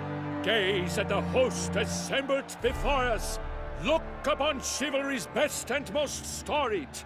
Come from far lands, here to seek glory! Hear now their names as I shout them aloud! Savor their titles, of their presence be proud! Halmarin, the Baron of Lonthal! Linus of Metina! Rainfarn of Atra, Hom ac a spark of Meicht, Donimir of Troy, Guy de Boisfren, in service to the Duchess, Delwyn of Craigiau, Count Tai of Dondal, Ansay of Lyria and Rivia a prince, Geralt of Rivia. For Gregoire of Montgorgon, let out a roaring cheer. The famed fire of silence, tawny champion from last year. Today's winner of contests, his victory to secure, shall face Sir Gregoire in a challenge severe. Does ignorance demand a bard intercede? Does someone need telling how tourneys proceed? How dare you enter a tourney for nobly born knights? Your knighthood came through the grace of my mother, Meve, Queen of Lyria and Rivia, whom you treacherously deserted mere days later. Your presence here is an offense to my honor. And yours is an offense to my eyes. If you're done, step aside, Prince. The tourney's protector, the mate Vivian. Her beauty entrances both beasts and men. My heart's greetings, dear knights. May my grace guide you and show you the path of honor, valor, and glory. Accept my wishes of good fortune, sir, and devote all your strength to the tourney, and only it. The time has come for you, Sir Knight. Mount your steed. Swift be your flight. Ladies and gentlemen of lineage illustrious, soon steeds shall swarm like ants most industrious. To beat time's passage they'll ride like the gale. What a sight to behold, what a lark, what a tale! Before us Geralt from Rithia come, fast as the wind, bright as the sun.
must endure and keep pace.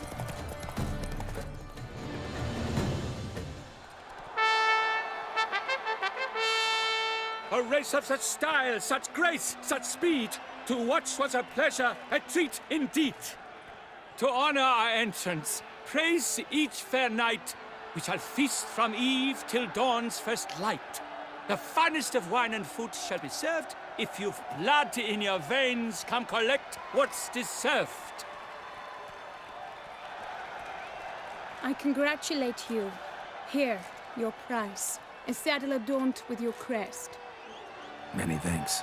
By the way, my maid saw a man with white hair sneak out of my tent.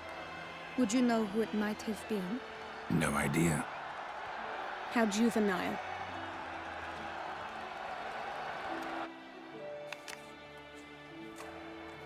Congratulations on your win. In stellar style, no less.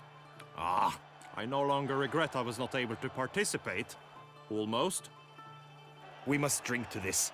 Come with me to the feast. We shall await Vivian together. Lead the way.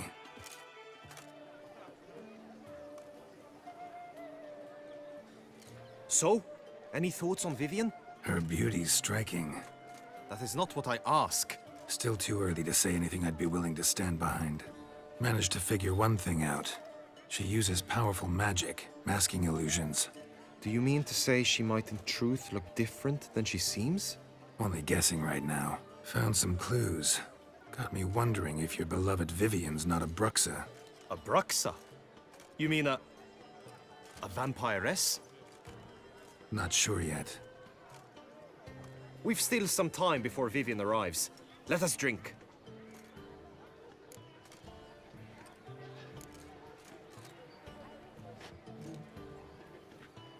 To Vivian, may you find the means to aid her. To Vivian. Ah, when I first laid eyes on her, I finally understood what all those poems and ballads were trying to say. Love's not poetry alone. Sometimes it's prose. Sometimes it's just plain ugly. You say that only because you do not know Vivian as I do. A life with her would be sweetness itself. Actually, you don't know her all that well either.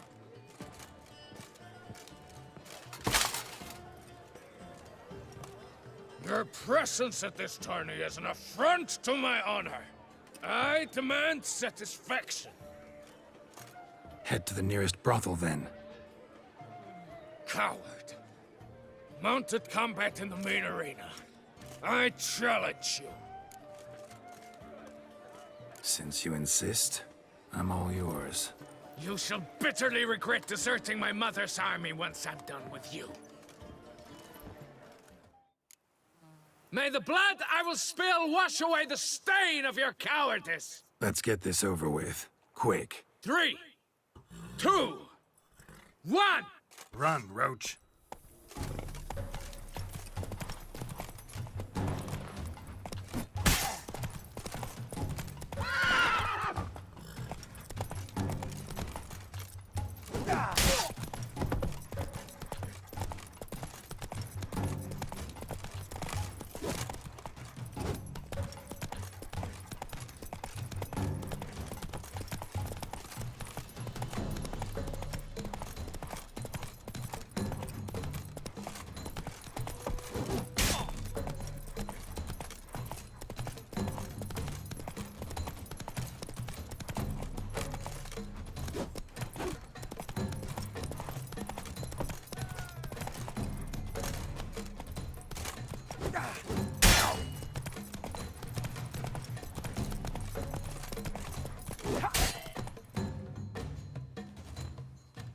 For reasons unknown except to them, the gods have chosen to punish me with defeat.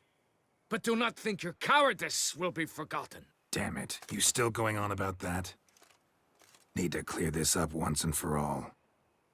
Had to abandon your mother's camp back then because someone else needed my help. Badly. Couldn't refuse them. Didn't want to, in fact.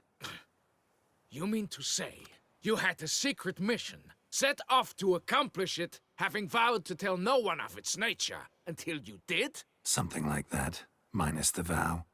And, I'd still rather not divulge the nature of my secret mission. Can you accept that as justification? In agreeing to duel, you proved yourself a true knight. Thus, I accept your word as that of a man of honor. Glad to hear it. Now I got work to do.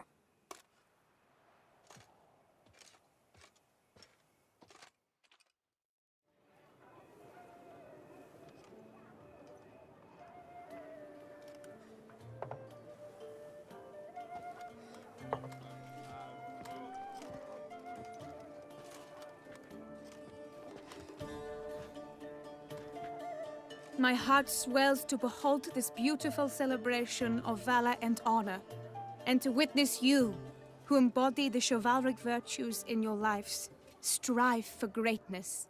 Yet, after a time of combat must come a time of peace and respite. Thus, I invite all who fought in the tourney to this feast held in your, and none other's, honor.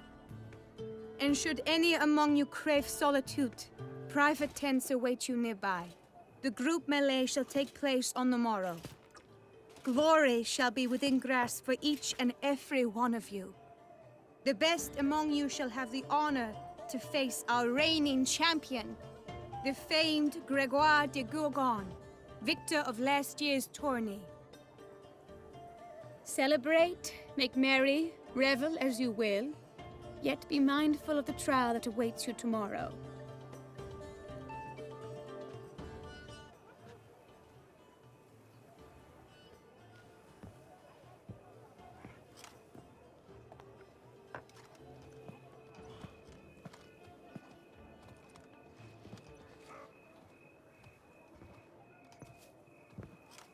Follow her.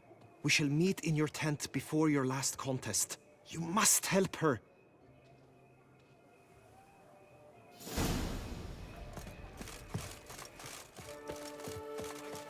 That grey domed scoundrel.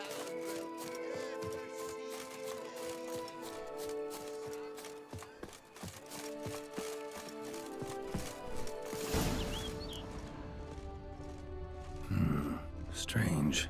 Was sure I'd find her here. Vanished. Melted into thin air. And that bird. She a Bruxa? Flew off. Worth going after.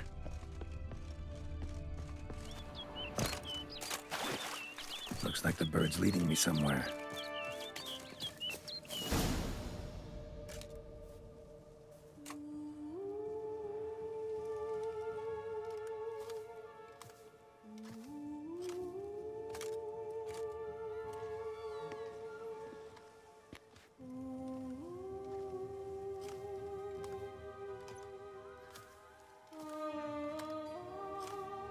Witcher. Lady Vivian? Counted on me getting lost. I did. I thought you no different from the knights. Good at tourneys, hopeless in the face of true danger. I was mistaken. So you're not actually a Bruxa? A what? Suspicion I had, that you might be a vampire. Certain details seemed to confirm it. Then I changed my mind. Anyway, unimportant. Hear you come to this clearing often. This is where it all began. And as I was not able to evade you, save myself from you, then I want it done here. In this very spot. With no witnesses. Want what done? Why, you are a witcher. You were hired to kill me, were you not? Then do so, now. And do it quickly, I beg you. I shan't resist. Witchers only hunt monsters. And even then, not all. You're no monster. Then what am I to your eyes? Most likely you've been cursed. Don't know who by or why yet, but hope to find that out soon. If you've no contract on my life, why take an interest at all? Did Guillaume put you up to it? Is that why? He wanted to help you. Asked me to do him a favor. Frankly, if I can do something for you, I'll do it, willingly. Why should I trust you? 'Cause the Duchess trusts me? 'Cause I'm a freak, too? 'Cause cases like yours are my bread and butter. Take your pick. You shall not turn on me. Use what I say against me. You shall not tell anyone? You got nothing to fear. Came here to help you, And I won't peep a word to anyone unless I decide it's absolutely necessary. So be it. I shall tell you what my mama once told me. When she was with child, expecting me, she and my father spent much time together near the wood, here in this clearing. Mama loved to listen to the orioles sing. She would stroke her belly and say, "My daughter should be as beautiful as that bird. Such is my wish." But a creature dwelt in the wood who envied my parents their happiness. One day it appeared before them to say the whole wood belonged to it, and they had dared to delight in something that was not theirs. It demanded payment, and when my parents said that they had nothing, it claimed their unborn daughter as its own. Parents ever describe the creature? They called it a nymph born of the deep woods, with no mother or father. But I was too young, too distraught by the curse's onset to ask after details. What happened after that? Nothing at first. I came into the world a perfectly normal child, and my parents forgot that day's events.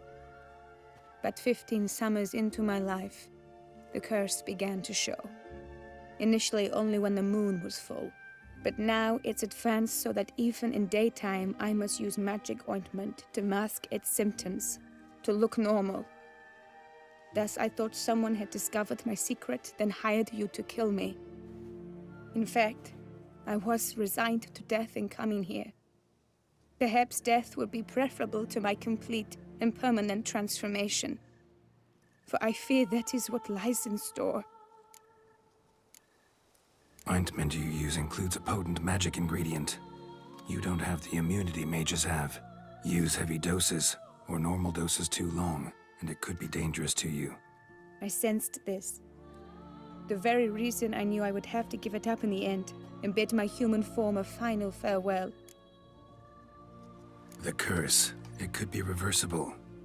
Once ran into a baron transformed into a cormorant, ostensibly for good. Managed to cure him completely. And you truly think you could do something like this for me? Can't guarantee a thing. Tough case, yours. You were cursed before birth. That alone complicates things. Also, you claim the curse is increasing its hold. Symptoms are progressing. Could try transferring the curse onto someone else. What? Out of the question. I shall not allow it to ruin an innocent's life. Is this the only method you know? Only one that's completely safe. So there is another. Pretty quick to reject help. Why is that? The curse once transferred would probably have a weaker hold on the new host. Lots weaker. I do not even wish to hear of it. All right, there is another. Ancient ritual. We'd need an Oriole egg. Should release the curse's grip permanently. Gotta warn you, though. Could have serious consequences. Consequences? What kind? Curse was cast before you came into this world. Ritual involved transferring it to an as-yet unhatched chick. You'd be free. Thing is, you could be left with the average lifespan of an Oriole. 7 years. I understand. Alas, every rose has its thorn, and there are no happy endings. Yet truth be told, I never thought I would get one. I came here prepared to die, yet you wish to give me 7 years of life. Real life, free life. This is no dilemma. I agree, wholeheartedly. I see why. I understand. Don't have to decide just yet. Think it through. I will. They must miss me at the tourney grounds by now. Shall we return? Let's. But are you gonna... Yes. I cannot appear there all in feathers. Pardon me for a moment.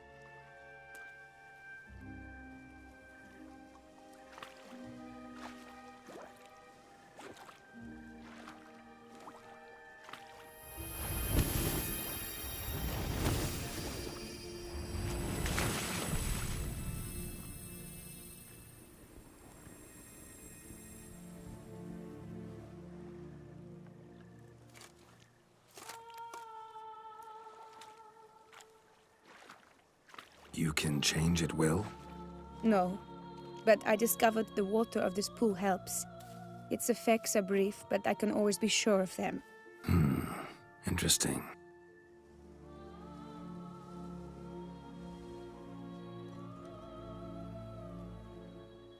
Come.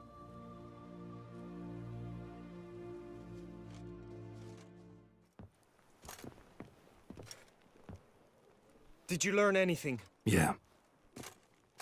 Then speak, man. Can you not see I'm out of my mind with worry? What ails her?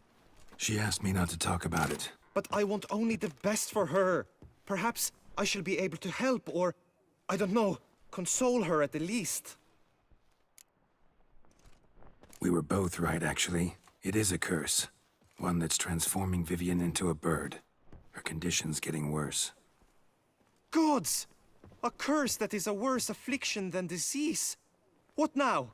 Can you help her? That'll depend on her. I'll try if she asks me. Significant risks involved, though. Shortening her life to about another 7 years included. What? This is not what we agreed. Tough case. Curse's hold on her grows stronger every day. And I'm a witcher, not a miracle worker. Heard of one other method that could work. Curse could be lifted via her reflection, say in a pool of water. Thing is, we'd need someone who'd willingly assume the burden of the curse. Take it on in her stead. You mean, become a bird themselves? Theoretically. See, curse grows weaker once it's transferred. Might end up as just an appetite for seeds and worms. All outcomes are on the table, though. Death included. I am prepared to sacrifice. Give my life for her. Just as King Fridank's knight did for the beautiful Queen Cero. Knew that already. But are you prepared to swallow bugs for the rest of your life? Yes. Which method do you believe to be best for Vivian? Don't know yet.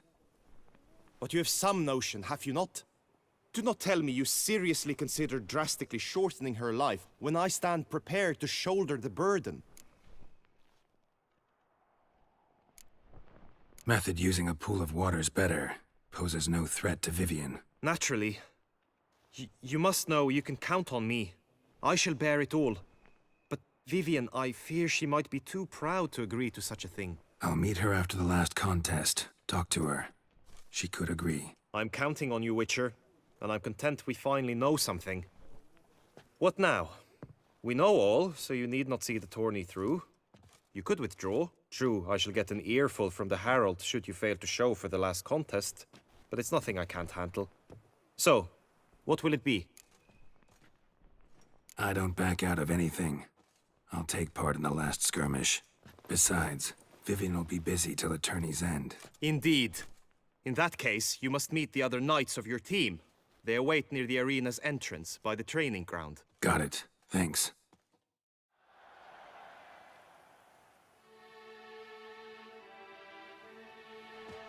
I know now the two teams' rosters. I shall be captain of ours.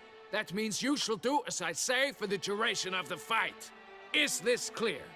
Palmer and Alonso will lead the opposing team. With this skirmish, we commemorate the Battle of Fox Hollow of 1218, when a Hans of Southern outlaws led by Halar the Brown attacked Tucson only to be driven off by brave knights, thus setting a precedent. Since that day, knights errant have guarded the duchy's borders. Palmerin drew the short straw, so his team shall play the barbarian Halar's men. Any questions? None. I doubt you will do us any good. You know nothing of knightly combat as a witcher. Try at least to stay out of our way. It is time, gentlemen. Take your weapons and proceed to the arena.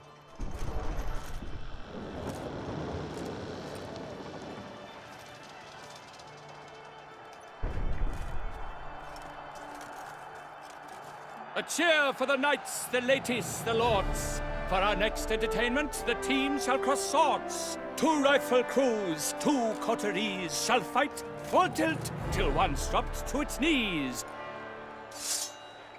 Who virtue ignores or lance blows unclean shall forever be branded as shameful, obscene. While the knights prepare, let me say I'm elated to behold such a crowd on edge, breath bated. Whoever here wins the past champion shall face. All others must leave, heads bowed in disgrace.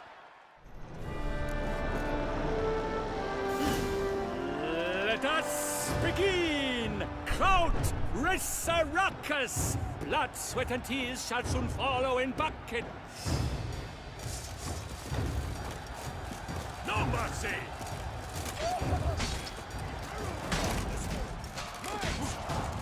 What? Lost your nerve?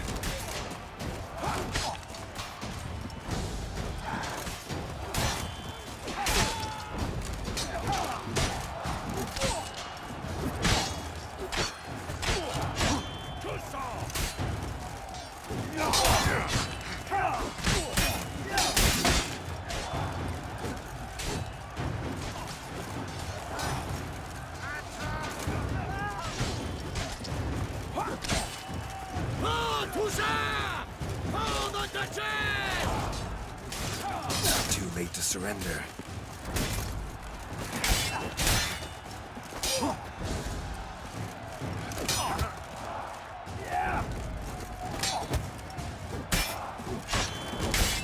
Alone Geralt stands.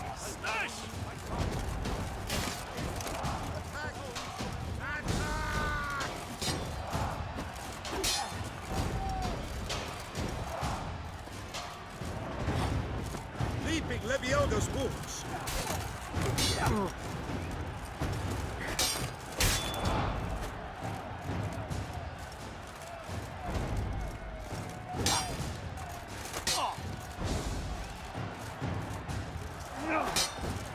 Honor, wine, and country!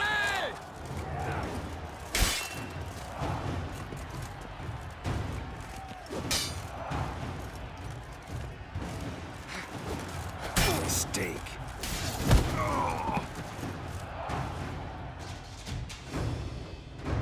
The world's never seen a fight quite so glorious. For showing such verve, each knight was victorious. Yet in tourneys as in life, but one champion may reign. Today, he is the one. Praised be his name. He felled a whole host, slew the most. To Geralt of Rivia, who the strength of lions boasts. He sailed through all trials, each test he passed with ease. But now awaits the last. Will it bring him to his knees? For Gregoire de Gorgon, who on this ground last won, shall spar him for the title, and the day is done. To the tired remainder, we salute your endeavors. Return to your wives, your loves, your whomevers.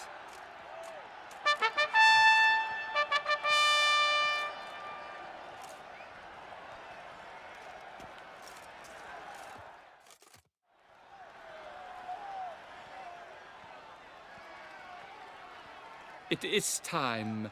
Step into the arena. Should you suffer grievous harm during combat, have you any last wishes? Any missives you wish passed to your loved ones? Thanks, I'm fine. The Witcher of Rivia, Geralt his name. Though aged be his visage, do not disdain. His locks true are white, but he was born to fight. Now entering the grounds, a titan of infamy, Gregoire de Gorgon, victor of last his tourney.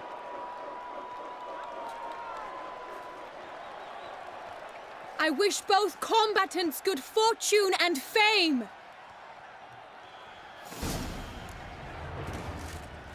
Pacing the grounds, the titans locked stairs, ferocious and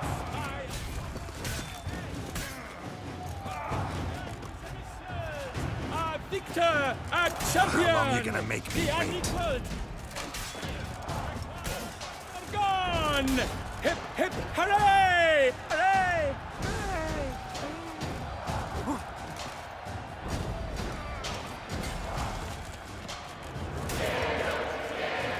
Tufo, a wine for your taste, a wine for your soul.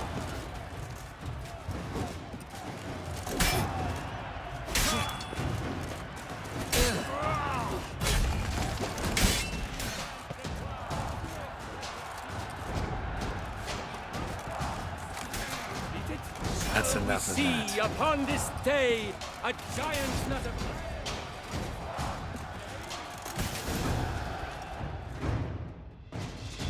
Geralt of Rivia! This year's champion! A sight to behold! He defeated Gregoire de Gorgon! Hail Geralt! Herald! Herald! Herald!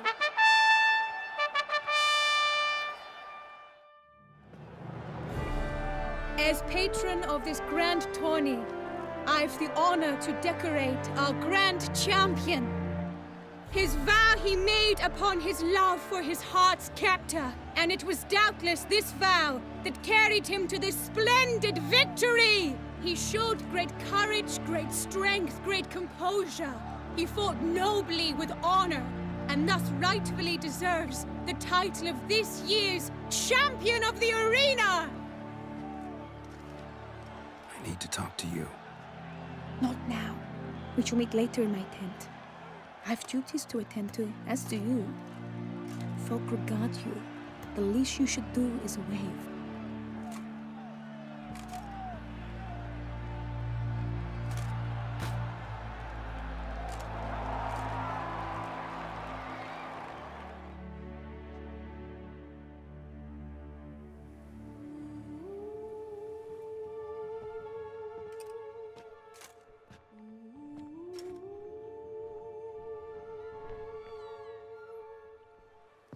Greetings, my lady. Have you decided? I have. I stand by all I have said. I wish to endanger no one, and thus choose the method involving an egg. If it's to be the egg of an oriole, I know where to find one. There is a nest in my clearing. Might you explain the nature of the ritual? Its exact course? Sure. Want to tell you something, though. Think we should try the alternate method first. I was clear. It is out of the question. Let me finish. Second method's less than reliable. To put it simply, might work, might not. But it will. I shall save you, O lovely Vivian. Why are you here, sir? This is a private conversation. He's not your foe. Got good intentions. You guessed right. He hired me. But only because he wanted to help you. Be not angry, my lady. You no longer bear this burden alone. I know all. You told him? I know a curse afflicts you. A curse which grows more severe by the day. I understand how you feel. My aunt, Countess de Lawnful, once contracted a strange illness which ate away at her from the inside. She grew weaker by the day, the light fading from her eyes. I remember her saying the worst was not the pain, but losing mastery of her own body. She was so helpless. I fear you feel the same. The Witcher knows a way to lift the curse from you and let it rest on me. I wish to do this, to take it from you, Vivian. Why? Because I love you. I might have died in the arena. I sought to slay a Shaelmar for you, but now I see the fool I was. Now I see how I risked my life for no purpose. Yet, with this, I can truly do something for you. I do not wish to inflict this horror on anyone. You saw how it looks, Witcher. I turn to you as one elder and hopefully one wiser as well. Do you think this a good idea? Worth a try, as I see it. Original curse fell on an unborn child. Doubt it'll take hold as strongly when transferred to a full-grown man. You've now heard the expert opinion. Let us do this together, Vivian. Very well. I was prepared to die. Thus I am also prepared to attempt something mad. Now we must go to my pool in the woods, yes? Everything's agreed, so no point wasting any more time. Let's go.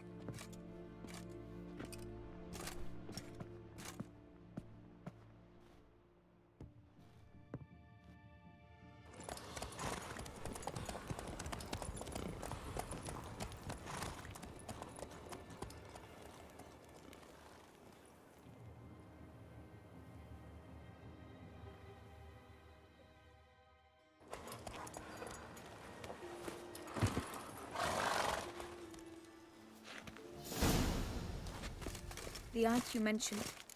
What became of her? She passed on.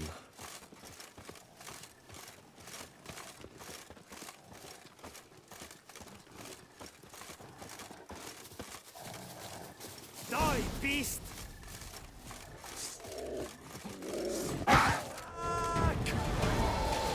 Show me what you got.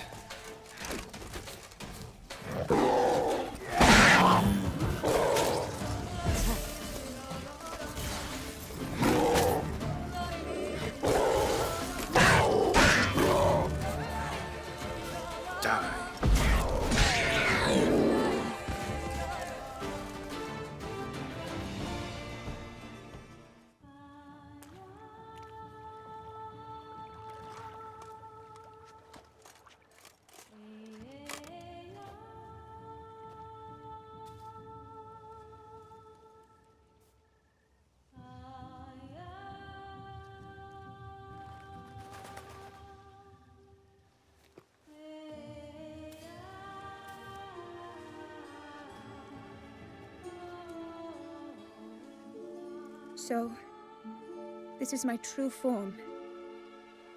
It is not too late. You may still change your mind. It will bring no shame. My mind is made up. My resolve is firm. If you can handle it, so will I.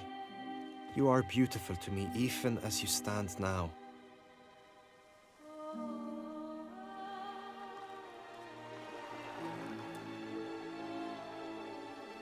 Oh, that's clearly rubbish.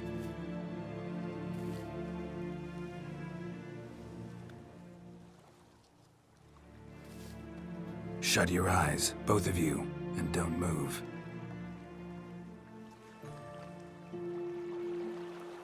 Guillaume, Yes, my love? if you become as I am now, I wish you to know I shall not leave you.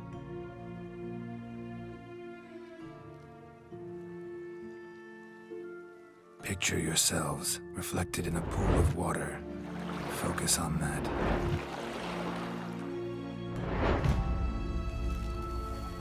Now, open your eyes.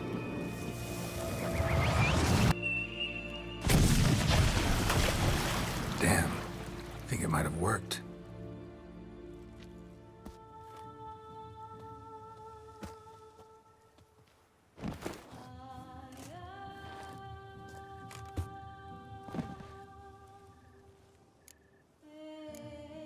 Honestly, didn't think this'd work. Doubted anything would happen. Read about this ritual in grimoires. Descriptions all seemed dramatic, embellished. All stipulated a condition that seemed improbable. What condition was this? A real bond between those involved. True love. How do you feel? In general, you feel it change, Guillaume? I was struck hard, as if by a battering ram, but now I feel not at all different. Apart from a slight itch on my skin. Are you certain it worked? Yes, something happened, definitely. Must be an intersection beneath this pond. Powerful magic at work here. Look at Vivian.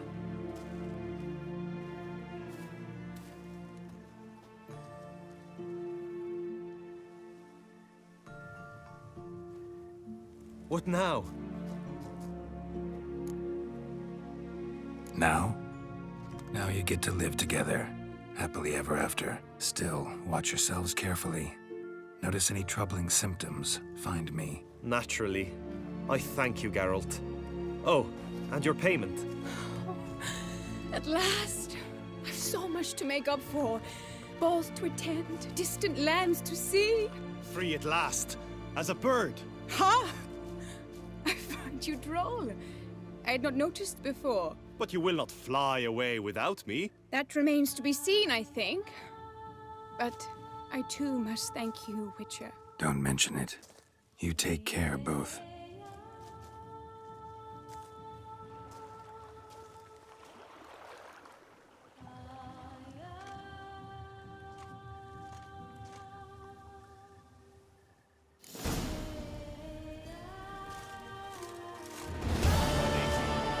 Might I be allowed? I've written verses with you in mind. For you. I would like to recite them, if it be your will. It is. Your locks like waves of wheat stalks, crowned gold by the sun. Your midriff, soft as down.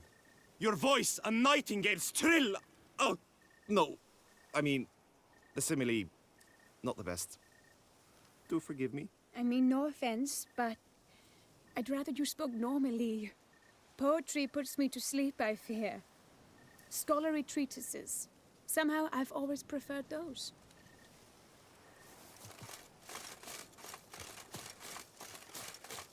Here's some free advice. Hey, Master Witcher, will you face Colossus? Folks say those of your guild pack a thunderous punch. Oh, now you look to be a man in search of exertion. Hey, Whitelocks, will you dare to fight Colossus? Colossus. Interesting as monikers go. Or is that what his mother called him out of the womb, too? Why would she not have? Colossus. It rings out with pride and passion. So, will you fight? Fine. Let's fight. Ah, boring. I'm not interested. Quick I am, too quick for you. It'll be knick-knack, pattywhack, here's your arm bone. Where's the sport in it? Don't want to fight? Why bother looking for challengers then? Wasting my time. Whoa, a bit testy are we? A witcher, right? Let's do it like this. You parry 3 blows I throw your way, you win. But you can't swing at me, not once. Just deflect my blows, got it? Catch 3 of them, and I'll toss you double your wager. Feeling that generous? No, I just know you can't do it. No one's ever done it. Too fast, see? So, willing to try for 3 blocks?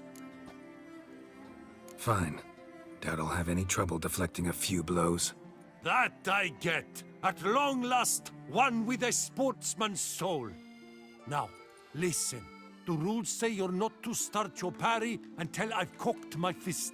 Standing with your guard-ups, not allowed. Ladies and gentlemen, witness a most peculiar fight. How shall I say this? The Witcher has accepted a colossal challenge. Well, how long you gonna make me wait? Too quick for you, huh?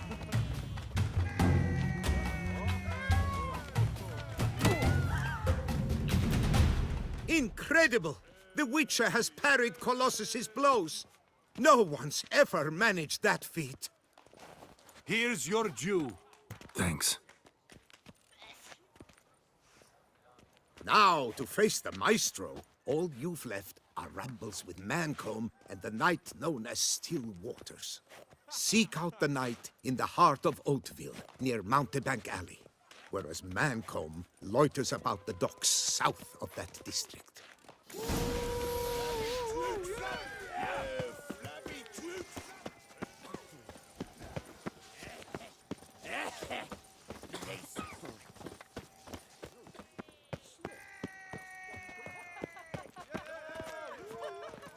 Who dares to bounce fists with Master Witcher? A man of action, a man of valor. Are you not? Would you care to challenge Still Waters?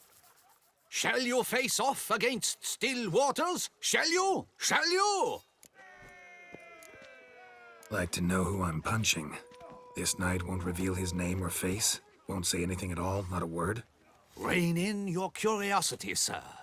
A knightly vow is no idle promise. Still Waters shall conceal both face and crest until such time as one defeats him. So, will you fight or not? I challenge you to a duel.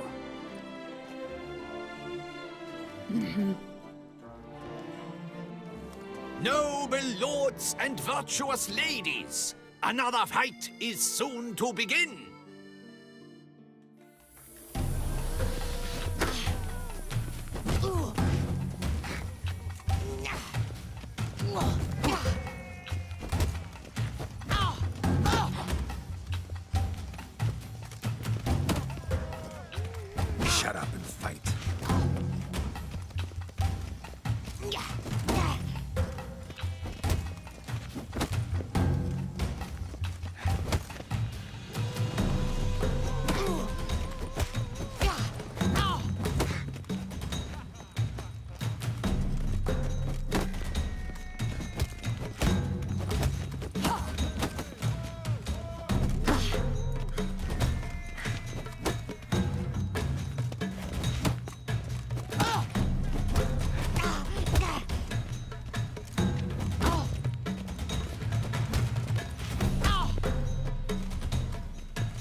and gentlemen, the Witcher defeats the previously invincible Still Waters. And what about it was? Freed of his vow, the knight can now show his face. Your blows are strong and true. My congratulations. Thanks. Have you naught to add? I'm a woman. No wry remarks? What for? It's the 13th century. Nothing peculiar about it. Women own taverns, run farms, and fight. Will you not claim there was no honor in fighting a wench? No. I'd expect to hear that from someone who was afraid to lose to a woman. Only Mancomb remains. You should look for him by the docks, south of Oatville. Once you've bested him, you can try your strength against the Maestro. Here comes!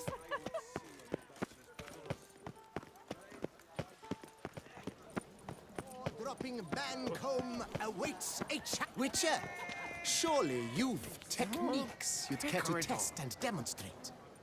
Do you wish to jump in? Considering it. So you're not surprised. Consider this as well. Here, intellect counts as much as strength.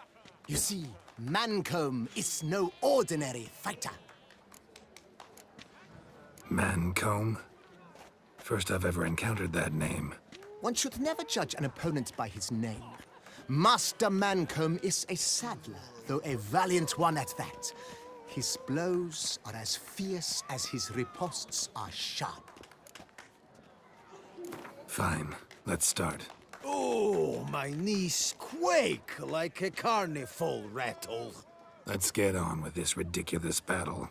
I'm a top taunter, the best around, not one to be beaten by some inbred hound. Your taunts? I've heard dogs retch things more profound. Hear how pathetic and stupid you sound. Well, how then is this for a clever tongue twister? You're a bum-botching, blackened, bile-filled blister. Think you're confused. That sounds more like your sister. I'm immune to disease, but even I'd die if I kissed her. You aren't worthy to empty my sister's bedpan. You mange-ridden mutant, not even a man. Should have quit before we began. Gonna make you wish you'd turned tail and ran. Why, you... bad... I've got to admit, you know how to roast a man. You win. Mean we're not gonna fight? Why? I told you, you've won. The Witcher wins, beating Mancomb at his own game. You out-tongued me, but only because I'm under the weather today. I'd have lashed you raw otherwise. Right, sure. Thus, you've gained the right to challenge the Maestro. Look for him at the docks, and congratulations. I'm impressed. Thanks.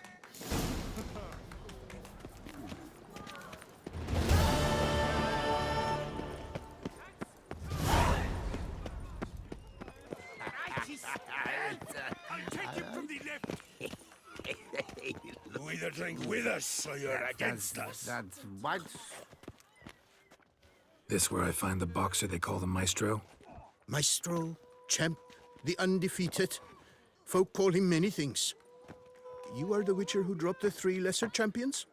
I am. Come to fight the Maestro, but seems to me he's indisposed. Alcohol is the Maestro's remedy for his crippling shyness. He's a delicate man, you see? He'd never so much as hit a pillow while sober. Fighting sober's like dancing to silence.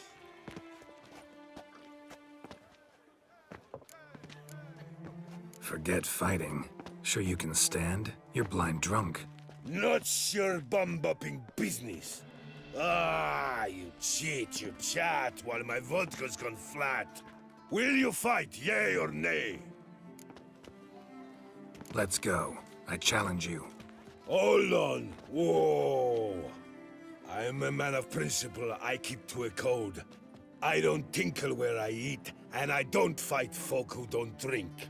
Meaning? Meaning you're to drink, or hey diddle diddle out of here. Sheesh. Fine. Mesdames, messieurs, the maestro will perform at last.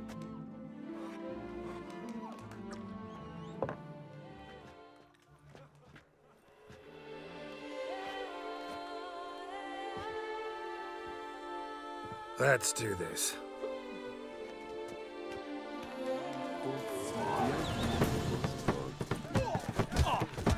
Hey, well, Paradise. Under a post, yes.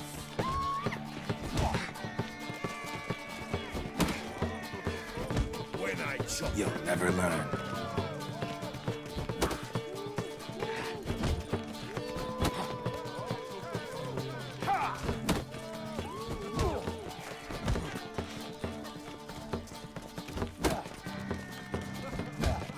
Hey, well, Paradise. Under a post, yes.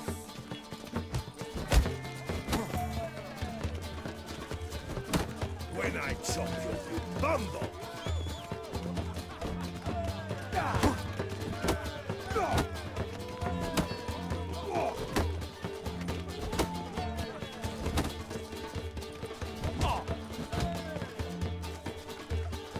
Hey, well, Paradise. Under a post, yes.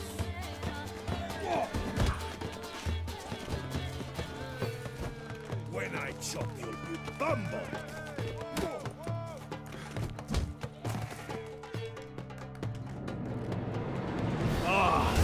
Scab! You beat me. It's not happened in years. Your fists, they're glorious. Thanks. I'm gobsmacked, I am. I have to drink it off. Oof, good fight. To speak true, I'm pleased you stripped me of the title. I shall have more time to pursue my chief interest now. Witcher Geralt of Rivia is hereby crowned Fisticuffs champion of Beauclair. Bravo! Behold your trophy. A life without liquor's like loving without licking.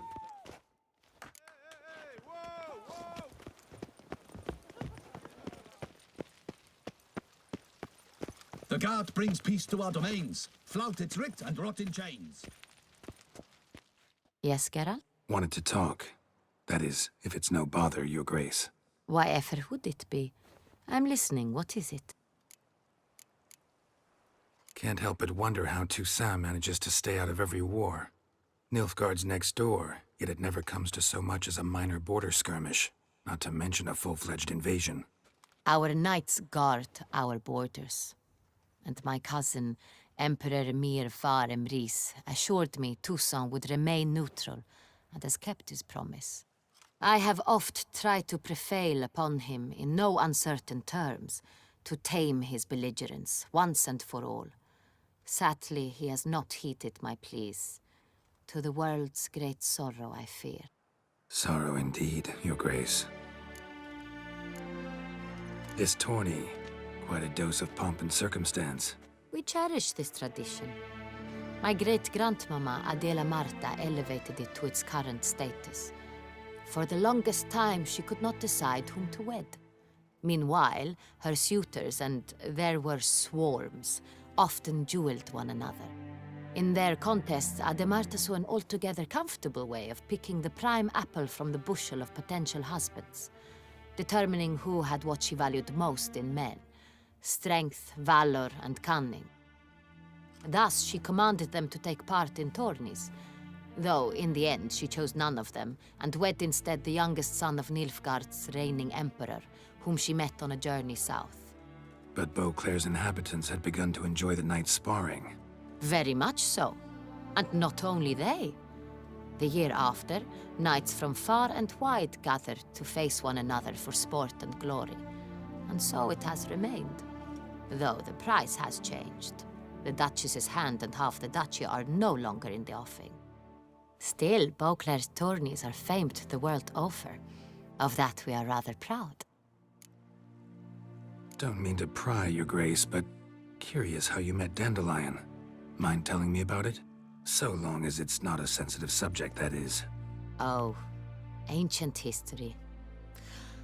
My father announced a grand tourney. Julian was invited.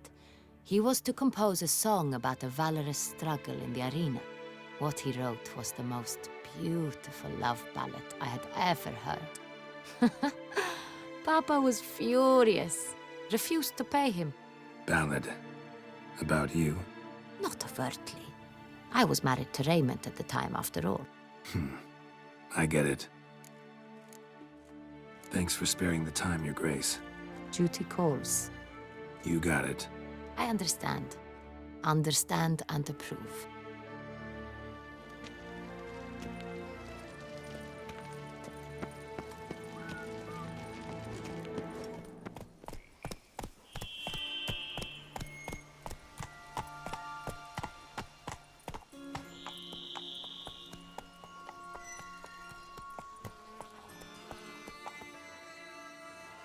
Regis. Couldn't have picked some other place to meet.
Agreed to meet a vampire at a cemetery. How much more cliché can you get? Nothing comes readily to mind, but we did not meet so I could prove how very original I am. True enough. Need to find your friend. I'm hoping you'll agree to help. I shall do whatever's in my power. Yet what you want or even need must matter little. What matters is what Dettlaff wants. If he does not wish to be found, you will not find him. Ever. End of story. Come on. Gotta be some way.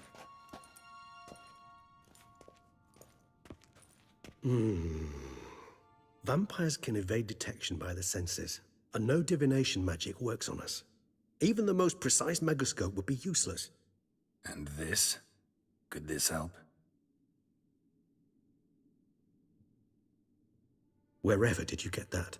Off one of the beast's victims, found by a bend in the river. Body was chopped in pieces. 3 of those pieces were hands. Hand with the rings seemed the odd one out.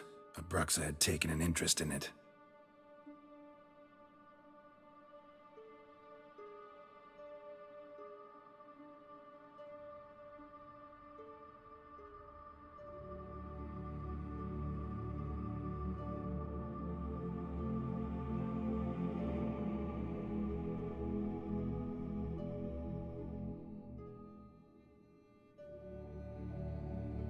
It's Dettlaff's hand, without a doubt. It will do splendidly. The hand. What do you plan to do with it? You've heard of Kovinaris' theory of tissue memory retention. Rings a distant bell. Read about it in Alchemia Oblitera. There's a copy at Kaer Morhen, tattered, nearly disintegrated. But if memory serves, Kovinarius never managed to prove it worked. He did prove it, just never managed to publish his findings. He and I corresponded, you see, after we became friends. Thus, I know he completed his research and performed the first tests. It's complicated, so without delving into details, it is possible to use any piece of tissue to reconstruct what a whole body experienced. How's it work? We need any special equipment? We must brew a decoction which Kovinaris gave a rather poetic name, resonance. Once imbibed, it sends one into a trance similar to that induced by narcotics. This triggers visions of events linked to strong emotions experienced by the tissue's owner. Picture it as dreaming a fragment of someone's life. Any chance we might see what Dettlaff was doing just before he lost his hand? Indeed. Though I also hope resonance will reveal the location of Dettlaff's hideout. Ring's pretty intriguing. Made of no metal I've ever seen. And the ornamentation. It comes from our home, where we lived before the conjunction of spheres. It's actually mine. I received it from a dear old friend. You might call him a humanist.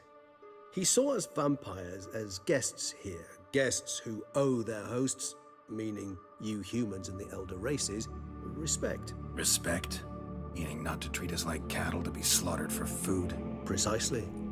And the reason why I, in turn, gave it to Dettlaff. To remind him of the ideals my old friend championed. Can't you just summon Dettlaff? You're both higher vampires, there's gotta be a way. If I'm to be entirely candid, there is indeed one. But believe me, we will be better off never availing ourselves of it. It is a last resort. Absolutely. Last resort? The hell? Why? There is a being who can summon Dettlaff. Possesses the authority, even the power, to force him to appear in a given place. But the very act of contacting this being, well, it's akin to walking a slack line extended over a chasm filled with molten lava. An exercise as perilous to me as it would be to you. A risk I'm unwilling to take. I beg you, let's do it my way. It will be both quicker and easier. Kovinarius spent half his life proving his theory. Wild guess. Making a dose of resonance won't be easy. You guessed correctly. In addition to Dettlaff's tissue, we shall need a powerful occipital lobe stimulant. Effectively a poison, to make one susceptible to visions. Well, got a few ingredients to choose from. Unfortunately, all are pretty rare. There's Mamoon glands, but closest ones I know of are in Vizima. A spotted white saliva would also serve, but they were cold to extinction over a century ago. Could go with a kobold's eyes, but the creatures are sentient. Rather not gouge one's eyes out. Given that we lack the time to sleuth this out ourselves, permit me to summon some help.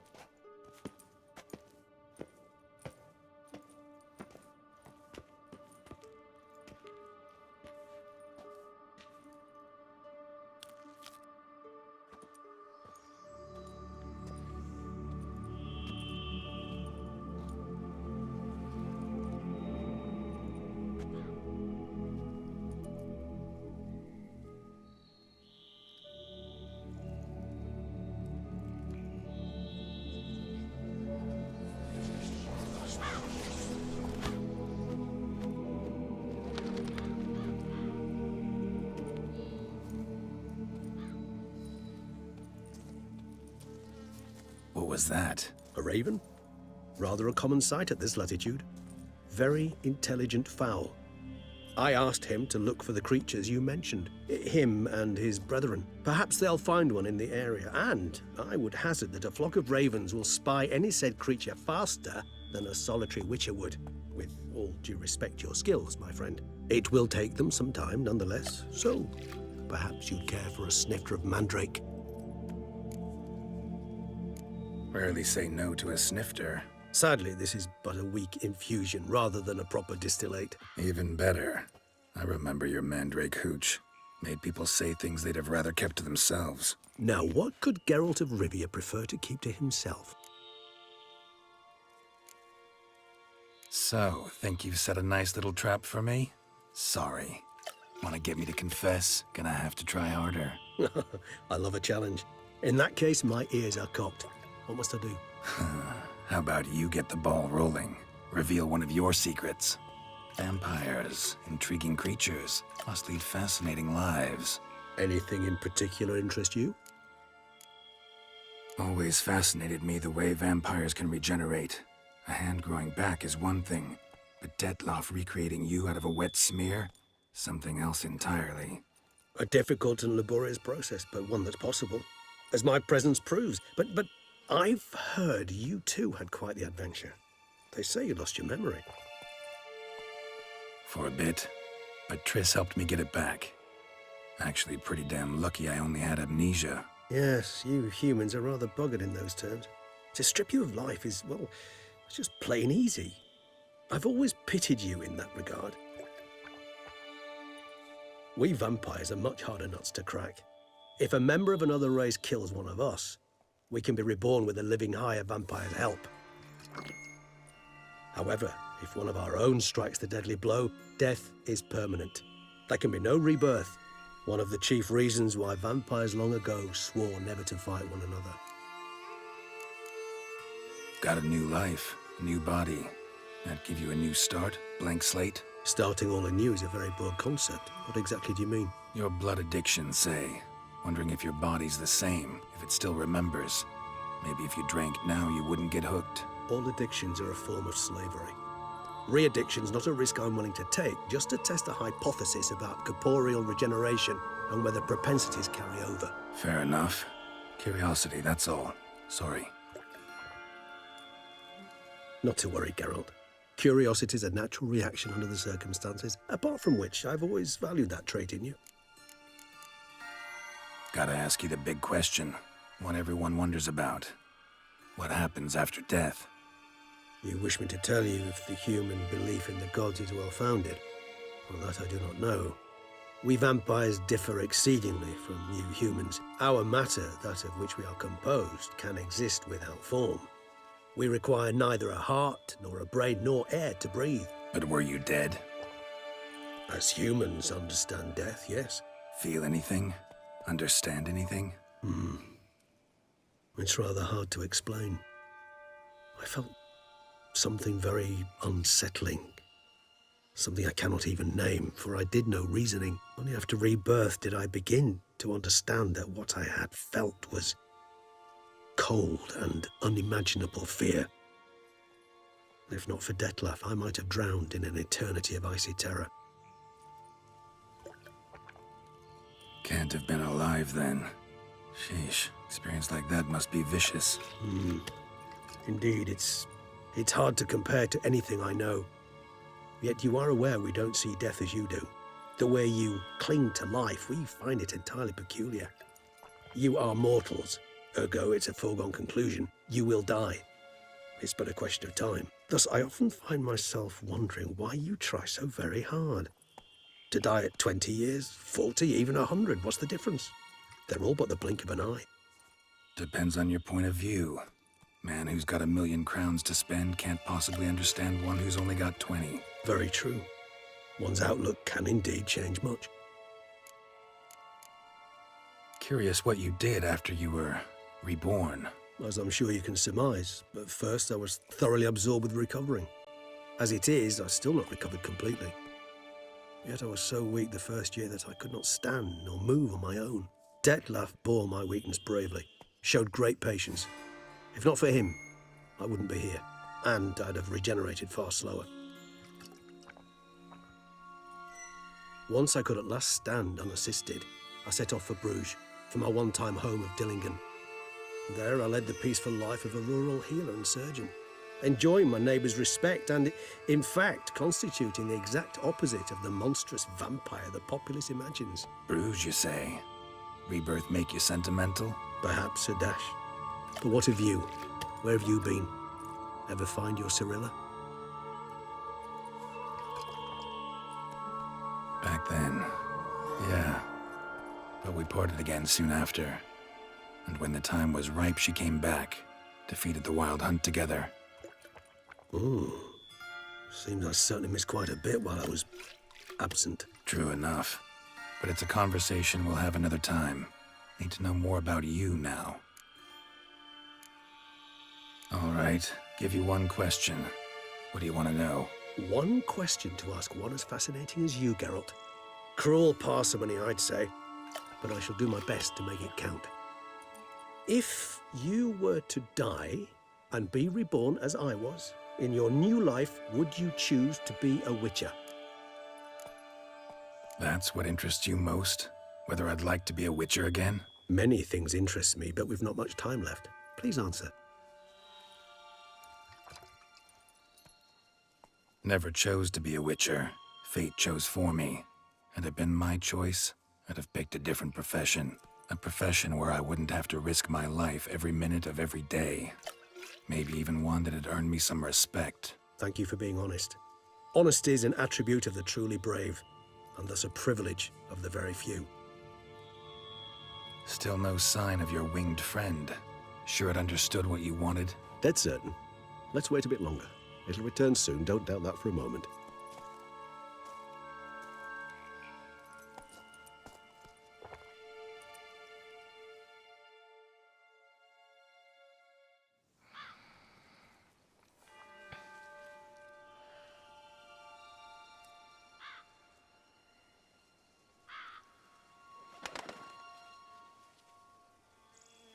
Ever vigilant, even in his sleep. Quite vampire-like, in fact. Are you absolutely certain they don't administer a few of our genes during the trial of the grasses?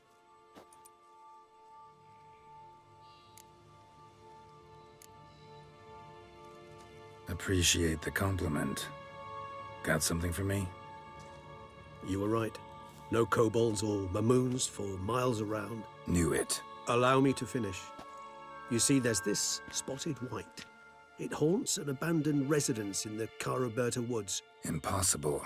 My brethren hunted down every last spotted white before I was born. Then it seems you must revise your knowledge of spotted whites. For somehow this one managed to survive your brethren's onslaught. It seems I know this home it haunts. Recall a tale about it. Locals believe the place cursed. Perhaps that's how the white survived entirely unmolested. Know anything else about this curse? I don't recall much in particular. Really don't attach much importance to such things. It was mentioned to me as an anecdote, no more. Come on, search your memory. Something, anything could be important. I believe it had a relation to hunger, or, perhaps greed, rapacity. Someone was punished for something... Textbook definition of a curse, pretty much. Sorry, Geralt. I try not to clutter my mind with the details of every far-fetched tale I happen to hear. What are your thoughts? A specimen of a species thought long extinct, and a curse in one place. That a coincidence, or are they related? Ah, professional curiosity. Personally, I've nothing against you delving into this dilemma, but please remember we need the white's saliva. Nothing beyond that. Whites rarely appear in the woods, even less likely to find them in abandoned human homes. They inhabit remote wildernesses, old abandoned cemeteries. What's your point? This might not be a spotted white after all. Your little helper might have made a mistake. I sincerely doubt it. Ravens are devilishly intelligent creatures, and they've highly developed observational skills. What exactly did they observe? The area around the estate. It's covered in... spoons. Spoons? Spare me the skeptical smile. I'm but the bearer of this news. Or perhaps this spotted white is a hoarder. Or the spoons are somehow related to the curse. Let's do this. Start making your decoction while I go get some saliva from that white. Uses it in its brews. Do you imagine the white will simply sell you some? Worst case scenario, I'll bring you its salivary glands. They ought to do as well. For a moment there, I imagined you asking the white to spit into a vial.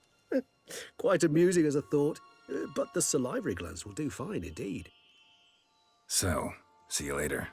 Yes, till later. I shall start by perusing some tomes. Tomes? Thought you were gonna make this decoction. We require one last ingredient. Alas, obtaining it could prove a trifle toilsome. Thus, I hope to identify a suitable alternative. All right. Good luck. And to you, my friend.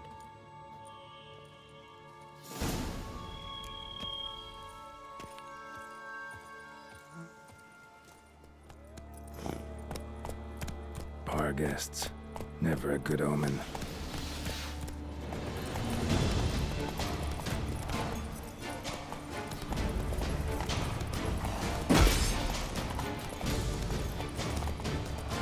Regis's raven wasn't lying. Spoons all over the place.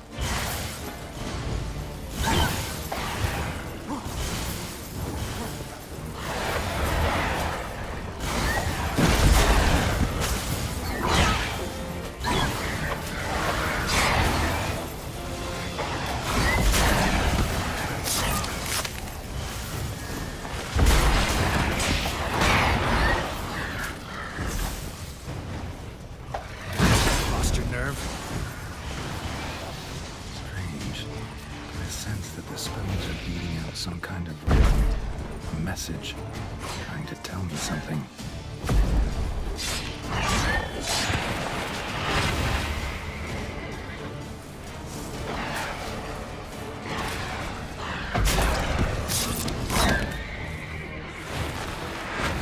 Time to end this.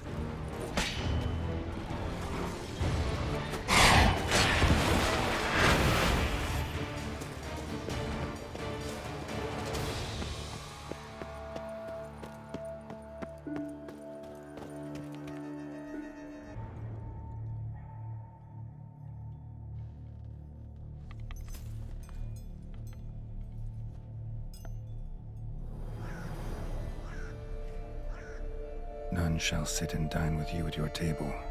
No spoon you have shall sate you. Never again shall you wish to spy your reflection in the mirror. Sounds like a curse, all right.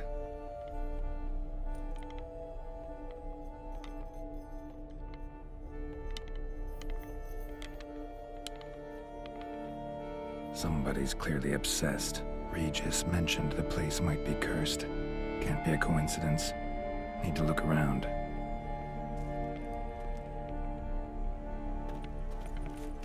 What a pigsty. Need to search it thoroughly. Find a way to collect some white saliva.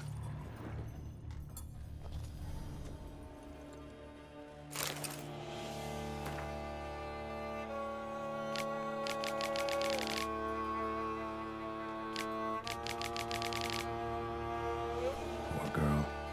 Realized she was changing into a monster. Recorded it in her diary. Poignant. Smashed mirror.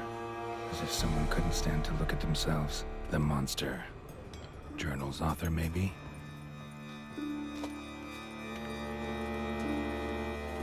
No spoon you have shall sate you. Whatever lives here treated that literally. Still searching for the right spoon. Skeletons. Doubt they came here willingly. This have anything to do with the curse? None shall sit and dine with you at your table. It'd make sense. Broken neck, indentation in the skull's lateral surface, smacked in the head with something heavy. Right arm bit right off, teeth all knocked out. Somebody tried to force feed him. No claw or fang marks, probably choked to death.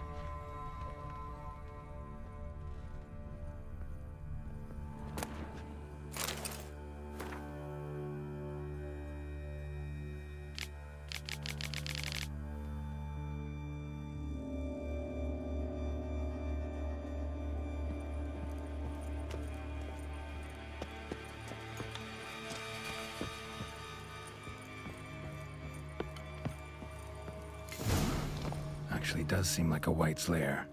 Bit atypical, but still. Cauldron should be somewhere around here. Cauldron I was looking for. White's not particularly tidy. Hope there's a drop of brew left in the cauldron for Regis. Cauldron's empty, unfortunately. Regis needs some brew. Afraid he won't get that. No choice but to hide and wait for the saliva glands and their bearer. Need a spot that'll let me observe the cauldron. Table set.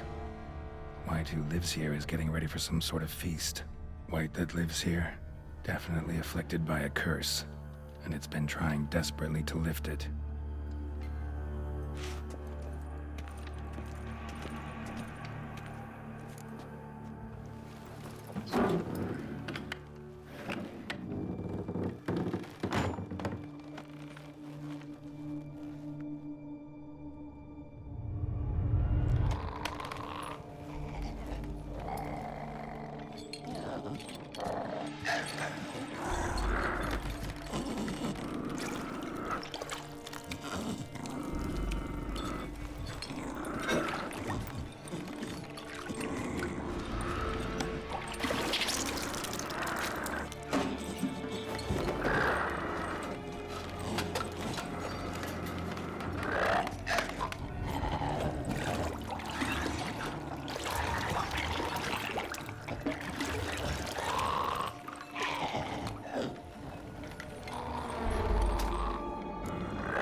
I'm not gonna hurt you. Wanna help? I've seen the words of the curse on the walls. Think I know how to lift it.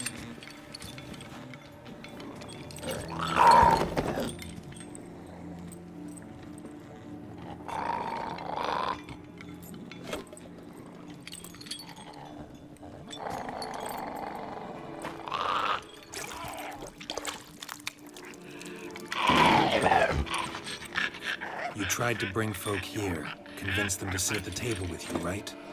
Well, I'm gonna be your guest now. Your willing guest.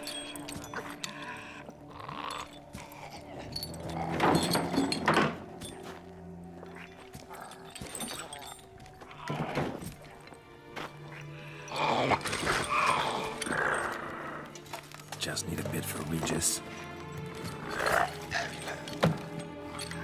And now we'll tend to you.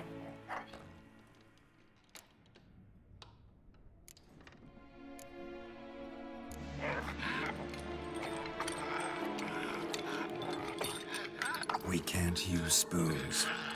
No, that won't work. You've been looking for a spoon that would feed you, but there's no such spoon. We need to eat without spoons.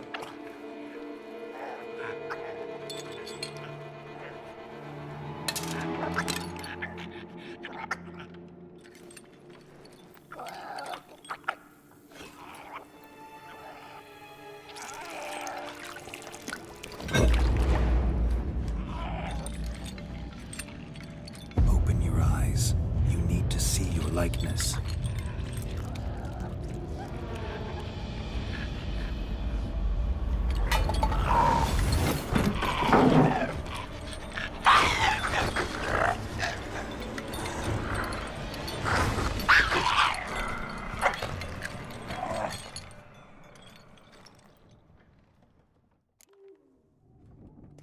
Think it worked.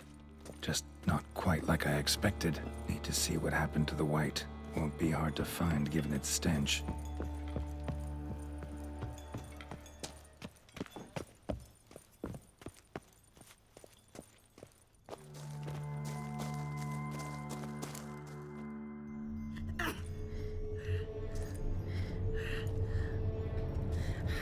Shh, easy. Not gonna hurt you. Eat. I must eat.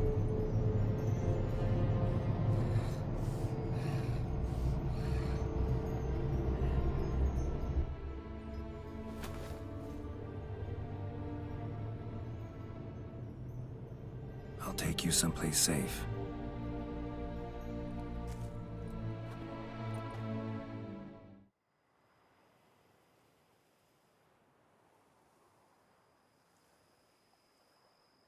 So I took her by the hand and led her here.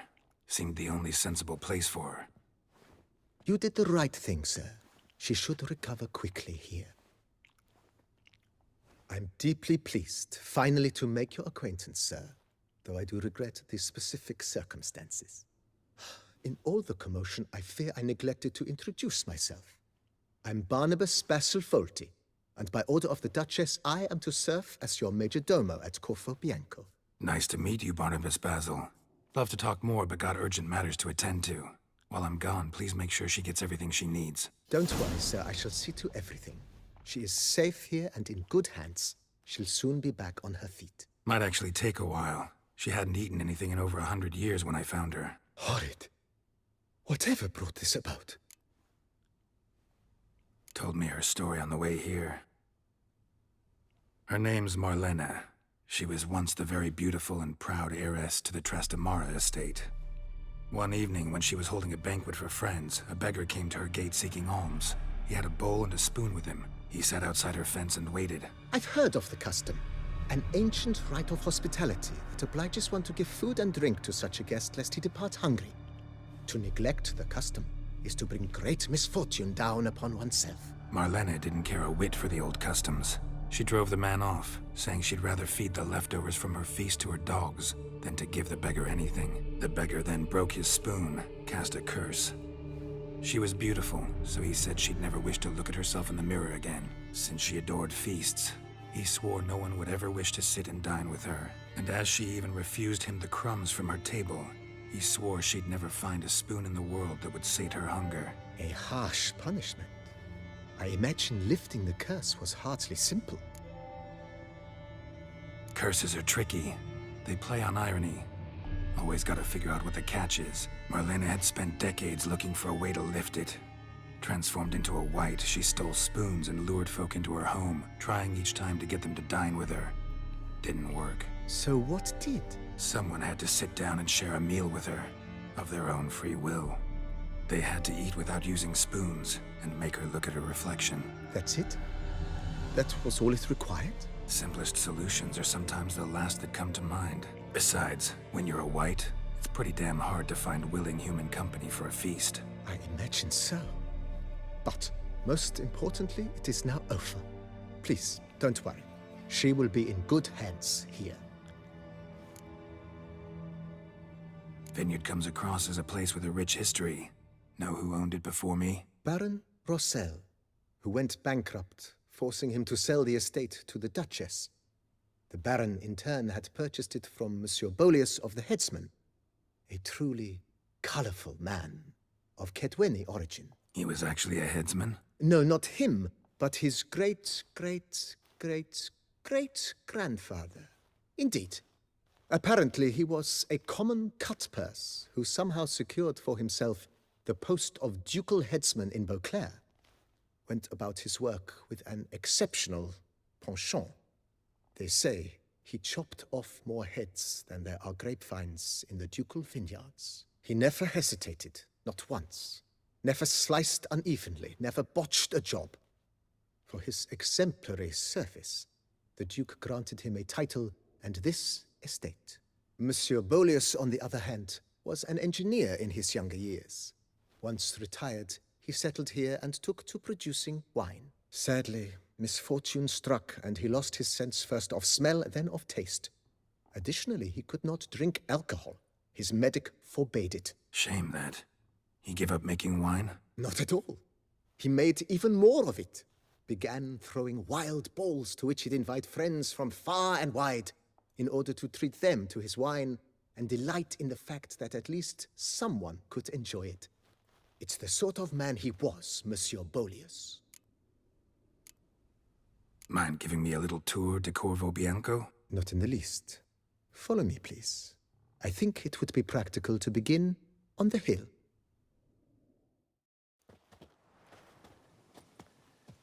Behold, sir, your estate in all its splendor. Pretty vast. Indeed. And now, sir, allow me to show you a handful of interesting details. Follow me, please. Been a major domo all your life? Yes, I come from a long line of major domos. My father was a major domo, as was my grandfather before him, as was my great-aunt. In fact, she was the one to start the tradition. Great-aunt? A hard woman. It is said that already as a child, she knew where she was going, and went there. When she arrived in Beauclair, she signed on as a chambermaid at one of the vineyards, then slowly worked her way up to major domo. She dragged the rest of the family up the same path. The servants' quarters. I occupy the green home. With the Duchess's permission, I have hired a full staff. Their salaries to be paid from the ducal treasury. Nice of her. Not the most sightly part of the estate, I admit. But I think it's worthwhile for you as master of the domain to know where the help stays.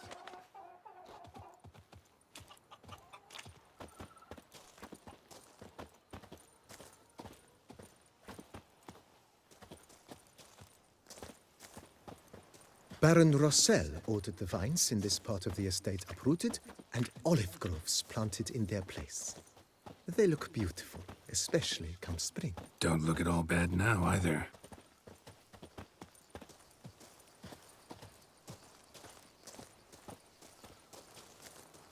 Down below lies your vineyard, where we grow a strain of Carfanere, one of the world's oldest, aged in oak barrels. It provides for an exquisite wine with distinct blackberry, wild cherry, plum, and cinnamon notes. Marvelous. Have to try it one of these days.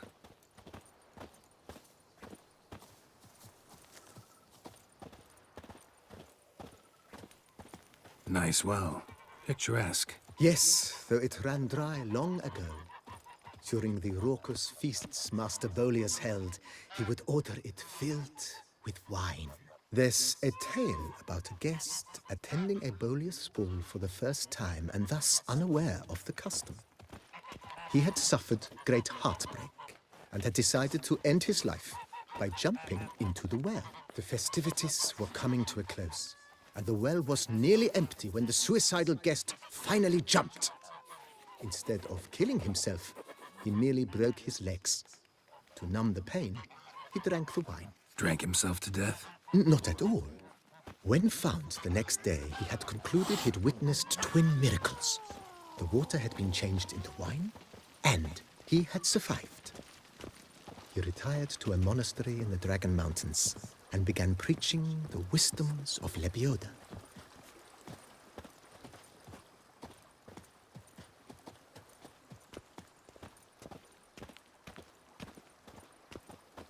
Monsieur Boleus' wife Nina kept a garden here.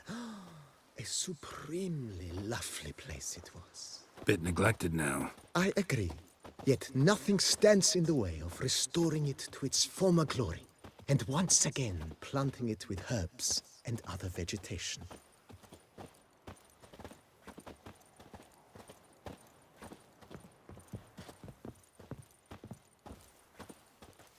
Madame Nina planted diminutive, delicate flowers and herbs here. One might say their aroma still hangs in the air. You're quite the romantic, Barnabas Basil.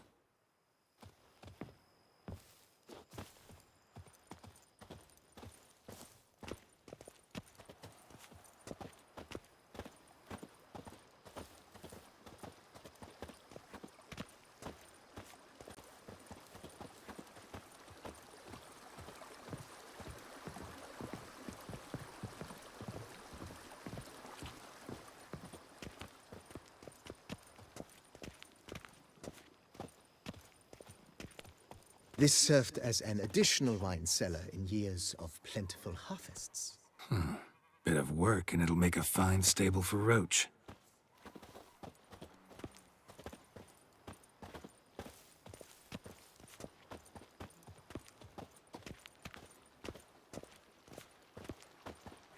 The cellars, voila.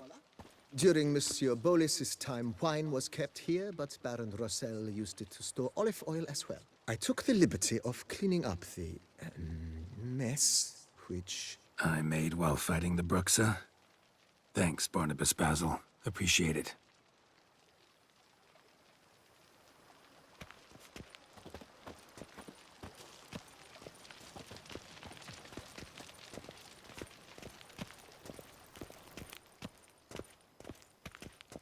As you can see, the facade is, how to put it, slightly stained.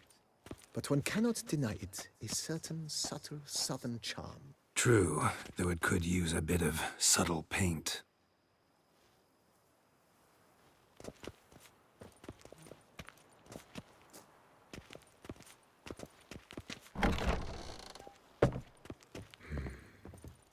And welcome inside.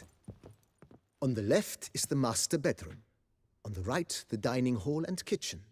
Upstairs, you shall find the guest room, currently used for storage. Not a bad idea. At the moment, the house is only minimally furnished.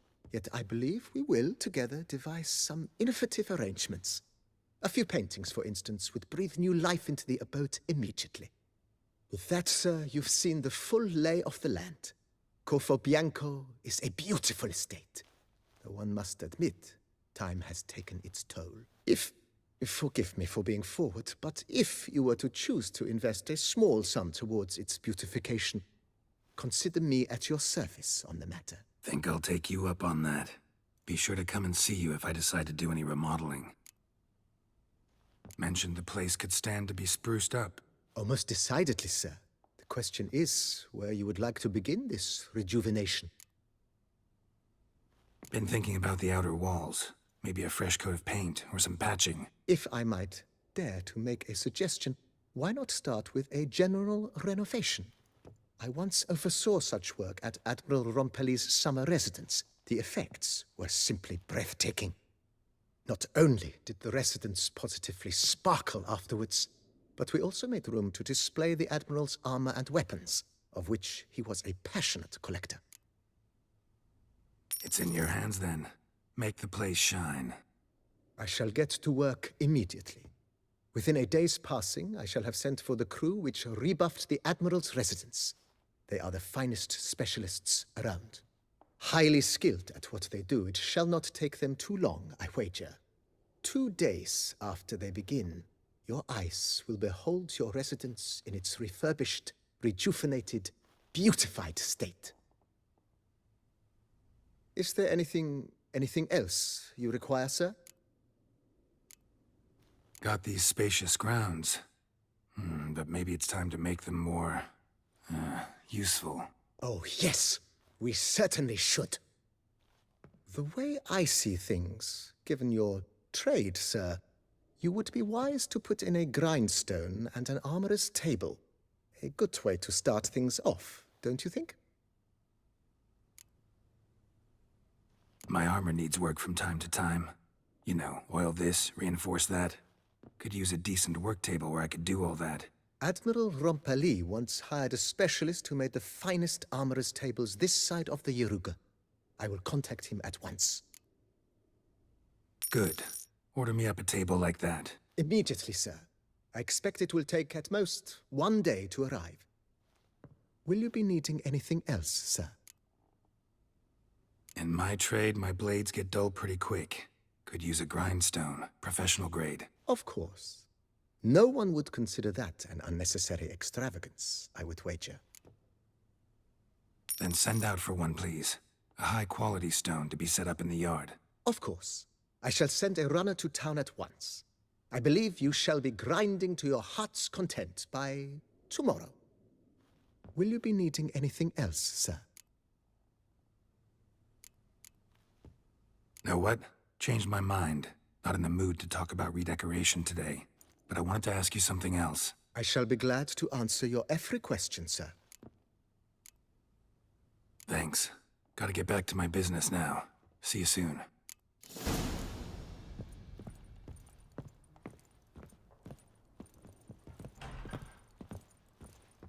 A pleasure to welcome you once again to the as yet humble confines of Corfo Bianco. When last we met, I did not get the opportunity to present my credentials. With your permission, I shall do so now. I previously served with distinction at the Nibli family manor and in Nazaire with Admiral Rompelli, who, as you are certain to know, is an extraordinary, demanding gentleman. Whoa, Barnabas Basil. One thing you ought to know. I'm not your typical landed gentleman. Truth be told, this is the first real property I've ever owned. Oh, in that case, you must leave it all to me. I shall organize, see to everything, and whip the house into order. I dare say this place will soon be the most prosperous vineyard around. Great. Can already see I'm in good hands. Starting to really like this place. Maybe we should keep going, refurbish some more. What do you think, BB? As you wish, sir. Shall we see to the house or the grounds this time? Feels like by investing a bit of coin, I could make the house more functional. Indeed, momentum is best maintained once established. Now that we've finished the general renovations, you might begin to consider such things as a new bed, or additional armor stands, or weapon racks. Also some new furnishings, and a fresh coat of paint on the walls would do much to improve the guest quarters. Thinking about buying a comfortable bed. Always wanted one. Excellent idea. In your profession, rest is supremely important. But say the word, and I shall order you a bed from the carpenters who craft comfort for the court. Great. Order me a fine bed, please. Think I deserve one at my age. True indeed, true indeed. I shall send a runner at once. The bet will be in place by this time tomorrow. Is there anything else you require, sir? Could use another weapon rack. Got some interesting pieces I'd like to display. I know of a carpentry shop in town which crafts the humblest lumber into true masterpieces. You need but give the word. Fine. Order the racks. Of course, at once. At most 1 day for them to arrive, is my estimation. Is there anything else you require, sir? Along the path, I've often picked up well-crafted, beautifully ornamented armor. Some of those pieces would look great on display here. I agree. It would lend the place a certain witch's air. Shall I order new stands at once, sir? Yes. Just please make sure they're solidly made and nicely finished. It goes without saying, sir. There is nothing worse than splendid armor upon a subpar stand. By this time tomorrow, they shall be ready to display your finest finds. Is there anything else you require, sir? Was wondering about the guest room. Not that I'm expecting company, but... Oh, but that is immaterial. All self-respecting homes should boast a comfortable guest room. What if someone were to drop by unannounced? Yeah, sooner we start on that the better. I can tell a man of action immediately. I'll see to it myself. The room shall be ready in 2 days, in my opinion. Is there anything else you require, sir? Starting to get into this whole renovating thing. There must be other things we can improve. What a splendidly wise idea. Now that the general refurbishment is done, why not see to the grounds? Perhaps renovate the stables, or return Madame Boleus's garden to its former verdancy? You know Roach, my horse? Well, we've been through a lot together. And since I've finally got a decent place to stay, I think she deserves one too. Oh, a sturdy stable testifies to a most honorable owner. Just say the word, and I'll have them start working on it at once. My Roach deserves the best. Have them refurbish the stables. I shall get to work at once. Yet finding workmen and completing construction takes time, though likely no more than 2 days. Will you be needing anything else, sir? So, sometimes I have to brew a potion, but I can't find the herbs I need growing anywhere nearby. Well, you're in luck, sir. The flower garden, once kept by Madame Nina, Monsieur Boleus's wife, seems the ideal place to cultivate herbs. In fact, it's roomy enough to plant shrubbery. Good idea, Barnabas Basil. Herbs there will save me hours of painstaking searching and harvesting. The idea is yours, sir. I am but the humble executor of your will. I believe we shall have sown the first seeds in 2 days' time. Will you be needing anything else, sir? That's all for now, BB. Thanks.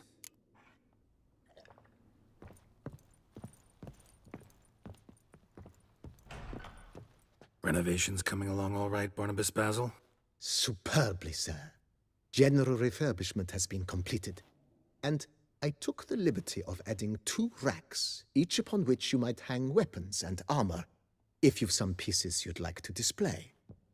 Likewise, I have prepared a few spots in which new paintings might be hung. In other news, the laborers dusting out the cellar have made a most unusual discovery. I believe it's something you'll wish to see. If you say I should see it, I'll go see it right now, BB.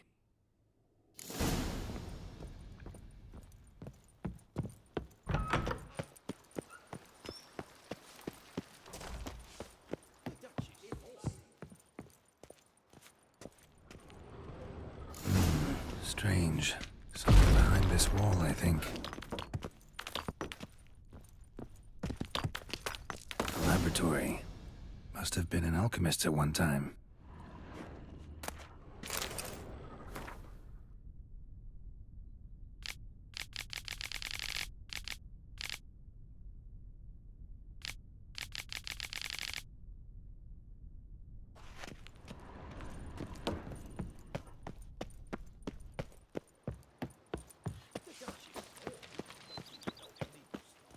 I've a daughter, you know. Renovations coming along all right? I am delighted to inform you we have completed our labors. You can now devote yourself to enjoying the vineyard's delights to the fullest. You must forgive me my temerity, sir, but I thought, with all the work on Corfo Bianco completed, and with the estate looking more beautiful than ever, it might be appropriate to commemorate the moment. Sure, why not? During the tidying that preceded the renovations, I came across a bottle of Sapramento, the 1250 vintage. I cannot say by what miracle it survived, but it is here. And we've cause to open it today. And then he ran straight into the crowd, burning bouquet in hand. All thought it a part of the performance, so they only laughed, even when the decor began to catch fire. It was not until the flames engulfed Baron Mahevkin's beard that folk began to realize something was amiss and went to put out the fires. Sounds like Monsieur Bolius and Madame Nina threw some first-rate balls here. It was so. In this regard, Baron Rossel was decidedly more reserved. So tell me, Barnabas Basil, what's the wine situation like here? Am I going to produce any this year? This year is out, I fear, sir. Last autumn, a fungus destroyed all the vines. Baron Rossel had new ones planted, but it will be some time before they start bearing fruit. Assuming that is, the fungus does not reappear. That'd be bad. This Sapramento got me dreaming. It's amazing. Isn't it, though? Allow me to top you off, sir. There. Thanks.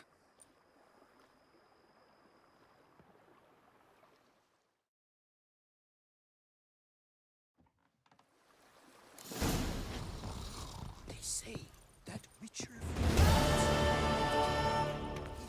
A Witcher?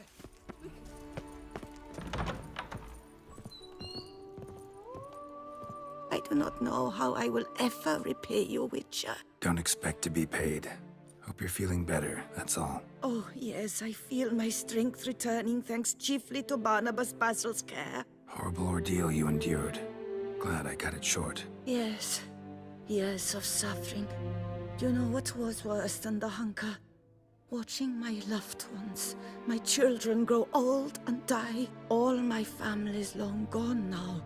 The last of my kin perished decades past. I fear I've nowhere to go. This is a big house, big estate. You can stay here. Truly? I could never infringe so on your hospitality. Yet... Yeah? After all I've suffered, the years of starvation, I've but one dream. At last to prepare food that fortifies, nourishes, to delight in the tastes and smells of spices, to sit at one table with others and eat. Don't see a problem if that's your dream. You could help Barnabas Basil in the kitchen. Eating his meals. You know he's not a culinary virtuoso. Nothing could make me happier. Thank you. No, thank you.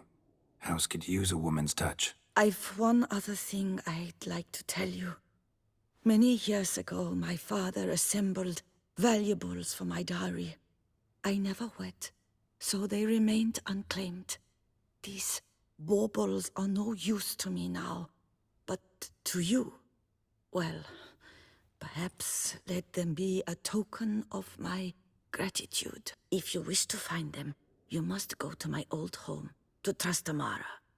The dowry lies hidden in a barrel in the cellar. There are several barrels. You must give each a knock until you find the right one. Do just that. Thanks.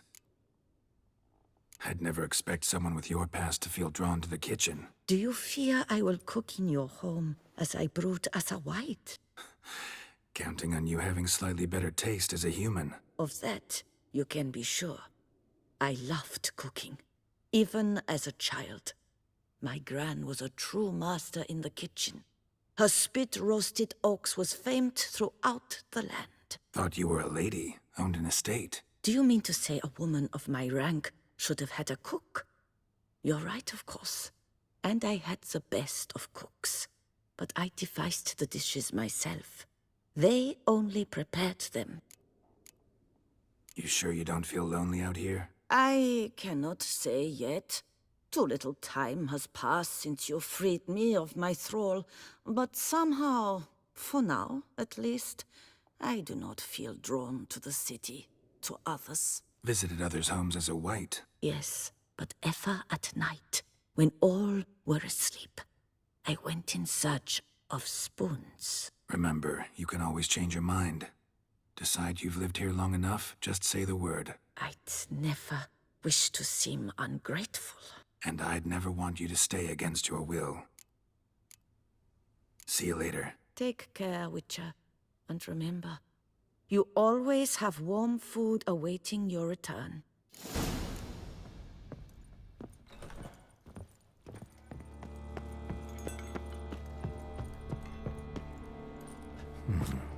Might want to look around some.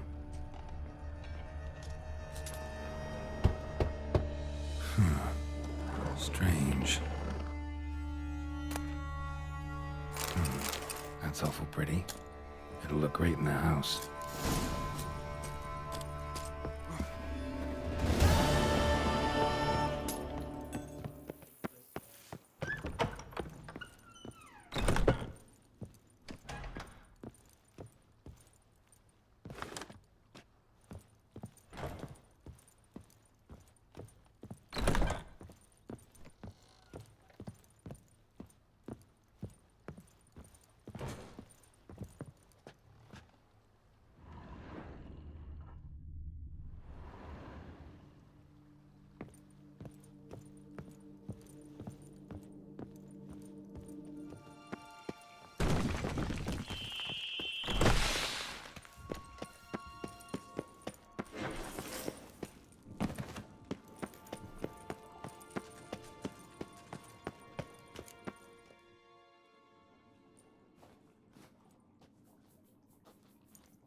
Think your friend's hand will make for a nice broth? You've clearly honed your sense of humor.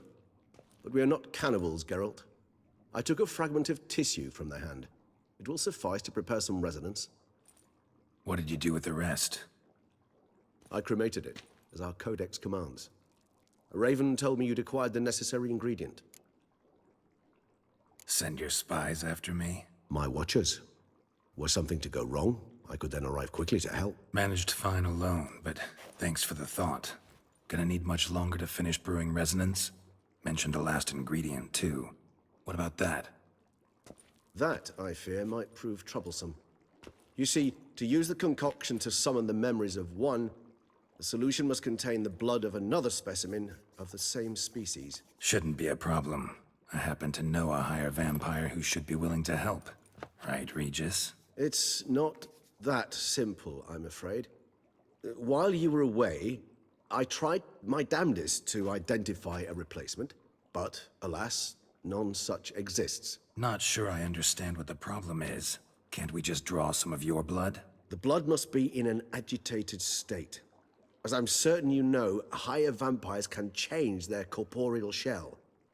As our flesh changes, so does our blood's chemical composition. To make a long story short, I shall need to induce in myself a state of strong psychokinetic arousal. In brief, madness, rabidity. And that stands to be very, very dangerous. Dangerous? Why? I mean, you'll still be you, right? True. But I should be highly agitated, in a state of fury. You know better than I that fury cannot be controlled. If you've ever seen an enraged vampire, you know very well that all who find themselves nearby will be in grave danger. How will we handle that? I'd rather not have you lunge at me, claws extended. That makes two of us. But worry not. I've thought it through very thoroughly. Details to follow soon. All right, so what do you want to do? We shall visit Tesha Mudna, an ancient vampire estate. There we will find cages suspended in the air. I will enter one, be confined. You will lure beasts there. Beasts you will then kill. The bloodletting should prove profuse. Abundant enough so that the blood scent will drive me mad. Wild. Tesha Mudna. What's it like? It is a place of torment. A torture chamber. Long ago, shortly after we'd arrived in this world, One among us named Kagmar developed such a taste and lust for human blood that in one night he could imbibe an entire village. This brought trouble on the entire species.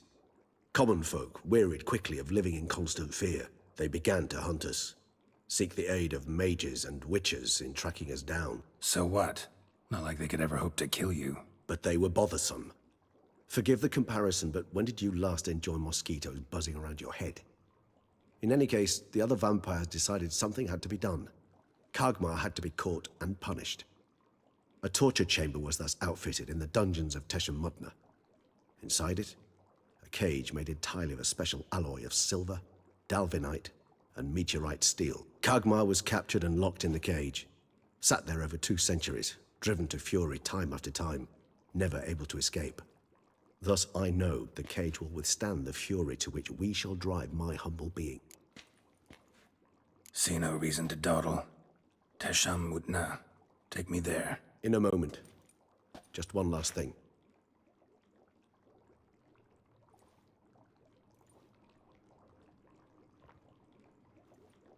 What was that? Blood.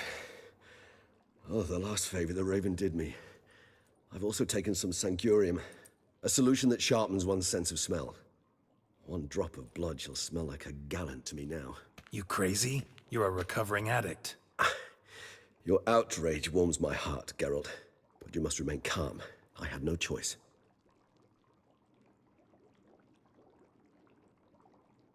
As things stand, the die is cast.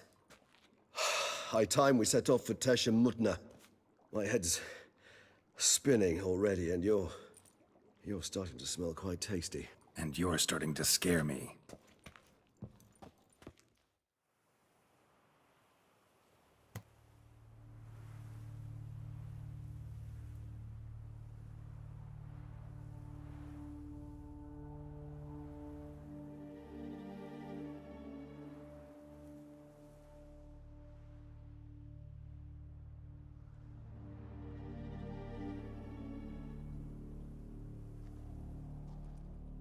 We have arrived. The sacrificial chamber of torture and torment lies underground. Sure you know what you're doing? I can only hope I do. Please, let's go. The longer we delay, the less control I shall have of my faculties. I'd really prefer not to hurt you. You lead.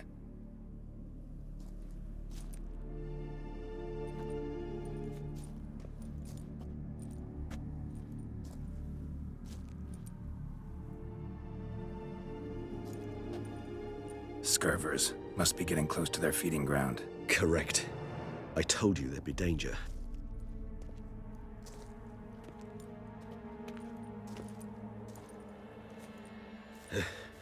Beyond this wall lies an ancient vampire dungeon. Seen a lot of things in my time. Nothing quite like this, though. I feel honored. A man with such a wealth of experience, yet I'm about to show him something new. Now, to open it.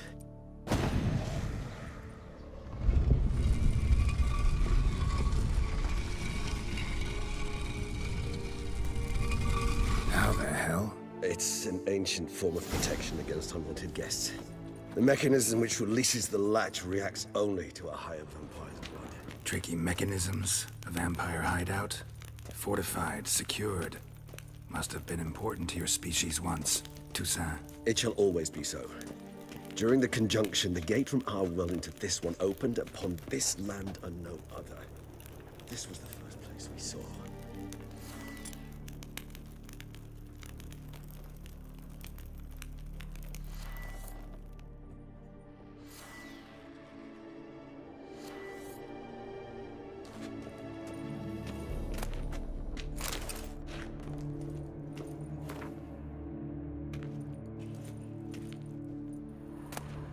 Human husbandry and care? This for real? The author observed humans, their behavior, over the many years he spent breeding them. Morally suspect though it may be, it's a thorough survey of the topic.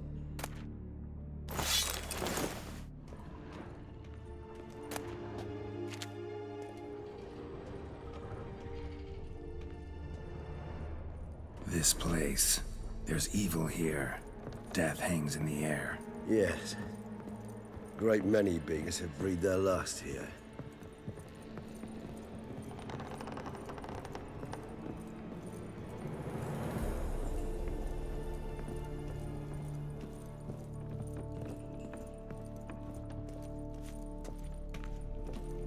Glyphs are carved into the rock. Coated with blood used to be. They mean something? They're emblems, symbols of, well, what you would call tribes, dispersed throughout the world after the conjunction. My ancestors placed them here to remind us all where we came from. And this one? Which tribe's this? Garisham. My tribe, and Deadlaf's. We both remained in this part of the world. Seems your kind assembled a peculiar little library. Indeed, though I personally did not lay a hand to it.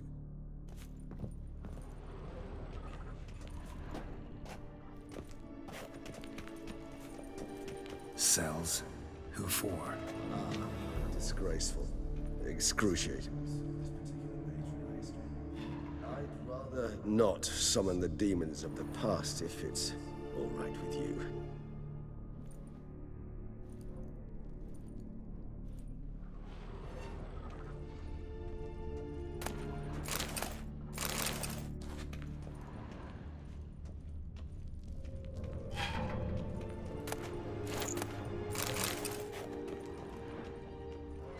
Whose is this glyph?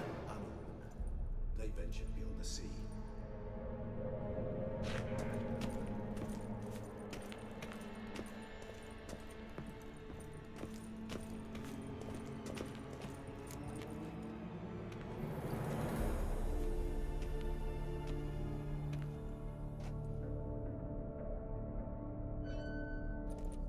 Charming place. But what are all those cages for? Mentioned one vampire being kept here. Yes, well, you see, humanitarians is something my ancestors were not. They concluded Kagmar would best be punished if he were tormented with the scent of blood he could not taste. Thus, they also kept humans here. Humans whose blood they slowly let. Kagmar ranted and raged in pain as those humans slowly bled to death. They treated them like livestock. Live bait. I'd like to be able to turn back time, deny it, but alas, I can do neither. Feel shame for my brethren. That is all I can do. Don't take it so hard. Nothing you could have done about it. Let's get to work. Well, that was awkward. Fine. I prepared the bait. Please be so kind and place it, ideally at the tunnel entrances. The scent will spread most effectively then. Place the bait at the tunnel entrances. When I think how these tunnels got here, send shivers. It was the natural order of things. The place reeked of death and it attracted necrophages.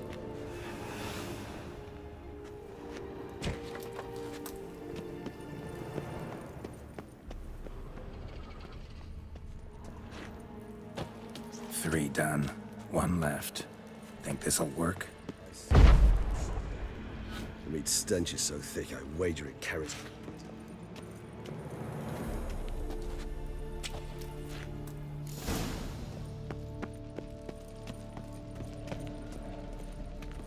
Bait set. What now? I shall enter the cage. You must chain me inside. The bars are made of an alloy that will prevent me from transforming into mist. Kinda thought you wouldn't want to. I shall be in great pain. My sole thought being to stop that pain. I cannot know what I will do.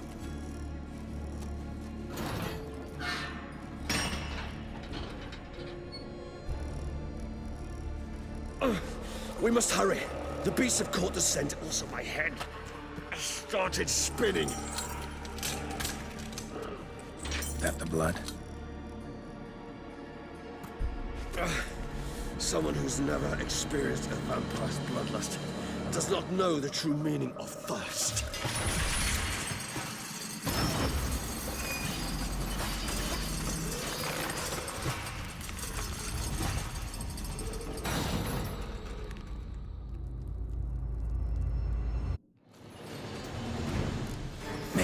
a safe word. You know, something you'll say when you can't take it anymore. And what would you do once I uttered it? Don't know. Calm you down. Somehow. Please, girl. You... We just have smelled the blood.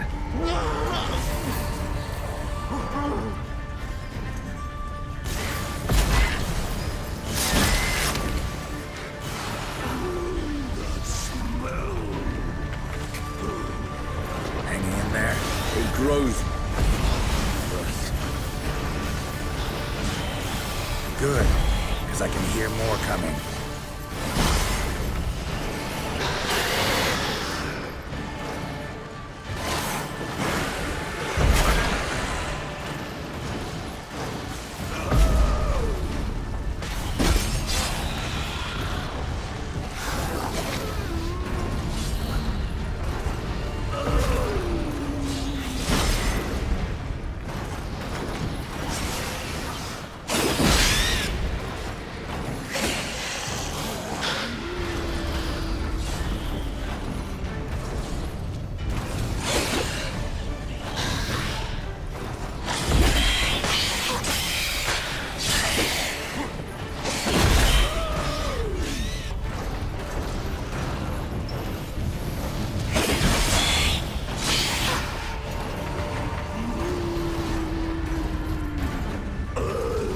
That's it. He's transformed.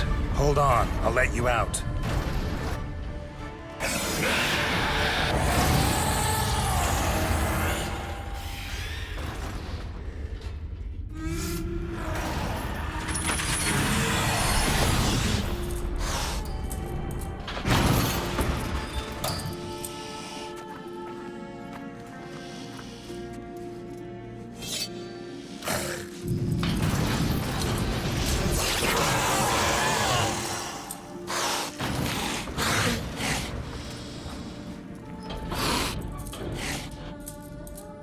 Need to hang on a little longer.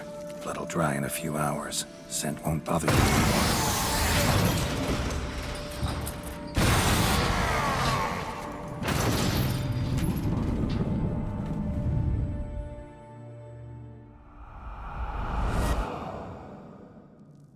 Get you out of here. The concoction.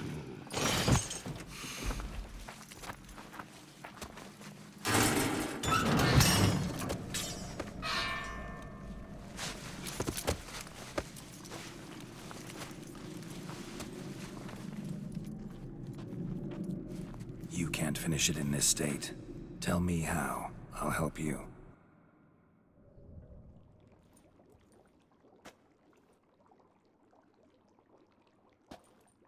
Any better? Far from ideal. And some time must pass before I fully recover. But yes, a bit better, thank you. Never expected it to be like that. You didn't tell me. We need not discuss it. But we do. Because if I'd known you were going to subject yourself to torture... What would you have done? Found Dettlaff some other way. I did not wish you to use any other way. Did that occur to you? No, because I thought no being would ever willingly subject itself to that kind of pain. You vampires aren't any different from us in that regard. I told you. The pain is my way of paying my debt. The enormous debt I owe Dettlaff. If I had to do it again, I would, in a heartbeat. Resonance. It's ready. Are you certain you followed the formula?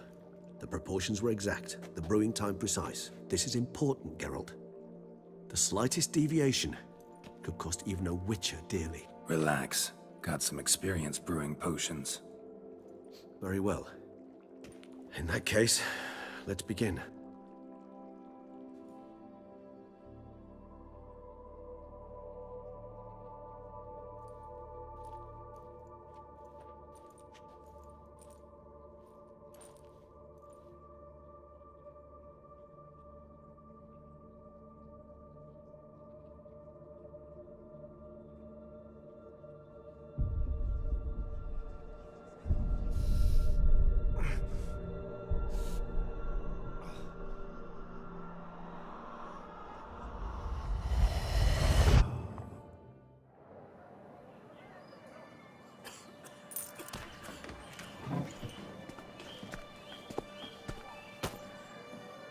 Excuse me. I shall only take a moment. You jumped the queue, sir. But Count, sir, you must understand. I've a meeting. Sir, Count, sir. you were next. Please, take a seat. This gentleman was here first. Step down or you shall regret it. Ah, fails to realize he was your friend, Count.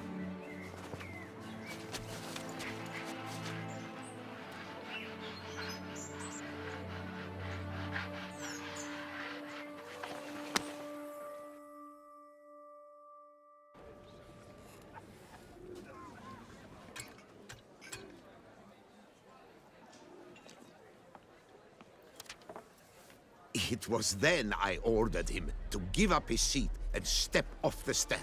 If only you'd seen his face. We got him good, didn't we, Detlef?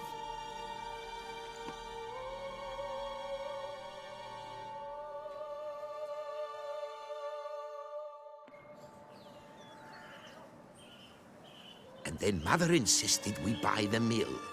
Curious, eh?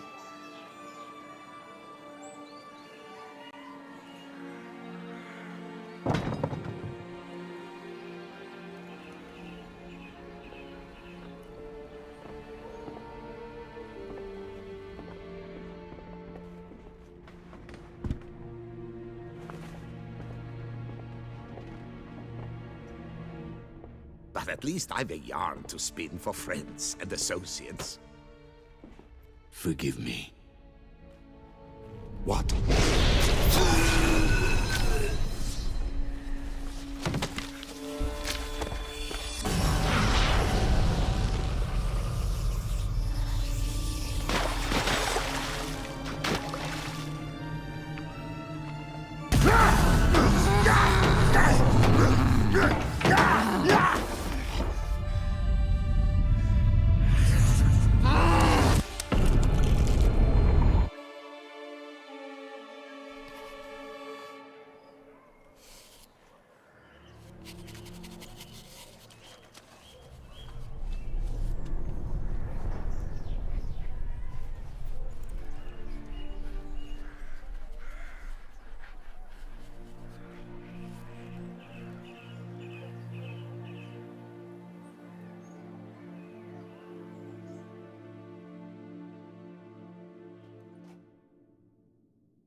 Awake at last. You writhed like a squirrel caught in a snare. I'd begun to fear they were death throes, that you'd departed. Sure wasn't pleasant, but it worked. What did you see? Delacroix. His death did not come easy. Seems Detlef had made friends with him. Still killed him, and chopped up his corpse. And he was overcome with fury, remorse. Cut off the hand that had committed the murder. Interesting. And entirely unlike the Detlef I know. See anything else? Saw a moment. Delacroix did something selfless. Was kind to Detlef. Guess it could have been the start of their friendship. Why the uncertainty? Nothing extraordinary about it. Normal, everyday situation, really. Visions were supposed to issue from strong emotions. Clearly the situation provoked such emotions in Detlef. Keep in mind, he did later murder Delacroix. Killing someone who's grown dear to us, it's bound to elicit strong emotion. Vampires are no different in that regard. Did you see anything else? There was something. Showed up twice in the vision. A bootblack stand. Detlef first met Delacroix there. Went back after the murder, actually. Peculiar. Stand was somewhere in the Port District. And the bootblack acted as if he knew Detlef. That would be even odder. Perhaps we should have a chat with the lad. Though I would expect no breakthroughs. It's our only lead. I'll go talk to him. Coming with? I shall join you later if it's no trouble. I don't yet feel strong enough to venture out. That's fair. Rest up. Be back as soon as I learn anything.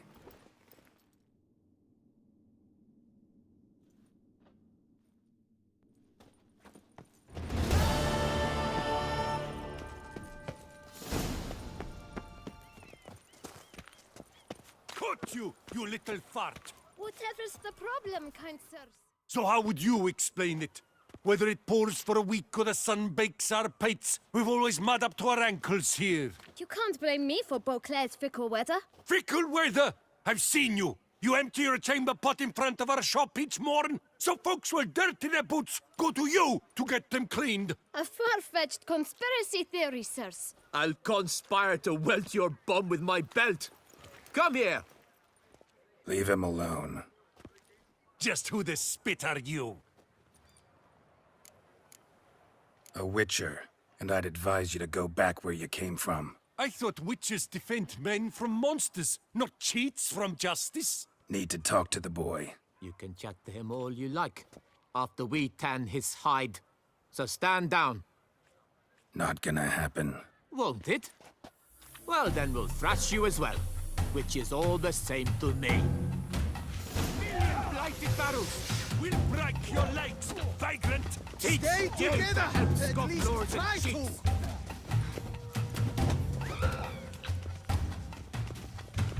What? Lost your nerve? Blood! Blood!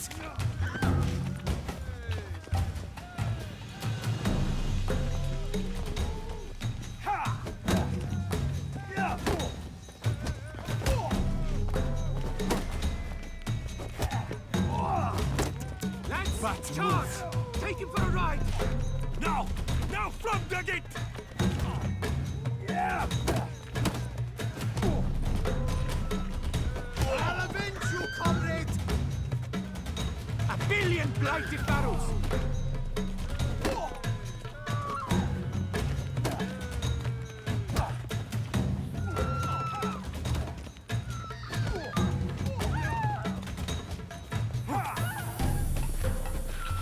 Blood! Blood! Circle him! Circle Let's end him! this. Tackle it!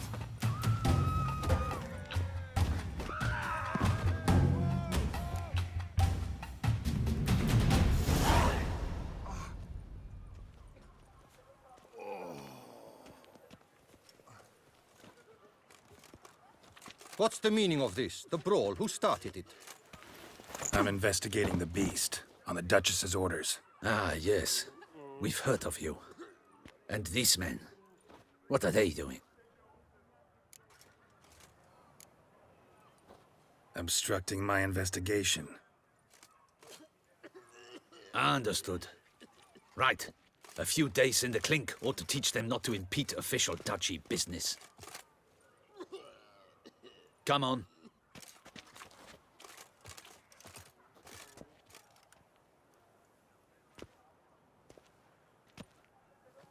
You're very good with your fists, sir. Wouldn't be looking for work, would you? We'd make a fine duo. Yeah? How you imagine that working? Splendidly. That's how. I suggest a partnership, where I see to the boots while you stand guard. And as you're the stronger, come morn you take the chamber pot out and help me make mud. Bit about the mud's true? They were right to want to box your ears. I've got to make a living somehow, so what say you, sir? Partners? Let me think about it. Listen, I'm interested in a certain gentleman. Oh, wait! Before we get to talking, please, take a seat. But my boots are clean. In this city, no boots are clean unless they just come off my stand. A seat, sir, please.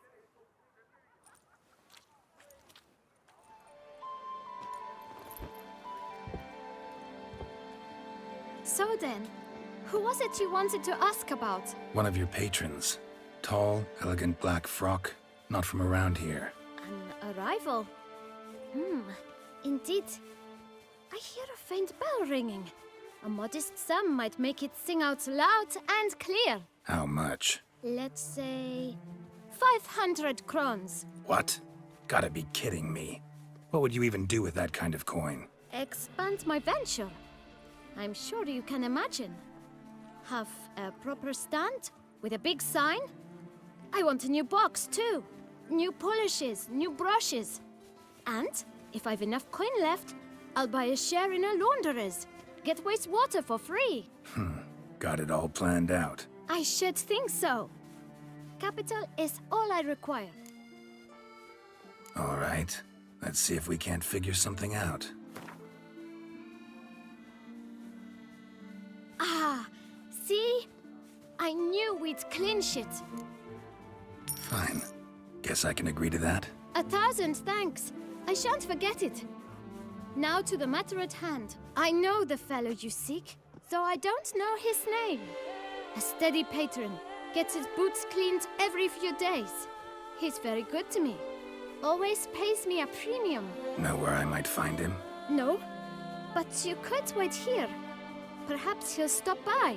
Don't have the time for that. Sure you don't know where to find him? Or maybe notice which direction he came from? When I clean boots, sir, I do not look up to see where folk come from. I clean. It seems you're having a rough go of it. Oh, you're here. Feeling better? I am, thank you. The local necropolis. The air does wonders for me.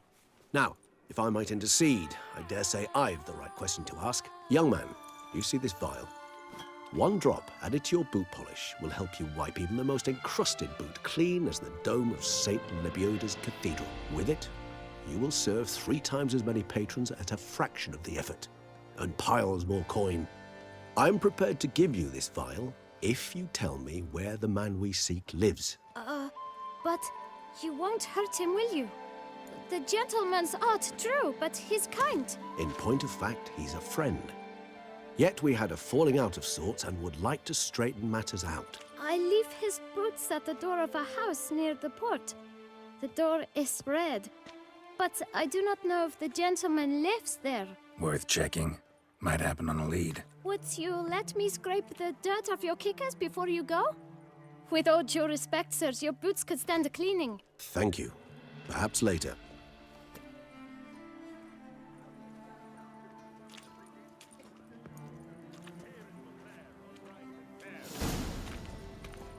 Handled that kid pretty well. Finding the right approach. That's the trick to dealing with children. Yeah, saw that. Meaning, the right thing to bribe them with.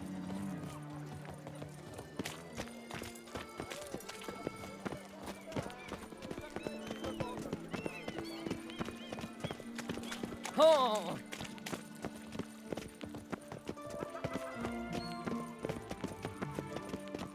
Red door. One the boot black mentioned.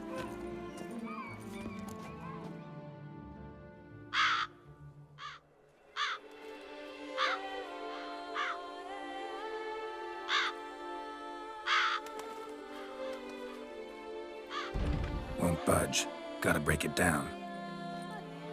You might just as well stand out in the street, pound on a drum and holler, "Detlef, I'm coming for you." A bit more finesse, I implore you. Let's hear your idea. Give me a moment.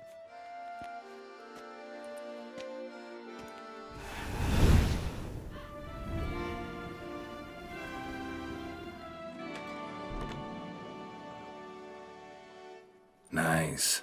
Ever consider becoming a burglar? Skill like that'd come in awful handy. I considered it briefly, but ultimately concluded it would be terribly dull. Come.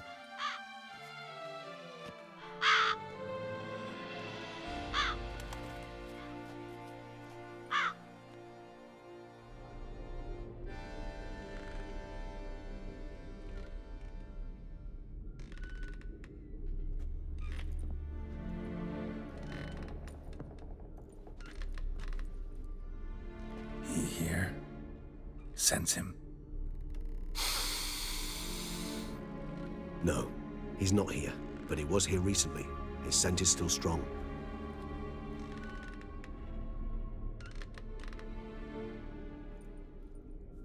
Let's look around.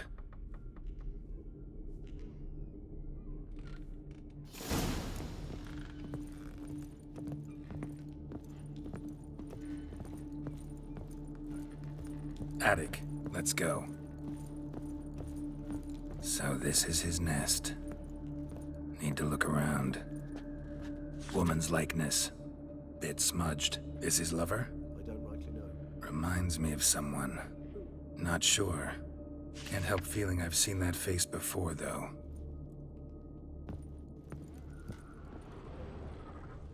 Old toy. No use to anyone. Shame. Must have brought someone joy sometime. Disturbing. Nice tune. Indeed. I'm not certain why, but it reminds me of home. Our true home from before the conjunction of spheres. Tools were used recently. Detloff unwind by fixing toys between murders. Really now, Geralt, must you?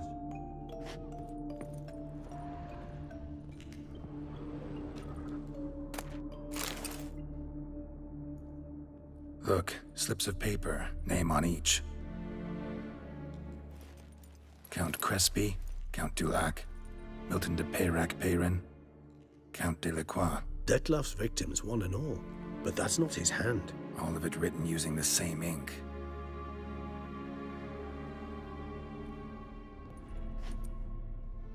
See the color? Ink was dyed with cinnabarite. Rare mineral, pretty much found only in Nazaire. But I fear it means very little. Anyone could have imported such ink. Fair enough. Still worth remembering. Look, this slip is stained. With wine. Not much to go on either, especially not in Beauclair. Perhaps. Yet perhaps also worth remembering. Still got nothing, basically. Need to look around some more. Let's get to work.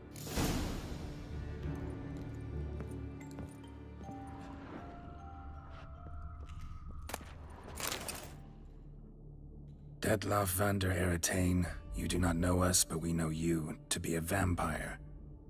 We know also of your weakness for the wench they call Renawed. Now you know this.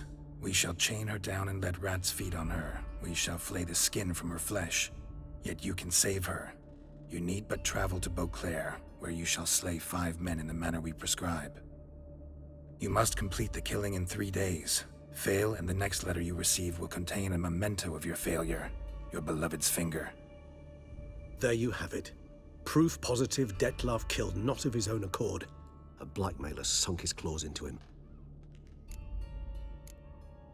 Any idea what it could be? Detloff have any enemies? Indeed. Detloff gains foes occasionally, but they never live long. One might have managed to evade him. Possible in theory, but I know of none. It would have to be someone devilishly dangerous. As you well know, having faced Detloff yourself. Whoever it is someone new. Who's Renawed? His one-time lover. The sole human woman with whom he was very close. Because she accepted him. With her aid and care, he found a place for himself in this hostile world. She began the work that I strive to continue. Ever meet her? Never had the pleasure, alas. She deserted him a time before he came around to save me, though he always claimed she'd gone missing. Take it you have your doubts. I know humans better than he does. Their capacity to be disloyal, dishonest. I also know she took her things. Not something one associates with the kidnapped, or those who disappear against their will. I'll save you the trouble of asking. No, I don't know why she left. I can, however, hazard a guess that Detloff grew angry one day, showed another, more monstrous side. Detloff's anger could frighten anyone off, though most who see it get no chance to flee. Detloff have trouble letting go, accepting that she'd left him? Is that so hard to believe? Do you know no humans who've struggled with just such a thing? And Detloff is so much more emotional than most humans. Not only was she his beloved, his lover, his mate, she was a member of his pack. And one never leaves one's pack voluntarily. Detloff ever try to find her? I mean, if she was that important. Higher vampires have their ways, all kinds. Should have been easy as pie for him. Geralt, as you rightly noted, we are vampires, not miracle workers. He searched for months on end before giving up. Clearly Renawed knew him all too well. Enough to cover her tracks, leave no way for him to find her. Even if Renawed did abandon him that time, looks like someone's actually kidnapped her this time. Hard to argue with that. And hard to foresee what he's prepared to do to free her, get her back. He's prepared to kill, that's clear. As would you be for Yennefer. He kills for he cares for her deeply. And that blood, those individuals, they mean nothing to him. Yeah, I get it now. He's out to rescue a female from his pack. Exactly. Blackmailer. Kinda curious who it could be. Why is that? Regis. Somebody kidnapped a vampire's lover. Bold to begin with. Now they're forcing the vampire to kill. A vampire you yourself insisted no murderer. Blackmailer's skilled. Someone special. Astute. Now that I think of it, I'm beginning to wonder if... It's not one of your kind? Another vampire? Precisely. The plot thickens. Just a hypothesis. Wouldn't set my heart on it till we know more. Right you are. Let's sum up what we know. Seems Detlef's being blackmailed. Someone's been feeding him his victims' names. All noted down using one and the same Nazari ink, and not in his handwriting. Not much. But enough to ascertain Detlef's innocence, clearly. Actually, it is. Detlef's being manipulated. Some lunatics turned him into a tool, making him kill. So it would seem. But this illuminates a path of action for us. We must find Renowed, render the blackmail senseless. The lunatic or ticks will thus lose hold on Detlef. That's one idea. Could be worth a shot. But what about Detlef? He gonna go on killing while I'm out searching for his lover? He will not. I shall convince him to stay his hand. Assure him you're a friend seeking to help. I'll await him here. He's sure to return sooner or later. Think he'll listen? He will. Ought to wait with you, maybe. No, he'll sense you from a mile off. Simply fail to appear. I'd better stay alone. You must trust me on this. Fine. Need to report to the Duchess first. So be it. We'll await you here. Detlef and I both.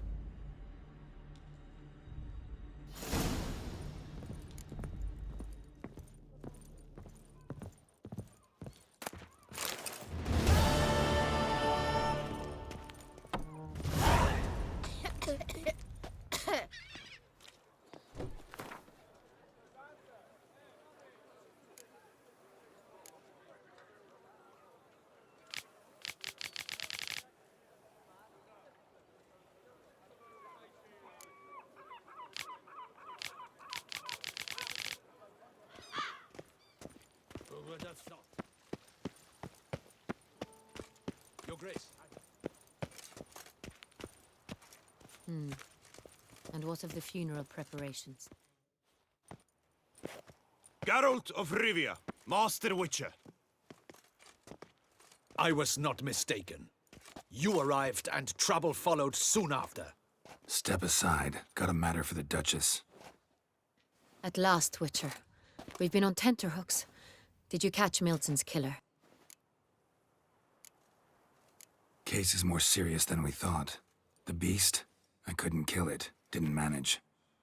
We sent you after a monster, and you return with nothing? We are very disappointed. Situation's not quite that simple. Beast's a powerful vampire. Is this a problem? Is it too much for a witcher? A monster slayer? But everyone knows how to end a vampire. Draw him by trick into sunlight. Or arm yourself with ample garlic and drive a stake through its heart. Garlic's useless against vampires. Sun and stakes don't hurt him either. Those methods, pure invention. Only work in legends and fables. And buckthorn?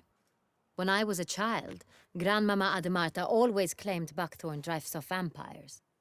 Silver sword's your best option for keeping them at bay. But it won't get the job done, because only a higher vampire can truly kill another of its kind. Excuses. Ha! Your Grace, I shall assemble a battue. Bring the matter to its end at once. The Witcher need but tell us where to find this monster. Go ahead. Send them to their death. Certain death. To a lone Witcher, perhaps. To 40 of my men-at-arms, but another skirmish. 40, 50, 100? Doesn't matter. Won't make any difference against him. You have not seen my guardsmen in action. Can they fight fog? Hit a target that moves faster than the wind? How? What creature can do such things? Creatures like this one. Higher vampires, we call them. Each one's a little different. Unique or exceptional, you might say. Some transform into giant bats. Others communicate with animals, command them. Yet all are still brainless beasts. Dead wrong. Thinking of lesser vampires. Alps, Ekamaras, Catechans, for instance. They're ruled by instinct, sure. Attack anything that smells of blood. Higher vampires? They think. They employ reason. Monsters driven by reason. A curious contention. What, then, do you intend to do? It's way beyond being some monster. This is a powerful being that's walked the world for centuries. Tja, impossible. If so great is their power, why have they not killed or enslaved us all? Don't usually meddle in our matters. Mostly stay out of our way because they don't care about humans one way or the other. And they do not fear we shall wipe them out one day. They'd probably be pretty amused if you asked them that. They're well aware of their strength. Then what can we do? Do you have a plan? Try to talk to him. That's our best bet. I cannot believe this.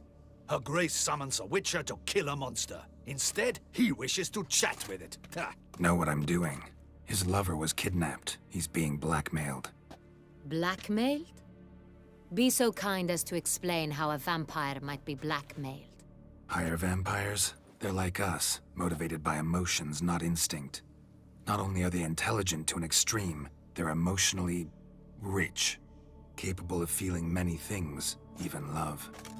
This one fell in love with a woman, a human, and he'll do anything to keep her from harm. You do not, I trust, suggest we let Milton's killer go free, or wait until it murders again.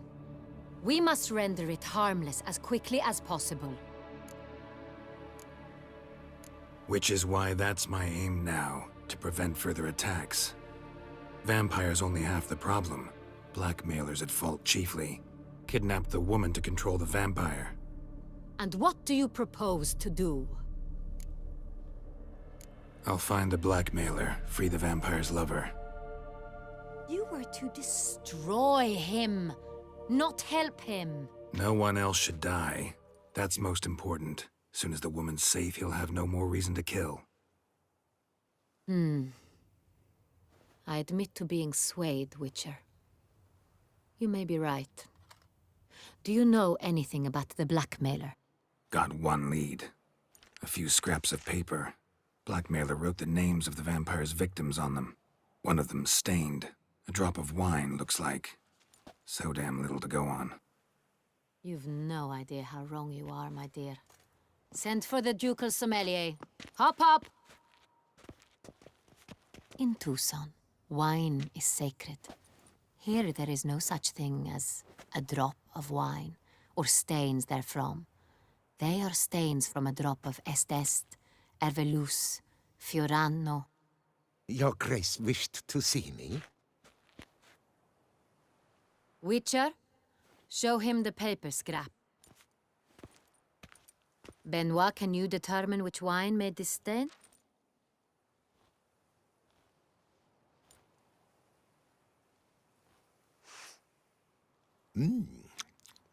Yes, yes. The west bank of the Saint Tour. That's rather obvious. Aged in barrels of Beauclair oak. Hue, deep burgundy. Clarity, high. It's simple. Saint Real, the 1269 vintage. That's impossible. The wine is produced at Castel Ravello, especially and exclusively for the ducal table. Perhaps some Saint-Real was stolen.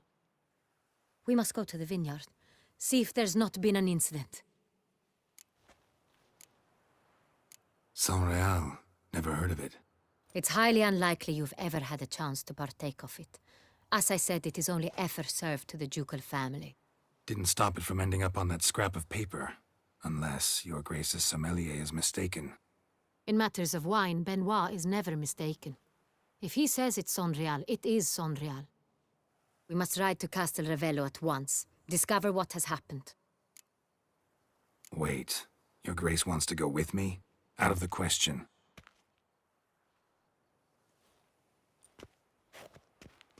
I hope you do not suppose we will sit on our ducal hiney and do nothing while our duchy is in grave danger. Your Grace, what you propose is far too dangerous. The Witcher should go alone. It pleases me to see you gentlemen finally agree on something. But I've made my decision. We shall go, accompanied by the best possible escorts. You, Captain, and Geralt. We will travel incognito. We've no wish to give the court any reason to gossip. For the duration of this mission, I release you from your obligation to adhere to court protocol. In short, from now on, I am Anna Henrietta, not your grace. Yes, your grace. Witcher, are you ready? Yeah, ready to go. Excellent. Give me a moment. I must don something more appropriate and concealing. Then we will be off. This vampire, have you ever faced its sort before? I have. How did it end? Did you kill it? Didn't have to fight him. Hadn't killed anyone. Have you ever heard of anyone defeating such a vampire? Know of a man who defeated one, sure, but he didn't manage to kill it. Ultimately, only another vampire can kill a vampire.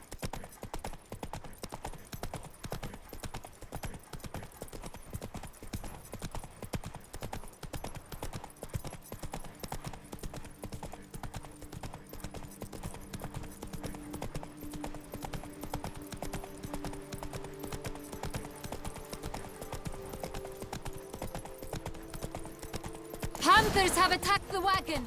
We must help! Stay back, your grace. We shall see to this. Back, you beast! Begone! Witcher! Save us!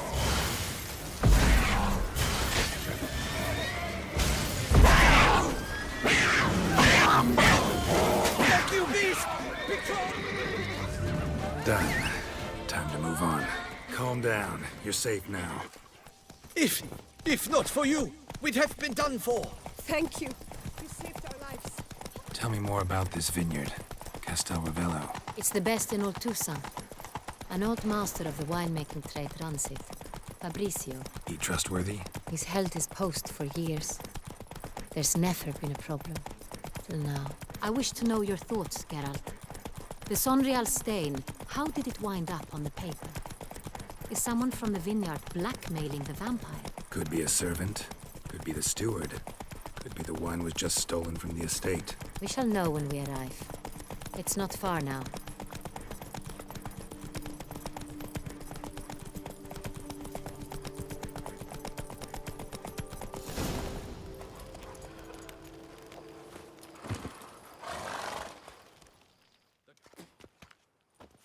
Captain de la Tour, we did not expect any visitors from the palace.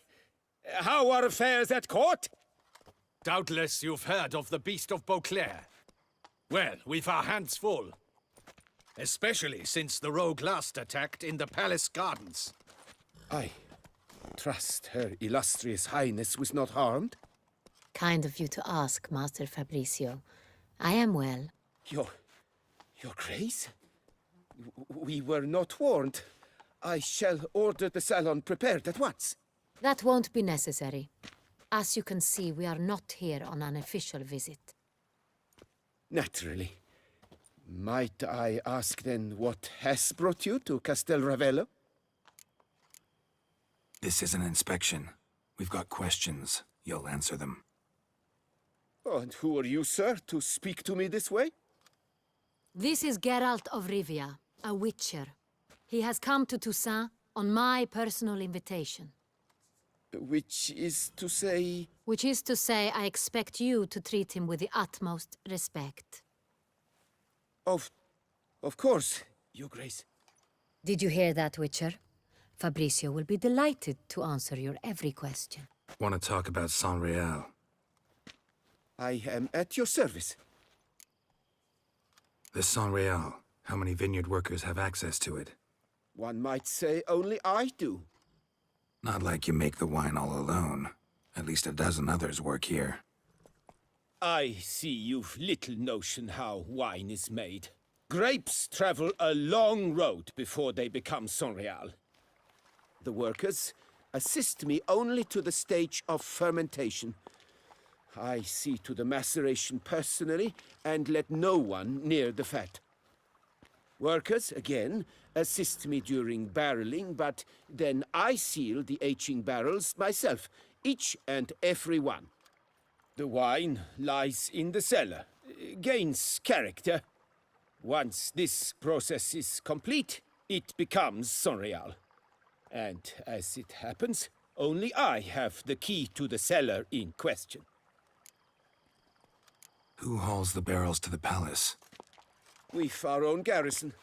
Guards who have served here for years and would answer with their heads for the wine. Some of this wine might have been stolen. Just a suspicion we have, but any burglaries lately? Burglaries? Not to my knowledge. And a few days past I took stock of the inventory. All was accounted for.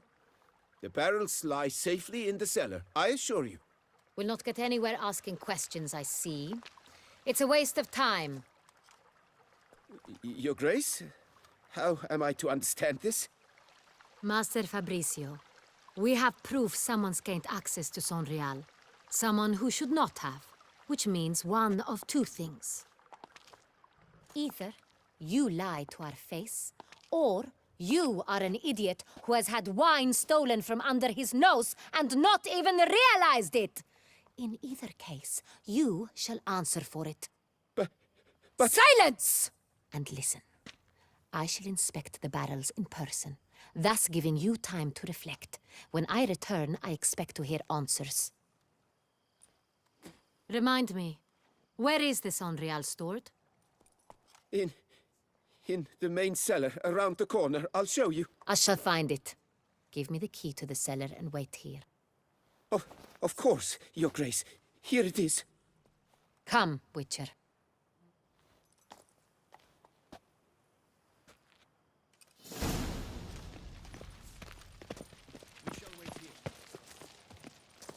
What if Fabricio's blackmailing the vampire? Considered that? He has his flaws, but I would never suspect him of such a thing. He's been very loyal. He owes all he has to me. His father frittered away the family fortune. He left his son an encyclopedic knowledge of wine. That is all. Fabricio lived as a beggar until I appointed him steward of Castel Ravello. Only then did he come into his own.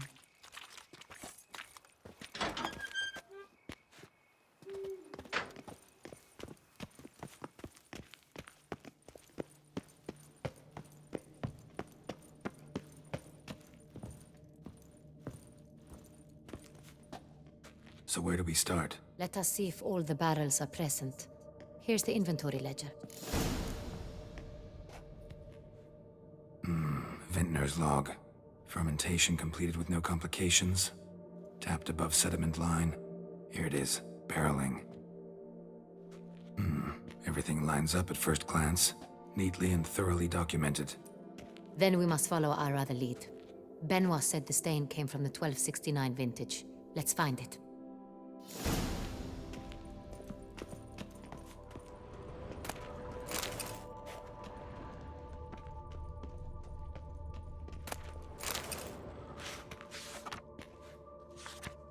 Got Pomino over here.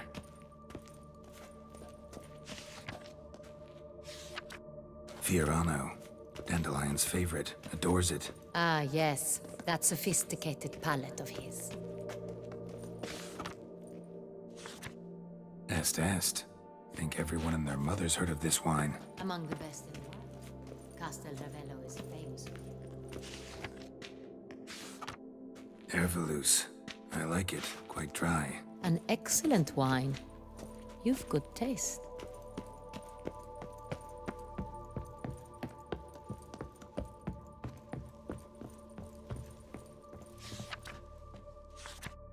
Right here. 1269. What now? Let's see if any barrels are empty. Wanna open them? For now, a knock will suffice. If you hear a hollow thud, we will have found what we seek. Full. Full. Full? Full. This one's full too. Full. Looks Looks like all the barrels are full. Dead end, I'm afraid. Full they are. The question is, are they full of Sonreal? Grab a tap and a hammer. We shall open them one by one and taste. Ready. We can start. Ready. Step aside.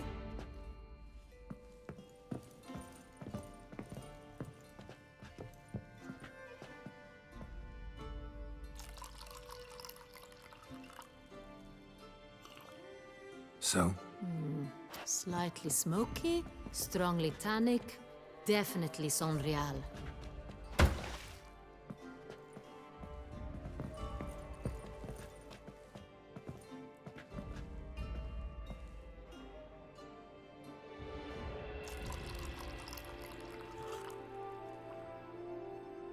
So? I'd recognize this taste anywhere. This one is good.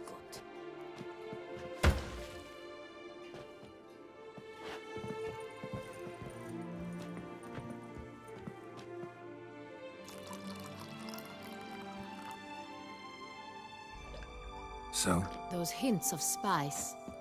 Distinctive. This is Sonreal.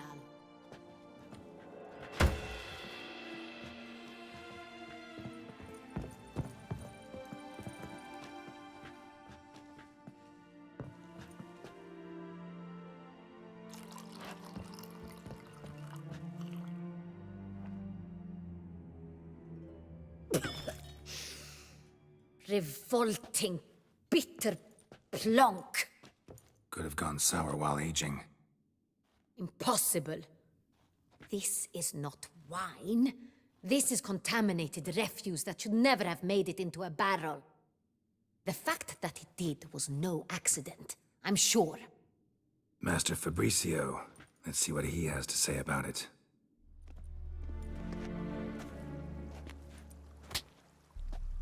Master Fabricio, I am very disappointed. But, Your Grace, I... You are a step away from losing your head. Speak the truth and you might yet keep it.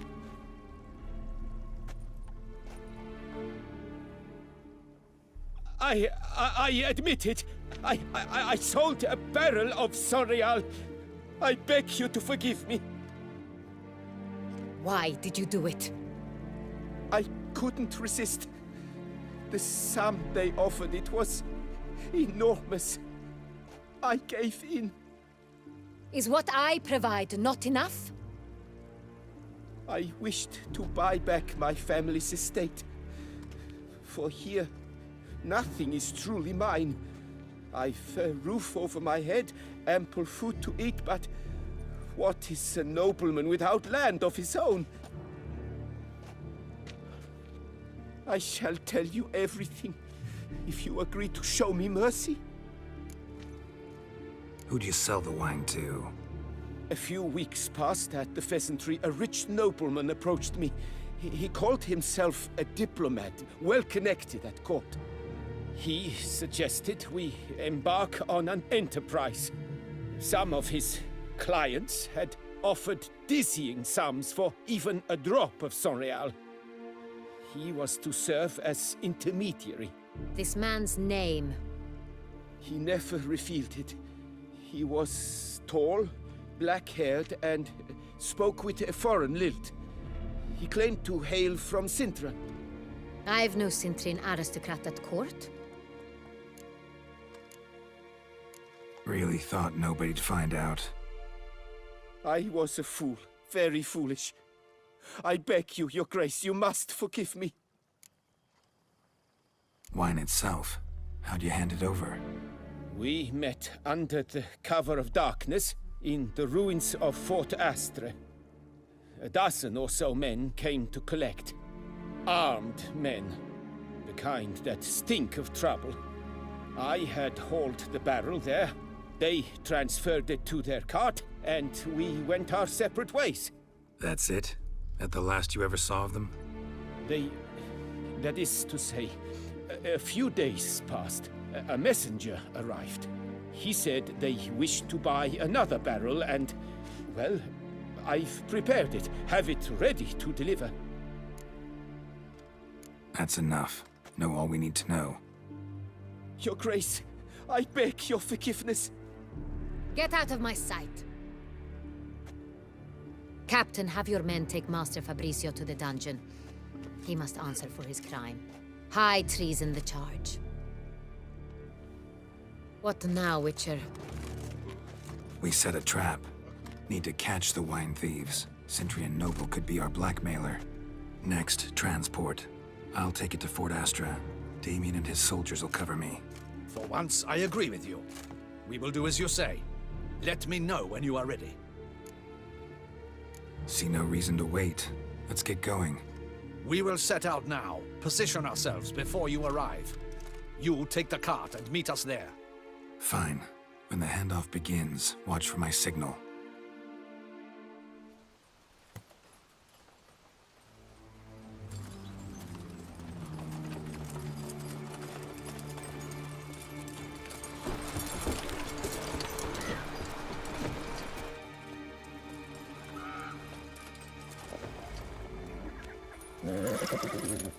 Relax. Now we wait.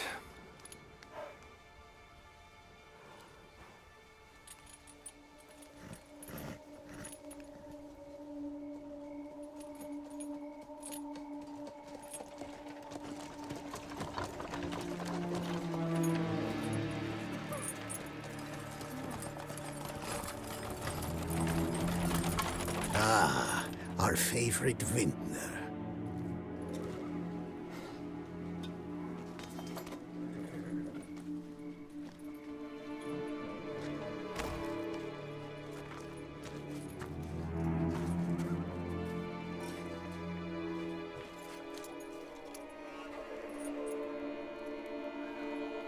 It's not him.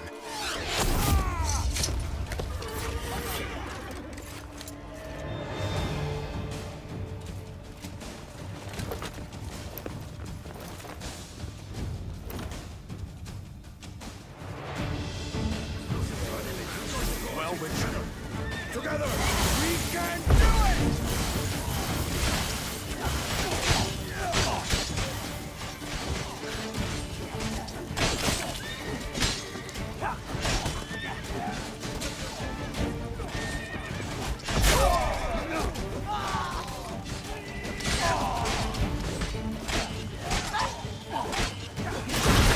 Come on, come closer.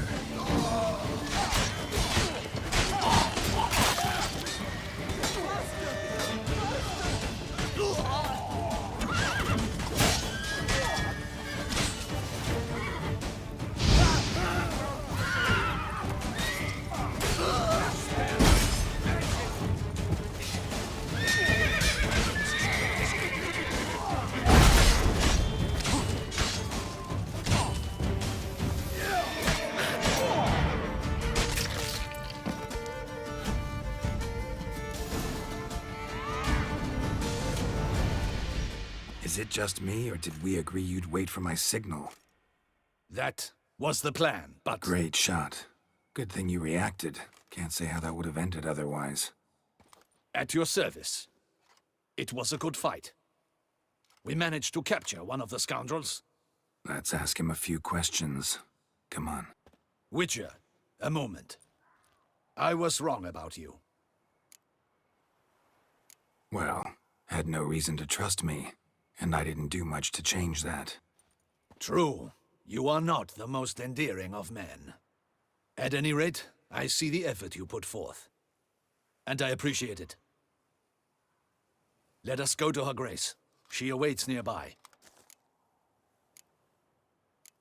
Not at all surprised. Expected she'd want to oversee this personally. The master's eye fattens the calf. You're beginning to understand that, I see. This prisoner of yours, bring him to me. We must ask him some questions.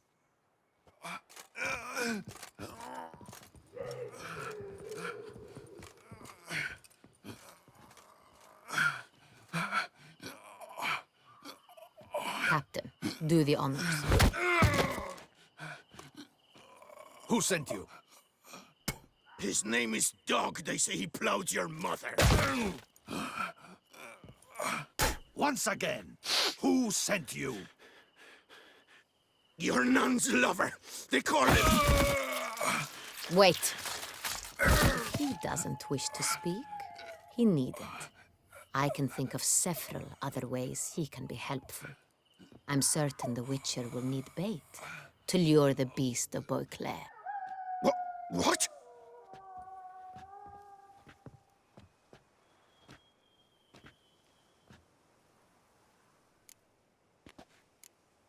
Sure can.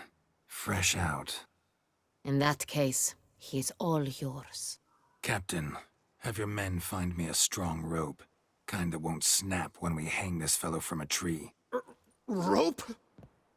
Live bait. Great for monsters, provided they catch the scent of its blood. But I'll see to that. What? No. Crikey, no! Don't let him! Stop screaming. Save your strength. Got a long night ahead of you. No! Don't let him! I'll talk! Barrels. Where were you gonna take them? I don't know. Captain, need that rope after all. I truly don't know. Hornet's the leader, only he ever knew where to go. But he lies over there, dead. That one. The first barrel went to a warehouse at the port. But where this one was bound, I don't know. I speak true. You must believe me. Who hired you? He'll kill me. Oughta be worried about me right now. Who is he? Go on, man. Spit it out. The Cintrian. That is what they call him. I've never seen him, but I know he mustered the men for this caper. That's what they said, that we were working for the Cintrian. I don't know anything else. I swear it.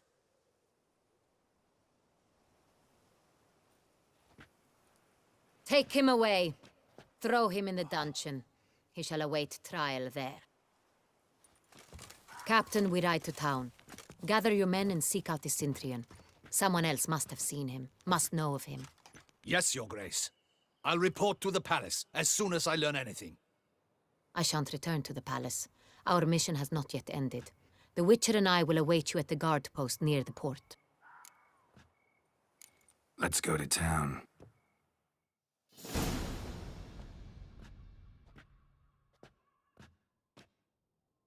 He's late. Relax, he'll come.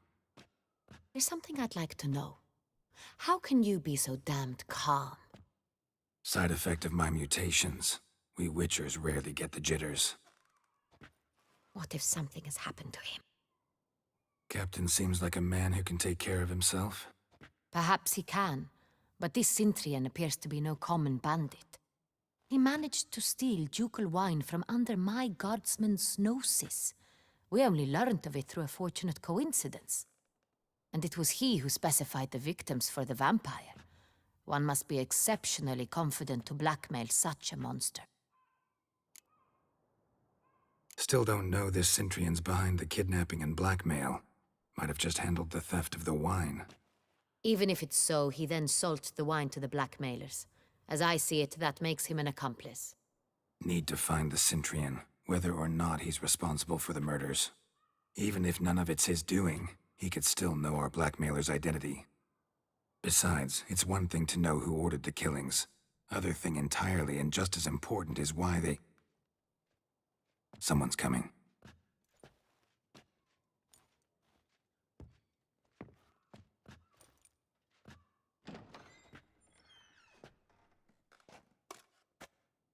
Captain, why so long? We expected you hours ago. This Cintrian does not work alone. We are fighting an organization, not one man. Bandits attacked us, not a small force either. One of my boys has a broken arm, another a shattered knee, lamed for life. And the word on the street is there's a hefty bounty on your head, Geralt. Used to it. Not the first time I've been hunted. Must you always? Now, the port warehouse where the wine was delivered, we identified it, then learned who had hired it out. This proved to be a beggar, a stand-in. We found him. He admitted all. A man had paid him to sign the lease, a man he met while begging outside the pheasantry. There, fate lent us a hand. A waitress recalled spilling wine on a nobleman who spoke with a Cintrian accent. What did he look like? Her description was not helpful. Handsome, well-dressed, with a beard. No distinguishing marks. This could be anyone. But she remembered his female companion very well, as she recognized her. On the Cintrian's arm was Cecilia Bellant. The singer? I've heard of her. She's said to be gifted, fairy. The same. We went to her home immediately. Cecilia was not there, but we questioned her servants. A chambermaid claimed Cecilia is to meet a Cintrian gentleman tonight. She'd invited him to a reception mounted by the Mandragora. The Mandragora? What's that? A club, an affiliation of local artists. Painters, sculptors, troubadours and dancers. Never heard of it. They exude mystique, consciously, I think. Behaving like an exclusive cabal. Artistic elites. Every now and again they mount soirees. Only wealthy patrons are invited. All arrive in elaborate masks, then drink and flirt. Gotta nab the Cintrian. Seems we have to go to that get-together. You read my mind, Witcher. I shall gather my men, surround the establishment. Not a mouse will squeeze through. Out of the question. If the Cintrian truly does have men about the city, he will find out and escape once again. Duchess is right. Need to be careful. Best go there, blend in with the crowd. Precisely what we shall do. We, Your Grace. Geralt and I. In that sort of company, the Witcher could use my help. Where's the event gonna be held? The Mandragora always assembles at the same place, a residence in Oatville. It's a very distinguished district. Geralt, you must don appropriate attire. Then meet me in Oatville, in Mountebank Alley.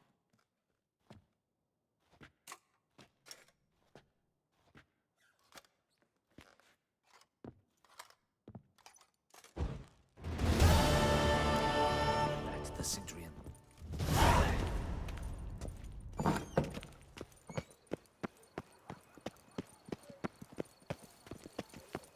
Ah! Feast till the wine barrels run dry. There is no tomorrow. Hey, is that not this cur with the price on his head? It's him! Get him! All together! Come on!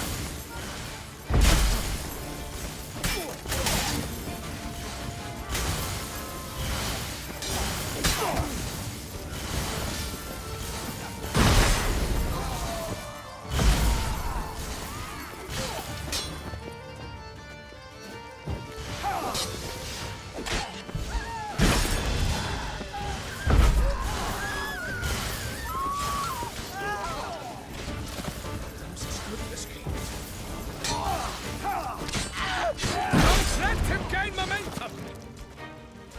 All is in order! Didn't look like locals. Damien's right. I'm a hunted man.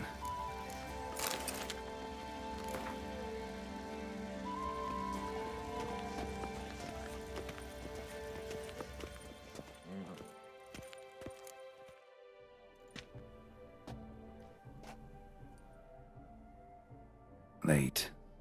Now, why does that not surprise me?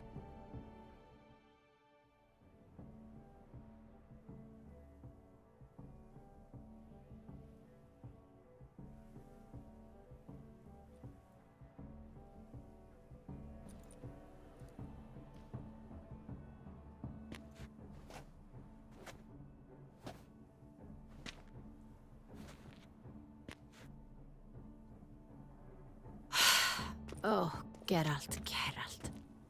I should have ordered you escorted to the palace, handed over to my tailor. What is that you're wearing? Easy. Got something appropriate. Just haven't had time to change. Very well.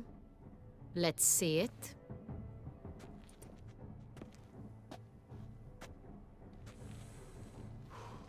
You like? Well, well. I did not expect you to have such a sense of style. Not all bad. Nothing like a budding artist, of course, but... Just one other detail. Here, put it on. A mask? All who attend the Mandragora soiree wear them. If you have one on, no one asks who you are. Any idea why they wear masks? Likely because they imagine it oh so very romantic and mysterious. The truth is far simpler. This way, no one can tell which drunken aristocrats are pinching the performers. Let's go. Soiree's started. Mm-hmm. Wise of you to hide your weapons. They'd not have let us in otherwise, that's certain.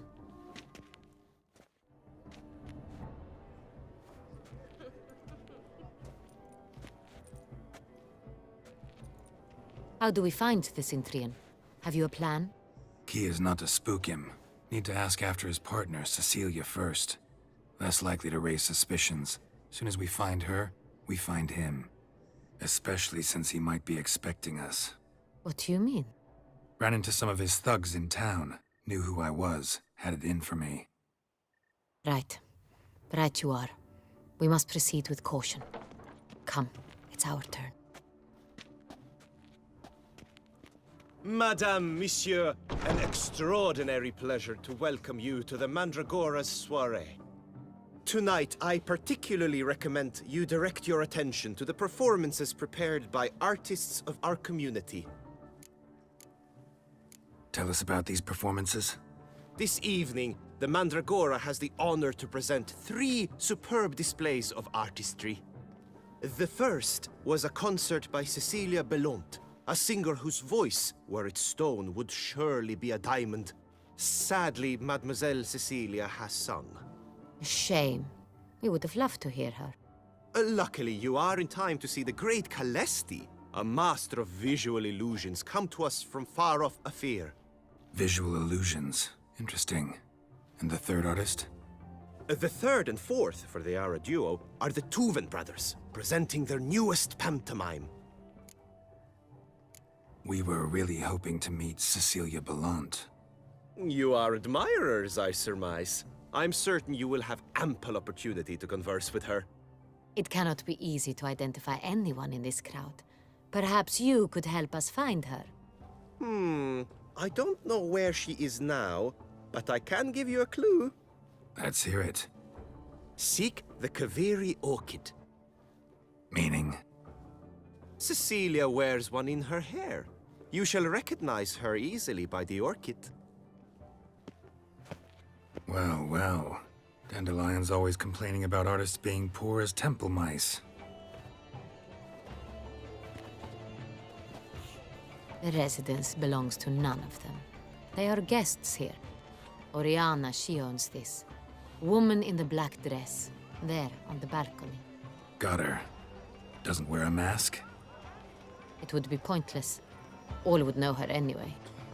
Kaviri Orchid. Let's look for it. If we find Cecilia, we'll find the Cintrian.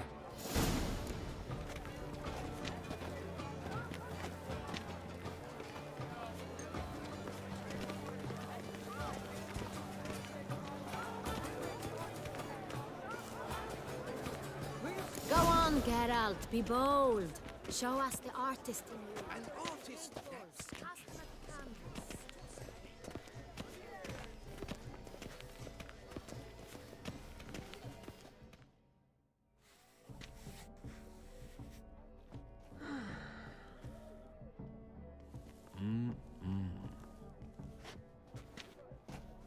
Do not disturb! Shoo, shoo! It's the right flower. Of course it is! A Kaviri orchid lends just the right contrast to her complexion. Need to talk to your model. It'll only take a minute. To me? Lie still! You may speak, but for love's sake, do not move. Wow. Impressive portrait. I know the style, the stroke. This is Dorian Villesse. The gracious lady has heard of me? I've heard Anna Henrietta herself wished you to paint her portrait once.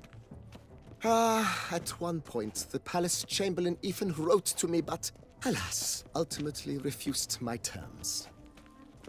What was the matter? When he learnt I only ever paint nudes, he severed all contact.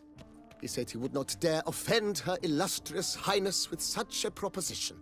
I've always longed to paint her. Such a shame. I think you may still get your chance. We came here to meet you, specifically. To meet me? But why? Centrian noble you came here with. Wanted to ask you about him. Centrian noble. Ah! You must think I'm Cecilia. Orchid confused me. I told you not to move! As she concluded her performance, Cecilia tossed the flower into the crowd. I caught it, but I did see the nobleman. Really like to talk to him. What did he look like? Like many here. Tall, dark, masked. Know where he might be now? He gave Cecilia a small gift, a heart-shaped box. Then they strolled off together towards the refreshment tables. Excuse me, madame, monsieur, I cannot work like this. You must leave now.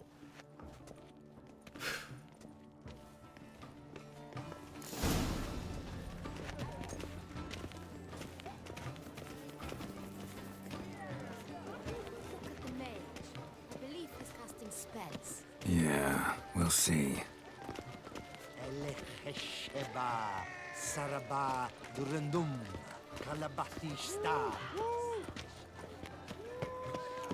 As for that stipend, Sure. Is soon to feature a performance by Geoffrey de Girion, I heard. Personally, I've never been fond of his. Ah, how beautiful.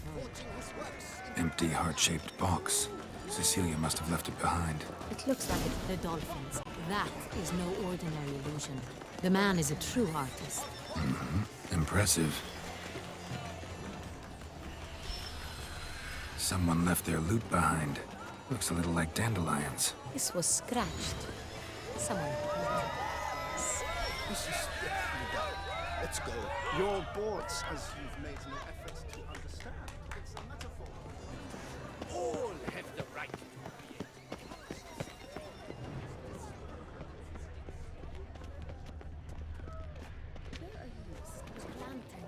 They say releasing them brings good luck. Fine. Let's give it a try. Never suspected you believed in such things.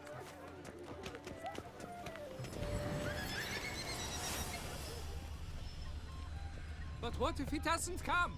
He'll definitely come. Sorry, only artists in the Mandragora allowed. Come, we must consider what to do. I'd recognize that voice anywhere. You must be mistaking me for someone else. I served 15 years in the palace. Your Grace, I'd not mistake you for anyone. Shh! Not so loud. We are here incognito, on state business. Yes, Your Grace. How may I serve? I hope we can count on your discretion. Of course. I shall be silent as the grave. Looking for Cecilia Bellant. Seen her? She's in her dressing room, where she went with a nobleman. They clearly were drawn to each other. What did the man look like? Tall, broad-shouldered, a black beard peeping out from under his mask. And he spoke with a foreign accent, a drawl of sorts. That must be him. We must get to the dressing room, quickly. Yes, Your Grace. I'll take you. No, stay here. Anyone tries to flee, you stop them. Understood. Quickly, upstairs.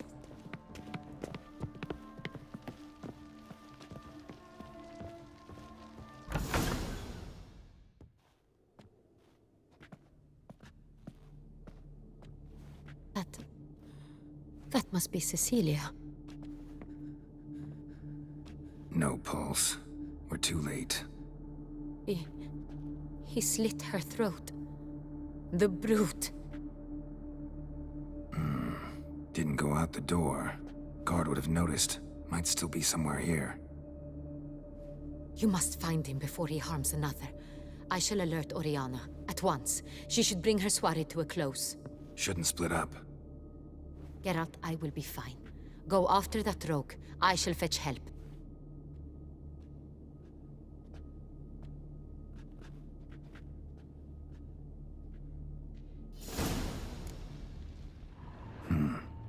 Killed her, then went out on the balcony.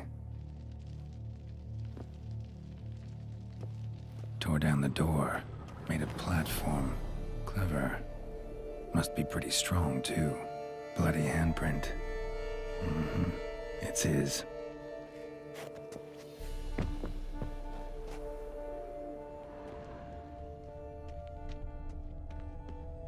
Broke the flower pot when moving the door, then stepped in the soil. Footprints, made by soiled boots.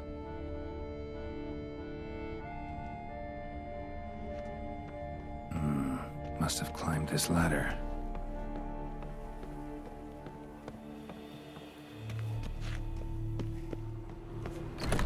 Could still be here.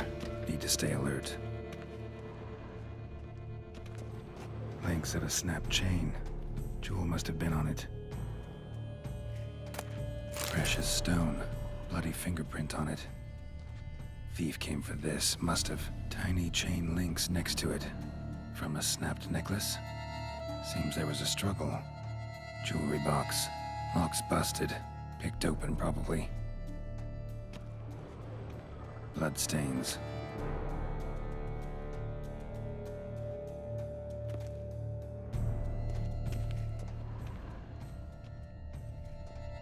Sconce is bent. Smeared with blood. Someone try to grab it? Blood on the window frame. Someone climb out? Fall out? Looks valuable, but it's not what he came for. Canvas is cut. Somebody took a knife to the painting, looks like. Hunting knife, richly ornamented. Used during the fight, probably. Jewel was in the box, it seems. Centurion tried to steal it, but someone got in his way. They fought, struggled, that's clear. Ended with one of them flying out the window. Fall had to have killed them. Jewel's still here, though, so our Centurion must have been the flyer.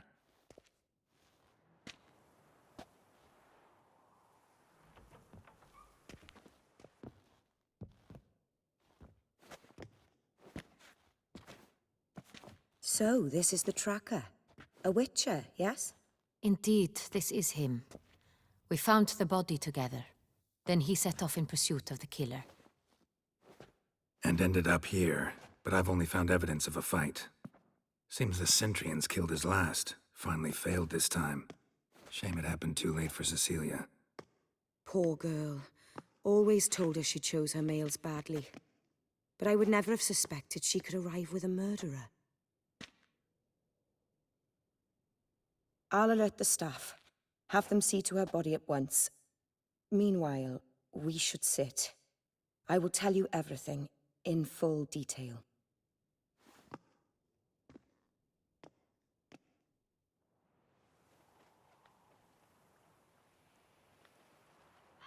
I caught him red-handed, attempting to burgle, rifling through my possessions. What did you do? Summon the guards? Oh, there was no time. I feared he'd escape, refused to give him the chance. He stood with his back to me, so I attacked. He struck his head on a picture frame as we struggled.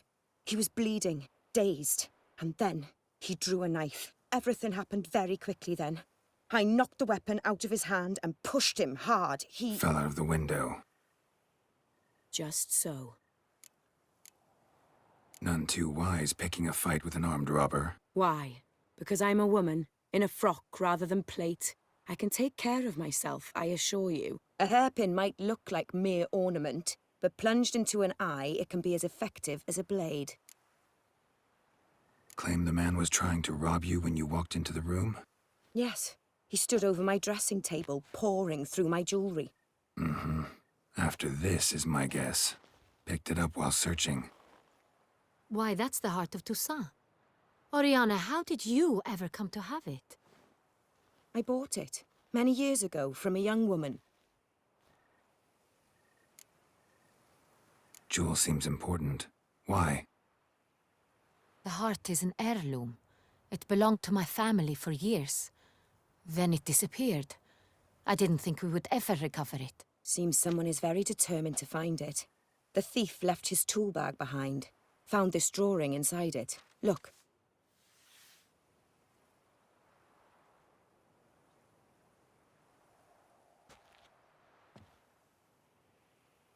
The heart of Toussaint.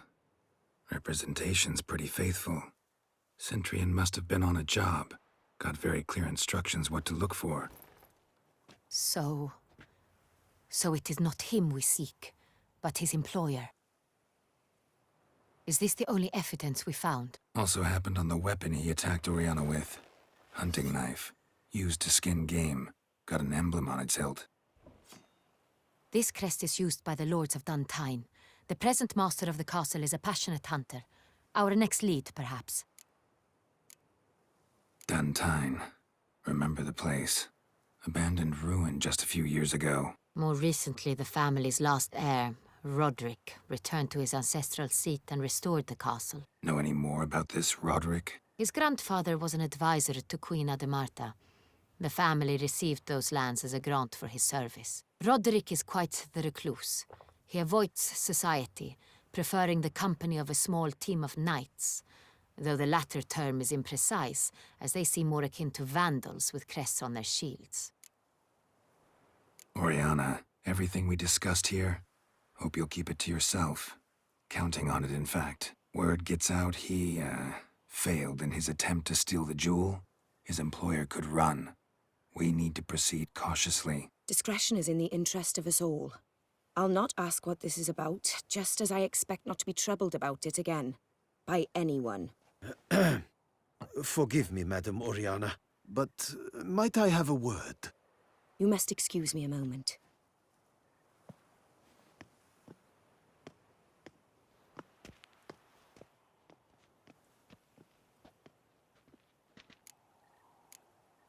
Oriana, any thoughts? Few make me feel awkward, but in her presence, I sense anxiety, discomfort. The drawing. It's on the same type of paper the victims' names were written on. Drawn with the same ink, too. Seems the work of our blackmailers. Who were not only behind the beast's murders, but also stole the Son Real and sought to steal the heart of Toussaint. Look, the wine, the jewel, both tied to you intrinsically.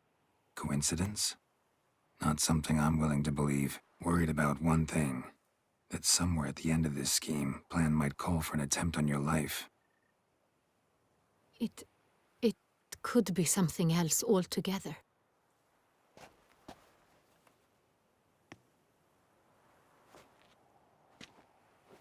My sister, Siana, might be among the schemers. She left court when we were children. My parents banished her from the duchy. I've not seen her since. Think your sister might be involved? Why? You see, I recall her always being rather possessive, throwing jealous fits if I had something she didn't. Here, that's normal for sisters. Rivalry. True. I suppose I gave as good as I got. There are times I miss that very much. The wine, its theft, was the first clue. That's very much like her. She always did enjoy stealing my toys, but I grew almost certain when I saw the heart of Toussaint. Siana received it from father as a gift. At a time when my parents thought of her as but an ill-behaved little girl, someone wanted some of my wine. The same someone ordered our family jewels stolen, or recovered. It's my sister. It must be. A fallen princess satisfying whims, going after lost luxuries? Could be right. What did your sister do to get banished? Siana was cursed. Parents run afoul of some mage? No. She was born at an inopportune moment. They said she was touched by the curse of the Black Sun. Geralt, is it true? Can an individual be evil because they were born during the wrong lunar phase? Could be the case. Could also be because they were treated like lepers from birth. Isolated, prodded, ostracized. Couldn't have had it easy, Siana. She was angry at the whole world. She felt inferior, felt pain, though she masked this with confidence, arrogance even. She could also be cruel at times. I recall one such situation. She persuaded Cedric the Coolbird that she could see the future in her dreams. We were children, and Cedric's brother was smitten with me. It was an innocent childhood crush. Siana knew of it. She told Cedric of a dream she had had, that he would die at the hands of his own brother. Cedric stole his father's sword and killed his brother. She destroyed 2 lives with a prank. Cedric mourns to this day. In the end, they forced her to leave the palace. A decade passed. More. I've missed her terribly since. Your mission has gained new import. You must go to Dun Tine, and if Siana is there, you must find her. No matter what she did, she is not to be harmed in any way, shape, or form. You must make sure of that. Can't guarantee her safety, unfortunately. Especially if she's one of those responsible for these crimes. Witcher, that was not a request. Your Grace, Geralt, I'd like to introduce... Regis! What a surprise! I had no idea you were in Beauclair. And this is... My very dear friend, Detlaf van der Eretain, an arrival from Nazaire. We are lending our combined resources to the Witcher's hunt. Ah, yes. Splendid. But why are you here at Oriana's? They came to pay me a surprise visit, so I invited Regis in for a glass of wine. We've known each other for... ages. Literally. Witcher, I hear you know Regis too. Even that you are friends. Few I can rely on like I can on Regis. Kinda hoping he thinks the same of me. Curious. It seems opposites really do attract. Don't be fooled, dear. Geralt has many merits. He merely hides them from the world very diligently. You said you're both aiding him with his contract. It involves the Beast of Beauclair, I suspect. Master Witcher, maybe you could satisfy my curiosity. What's it like going toe-to-toe with a monster, knowing you've only 2 options, to kill or be killed? Despite what you might have heard, I don't lunge at every monster I see sword in hand. Talking gets the job done for some. I wonder what a monster might have to say to you. It might want to apologize. My word. For what might a monster wish to apologize to a Witcher? For killing. Though at times there is no choice, when loved ones are at risk and require protection. Same as humans. Put them in that situation, they'll kill too. You understand this. It must be why you and Regis are friends. If I understand you correctly, you would rather help a monster than kill it. If possible, yeah. Or at least try. Enough about the Witcher trade for now. Regis mentioned you come from Nazaire. I spent time there as a child. Fond memories? It was wonderful. I was positively entranced by the land's fashions. Deep-cut dresses I found most fascinating. I believe we're running short on wine. I should go to the cellar, bring another bottle. Let me go. Wanna help, Regis? Know your wine a lot better than I know mine. We shall return forthwith.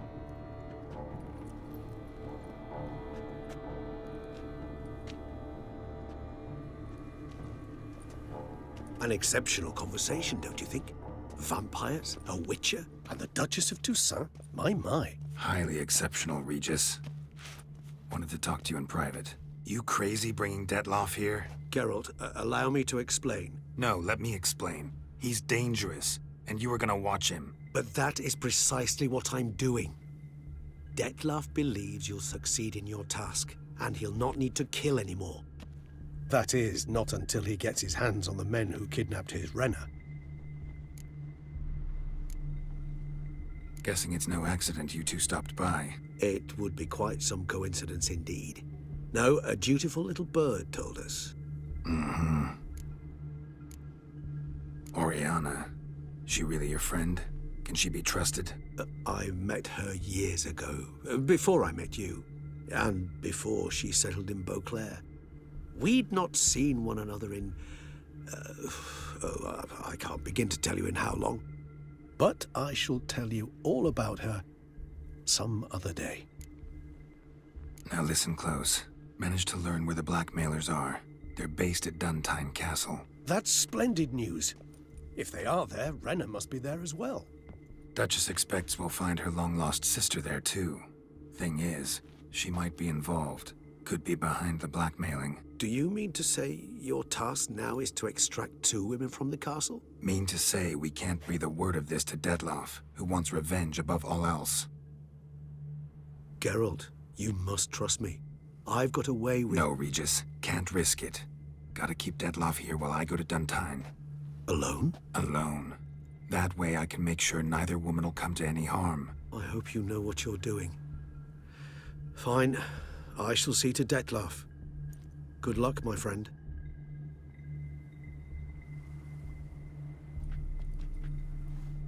Splendidly, Detlaff. Ah, I'm grateful you brought back those memories. You're back. It took you long enough. Contrary to what common folk believe, choosing a wine is not nearly as easy as it might seem. Especially a wine to be served to 2 exquisite ladies. Regis, gallant as ever. I regret all the more that I shan't finish this second bottle with you. Duty calls. Your Grace, always a pleasure. I thank you for your help. It's been invaluable. Geralt, will you see me out?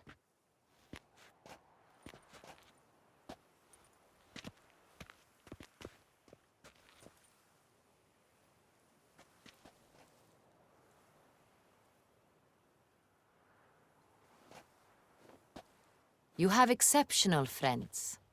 This Detlaff, an intriguing man to say the least. Don't know him too well. He say much about himself? Not much, but I've a good sense of the true nature of those I meet. I'd not survive a week at court otherwise. So what's his? Sensitive, sad. He carries within him the weight of a terrible tragedy. He is a good man, but lost, which is why he comes across as grim. Didn't expect the evening to end like this. Neither did I. But I have not drawn you out for a romantic stroll. I wish to make certain you know what you are to do. Mm-hmm. Gotta go to Duntine. I've decided my guardsmen will support you. You will meet them at Count de la Croix's mill. It stands along the Saône-Retour River, near the Cockatrice Inn. Captain de la Tour and his men will await you there at midnight. You shall storm the castle together.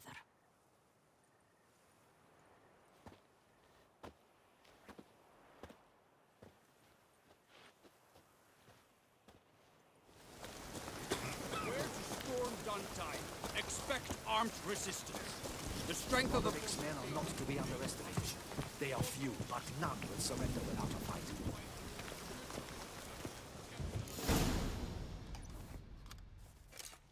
Geralt, good you're here.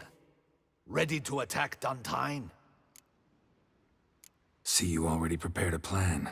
Walk me through it. We have 2 objectives. To find Her Illustrious Highness's sister and capture the men who blackmailed the vampire. Duntine is a modest complex. Several old buildings, a high wall around them. At the center of the enclosure stands an imposing keep, restored not long past by the elderly knight of the castle, Roderick. We mean to strike here, through the main gate, then secure the area in front of the keep by storm. How many men defend Duntine, you know? Roderick maintains a team of knights for defense. They are no army. but they could number several dozen. Also, Roderick recently took in a band of foreign mercenaries. About them, we know very little. Cintrian's men, gotta be. Ran into a few in town. They tried to kill me. Need to hit them from both sides. You draw the defenders, keep them busy. I'll sneak in the back way, find the women, make sure they come to no harm. I'll vault over the wall as soon as you start your assault. Your plan puts you at great risk, but I sense you will handle it well. Let us go.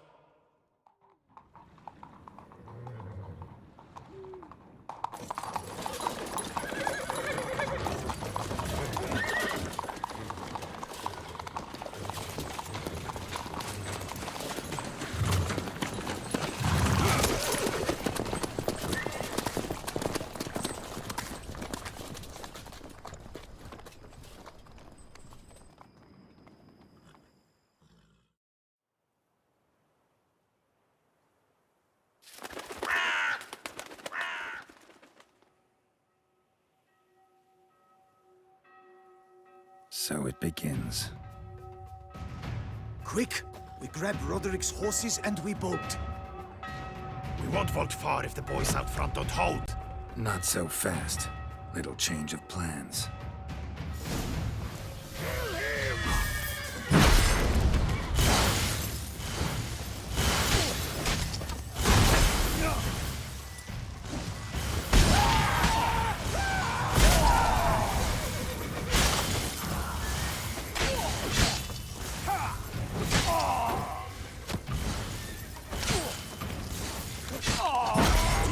He killed Hugo and Belin!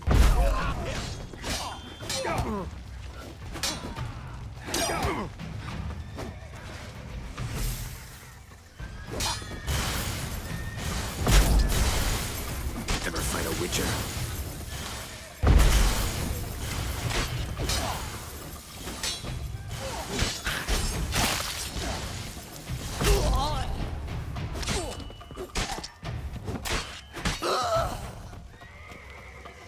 Roderick sent them to get the horses. He's looking to flee. Can't let him. I see no ducals along the road. Bloody what? What was that?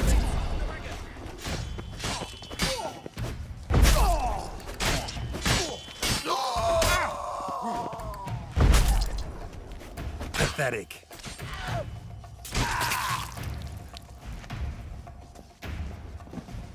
Hurry with those Trying crates! to escape. But be careful if you drop any.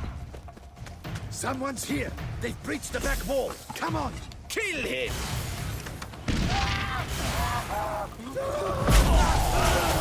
Go on, lads! Beat the bum butcher!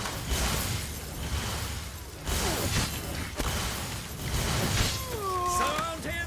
Surround and kill! I'm a hard nut to crack!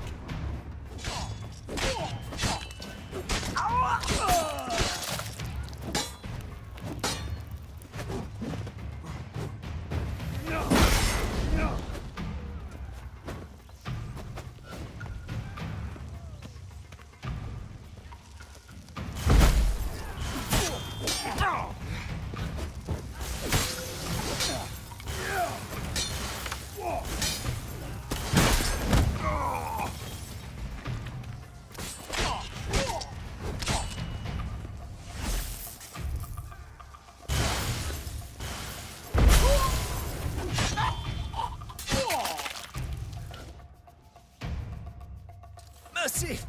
Mercy! I did no wrong! Nah, kept the wrong damn company. Cintrian's men, where are they? I knew. Shouldn't have let them under my roof. Where's the hostage, the woman? What? What do you mean? I know nothing about a hostage. Must be the handiwork of my guests. Where are they now? In the keep, ready in their escape. There's someone with them? Woman named Sienna? Of course. She convinced me to let them in. And a whole pile of trouble along with them. Where is she? Packing. We were to leave together. An old fool. I'd have done anything for her. Where is she? In the keep too? Yes. Her chamber is in the tower. The top floor.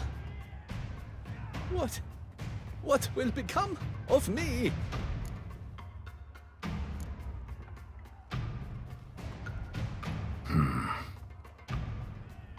Here, press it against the wound. Should staunch the bleeding.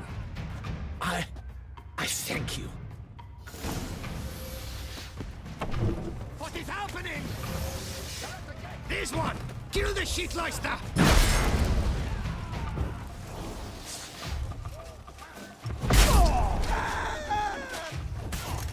I will tear you to shreds!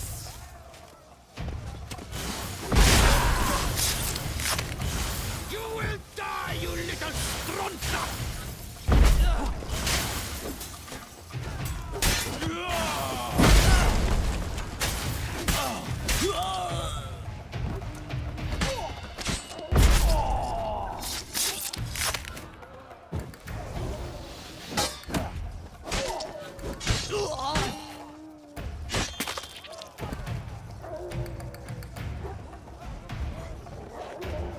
We did it!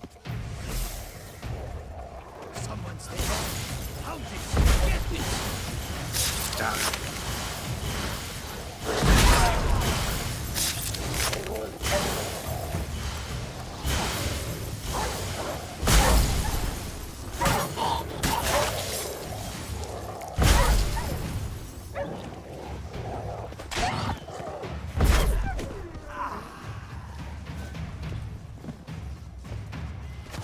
Whoever kills the most, where's one? Roll around.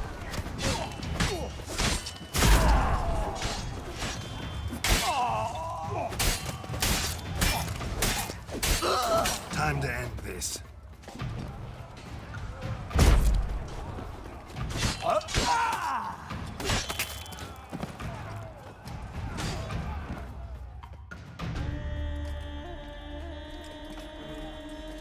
Giving you one last chance.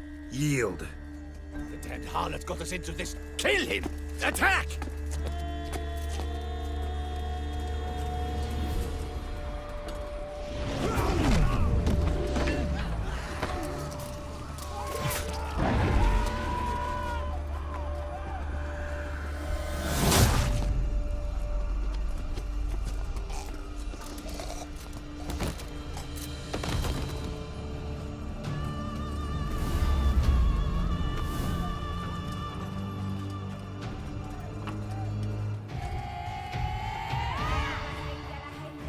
Need to get into the keep.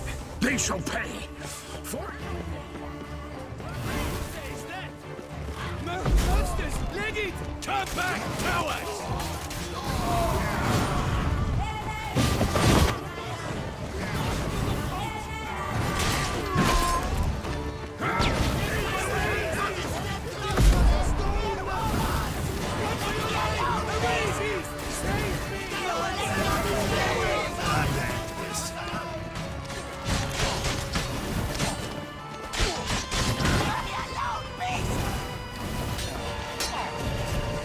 Gods have mercy!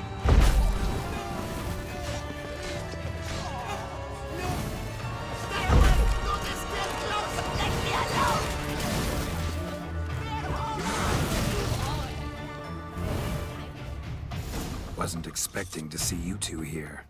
We thought you could use our help. So, Witcher, this is no time to explain. Where is Renna? Expect to answer a lot of questions inside. Let us go then.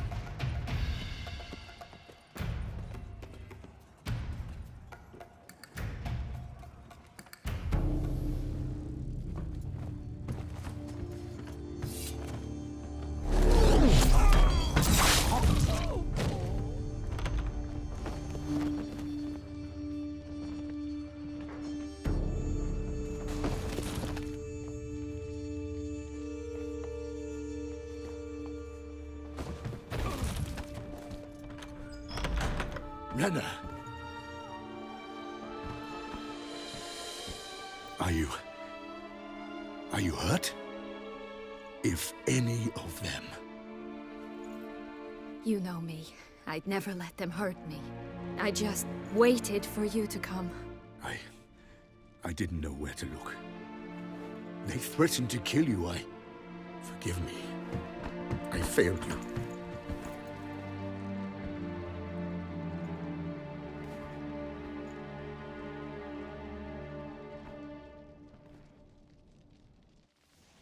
Now we need only find Anna Henrietta's sister. Where should we look? Do you know? Mm-hmm. Ran into Roderick, Duntine's lord. Told me where I'd find Siana. Then speak and let's grab her. Time is short. Said she was in a room in the tower. Very one we're in right now. Which, incidentally, looks nothing like a prison cell. And just so happens there's a carafe full of wine here. Bet it's stolen San Real. What's your point? Stop playing dumb.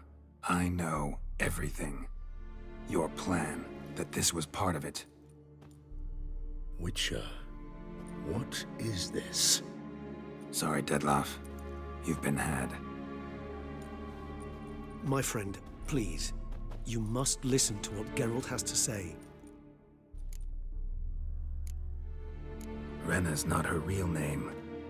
This is Siana. And Siana is sister to Anna Henrietta, the Duchess of Toussaint. What? What nonsense is this? Siana was banished as a child, but it seems she trekked back here recently. Moved into Duntine and ran a Vandergild out of here. Sent a man called the Centrian to Beauclair to steal some wine for her. Wine reserved for the ducal family. Centrian led us to her. Caught him later stealing a jewel Siana had gotten from her father as a child.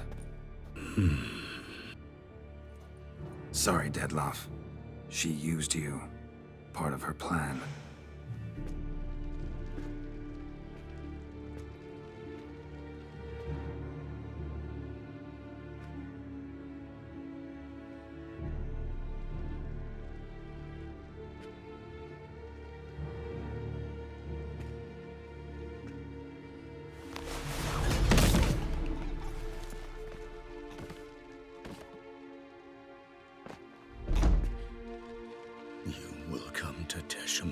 And explain all. If you do not, I will raze Beauclair to the ground. This I promise you. You've 3 days. I shall be waiting. He just fly off? He did not wish to act rashly. He's gone to soothe his nerves. Think he'll do it? Make good on his threat? I cannot say. He can be unpredictable when fury consumes him. I shall go to him. Come again? After what he just— You don't know Dettlaff like I do. If I don't do as he says, he truly will destroy the city. He's more than capable of it. Conscience gets to you now? Better... better late than never, right? Well, it truly does seem the best option. Your Grace, we must proceed with caution. Guardsmen saw vampires here. They could still be about. Vampires or no vampires, my sister is here. Find her. Your Grace, that...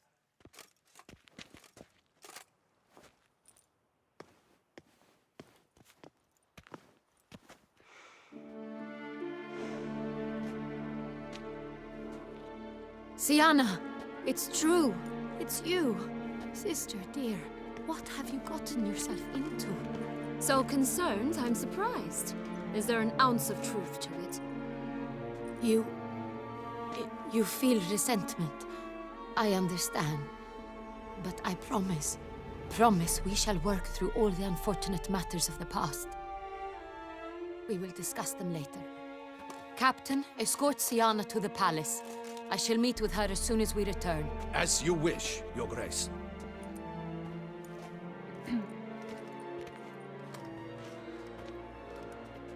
And you, Witcher.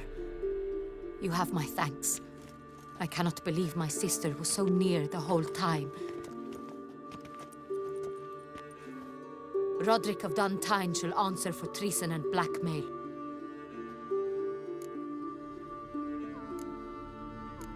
He's no traitor, just naive. Let himself be made a fool of. Paid dearly for it. Made a fool? Whom by? Your sister. She's the one convinced him to let the bandits into his home. We've discovered Siana blackmailed the vampire. Ordered him to kill those men. What? What nonsense is this? She is his missing lover. Staged her own abduction to force him to do her bidding. He was a tool. Whole scheme was Siana's. She was behind it. You're mistaken. You must be. This cannot be true. Your Grace, I know this vampire. What? You know him? Who is he? Dettlaff. The same who so recently sat at my table and told me of Nazaire. Is there anything else you've neglected to mention? A dragon living beneath Mount Gorgon, perhaps? Is anyone else here a vampire?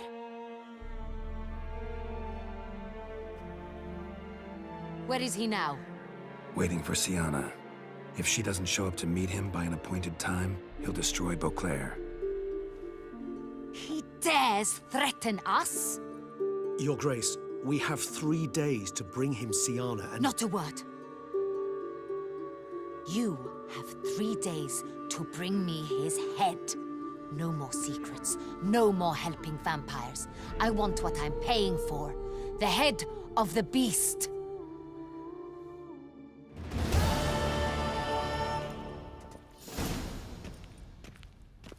Do you think Her Grace's nerves have been calmed? Doubt it. Rarely forgets, rarely retracts what she says, especially not threats. Yes, well, even I must admit Dettlaff's actions were highly inappropriate. Reprehensible, even.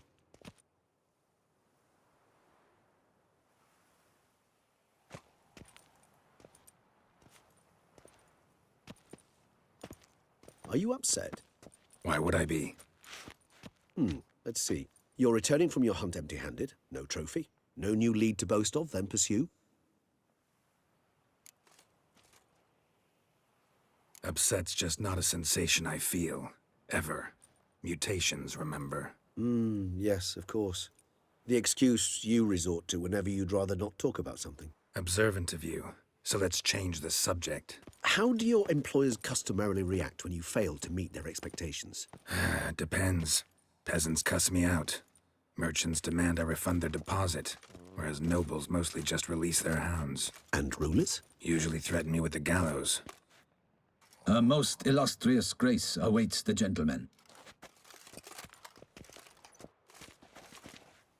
Your Grace, the population demands she be punished.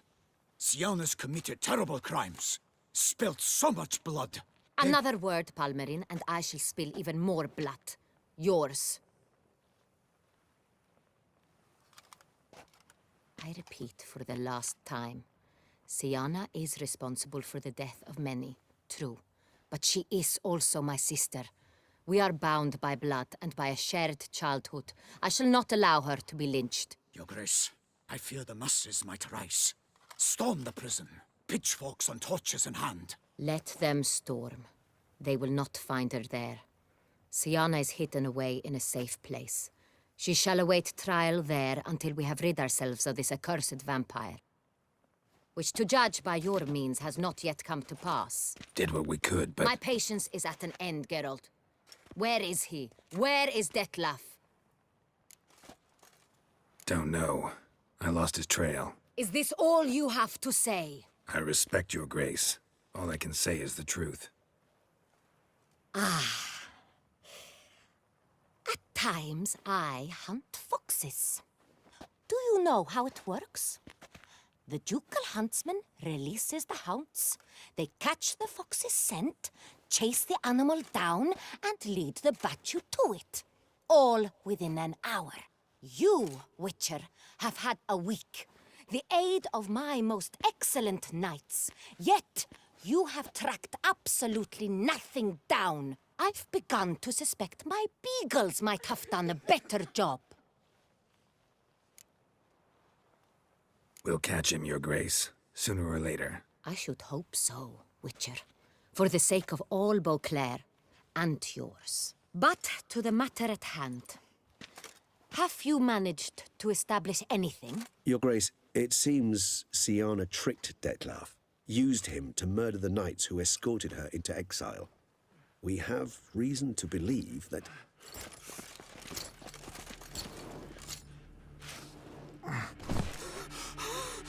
Your Grace! Vampires! What? Speak now! Vampires! They protect the city! Captain de la Tour defends the square near the boat landing, but so many lives lost! Damn it.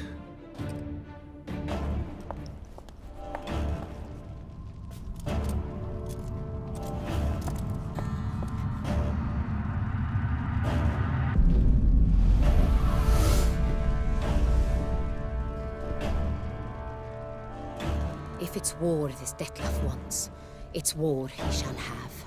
Geralt, get to work. This time I'll hear no excuses. Palmer and you...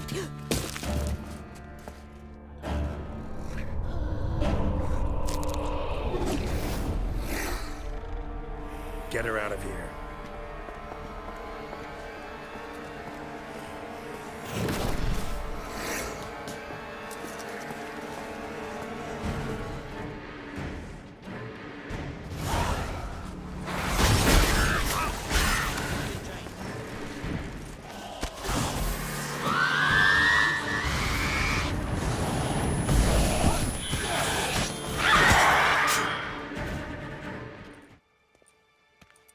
Siana failed to appear as summoned. And there. Detlaf was not making idle threats. Seems not. Need to make some serious plans of our own now. It's gone too far, damn it. Regis, you mentioned there was a way to draw Detlaf out. A way you've avoided resorting to so far because you thought it was too dangerous. Is that how I put it? Do forgive me, that I've misled you terribly. The word dangerous is simply a scandalous understatement in this case. Regis, another inner monologue growing out of a personal dilemma. Just tell me how to flush Detlaf out, force him to meet, please. In due course. But first, Geralt, I'd like you to consider the alternative. After all, you could fulfill Detlaf's demand and liberate his beloved Siana. Think Detlaf still believes Siana's innocent? I believe he suspects something. He must. And he seeks to understand what happened. And for that, he's declared war on the entire duchy? What can I say? Moderation was never his strong suit. Really want to free Siana? Hand her over to Detlaf? Refuse to accept you consider that wise. It's hard to believe, I know. But Detlaf is not actually evil, merely impulsive. He needs but meet with her, speak with her, and he will spare the city. So say I agree to this, 'cause I might. Still no chance Anna Henrietta will. I do not recall ever suggesting we ask her permission. The meeting. What if it's nothing like you say? What if it goes sour, ends in a fight? Willing to guarantee Siana won't get hurt? It seems unlikely in the extreme. Didn't ask for a lecture on probability. Need a simple answer. Yes or no. I vow that not a hair on her head shall come to any harm. Got serious reservations about this plan. Not least among them, we have no idea where Siana's being held. You heard the Duchess. She's not at the prison. Hardly a reservation. More of an excuse. I'm certain you'll find her. You must merely decide you wish to. Could ask Damien. Duchess treats him like a lapdog. Keeps him close most times. He might know something more. There, you see? I knew you'd think of something. Bravo. I trust I've dispelled your doubts, then. Not so fast. We're not done talking. How would I go about luring Detlaf out of hiding if I wanted to? With the blood of a virgin? You see, somewhere nearby lives an unusual denizen. One of the unseen, ancient and powerful vampires. Among the oldest and strongest. And? Toussaint is this unseen elder's territory. All vampires owe him fealty while they are here. He need but say the word, designate a time and place, and Detlaf will be forced to appear. So this unseen elder, how do we convince him to summon Detlaf? We must find him first. The Elder does not see arrivals unless he absolutely must. But locals, Oriana, for instance. You know, she too is Yeah, figured it out. All right, let's say she gets me in to see the unseen Elder. What then? I don't know. You'll have to improvise, I suppose.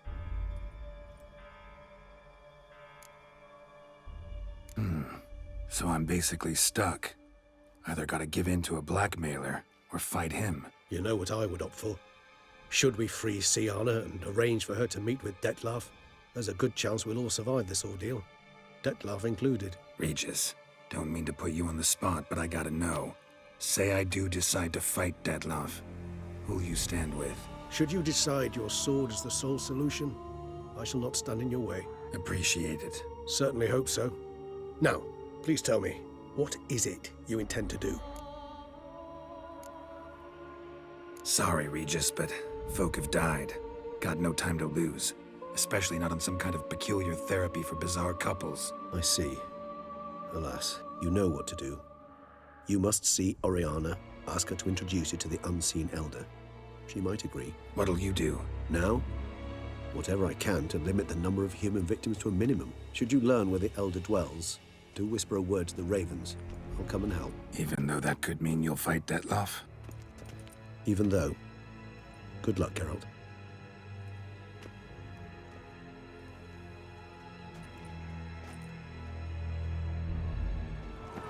Faster! Quickly! Faster!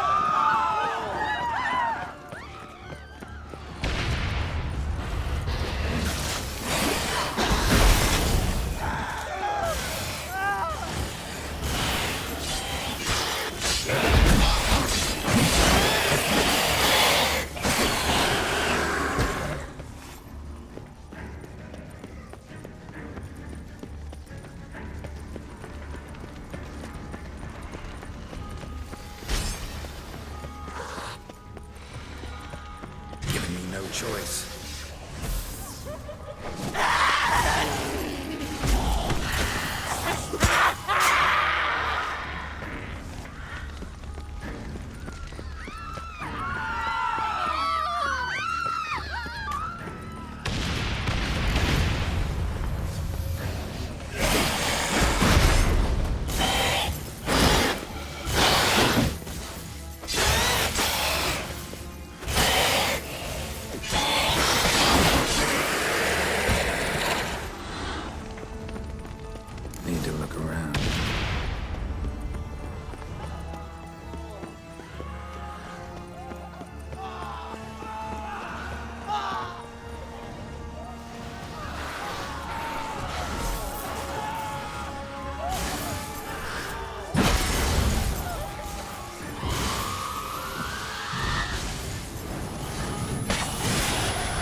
What are our orders? Speak!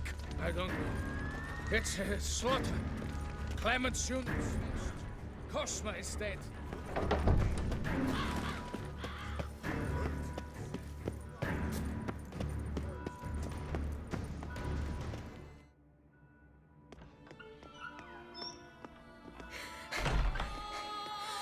In a hurry to get somewhere? Very much so. Now be kind enough to step aside. Chaos in the city. Know what's going on? Naturally. It's rather irritating. Bloodbath in the streets. That's irritating? I'd probably use a stronger term. Well, you know, I'm getting on in years. Not easily impressed. Takes a bit more to get me worked up. Yeah, I suppose empathy's not something I associate with vampires. I suspected you would guess. Wasn't hard. Not like you tried hard to hide it. Should I have? Well, I am a witcher. And thus my foe? That depends entirely on you.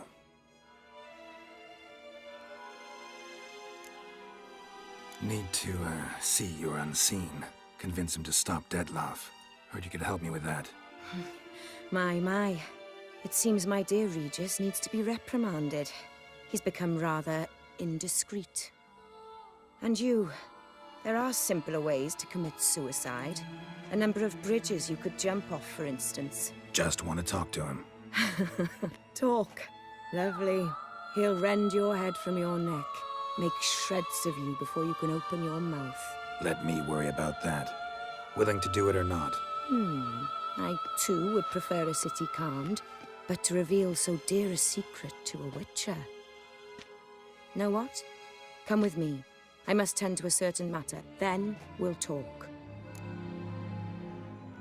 If I was talking to a human now, I'd say that every moment we delay brings another death. Thing is, doubt that moves you at all. Frankly, not in the least.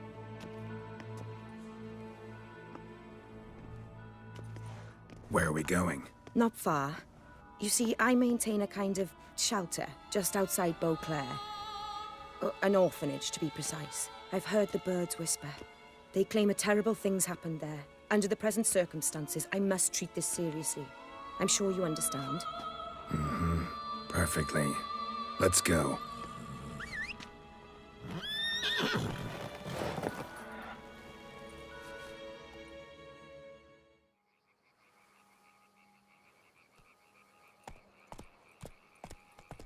Must cost a small fortune maintaining this place. What can I do? I have a weakness for children. Meaning? Meaning that I... Wait. Smell that? Blood.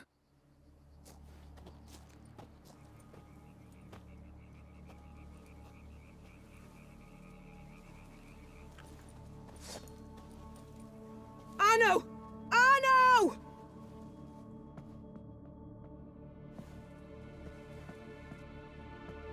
Arno! Please. Shh.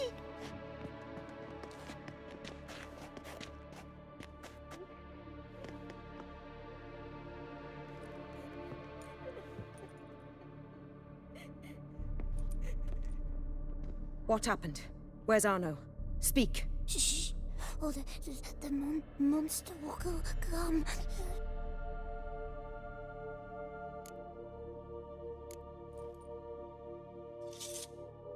Easy, little man. You're safe now.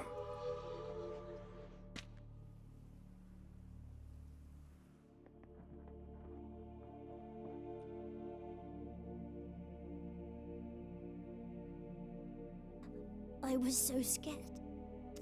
So scared. Of what? You can tell us. Take your time. I woke up because of the bells. Then the screams. I pulled the quilt over my head so I wouldn't hear. But they were so loud.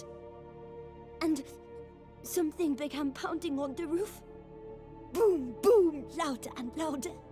Then Uncle Arno came and said, "Sit quiet, real quiet. Shh, shh, and you'll be all right." The whoreson abandoned them, left them and ran away. What happened then? Bartes, Neve, Mora, and some others. They ran out. My sister Anna and me. We hid right here in the room. But Anna, she began to cry. I covered her mouth, whispered, "Shh, shh, shh." Held her long. Till she stopped. You mean to say you... Drop it. Who's this Arno? The Guardian. He ran the orphanage with his wife, for a generous fee. I don't see them. Can't hear or smell them either. They fled. Left the children behind as bait. Uncle Arno told us to be quiet as mice. And the monster wouldn't come, but it did. Think I know enough. As do I. Something killed my children. I'll stay with the boy. He shouldn't be left alone again. You track down this scum. Bring me its head and I'll help you with the unseen. Boy's hurt. Wounds need dressing. Not to worry. I'll see to it. You sure? Got a lot of practice, just need a few minutes to... Go!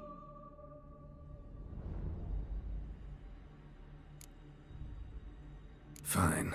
See if I can't find a lead. Excellent. Go on, get to work.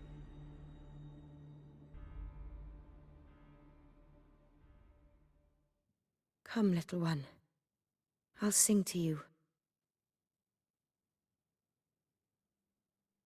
Wolves asleep in midst the trees, bats all a-swaying in the breeze. But one soul lies anxious, wide awake, fearing all manner of ghouls, hags, and wraiths.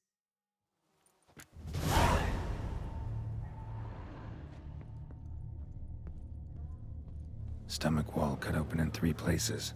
Damaged organs, arteries. Beast killed the children but didn't eat them. Something scare it off? Or grab its attention? Smashed against the wall.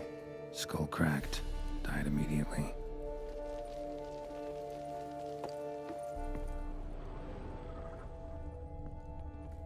Head, shoulder, and neck wounds. Monster attacked from above. Jumped off the roof, I bet. Claw marks. Sharp, hooked claws. Monster had an easy time climbing on the roof. Paw prints. Bipedal beast. Walks hunched over.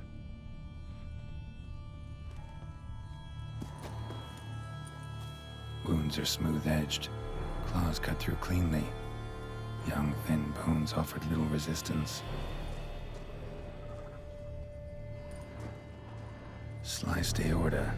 Fang marks alongside, but they're old, scarred over.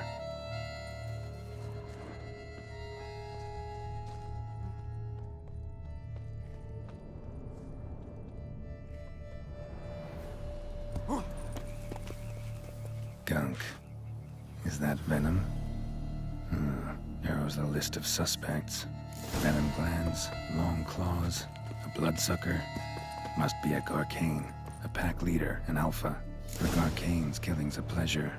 Kids just whet its appetite. Must have gone after the Guardians too.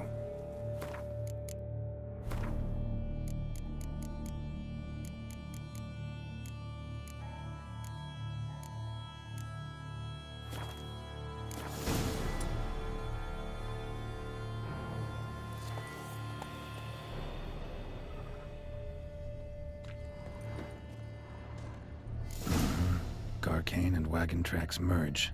Wonder if the beast caught up. Roach.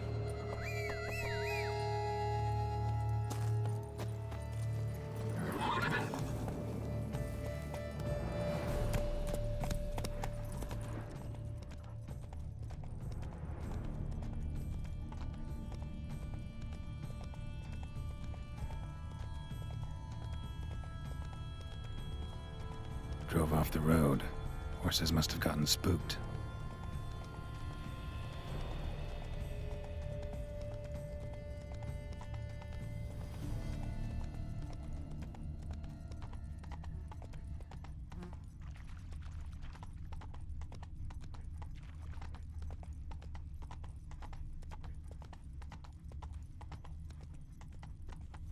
Garcane caught up. Trail ends here. Need to look around.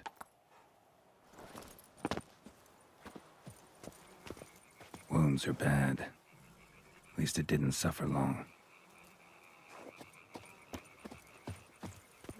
Shredded her, then licked up her blood. Every last drop. Garcane ate its fill here. Held up nearby to digest.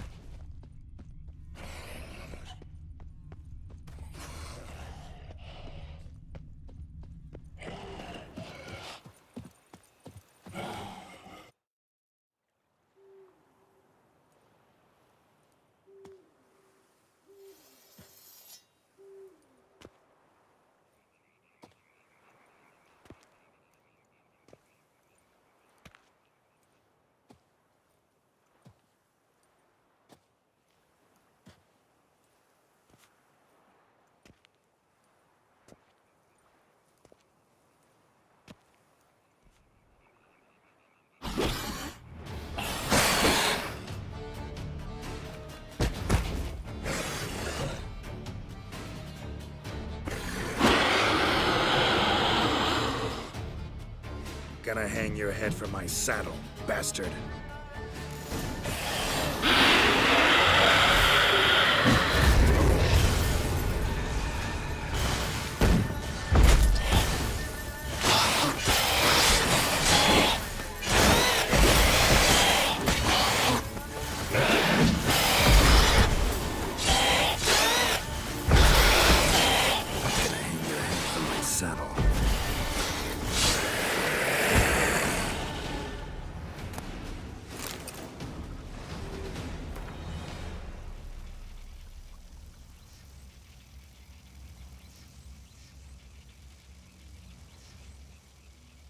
Those kids. Oriana kept them like farm fowl or livestock. Damn it.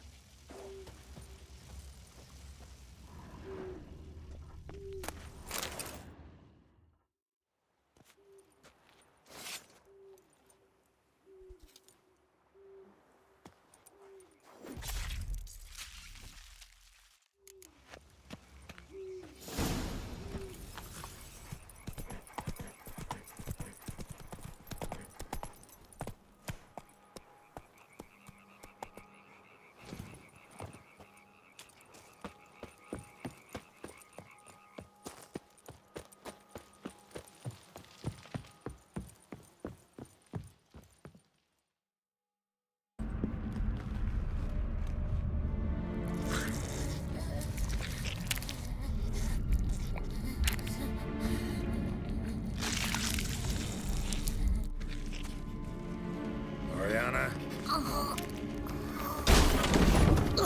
Release him. Now.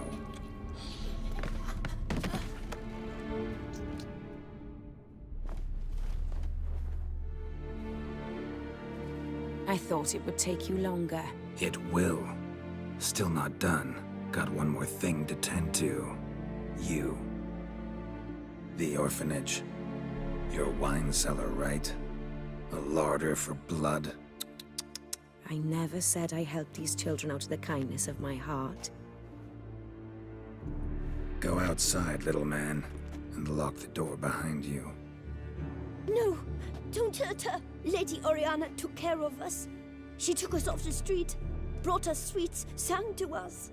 Leave her be. You see, Witcher? The world's not black and white. It's shades of all kinds.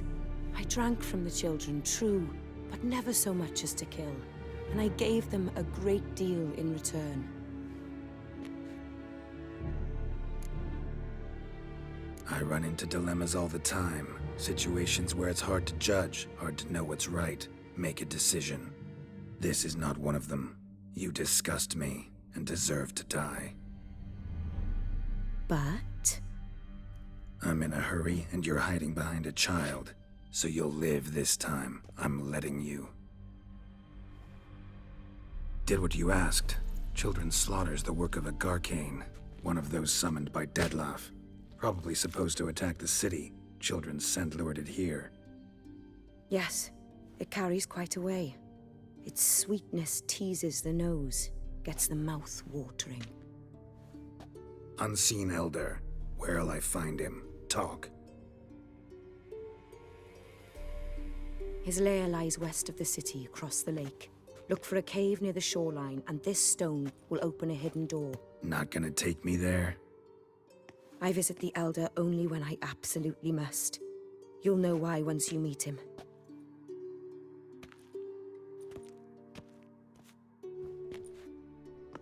I'll come back for you one day. You realize that, right? Then I shall keep an eye out for you.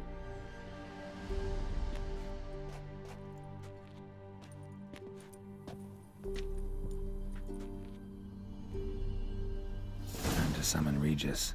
Slip a word to the birds, he said.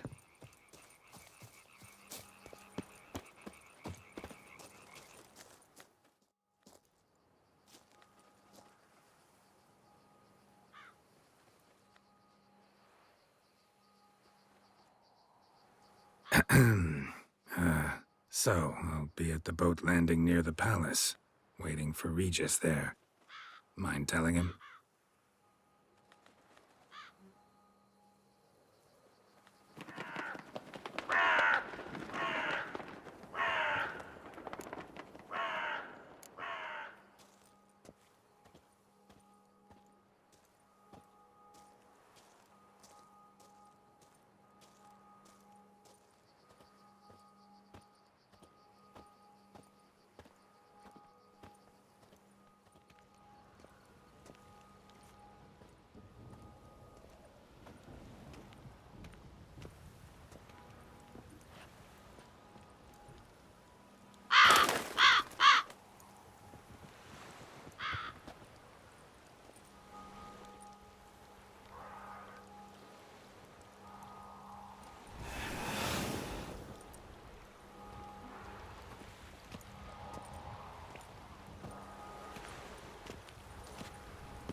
You've met with Oriana.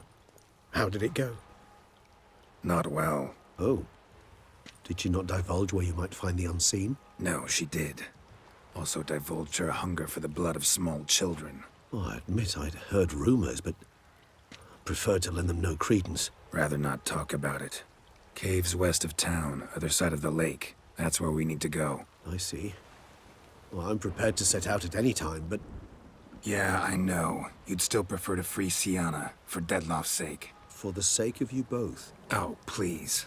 Orphanage, what happened there? His fault, plain and simple. City gutters are overflowing with blood. That's his doing too. And you're worried somebody might have hurt his feelings? To meet the unseen elder is to face mortal danger. I've said so all along and never in jest. You are a friend, a dear friend. I'd rather you not risk your neck unnecessarily. I think it's natural, I think it's obvious. Obviously natural. Especially when we've an alternative. An entirely reasonable one. Fine. Have it your way. We'll free Sienna. If we can even figure out where she's being held, 'cause... I've looked into it already. Oh, yeah? Mm-hmm. I managed to convince Damien to help us. He claims Sienna was last seen in the palace playroom. A playroom? For children? What did the Duchess do, lock her in a dollhouse? Perhaps, I don't know. We must see for ourselves. Come. Here, the playroom's beyond this door.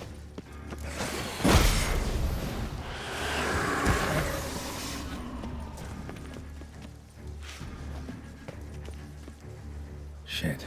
Probably meant to stand guard, at Anna Henrietta's personal request. Locked. Of course. Regis, rather not have a fist fight with this door. Would you mind? Not at all.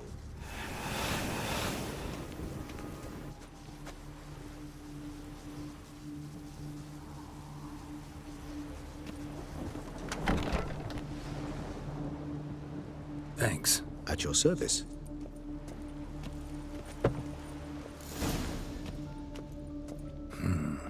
Utter silence. No one here. We should look around at least. A tin knight.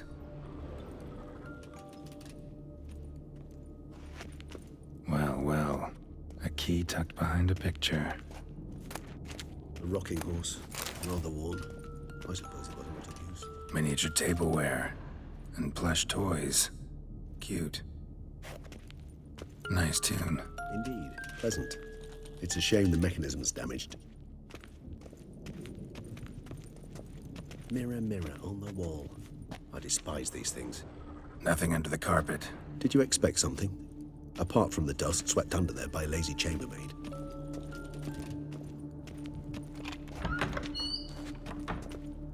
The Land of 1,000 Fables. Interesting. Medallion's vibrating. What the? Found a notebook. Property of Isabelle de Roquefort, court governess. The notes of Sienna and Anna Henrietta's governess when they were little. I'm not sure it will help, but I suppose there's no harm in leafing through them. Sienna gave me a drawing today. Charming. Of freshly decapitated bodies covered in blood. Perhaps not so much. I asked her why ever she would draw such a thing. Her Highness claimed it was a rendering of nightmares which have plagued her for as long as she can remember. Sienna does wake up screaming nearly every night, save when she shares a bed with Henrietta. Curse of the Black Sun. Supposedly girls afflicted by it had horrible dreams. Kind of horrible that made some of them go mad. The girls quarreled today. I must note rather sadly they did not behave as befits future ladies. The incident devolved into fisticuffs. Anna Henrietta was first to strike her sister.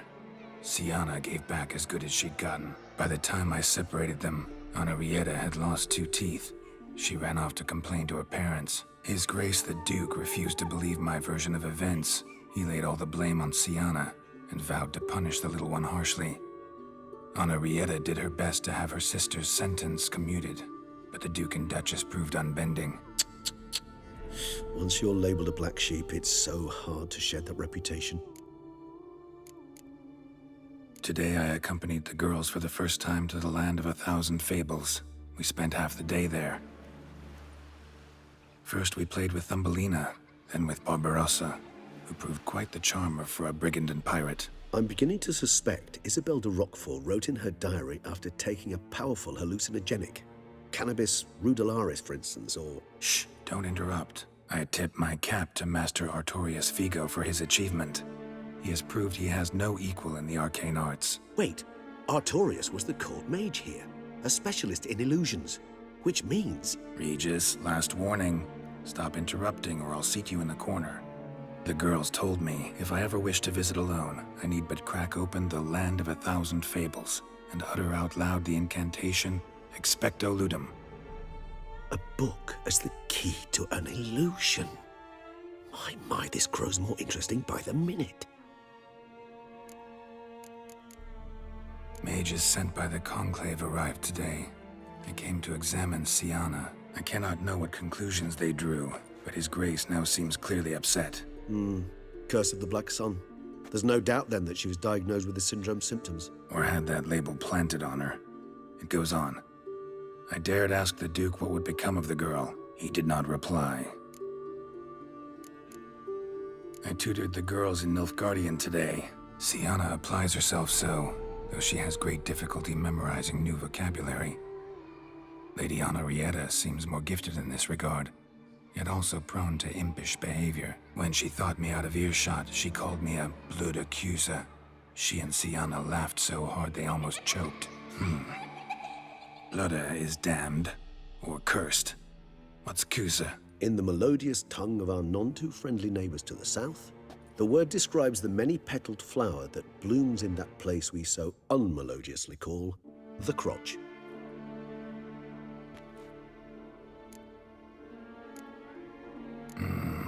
Realize this might sound improbable, but maybe, just maybe, Anna Henrietta tossed Siana into that illusion. Not impossible. She would be safe there, and isolated. We must see. Swear I saw that book somewhere.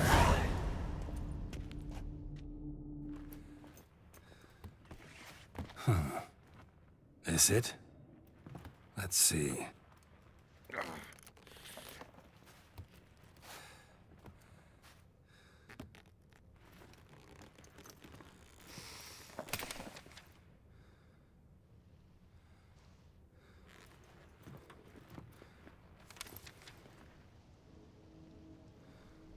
Expecto Ludum.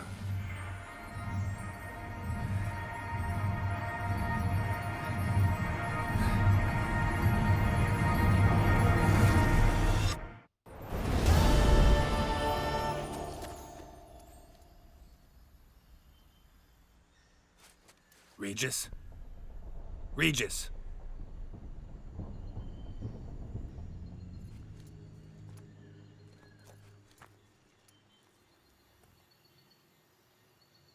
Land of 1,000 Fables. Incredible.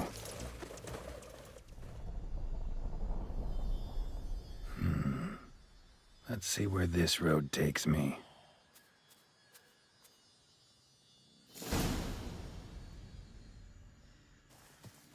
Eye of Niheline's going wild. Whole land's an illusion. It's so powerful there's no way to dispel it.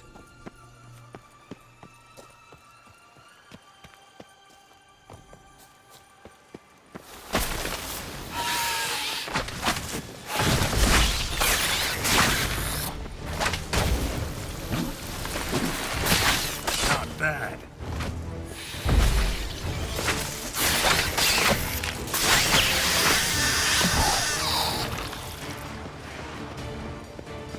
Damn it. And this is a playground for two little girls? Something's not right.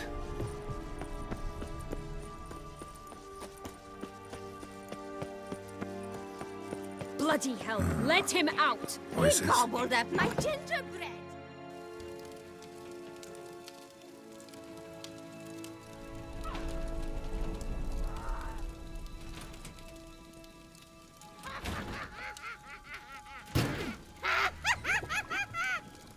Hands off my hearth, dearie. You wouldn't want me to get cross. Then you open it.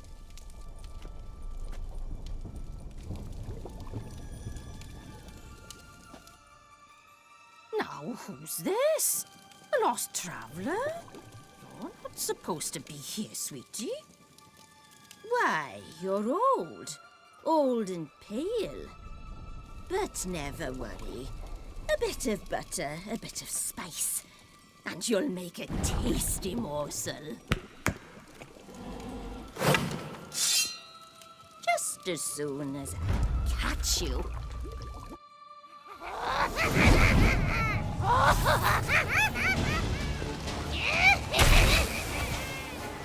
Get a few magical plants.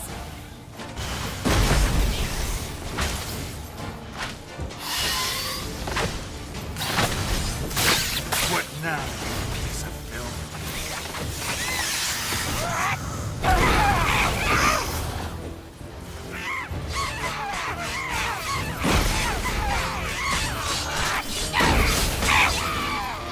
Seems you've won.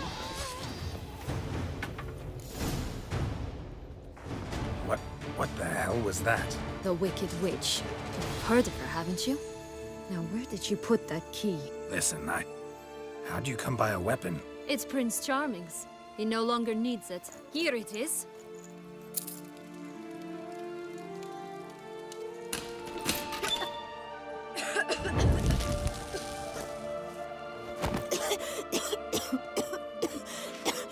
Thank you. She'd have begged me for certain if you'd not... Sienna? Is that you? It's been years, Jack. Have you come to play? No, I just want your beans, so you can breathe easy. Breathe easy? Because you aren't here to play? What's that about? Jack knows what I mean, so he'll tell me where the beans are as fast as he can. Isn't that right? Sienna, I'm sorry, but I haven't got them. Oh, something tells me you're lying. Perhaps you wish to play the old games after all, hmm? This little piggy went to market. This little piggy went home, for instance. I'm telling the truth. I swear it. Henrietta, she ordered them buried all over so you wouldn't be able to leave. Where? I don't know. But Joss, the boy with the think for wolves, he should know. He sticks his nose in everyone's affairs. He had better know. Because if not, I'll find you and we'll have ourselves a little talk. Understand? Now shoo! Ah, all right. So why is it you're here? Searching for my lost childhood. Wound up at Kaer Morhen as a little boy. Don't quite remember how. Never had any toys. Never played any games. What do you think? Why might I be here? It's Dettlaff. He's trying to force Anna Henrietta's hand. Wants her to release you. Summoned monsters to attack Beauclair. Sounds like Dettlaff, all right. But I doubt you came all this way just to bring me up to speed on current events. So get to the point, please. Isn't it obvious? Offering to be your ally. We both want you out of here. You because you want your freedom back. Me because as soon as you meet with Dettlaff, he'll put an end to the chaos in the city. You exposed me. I landed in prison because of you. Now you come to beg my help, I dare say. My life is full of surprises, isn't it? But normally I'd tell you to sod off. But, from what you say, folk are dying who have nothing to do with this. Not part of the plan. Dettlaff was only to kill those who deserved it. No one else. Fine, Witcher. I accept your offer. Consider us allies. Shake on it.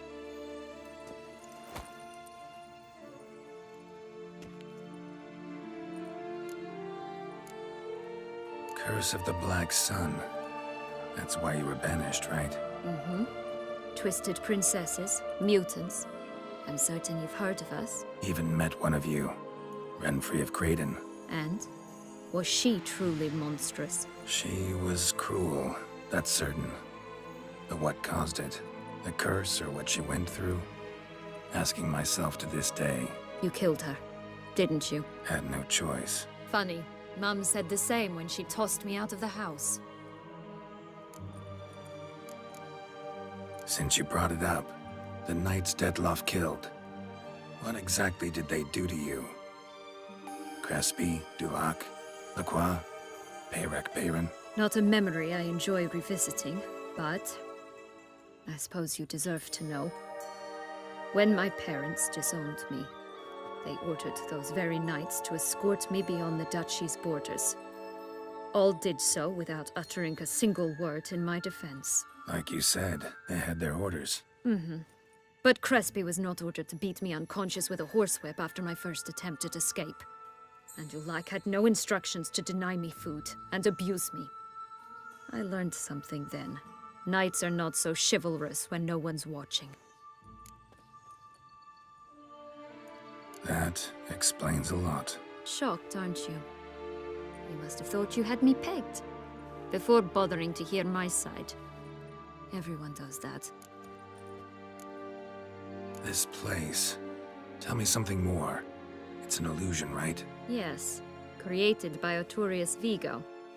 Anna, Henrietta, and I would come here to play out scenes from our favorite fables. Which didn't seem like she was playing.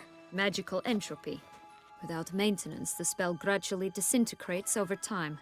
It grows wild. Your sister chose a dangerous place for your prison. It's deceptive. Provided I don't provoke them, the fairy tale characters don't attack me. But you don't belong here. So you had best be on your watch. So, what's with the beans? Mind explaining? Certainly. But you must gird yourself with patience. There are 2 ways out of this land. My darling sister blocked one when she tossed me in here. The other's up there, in the clouds. She made it hard, but not impossible to access by concealing the beans. Still don't understand. Don't fret, just listen. That boy, that was Jack, of Beanstalk fame. You know the tale? Jack climbed a gigantic beanstalk to a giant's castle, high up in the clouds. As we shall do if we can just find those blasted beans. There are 3. 1 red, 1 blue, 1 yellow. Stalk won't sprout from just one? No, because it must transpire exactly as it did in the tale. Clear now? So we must find Joss. Perhaps he will be able to help us. You lead.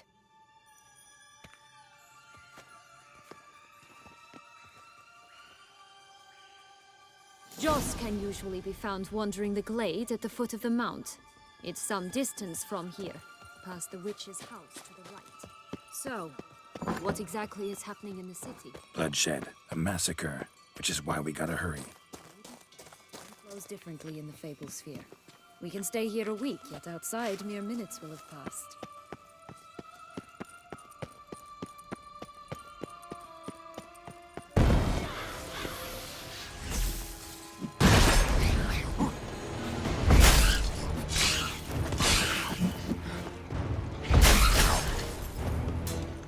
Like that silver.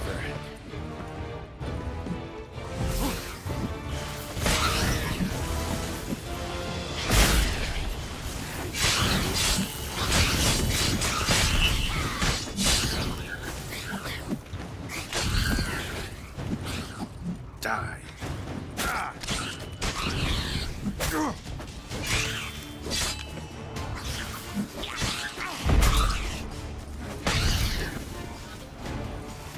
Not the friendliest pixies I've met. We were put here to protect the Fable Sphere from intruders. Meaning you.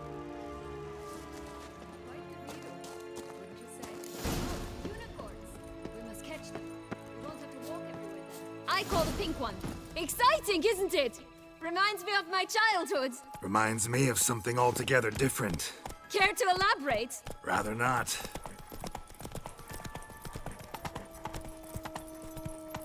Wolves here. None at all. This is grand. I'm not in any danger.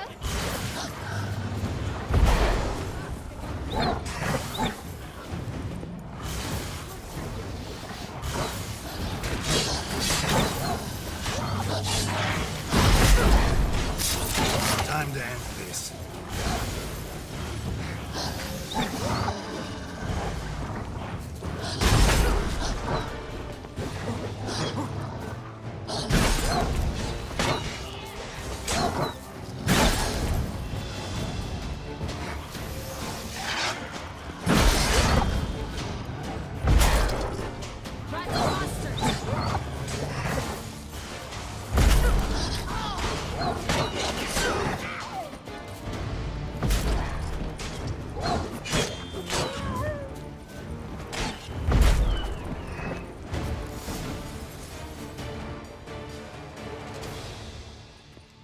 Relax, it's over. No, it's not. There's more. Another wolf behind you. Ignore him. He always lies. Aha. Boy who cried wolf. Still does, I suppose. And doesn't, when they actually appear. The one and only. Listen, you little chit. Jack said you know what's become of his 3 beans. I don't know anything. Not one thing, and besides, watch out! Wolves! This'll be interesting. Right, let's get to it. Let's say for a minute you know what happened to the red bean. Where wouldn't it be? For certain, no one swallowed it. Oh no, definitely not that. Of course not. But say someone didn't. Who would it be that didn't swallow it? A human. The most humany human in the land of 1,000 fables. Everyone! Wolves! Run! Bet you haven't heard what happened to the blue bean. Maybe? Not at all? Right? I've heard it lies about somewhere, out in the open. Just like that? No one guarding it? Nobody. 3 times over. Help! Wolves! Yellow bean. Don't know a thing about it, right? It's somewhere very, and I mean very deep. So deep, in fact, it's completely underground. And who has it? A bold farmhand, who in no way and not at all awaits someone. Not in the slightest. Good folk! Wolf! Say that word one more time and I'll chop you up. Feed you to the fishes. Understood? All right, we should go. Watch out for wolves!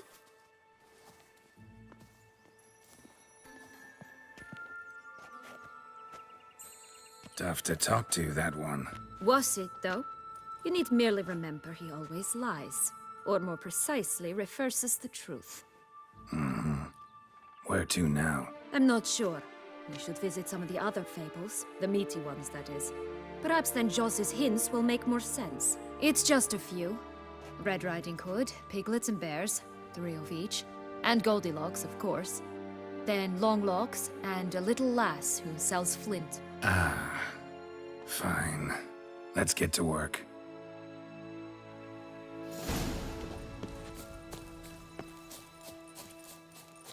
Incredible. You must have loved this place. I did at first. But children get bored quickly. Even tea parties with a whole cackle of princesses eventually turn dull and routine. What did you do then? Dropped a duck egg in the swan's nest once, that sort of thing. Stole the pea out from under the princess, who sleeps to this day. Will-o'-the-wisp. Think it's got something to show us. Careful, it's not to be trusted.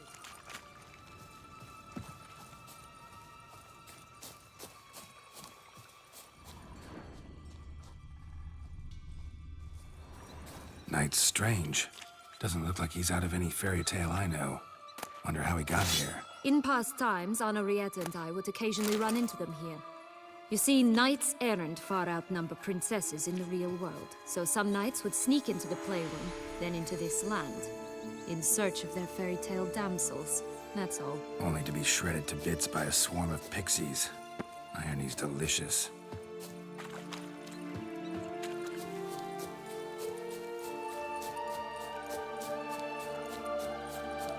This Longlocks Tower? Wait. What Joss said about the 3rd bean, remember? A bold farmhouse somewhere deep beneath the ground. This must be it. Let's go. Could pull myself up here, and I'll have to make that jump. If you say so, I shall wait down here if it's all the same. Climbing's not my strong suit.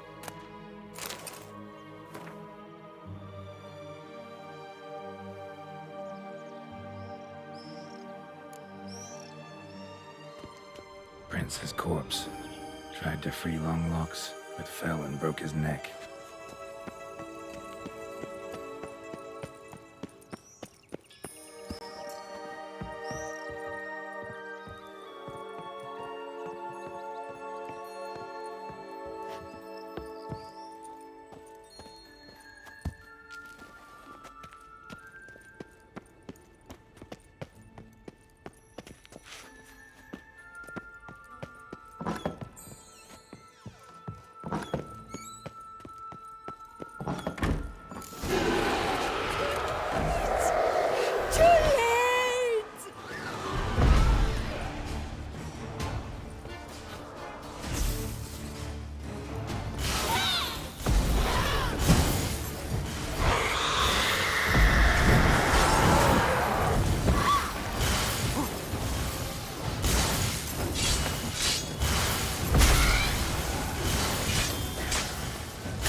Hanged herself by her own hair. Yellow bean. Here it is. Would have stunk to climb all that way for nothing.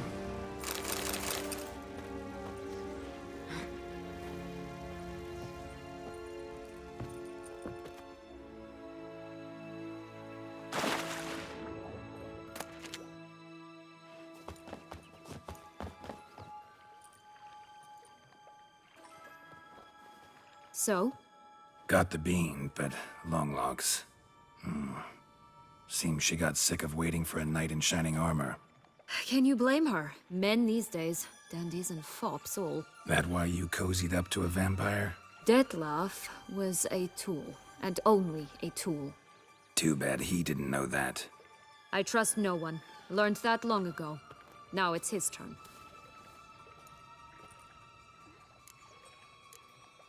To use him.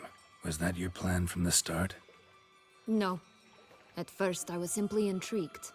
Do you know the story? It was in Mettina, a few years past. I'd gone there to pass some loot off to a fence I know. We were hashing out the terms when in walked Detlef. He said he'd come to sell a silver candlestick. He gripped it through a cloth. That caught my eye.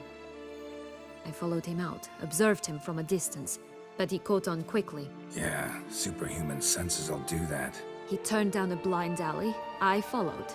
He jumped out from behind a crate, baring his teeth. I suppose he'd wanted to frighten me. Alas, he didn't in the least.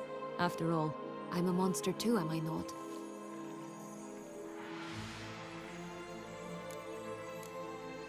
A higher vampire and you were unimpressed? Don't know if that's brave or just plain foolish. I've always had a way with ostensibly dangerous, quiet types.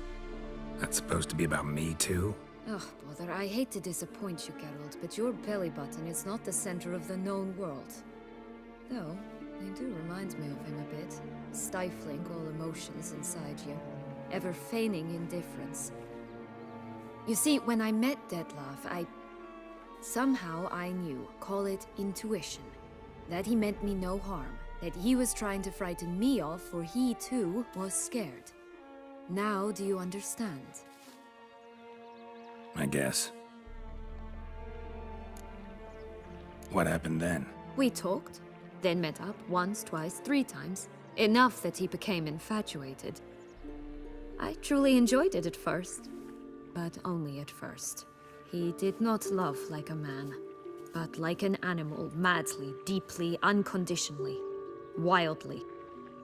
To return such a feeling, anyone would be hard-pressed, let alone someone as twisted as I am. So there came a day you just up and disappeared. Yes, there was no other way. Let's just be friends, or I don't deserve you. He'd never have understood that sort of thing. But then, once I decided to return, clean up some old affairs, I remembered him and concluded he could still be of use. Playing with fire, that. Definitely. And either I'll get burned or I'll burn all else down. No other options. Got a history with Detlef now, so this meeting will be different. Not afraid? I can handle him. Mm-hmm. Sure about that? You look at him as a witcher and see a monster. I know what he's really like. You needn't worry.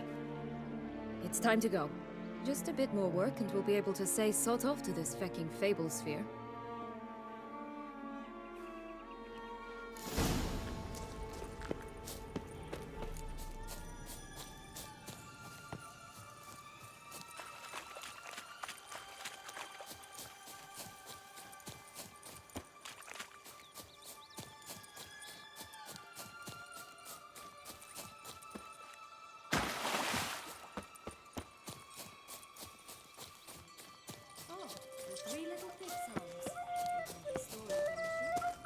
Afraid of the big bad?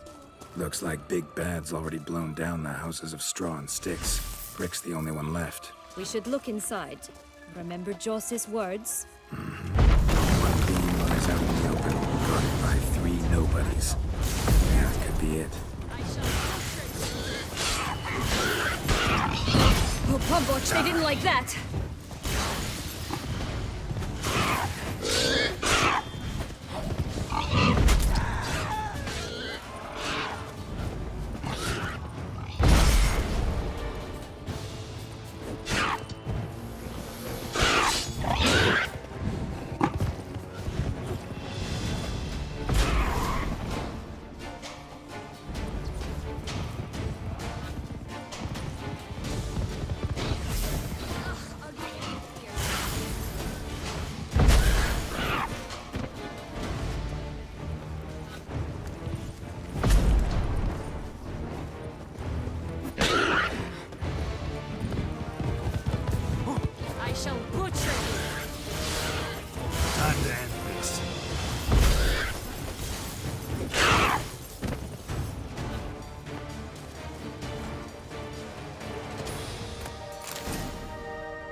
big bad witcher huffed and puffed, and look, got a bean.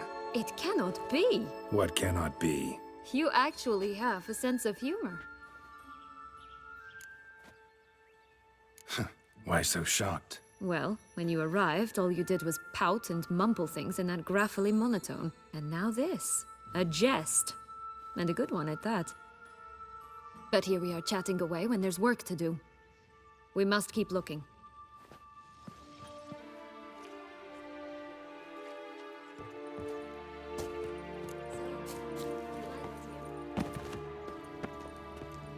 No, got a problem with magic in general. Illusions, portals, all that. Don't trust any of it. Old-fashioned tastes, eh? Did you like Anna Henrietta? You jest, I adored her. My darling little sis. So adorable.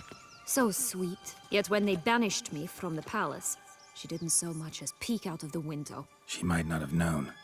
Maybe just couldn't. And could she also not grant me amnesty once she was crowned? Please.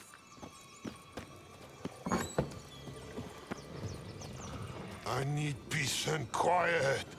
Oh, leave me alone. Hello? Can we talk? Schwumbroch, my head! Damn it all! I swear that was the last time I drank with Redbeard. Oh, Sienna, a bloody long time it's been. You've changed. Whereas you, not at all, big bad wolf. Though it seems you've started running with the wrong crowd. And who should I run with, eh? Thumbelina? One shot and she's under the table. But, what brings you? You could always have a drink with us. Oh, what now? Not on your life. I can barely stand, I'm so hungover. You know what they say about the hair of the dog?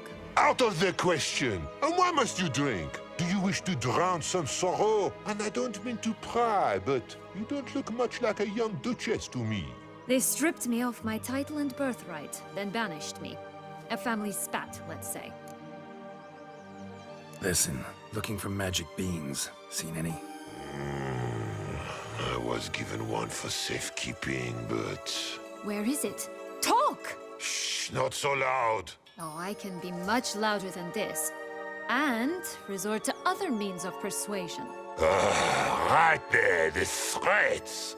Sienna to a T. Listen, I exist to restage a fairy tale. If you want to play at it, I'll be happy to oblige. But it won't be easy. The thing is, little Red Riding Hoods popped her clogs. What? 1,000 times they cut my gut open, filled it full of rocks and drowned me in the river. So once you stopped coming, I decided to repay the little imp for all her loving labor. Good now, what's at the bottom of the well, she and the hunter, which means we can't play, and I'm under no obligation to talk to you, not about beans, nor anything else. So leave me be. Sod off.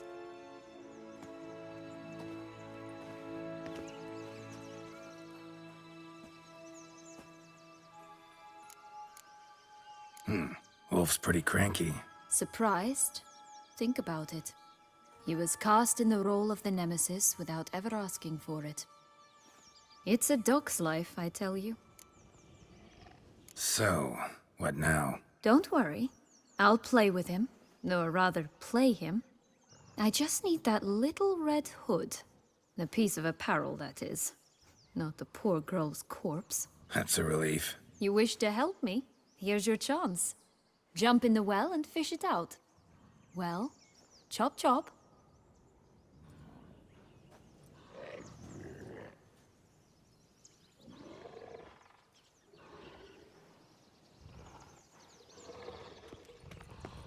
All right. Time to jump in the well.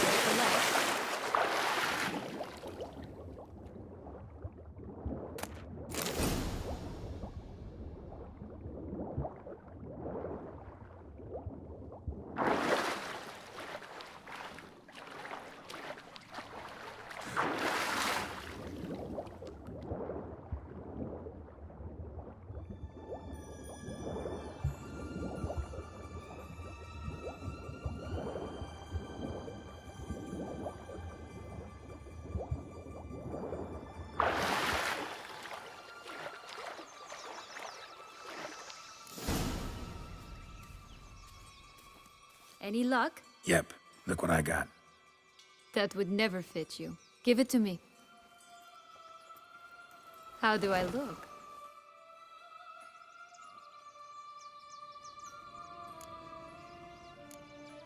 Honestly, so-so. Women must love you. Actually, I do just fine. Let's go see the big bad wolf. Let me guess. You'll play the granddaughter. Mm-hmm. And you, the hunter. You again? I thought I was clear. I will not talk to you if little Red Riding Hood is not with you! Not a problem. Sienna can take her place. What? Very well. It's not as if I can forbid you. Granddaughter, come closer, sweetie. But, Grandmama, what big eyes you have! Better to see you, it's my dear. Granny, what big arms you have! The better to embrace you is, my dear. And Grandmama, what big teeth you have. Eh? The better to eat you is, my dear.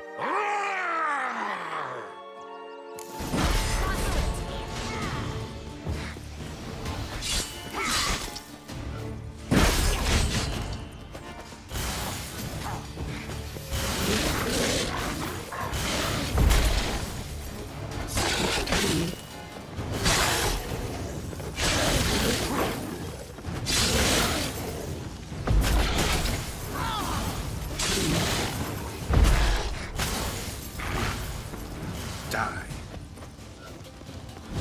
Ugly and fierce.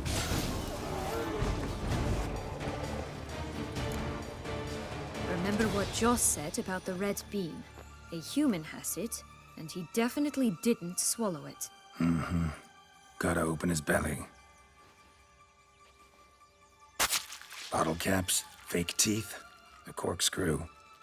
Ah, here it is. Red bean. Ah, at last we have them all.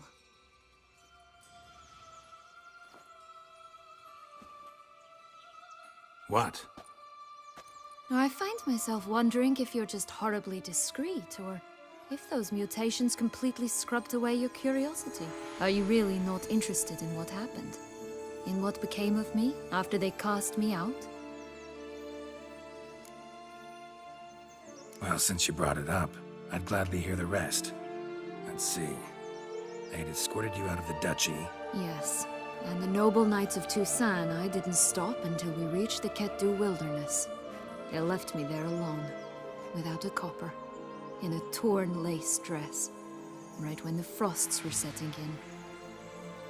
They assumed something would eat me, or that I'd do everyone a favor and die of hunger. But as always, I failed to live up to expectations. I wandered the woods for a week, went purple from the cold, gnawed the bark from twigs. Finally, I saw a light among the trees. A campsite. They were bandits, bearded, drunk, spattered with blood. I was sure they'd rape me or kill me, or both. Take it neither happened? That's when I learned a robber and a murderer can be a better man than a knight in shining armor. They took me in, we set off for Nazaire, and I did what I could to repay them. I advanced in their ranks rather quickly. Eventually, I became their leader. Of the whole ragged band. Should have stayed there, maybe. Perhaps. Perhaps I should have forgotten everything, started a new life. But you know what? There came a point when I thought, you wanted a monster. Then a monster you shall get. Been through a lot. I have. And throughout this time, my sister was stomping grapes and shagging minstrels on down bedding. She wasn't the one to banish you. And I'm not angry at her for that. I'm angry at her because she forgot about me. Right. We've had our chat. Come. Now we must plant them by the path near Longlock's tower. Then prepare to meet the giant.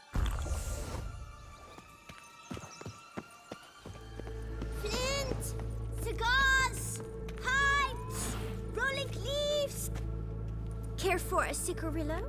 A bit of tobacco? A dab of fistek? Remind me, what tale are you from? Sold flints when I was a lass, but no one bought them, so I branched out. Now I deal in snuffs, puffs, all sorts of fun things. What'll you have, sweeties? Nothing. We just want to get out of here. As fast as we can. Sweet cheeks. 2 puffs of my stuff, and I guarantee you'll fly out of here as if... Hey, where'd you get that ribbon? That's mine. Is that so? Then why was it lying in the bushes? Finders keepers, sweetheart. The ribbon. Mind explaining what the fuss is about? There's not much to explain. I got it from Aturius Vigo when I was a child. It was to protect me from evil. It clearly didn't work, given how I ended up. But it means a lot to you. How should I put this? I have so few mementos from my childhood, and the ribbon reminds me of the good old days, when I was someone else. Dears, could you continue this touching scene elsewhere, You're scaring away my customers.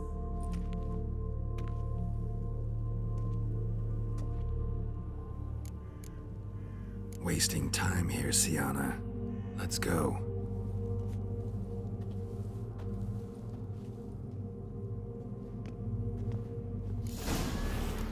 My new attire reveals itself but to the wise and...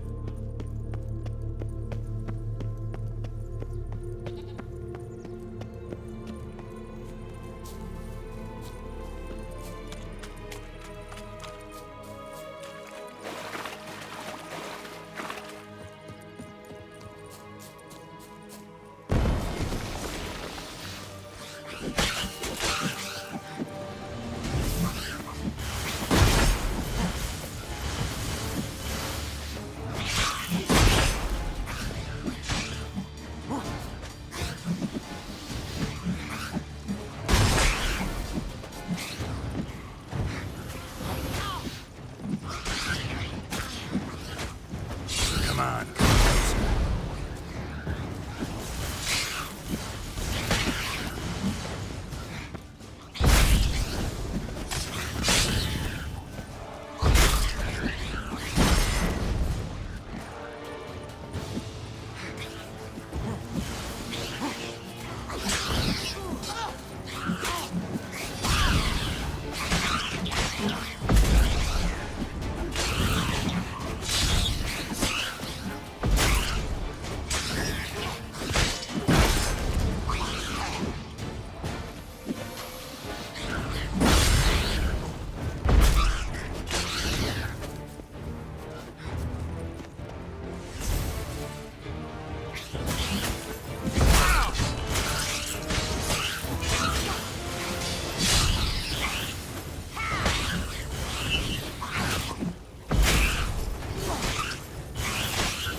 Right, this is the spot. Pull out the bees.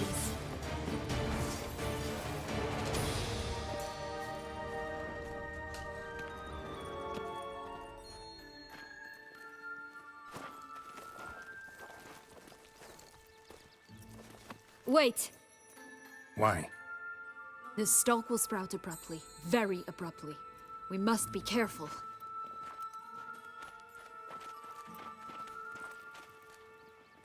All right, toss them!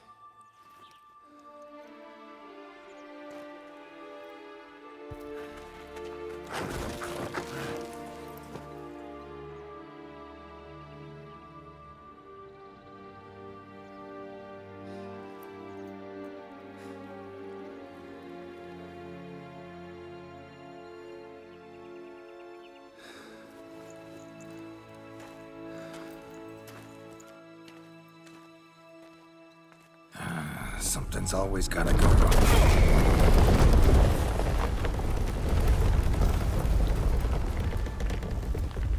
The home stretch.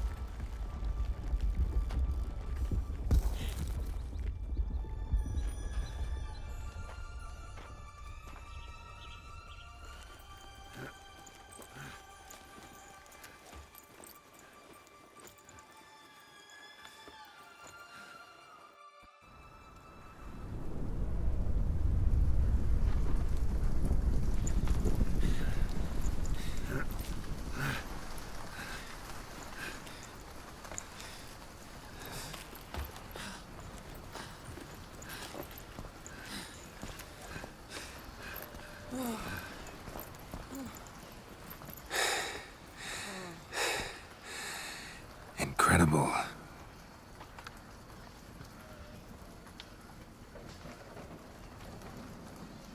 Admire the view later. First, we must deal with...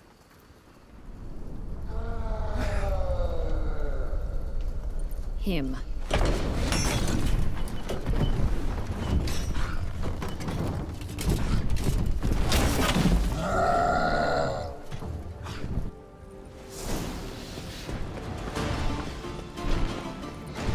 Don't like the look of that. Fall back!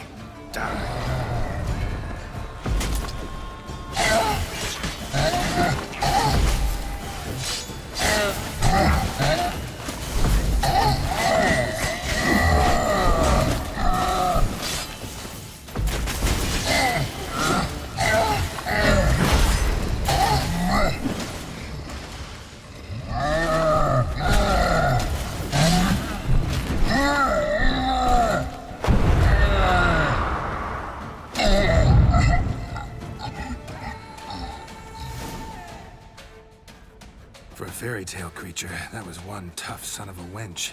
I told you this land had gone ape mad, though I did not expect it to be so severe. Can't help thinking you might have done that on purpose. Why ever would I have? To get rid of your guard, your captor. Getting close to the exit at this point. Probably think you don't need me anymore. Well, you're wrong. You still stand to be quite useful to me.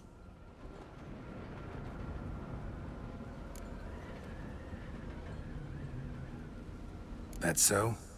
How? Plan to use me like you did Detloff? No, I need you for a purpose far simpler. Well, don't just stand there and stare. I need a man, Geralt, and I'm not afraid to say it. I have no idea what awaits me once we leave this place. Treat it as my last wish.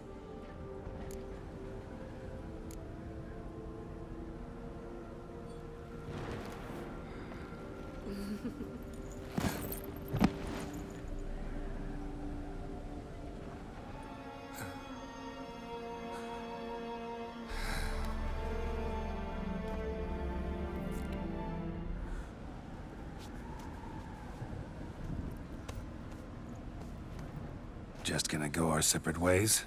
No parting words? Did you wish to tell me something? Actually, that'd probably be best. Oh my. No woman's ever treated you this way. Not that I recall, no. In that case, at last you felt what so many women in this world feel at times. Think it might be time to get out of here. I couldn't agree more. Come. The exit's this way.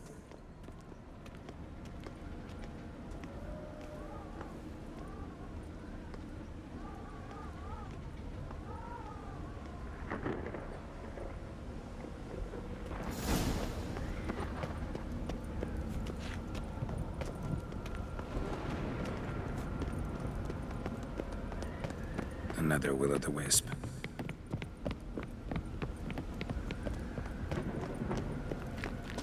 Just curious. Why do you want the Heart of Toussaint? And the ducal wine? They were my right. My due. Doubt we would have figured you out if you hadn't tried to get them. Know that, don't you? I do. And I regret nothing. One lives but once. Here, we need but jump into the well. You first.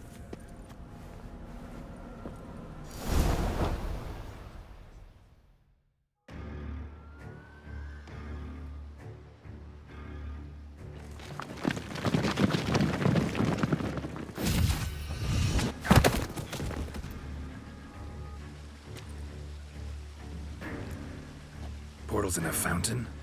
Not terribly practical. It was a secret passage. Henriette and I would use it to... Hide from your governess, which luckily she noted down in her diary, thus I knew where to await you. Never mind that. Has the young lady agreed to help clean up the mess she's made? She has. And stop treating me as if I were a child. Would you prefer I treated you like the lying manipulator you are? Calm down, both of you. But... No buts. Let's go.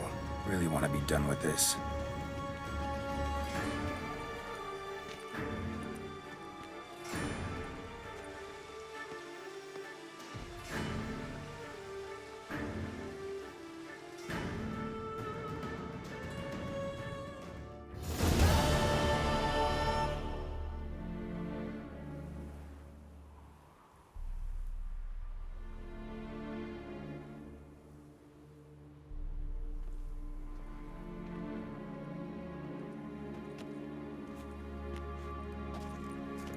Nice place. Isn't it?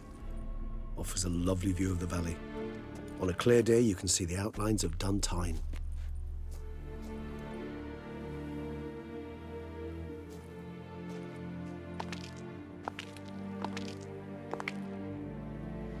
Is it, though? A ruin like any other, I think. So sensitive. So aware. Honestly, what did Detlef ever see in you? Perhaps he'll tell you himself. You nervous? Mm-hmm. It's always a bit nerve-wracking meeting an ex. Especially so when said ex is a vampire. I doubt he'll be in the mood for jests. I know. May I be honest? Yes, I'm nervous. I really would prefer just to run off. I gave my word I would help, I know. But how much is that worth? Yet I owe him this meeting. And that is that. Let's get ready. Detlef will be here any moment now.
Sienna, I have a question I must ask you. Did you truly feign it all? That which bound us was a ruse? Detlef, it's not that simple. Oh no, it's very simple. You either deceived me or not. In forgiving you, I grieve. For now, we must part. A shame. Sienna.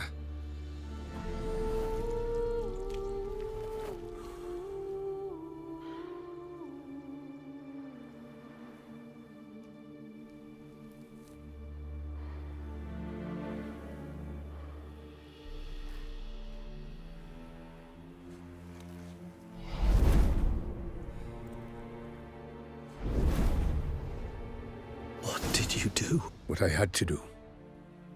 What she deserved. Beauclair will know peace once more. The vampires will have left the city by dawn. I shall leave as well. Go far away, far from men. You can try to stand in my way. Then I shall kill you both. Though that is not at all my will. The decision is yours. Prepare to defend yourself.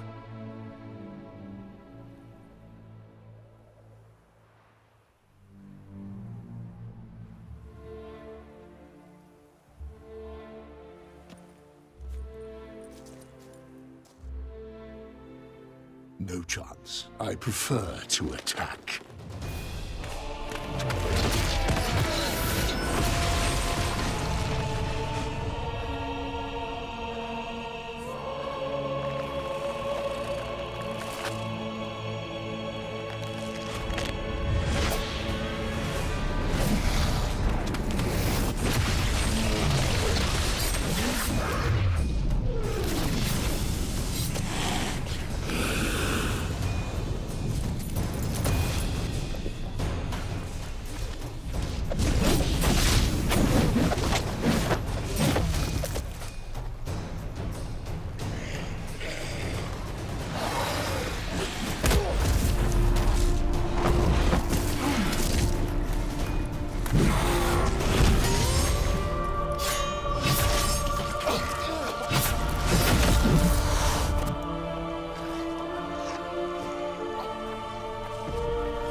You bastard!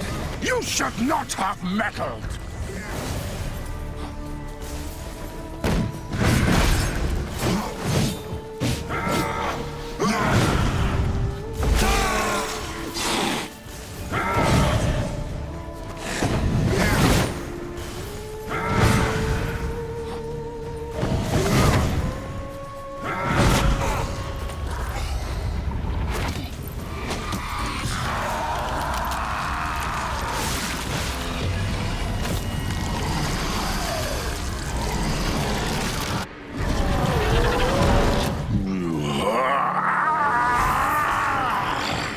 If you acknowledge any gods, start praying now.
Leave him to me.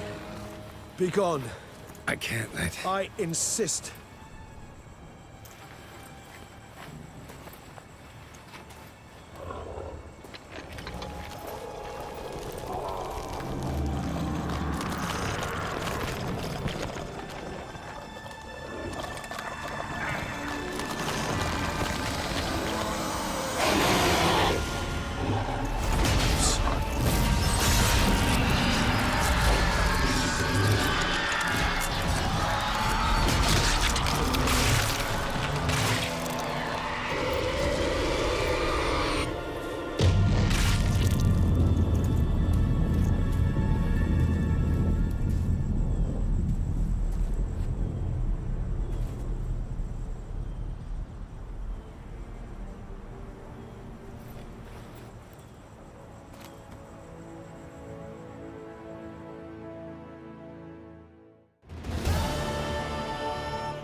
Hey there, Geralt of Rivia. What do you want? Me? Not a thing. Name's Handsome Jacques, and I've already got it all. What I wonder is if there's anything you'd need. Can't readily think of anything. Come now, mate. We all need something. You've just not been in here long enough to know. What can you get me exactly? Exactly. Anything a patron of this little auberge might desire. From decent victuals that won't stew your innards to a dab of fisty to make you fly. Even brought in a slinky piece of arse once. A boarder claimed to suffer from glandular overactivity or some such. You see, out there beyond the walls, I'm a lowly dog's body. But here, in the kingdom of the clink, I'm the king. You know me? How? No. That's a stretch. No, I wouldn't say that, no. But I do know they've assigned you to the laundry, same as me. And I know what you're in for, your dastardly deed. Then again, I know that about every jester who winds up here. Kinda curious to know what you know, or think you know. The Duchessa hired you to find the butcher of Beauclair. And you did, but then you let him butcher dear Anarietta's sis. Lucky, then, you managed to cut the murderer down. The court could very well cast a kinder eye on your case. Seem pretty well informed. Best informed mutt in this kennel, paws down. Duchessa's cross, no doubt, while you await your trial, though she never seemed concerned for her sister before. Since you seem to know so much, tell me one last thing. My sentence, what'll it be? None can tell you that. Anarietta's a fickle cocotte. There's just no knowing which teat she's like to flesh. But I'd advise against escape. You're a prisoner among many now. Take flight, though. Make it out. Public enemy number one. Why'd they lock you up? Hodgepodge. I had no domicile, but had to winter somewhere, so I robbed a shopkeeper. Couldn't have made a worse mistake. The penalty was a fine, an amount I couldn't pay, so they switched it to lashes, meted out on my bum. After that, I shifted course, started pinching bigwigs' noses. Cut the tail of Count Beauvieux's steed. Got a year and a half for that. My next exploits had to be grander, even greater wrongs. So I carefully chose my victim. Marshal de la Stake filled his cask with dung from between my very own cheeks. That got me 3 years of free room and board. I'll pull another prank as soon as they let me out. Made it a career. It's become my way of life.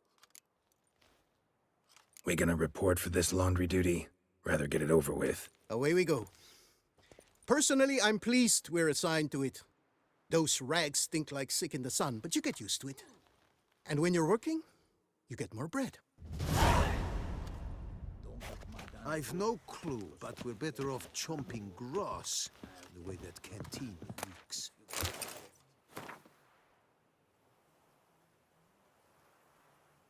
I sure did.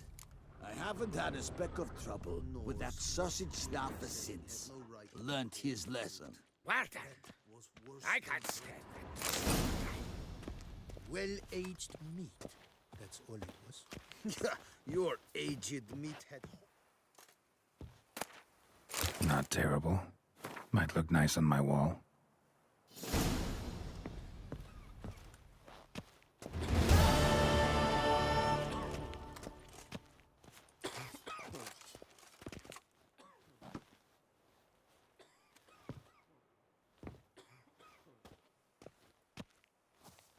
Stop your ogling. This is no cabaret.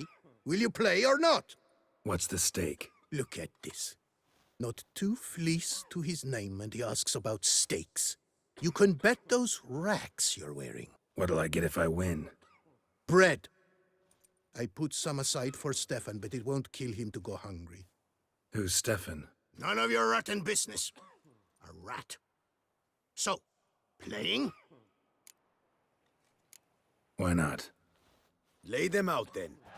You fleeced me, harlot's brood. Now Stefan will have to go hungry. Sorry. Oh, look at that. He's sorry. No one else will play with you in this coop. And be careful not to slip on any soap. Oh, I will.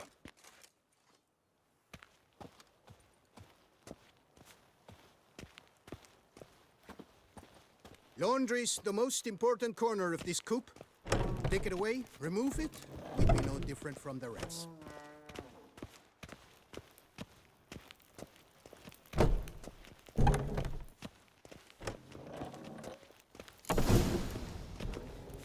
Pack the dirty rags in the tub. I'll see to the suds and water.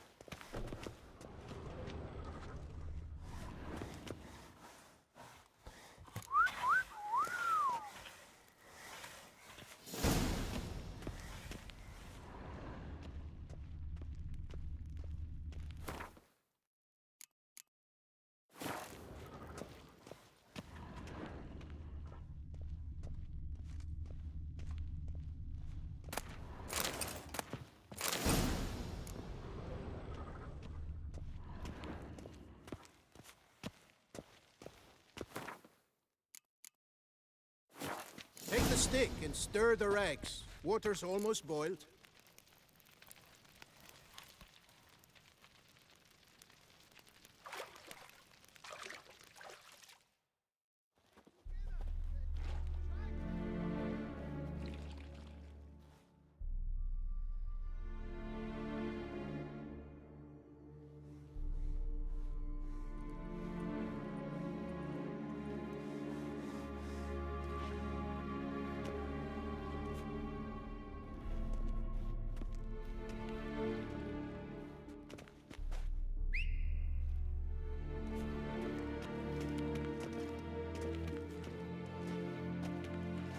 Who have we here? The Guardian of Gutter Snipes locked in the clink. How did that happen? My. What could the Duchess's favorite have done to deserve this? Back off. I'm busy. Hear that? The laundry wench is busy. Yet I fear we have a matter to resolve. Remember our meeting, bootblack bodyguard? You go ahead and chit. I'll be back once you're done. Thanks for sticking around to help, Jacques. You're in the coop, mate. Only one thing counts here, survival. Folk don't stick their necks out for anyone besides themselves. Boo-hoo. He left you all alone. Worry about yourselves. Tried me once already, remember? Didn't work out well, far as I recall. Why tempt fate? We're changed men.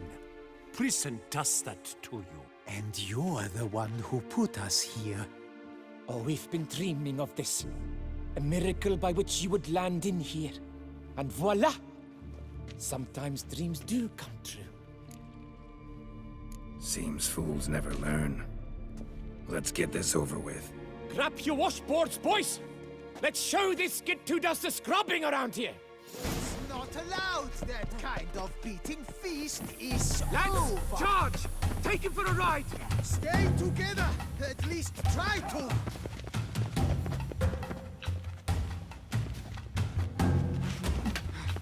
That's enough of that. Blood!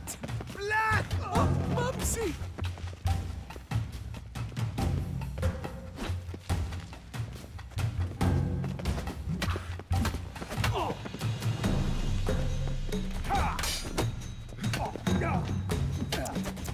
That move. Time to end this.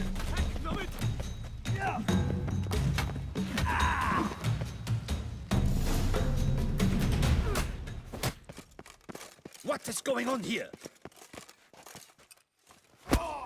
Nothing. I'm not asking you, but the one on the floor. Have you anything to say? I slipped on some soap. You slipped on soap. Lots of soap here. It is a laundry. Harlots, brutes. Solitary for the lot of you. You'll have ample time to consider. Think about the choices you've made in life. I'll make certain of it. Didn't do anything to deserve solitary. Shut it! Milton was my cousin. You let him die. Was the Duchess's coin not enough? Did you expect more to save a good man's life? Arrived too late. Nothing I could do. And when the beast tore apart the Duchess's sister, too late then too? Were it up to me, you'd have hanged already. And don't you try any witcher tricks on me. You will end oh so badly if you do.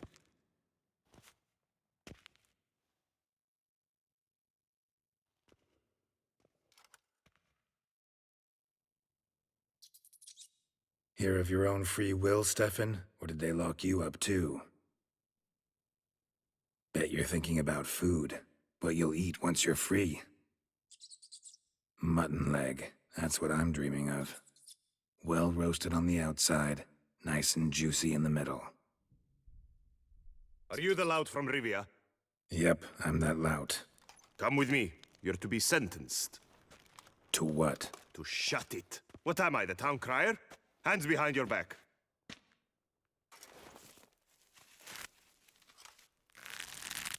Now let's go, and no funny business.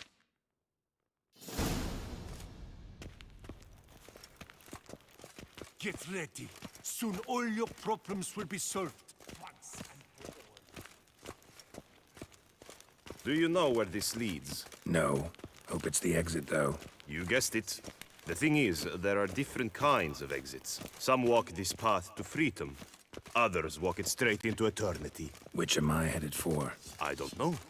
Yet one thing is certain. You will never walk this path again.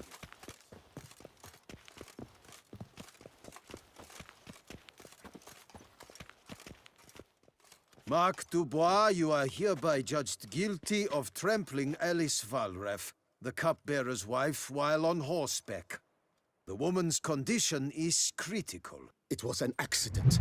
I was riding fast, true, but she jumped out in front of me. In light of the above, there can be but one sentence. Death by decapitation. No, I didn't do anything! Help! There must be witnesses! Off with his head. Next. Paul, the Witcher, take him to the tower. That's an order. An order's an order. Guess you're not next after all. Follow me. You're supposed to follow me. Why do you make me watch that execution? So you'd know this is no almshouse for lost orphan boys. Wanted me to think I was next. Enjoy that? Getting a rise out of folk? You guessed it. The harlots' hounds that land here, I detest them. So I do everything in my power so they'll know they're in the clink, not on holiday.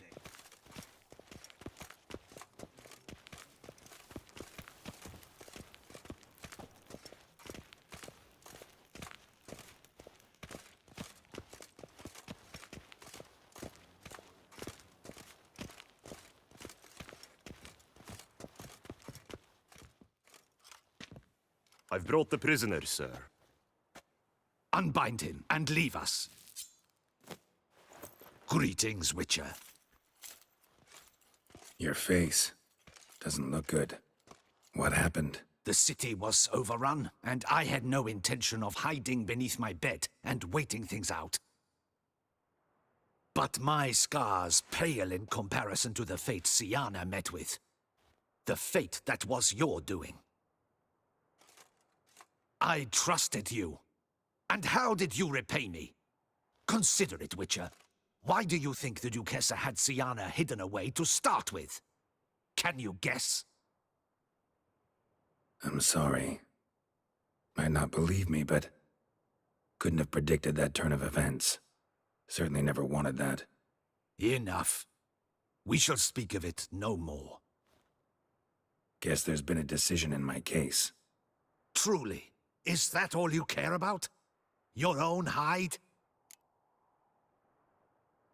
Get kinda anxious when my life's on the line. Your life was never threatened. The court considered various punishments. The death sentence was not among them. Wasn't in attendance, so I wouldn't know. You are in Toussaint, where the rule of law holds. We do not allow lynchings here, and every case is analyzed in minutest detail. It was a difficult case to decide. True, you killed the beast of Beauclair, but you failed to prevent the death of Sylvia Anna, our Duchessa's sister. At any rate, I am not the best person to tell you what was decided in your matter. I'd say the man who worked hardest to tip the scales in your favor should. What are you talking about? What man? Dandelion? Sheesh, Geralt. You look like you've seen a ghost. A ghost wouldn't have surprised me half this much, I promise you. What are you doing in Beauclair? Officially, visiting Henrietta. That is to say, the Duchess. We're old friends, but you know that. Unofficially, I'm saving your hiney. You? You're a persona non grata in Toussaint. Undesirable. Didn't stop me from risking my skin for you. In my book, friendship is all that matters. Well, friendship and love. And art. Oh, and wine. How'd you even know I was in prison? Regis came to see me right after they locked you up. I mean, Regis, right? Can you believe that? To come back after... Amazing. He told me everything, and naturally, I couldn't possibly leave you to rot in there. Take it I'm free thanks to you. How'd you manage it? Oh, I have my ways. Took a little persuasive logic, blended in some deft rhetoric, then added a generous pinch of charm, and voila, you're free. Mind being just a little more specific? Geralt, you were summoned here to hunt down and destroy the Beast of Beauclair. You undeniably did just that. Facts spoke for themselves, by and large. Then why the hell'd they throw me in prison? Specifically, due to the Duchess's sister's untimely demise. But I convinced Henrietta to treat that as a separate matter. After all, your contract said nothing about protecting Syanna. Thus, you will not only keep your vineyard, but you'll also receive a portion of the remuneration you're owed for killing the Beast of Beauclair. Dandelion, you're one clever little rascal. I'd do anything for a friend. Thanks. Listen, you do whatever needs doing, but I've got to get to the cemetery. Henrietta's in bad shape with Syanna dead. Some folk forget that under the ducal regalia, she's just an ordinary woman who's lost a loved one. Been meaning to ask you, how's Priscilla? All right. Recovering steadily from the horror she's been through. So, you two, you're still... Of course we are. How could you even think it was otherwise? No idea. Just within the realm of possibilities. But please be careful not to lead Anna Henrietta on. Suggest you've come here for any reason beyond getting me out of my predicament. The bond between the Duchess and myself is one of pure friendship, nothing more. Now, off to console a friend in need. All right. See you later. See you, Geralt.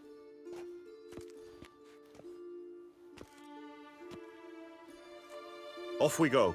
We'll collect your things at the door. exit.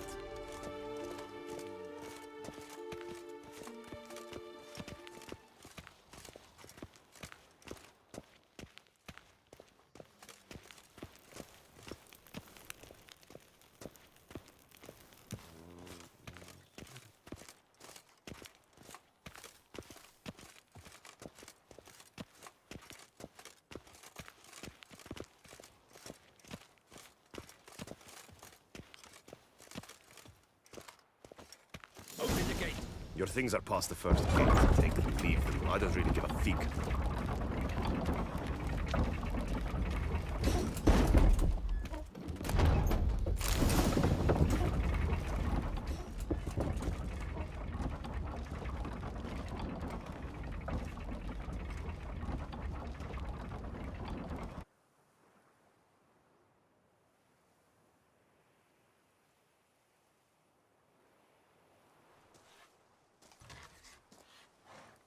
Don't smile so wide. Someone's liable to see. Could mean trouble.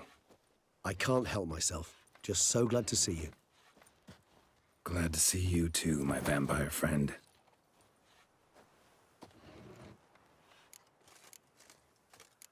Thanks for getting Dandelion to come out. It was nothing.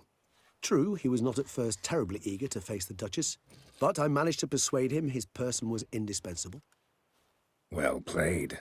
Dandelion loves being indispensable. Yet he so rarely is, poor man.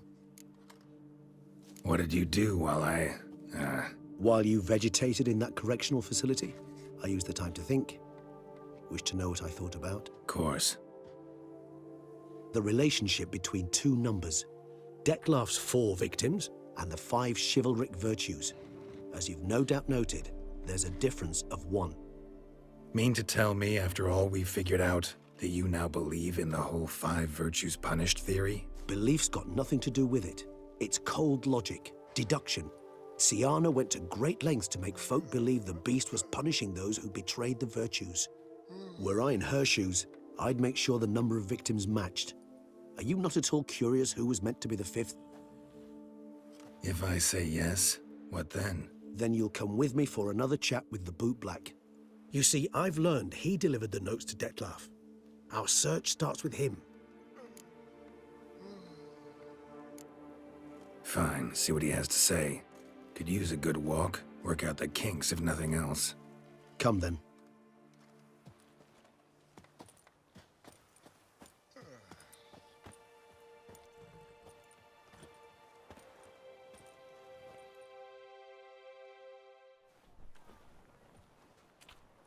Oh, it's the chap with the swords.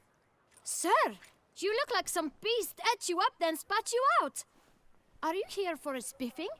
Boots make the man, they say. Step on up. Need to ask you something. Yet again? Go on then. I'm a proponent of free speech and I will gladly tell you all I know. But why not get your boots shanked while we jabber?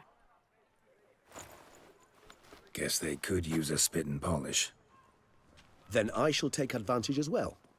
A friend of mine used to say boots should be as clean as the soles that wear them.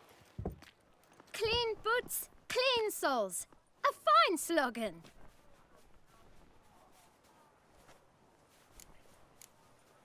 How's business? Well enough. I can't complain. Though it'd be even better were certain folk to sit down for a shine as they stood and chatted.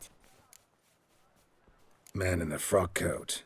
You passed him some letters, remember? Why, of course. I'm young, got a mind like a steel trap, but... If you're about to tell me this information'll cost me, forget it. How'd you get those letters? Beggars brought them. Why didn't you tell us this before, when we first talked? You didn't ask about beggars now, did you? Beggars. Tell us more about them. How many were there? Why, 4. 1 for each letter. Just 4? Sure you didn't get a 5th? I can't count, you know. Remember anything else? These beggars have anything in common? What? Come now. Each was different. Some had mismatched boots, others had no boots at all. Oh, I know! They all had no home! Kid, my patience is starting to run a little thin. Now think hard. Where'd they get the letters? They pick them up? Get them from someone? I don't know. They'd come, hand me a letter, and walk away. I asked no questions. Geralt, allow me to ask a question. Listen, lad. I'll be glad to mix another batch of that bootshine for you. But you must focus now and tell us all you know. Where can we find the beggars? Well, at the shelter, most like. Where's that? Everyone knows. It's just round the corner. Up those stairs, then right. Thanks, kid. For your trouble. You must visit the shelter. Look around inside. You shoo away the beast, sugar lips. You.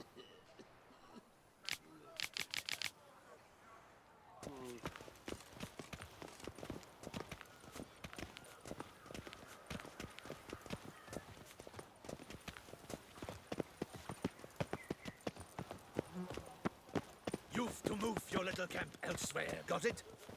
This is a decent You? What do you want? To talk. Here, that's a waste of breath. We've tried it, only to tire our lips. We'll use other means of persuasion now. Gentlemen, calm, please. Either get out along with these flea-ridden vagabonds, or we'll toss you all out. Our patience is gone. This place is no longer a rank refuse dump. Scram! Decent folk live here. The shelter, them living here, bothers you. Question is why? Look, Ballard. Another defender of the poor. Fighter for justice. Damn nuisance. We've our women and young folk living next door, when even grown men fear to walk past such rabble. Decent folk you mention. Mean yourselves. Why? Do you doubt it? Hell yes. Hear that, Artois? He poking insults us. On our own turf. We should step aside, good fellow. My friend is perfectly capable of settling this unfortunate dispute on his own.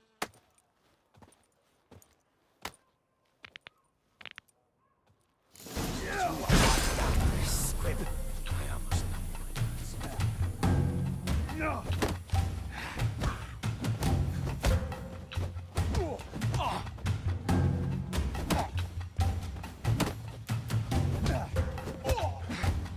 Jeez, get hurt. Yeah!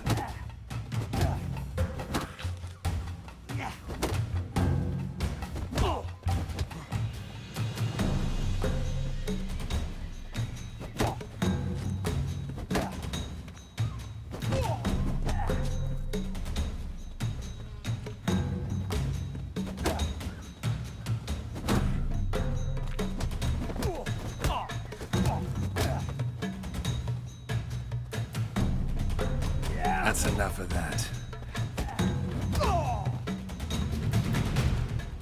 All right. I can take a hint. Come, time to go. I thank you so much for your aid. I tried to reason with them, but they'd have beat me blue had you not come along. I'm grateful. Immensely. What did they want from you? They are neighbors. Wish me to take my folk, the shelter, elsewhere. They dislike that I help the beggars. I do not oppose going elsewhere, were we to have somewhere to go. But you've come with a problem, have you? My turn to aid you. What is this place? Poorhouse? You could call it that. They come here to rest and eat a hot meal. You help them, why? Because they need help. Need some information. Looking for a man who might have mentioned the bootblack in Rue de Garl. The bootblack? A feisty lad. I know him. Any of your, wards supposed to meet him recently or soon? Forgive me. Those I help and I are not so close that I would know. But should you wait, they'll all soon come for their meal. You can question them yourselves. Sure all your usual beggars will be here? They're not obliged to come, of course. But they rarely find a decent meal elsewhere. So, Almost all in the area eat here. Thanks. We'll wait. Nice of you to let us.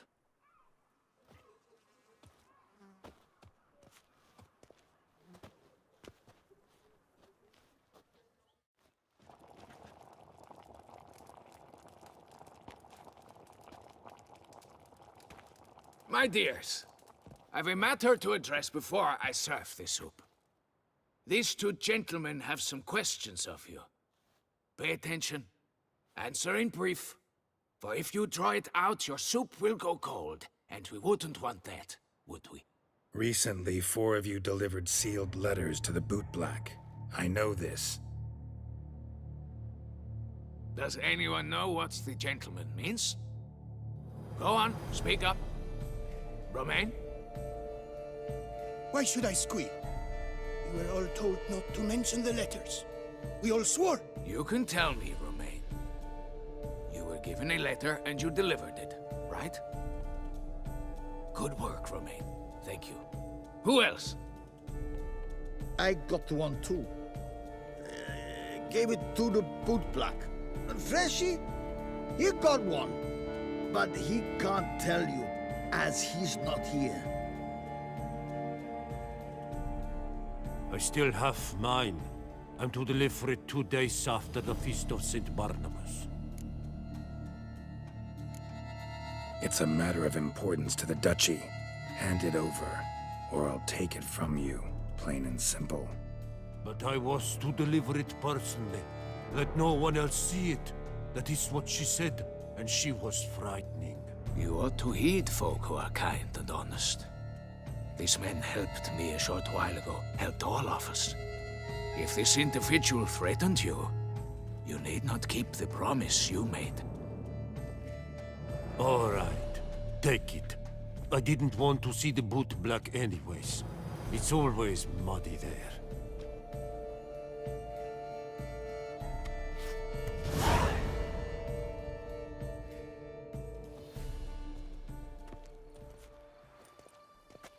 Damn it. What is it? Another name, truly? See for yourself. Well. I must say, even I did not expect this.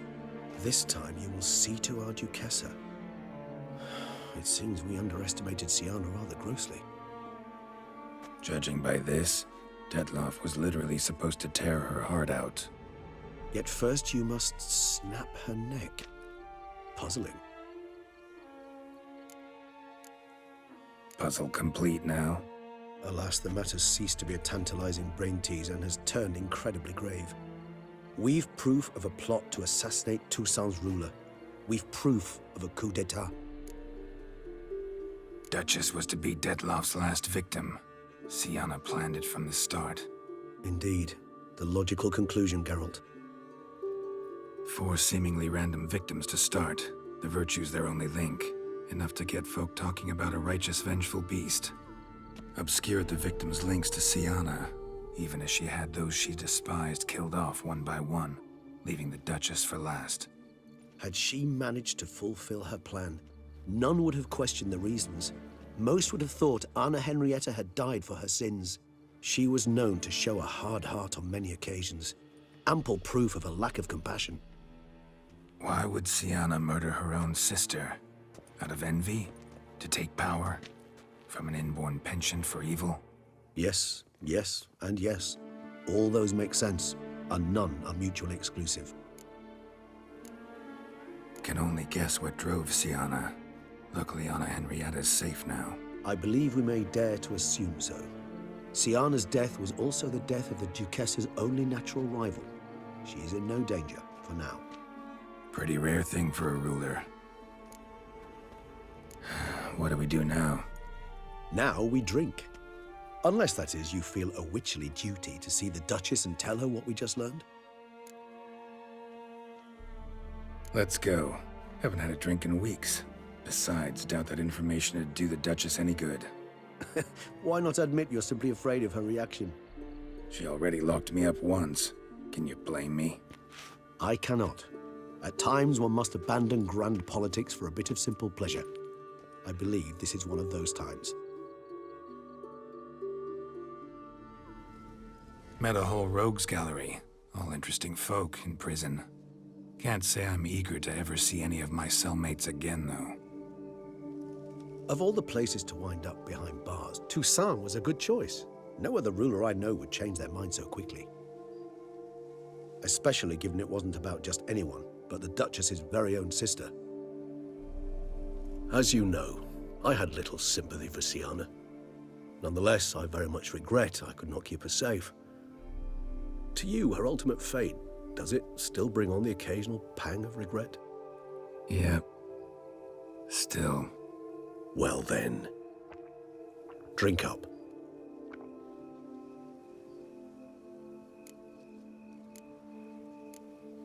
Always seemed a very complex creature to me, by your very nature. Not one to go in for simple methods like drinking your worries away. I fear there are worries for which, quite simply, there is no other medicine. Sienna's dead. Dettlaff's gone too. Beauclair's free of the beast. Whichever of them it was.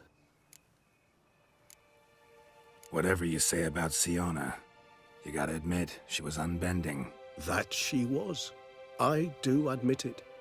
Though, in her case, it would have been better if she had been a tad more, philosophical, pausing from time to time to reflect on the propriety of her actions. True. No, it's hard. A tender subject, but wanted to thank you for helping me with Dettlaff. You need not. Hate to pry, but why? Did I decide to stand against him? I felt rage had consumed him completely. He'd crossed the line beyond which he could no longer control himself. He'd have remained the beast, irrational, unfit to reason with, incapable of experiencing any of the emotions which, for simplicity's sake, we shall call human. I do not wish such a life upon anyone, and especially not on a friend. I understand. Forgive me, but I doubt you truly do. And it's very difficult to explain. Let's say I felt the solution I chose to be better for all involved, and for Dettlaff himself most of all.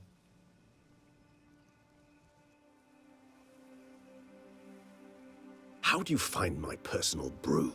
Not too strong? Just right. Credit the local mandrake of the Alrauna diavolis variety for that. The tubers which grow in this area's volcanic soil have an altogether unique flavor profile and display a remarkably uncommon dark brown tint. Fascinating.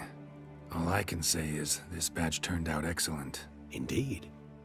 It might be wise to stockpile some roots for the future. Would you care to accompany me? You decide to go root picking now? It's dark out. Geralt. Even were I generously to assume it had simply slipped your mind that I am a vampire and thus need no light to see, I'd never believe you had also forgotten that you likewise have absolutely no trouble seeing in the dark. So, shall we? If you think it's a good idea, let's go. But I think you might be forgetting one thing. Fresh mandrake root of this variety is highly toxic, even to a witcher. Ah, not a problem. I never forget matters of safety and hygiene in alchemy. Here, gloves and a mask. Don them, and you shall be in no danger. Thanks. Right then, let's go. This moonlight makes me, oh, so dreamy. Penny for your thoughts.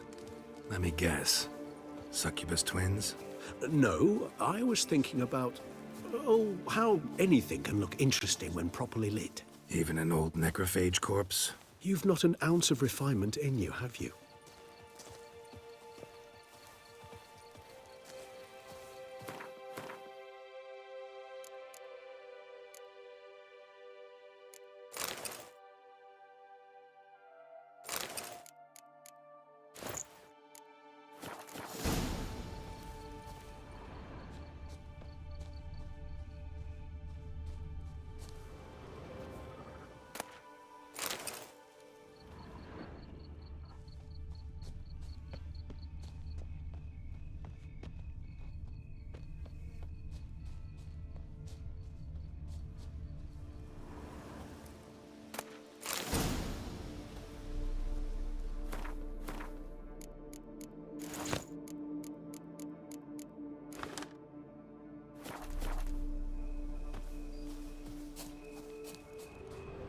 Where'd that bloodsucker go? Won't be easy to track down. He's a vampire after all.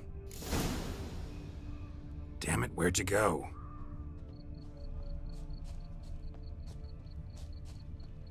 Regis!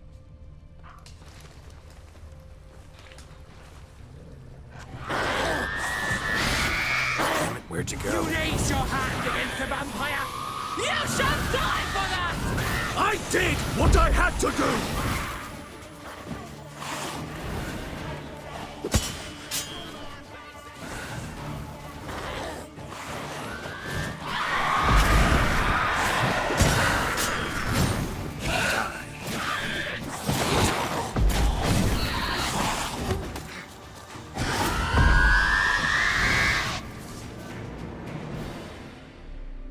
Those Bruxay, they called you a traitor.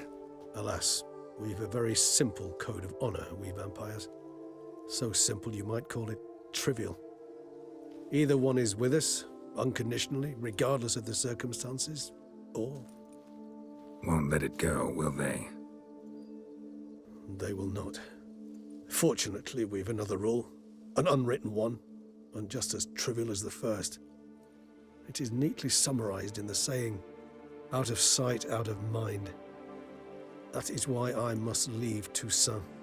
For a vastly long time, most like. Yeah, I get it. Let us make for my camp. I've an overwhelming desire to have another drink.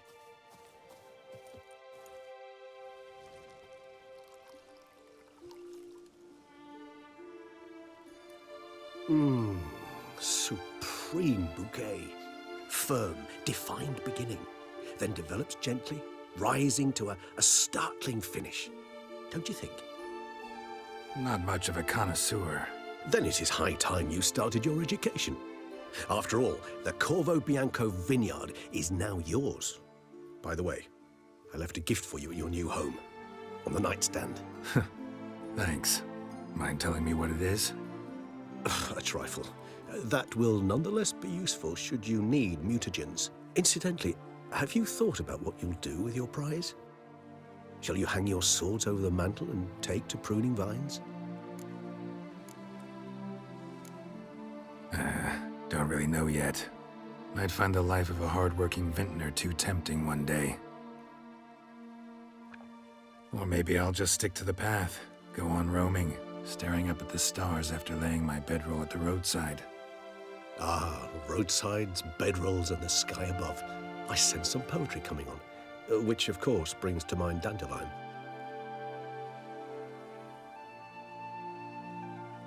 I can remember a night, not too far from here if I'm not mistaken. We hid in a cave while a blizzard raged all about. Does that sound at all familiar? How could it not? We just set off to rescue Ciri from Vilgefortz. Oh, our encounter with Vilgefortz. That is something I do not remember so fondly. But that first stay in Beauclair, far calmer than this one. Seemed like a land straight out of a fairy tale back then. Its sole problem, cellars too small to accommodate all that wine. Appearances, Geralt. Appearances, like Mamoons and Dopplers, deceive. So what did become of Vilgefortz? Killed him. Sure wasn't easy, though. What about you? Any idea where you'll go? Distance is of the essence. I thought I might venture south. Nilfgaard? Why ever not? The Nilfgaardians are a modern society. None there believe in vampires anymore. This fact alone could be very useful to one wishing to remain incognito. Interesting point of view.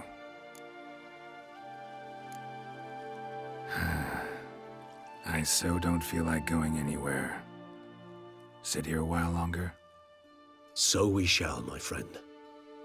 We have witnessed, and in fact on several occasions incited, many great and weighty events.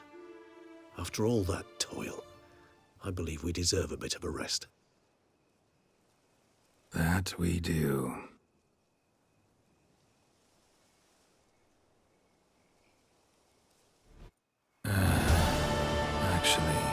love to go home.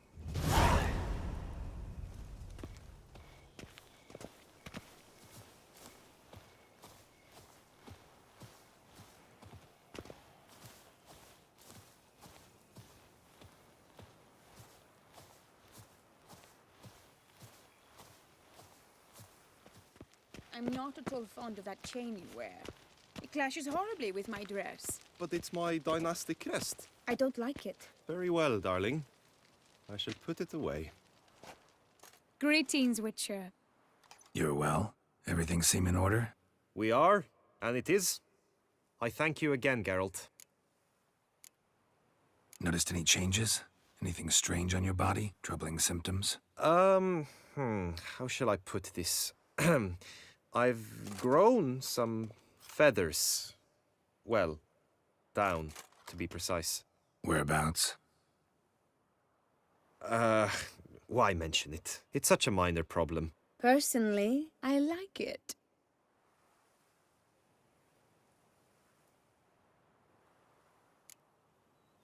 Well, take care, you two. Lovebirds.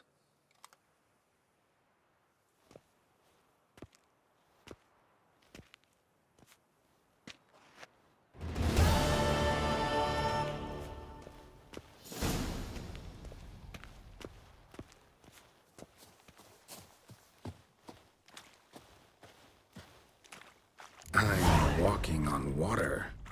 Just like... Like who? Like a pond skater. Who are you thinking? No matter. I suppose you thought nothing else in life could surprise you, eh? Wrong.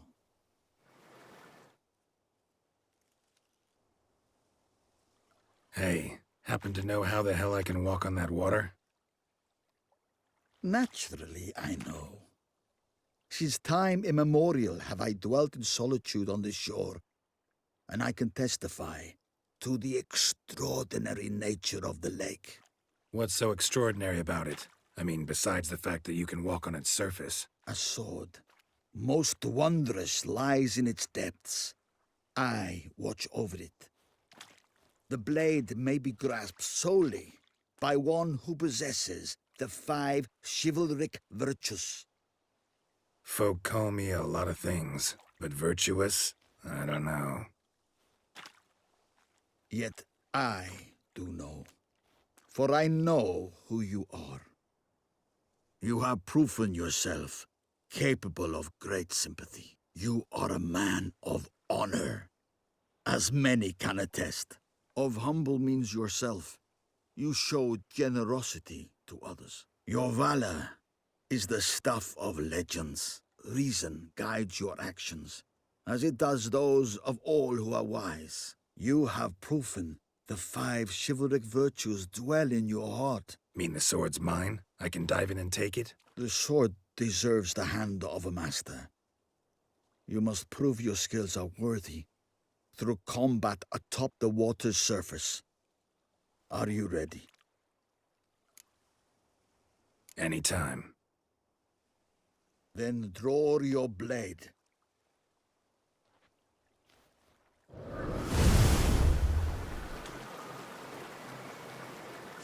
This is the last test. Show what you're made of.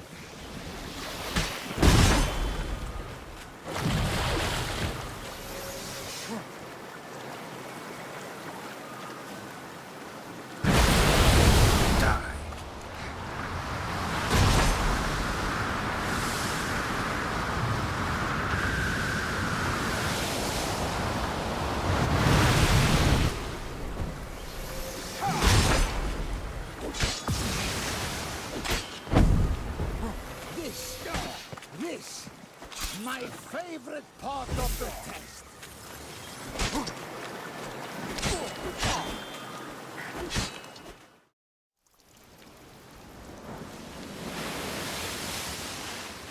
You have proven worthy of wielding the blade, beyond all doubt.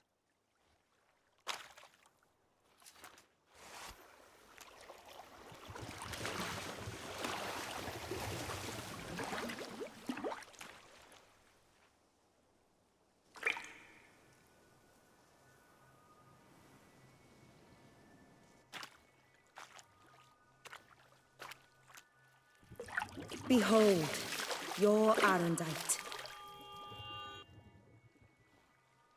We've met before.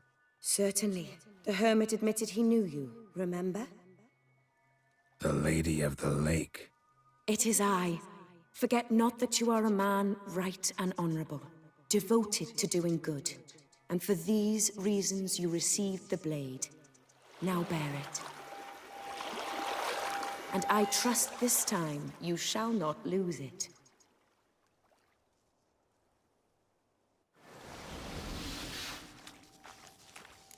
Just wonderful.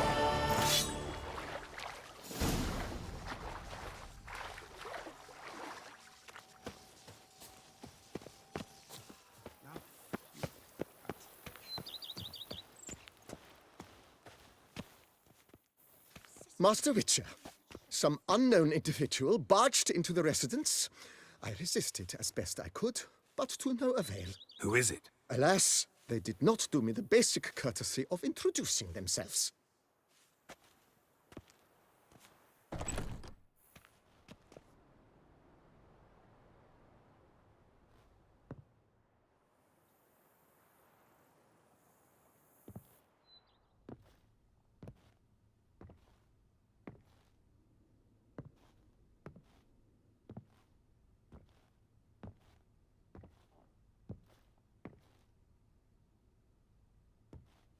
Unexpected as ever.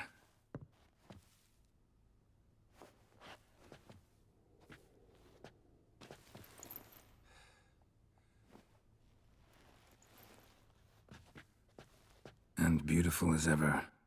Won't you even ask why I've come? Or how I found you? Wouldn't get a straight answer anyway. Quite true. Used to bother me, all your secrets. Now I know if you have something to tell me, you'll tell me. Don't need to ask. I missed you, Geralt. Madly. Come outside. We can hold hands and stare at the sky, like some shitty two-crown romance.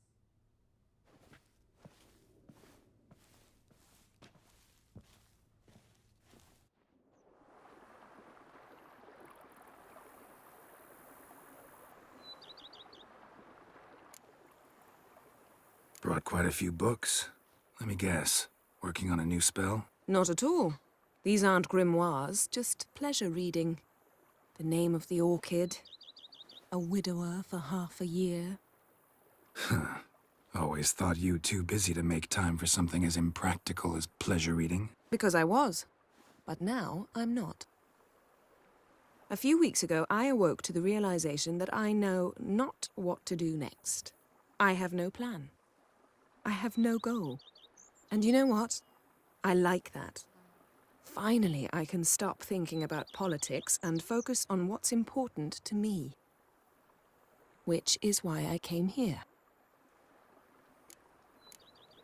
Liking Toussaint so far? The landscape's lovely and the towns are charming, no question about that. But the southern sun plays havoc with my wardrobe. To be blunt, wear black down here and you're pretty damn hot. Might need to think about changing your color palette. Off-white and pea green, for instance. And I'll wear scents distilled from turnips and daisies.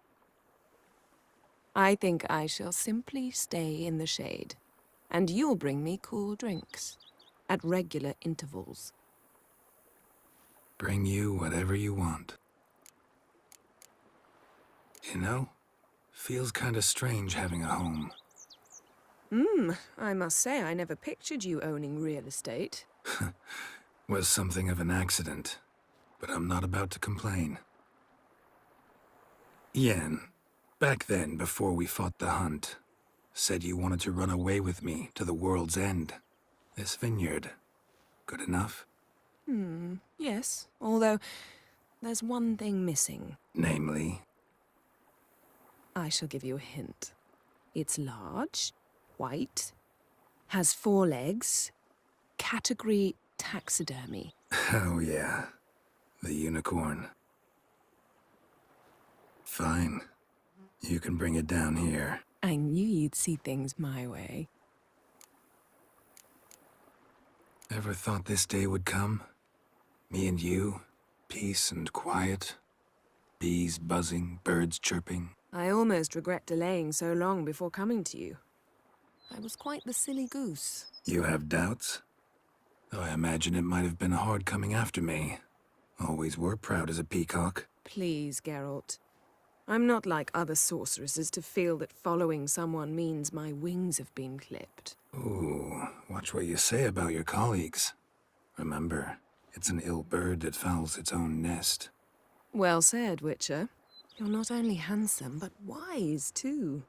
I feel a bit like the cat that got the canary. Yeah, and I'm... Damn it, you win. This time. Ha! How'd that start, anyway? Our duels in wordplay. Forgotten. It was at a vernissage in Banard. You started it to keep from going mad with boredom. I remember finding your sense of humor both groan-worthy and somehow endearing. Never change, Geralt. I beg you. So, talk again later? Of course. I'm not going anywhere.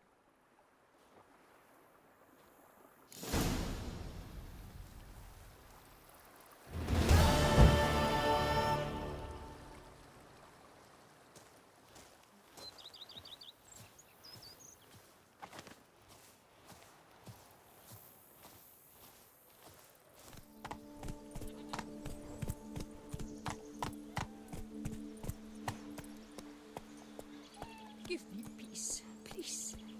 What makes you insist on me as your victim? Why choose me to torment? Begone, foul spirit! You're tormented. By what? Forgive me, but I must ask directly. Are you a man? I no longer trust my senses. Not exactly. I'm a witcher. Quite a few folk think I don't deserve to be classified as a member of the human species. Know some personally. A witcher? But no, nor can you help me. We'll see. Just tell me what the problem is. A foulness, a demon or wraith haunts me, grants me no rest. It wants something. I sense this, but know not what. Each day it appears, tarries, then leaves. It's here now, there, beyond the trees. Don't see a thing. Of course not.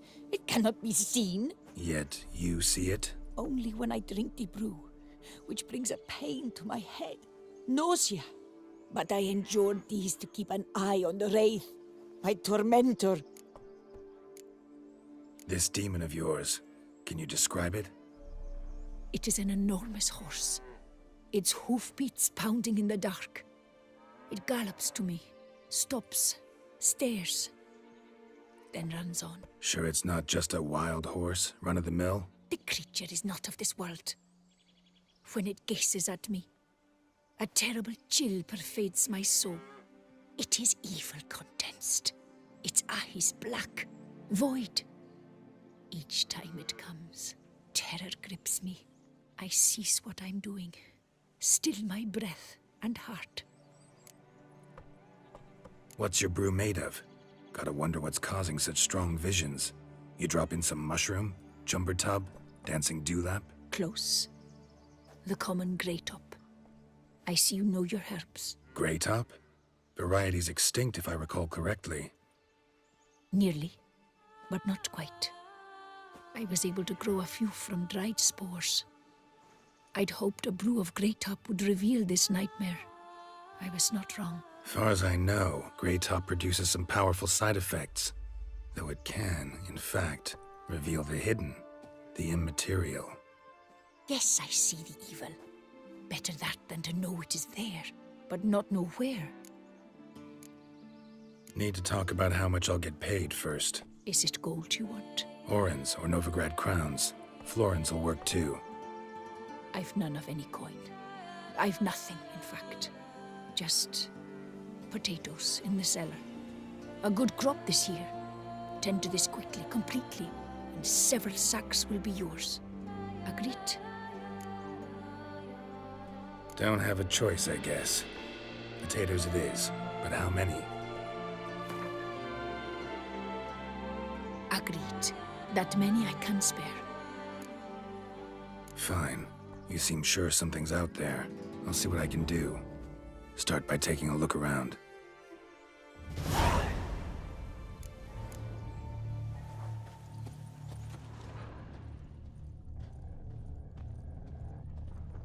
Dead moths. Attracted to some ghosts like to the light of a candle. Seems there's at least some truth to the hermit's ravings.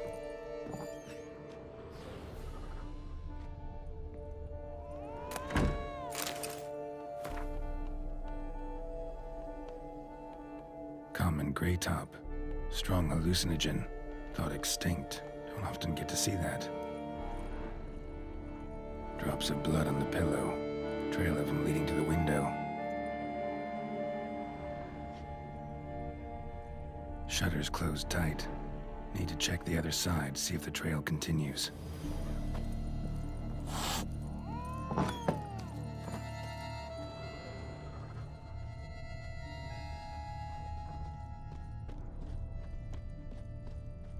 Yeah, more blood here. Trail of blood starts at the pillow, leads into the woods. Ends here.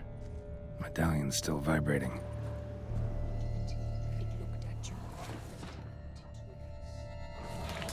Something drinks the hermit's blood at night. That I know. Gotta talk to her. Maybe she can tell me something more.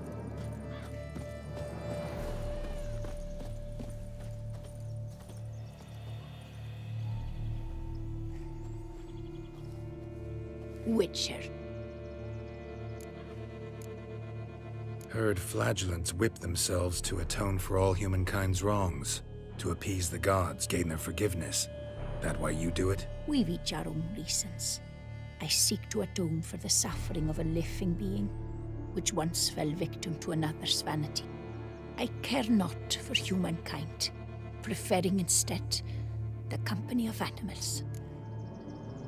Most likely some kind of wraiths tormenting you. Can't tell what kind, though. Felt weak, spent lately? Notice bite marks on your skin? As I said, I feel weaker by the day. And bites, of course. There are lice and midges here aplenty. This isn't lice. Something much bigger drinks your blood while you sleep. But I do not sleep. Not a wink. He's always present, always watching. I cannot bear it any longer. Sadly, not much I can do. Can't exterminate it if I can't see it. The Grey Top. I shall make a brew of it for you. I've 2 mushrooms left. Enough for 1 dose. Perhaps then you'll see what I do. This mushroom, even in me, could produce some nasty, unpredictable side effects. True. There is no knowing how Grey Top would affect a mutated body. A proper brew could be our only chance to figure this out. All right. High time we tried this.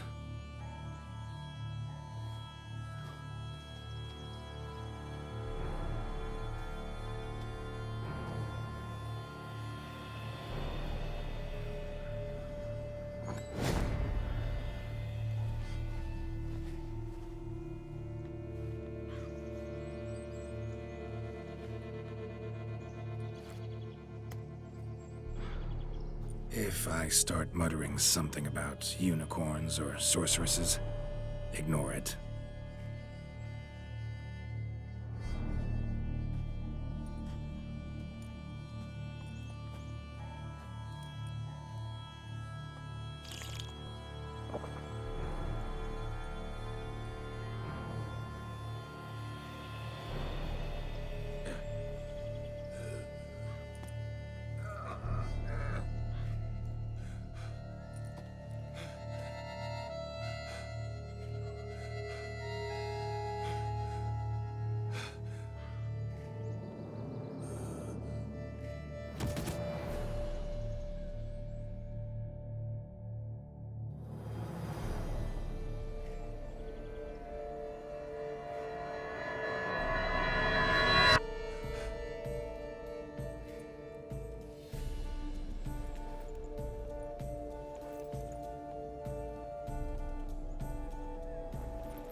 don't see no wraith.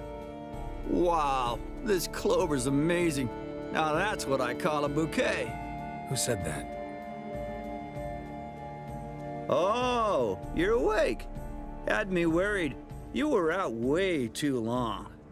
Even considered giving you some white honey. Kinda hard to do with hooves, though. Roach?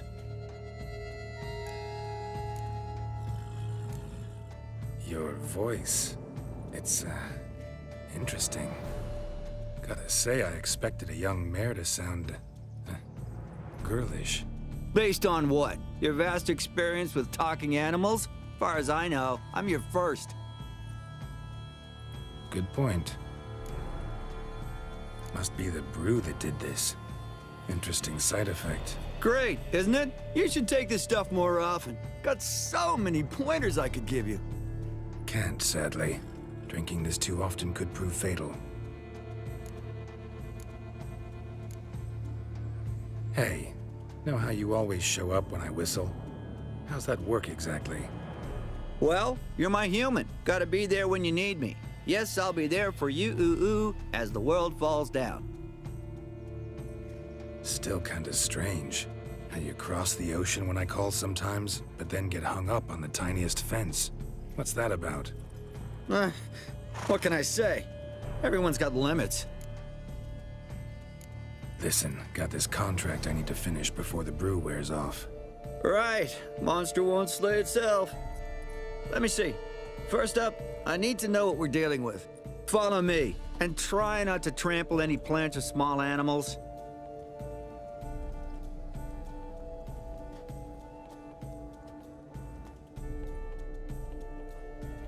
Geralt, we gotta inspect this area closely. I'll look for clues. You stand there and... well, just stand. Right. Will you look at that? Don't see anything here. These are hoof prints. Not just any old horses either. These were left by an astral being.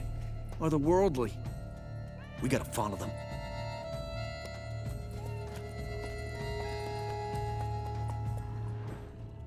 Geralt, look!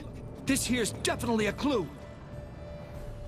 Dead moths often mean a phantom's nearby. Thanks, Captain Obvious. Now, what about the smell? Same whiff I caught at the cemetery in Vizima when we were hunting ghouls. The smell of... death. Smells normal to me. Not taking me for a ride, are you? Seriously?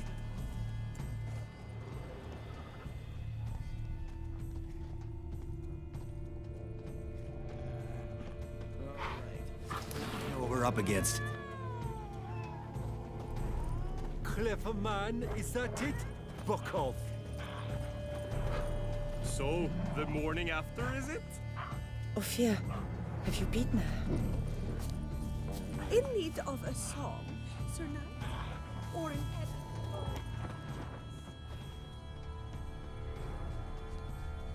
Lepio to keep you.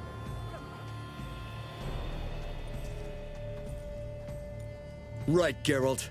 Let's sum up what we know so far. We're dealing with some kind of wraith or phantom, most likely. It visits the hermit at night, drinks her blood. Even if we manage to find it, I've got no idea how I could possibly fight it. Geralt, please, I got this. It's definitely an Umbra, an immaterial wraith. This one's assumed the form of a horse. An Umbra actually makes sense. Umbrae are completely invisible, even to Witchers. But how can you be sure? Because it's not invisible to me, Doofus. It's right over there.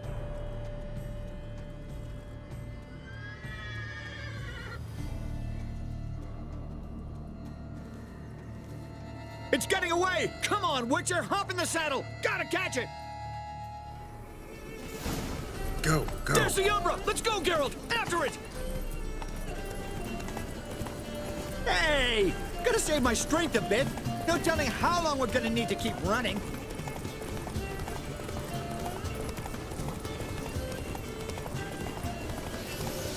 Geralt, we gotta have a man-to-horse talk. No offense, but your riding skills, they leave a bit to be desired, buddy. You'd really do me a solid if you could, apply a slightly surer hand. Be a little more decisive about where you want me to go. Sometimes I got no idea, buddy. Do I go left, right, torque where I'm standing? Yeah, and it'd be great if you could respond more fluidly to my commands. Hey, heard this one? Horse walks into a tavern, and the innkeeper says, "Hey, pal, why the long face?" Ha!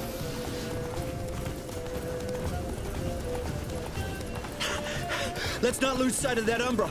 Can you see it now? Yeah, it's right there. Run, Roach. What the fuck do you think I'm doing? As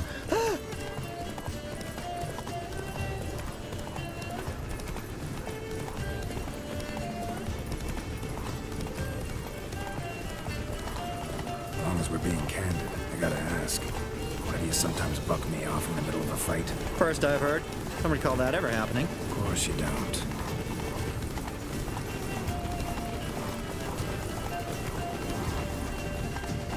That's it, Roach. Melted into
Marcello Clerici, knight.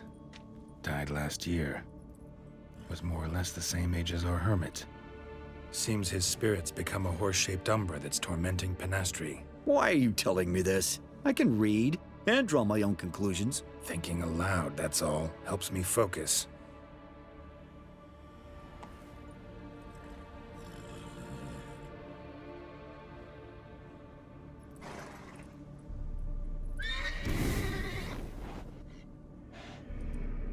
Geralt! It's the Umbra! Attack! Let me explain! Talk, but make it fast. Why are you tormenting the hermit? She torments me, refuses to forgive me.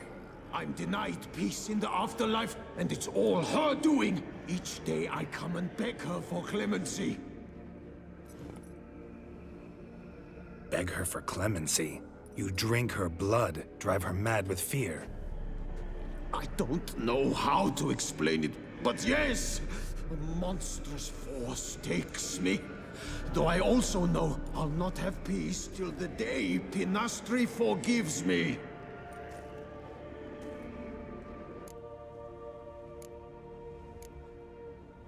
Why take the form of a horse? A horse? What do you mean?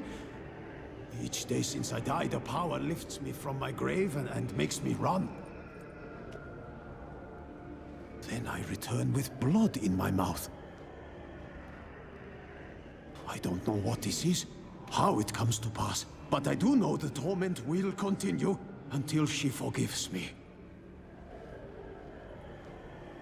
But she sees me as a horse, you say? Seems so. Same way I saw you. You and the Hermit, how do you know each other? We met as babes, grew up side by side. I loved her. Yet she was always sad. Nothing could cheer her. The world terrified her. I thought her gloom came from being poor. So I did my damnedest to take us from our village, make us a better life elsewhere. Became a squire, took her with me to the palace. But Pinastri soon learned nobles are no more decent than peasants, not a speck. Once even I'd grown vile to her eyes, she fled the palace and joined the flagellants. I left the court to be near her, yet she cast me off. Said she didn't want to know me. When the whip-bearers proved too hard-hearted for her too, she became a hermit. I see it clearly now, though I never understood her while alive. From the grave's dark depth, the living are bright, sharp flares. You see all their thoughts at once. Now I understand why she had to cast me off. She's full of rage. Probably what turned you into an Umbra. Must have hurt her something awful if she refuses to forgive you, would rather see you suffer. What did you do? To her? Nothing. But my horse, I flogged it to death. Pinastri, she saw this. Proud stallion, my Blaze. But he was a bucker, and tossed me during a tourney. One I'd wanted to win badly. Pinastri had been so glad they'd let me stand. Me, a peasant's son. I wanted to win it for her. But that horse made me loose. Rage overcame me. I struck and struck, until at last he fell.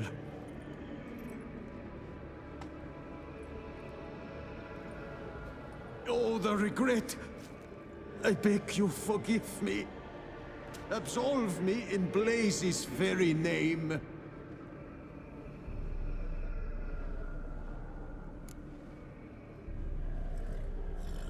Can't forgive you for that. Not in my power. But your horse could? Please, I'd do anything. I'm desperate. Help me. Noble mare, forgive me my sin.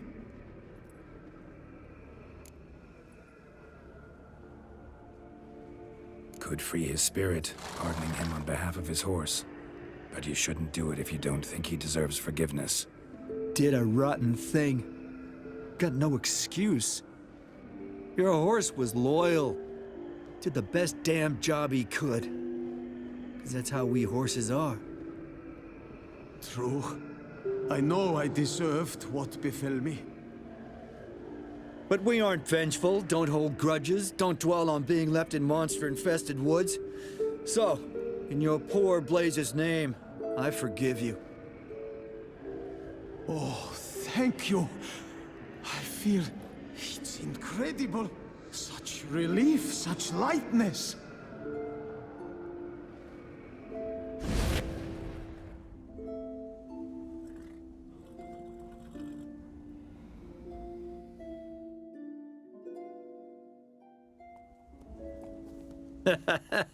All right, then.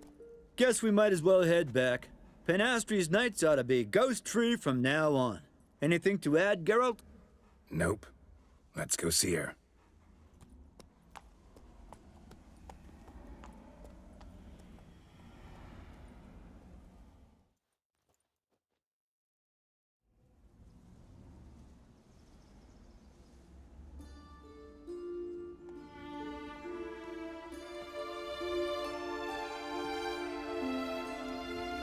Phantom's gone.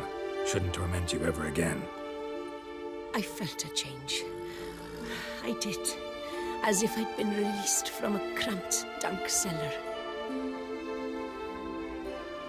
I had come to believe no one could help me. I'm grateful, Witcher.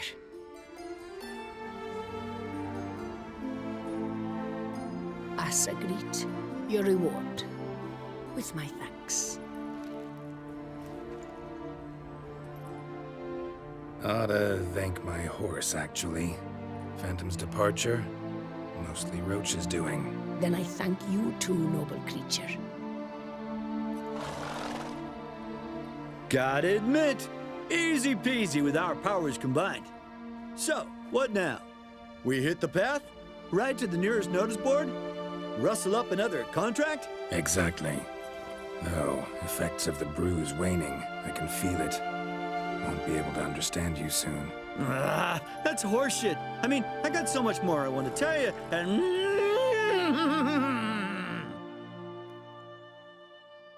Clever beasts, horses. Farewell, Witcher.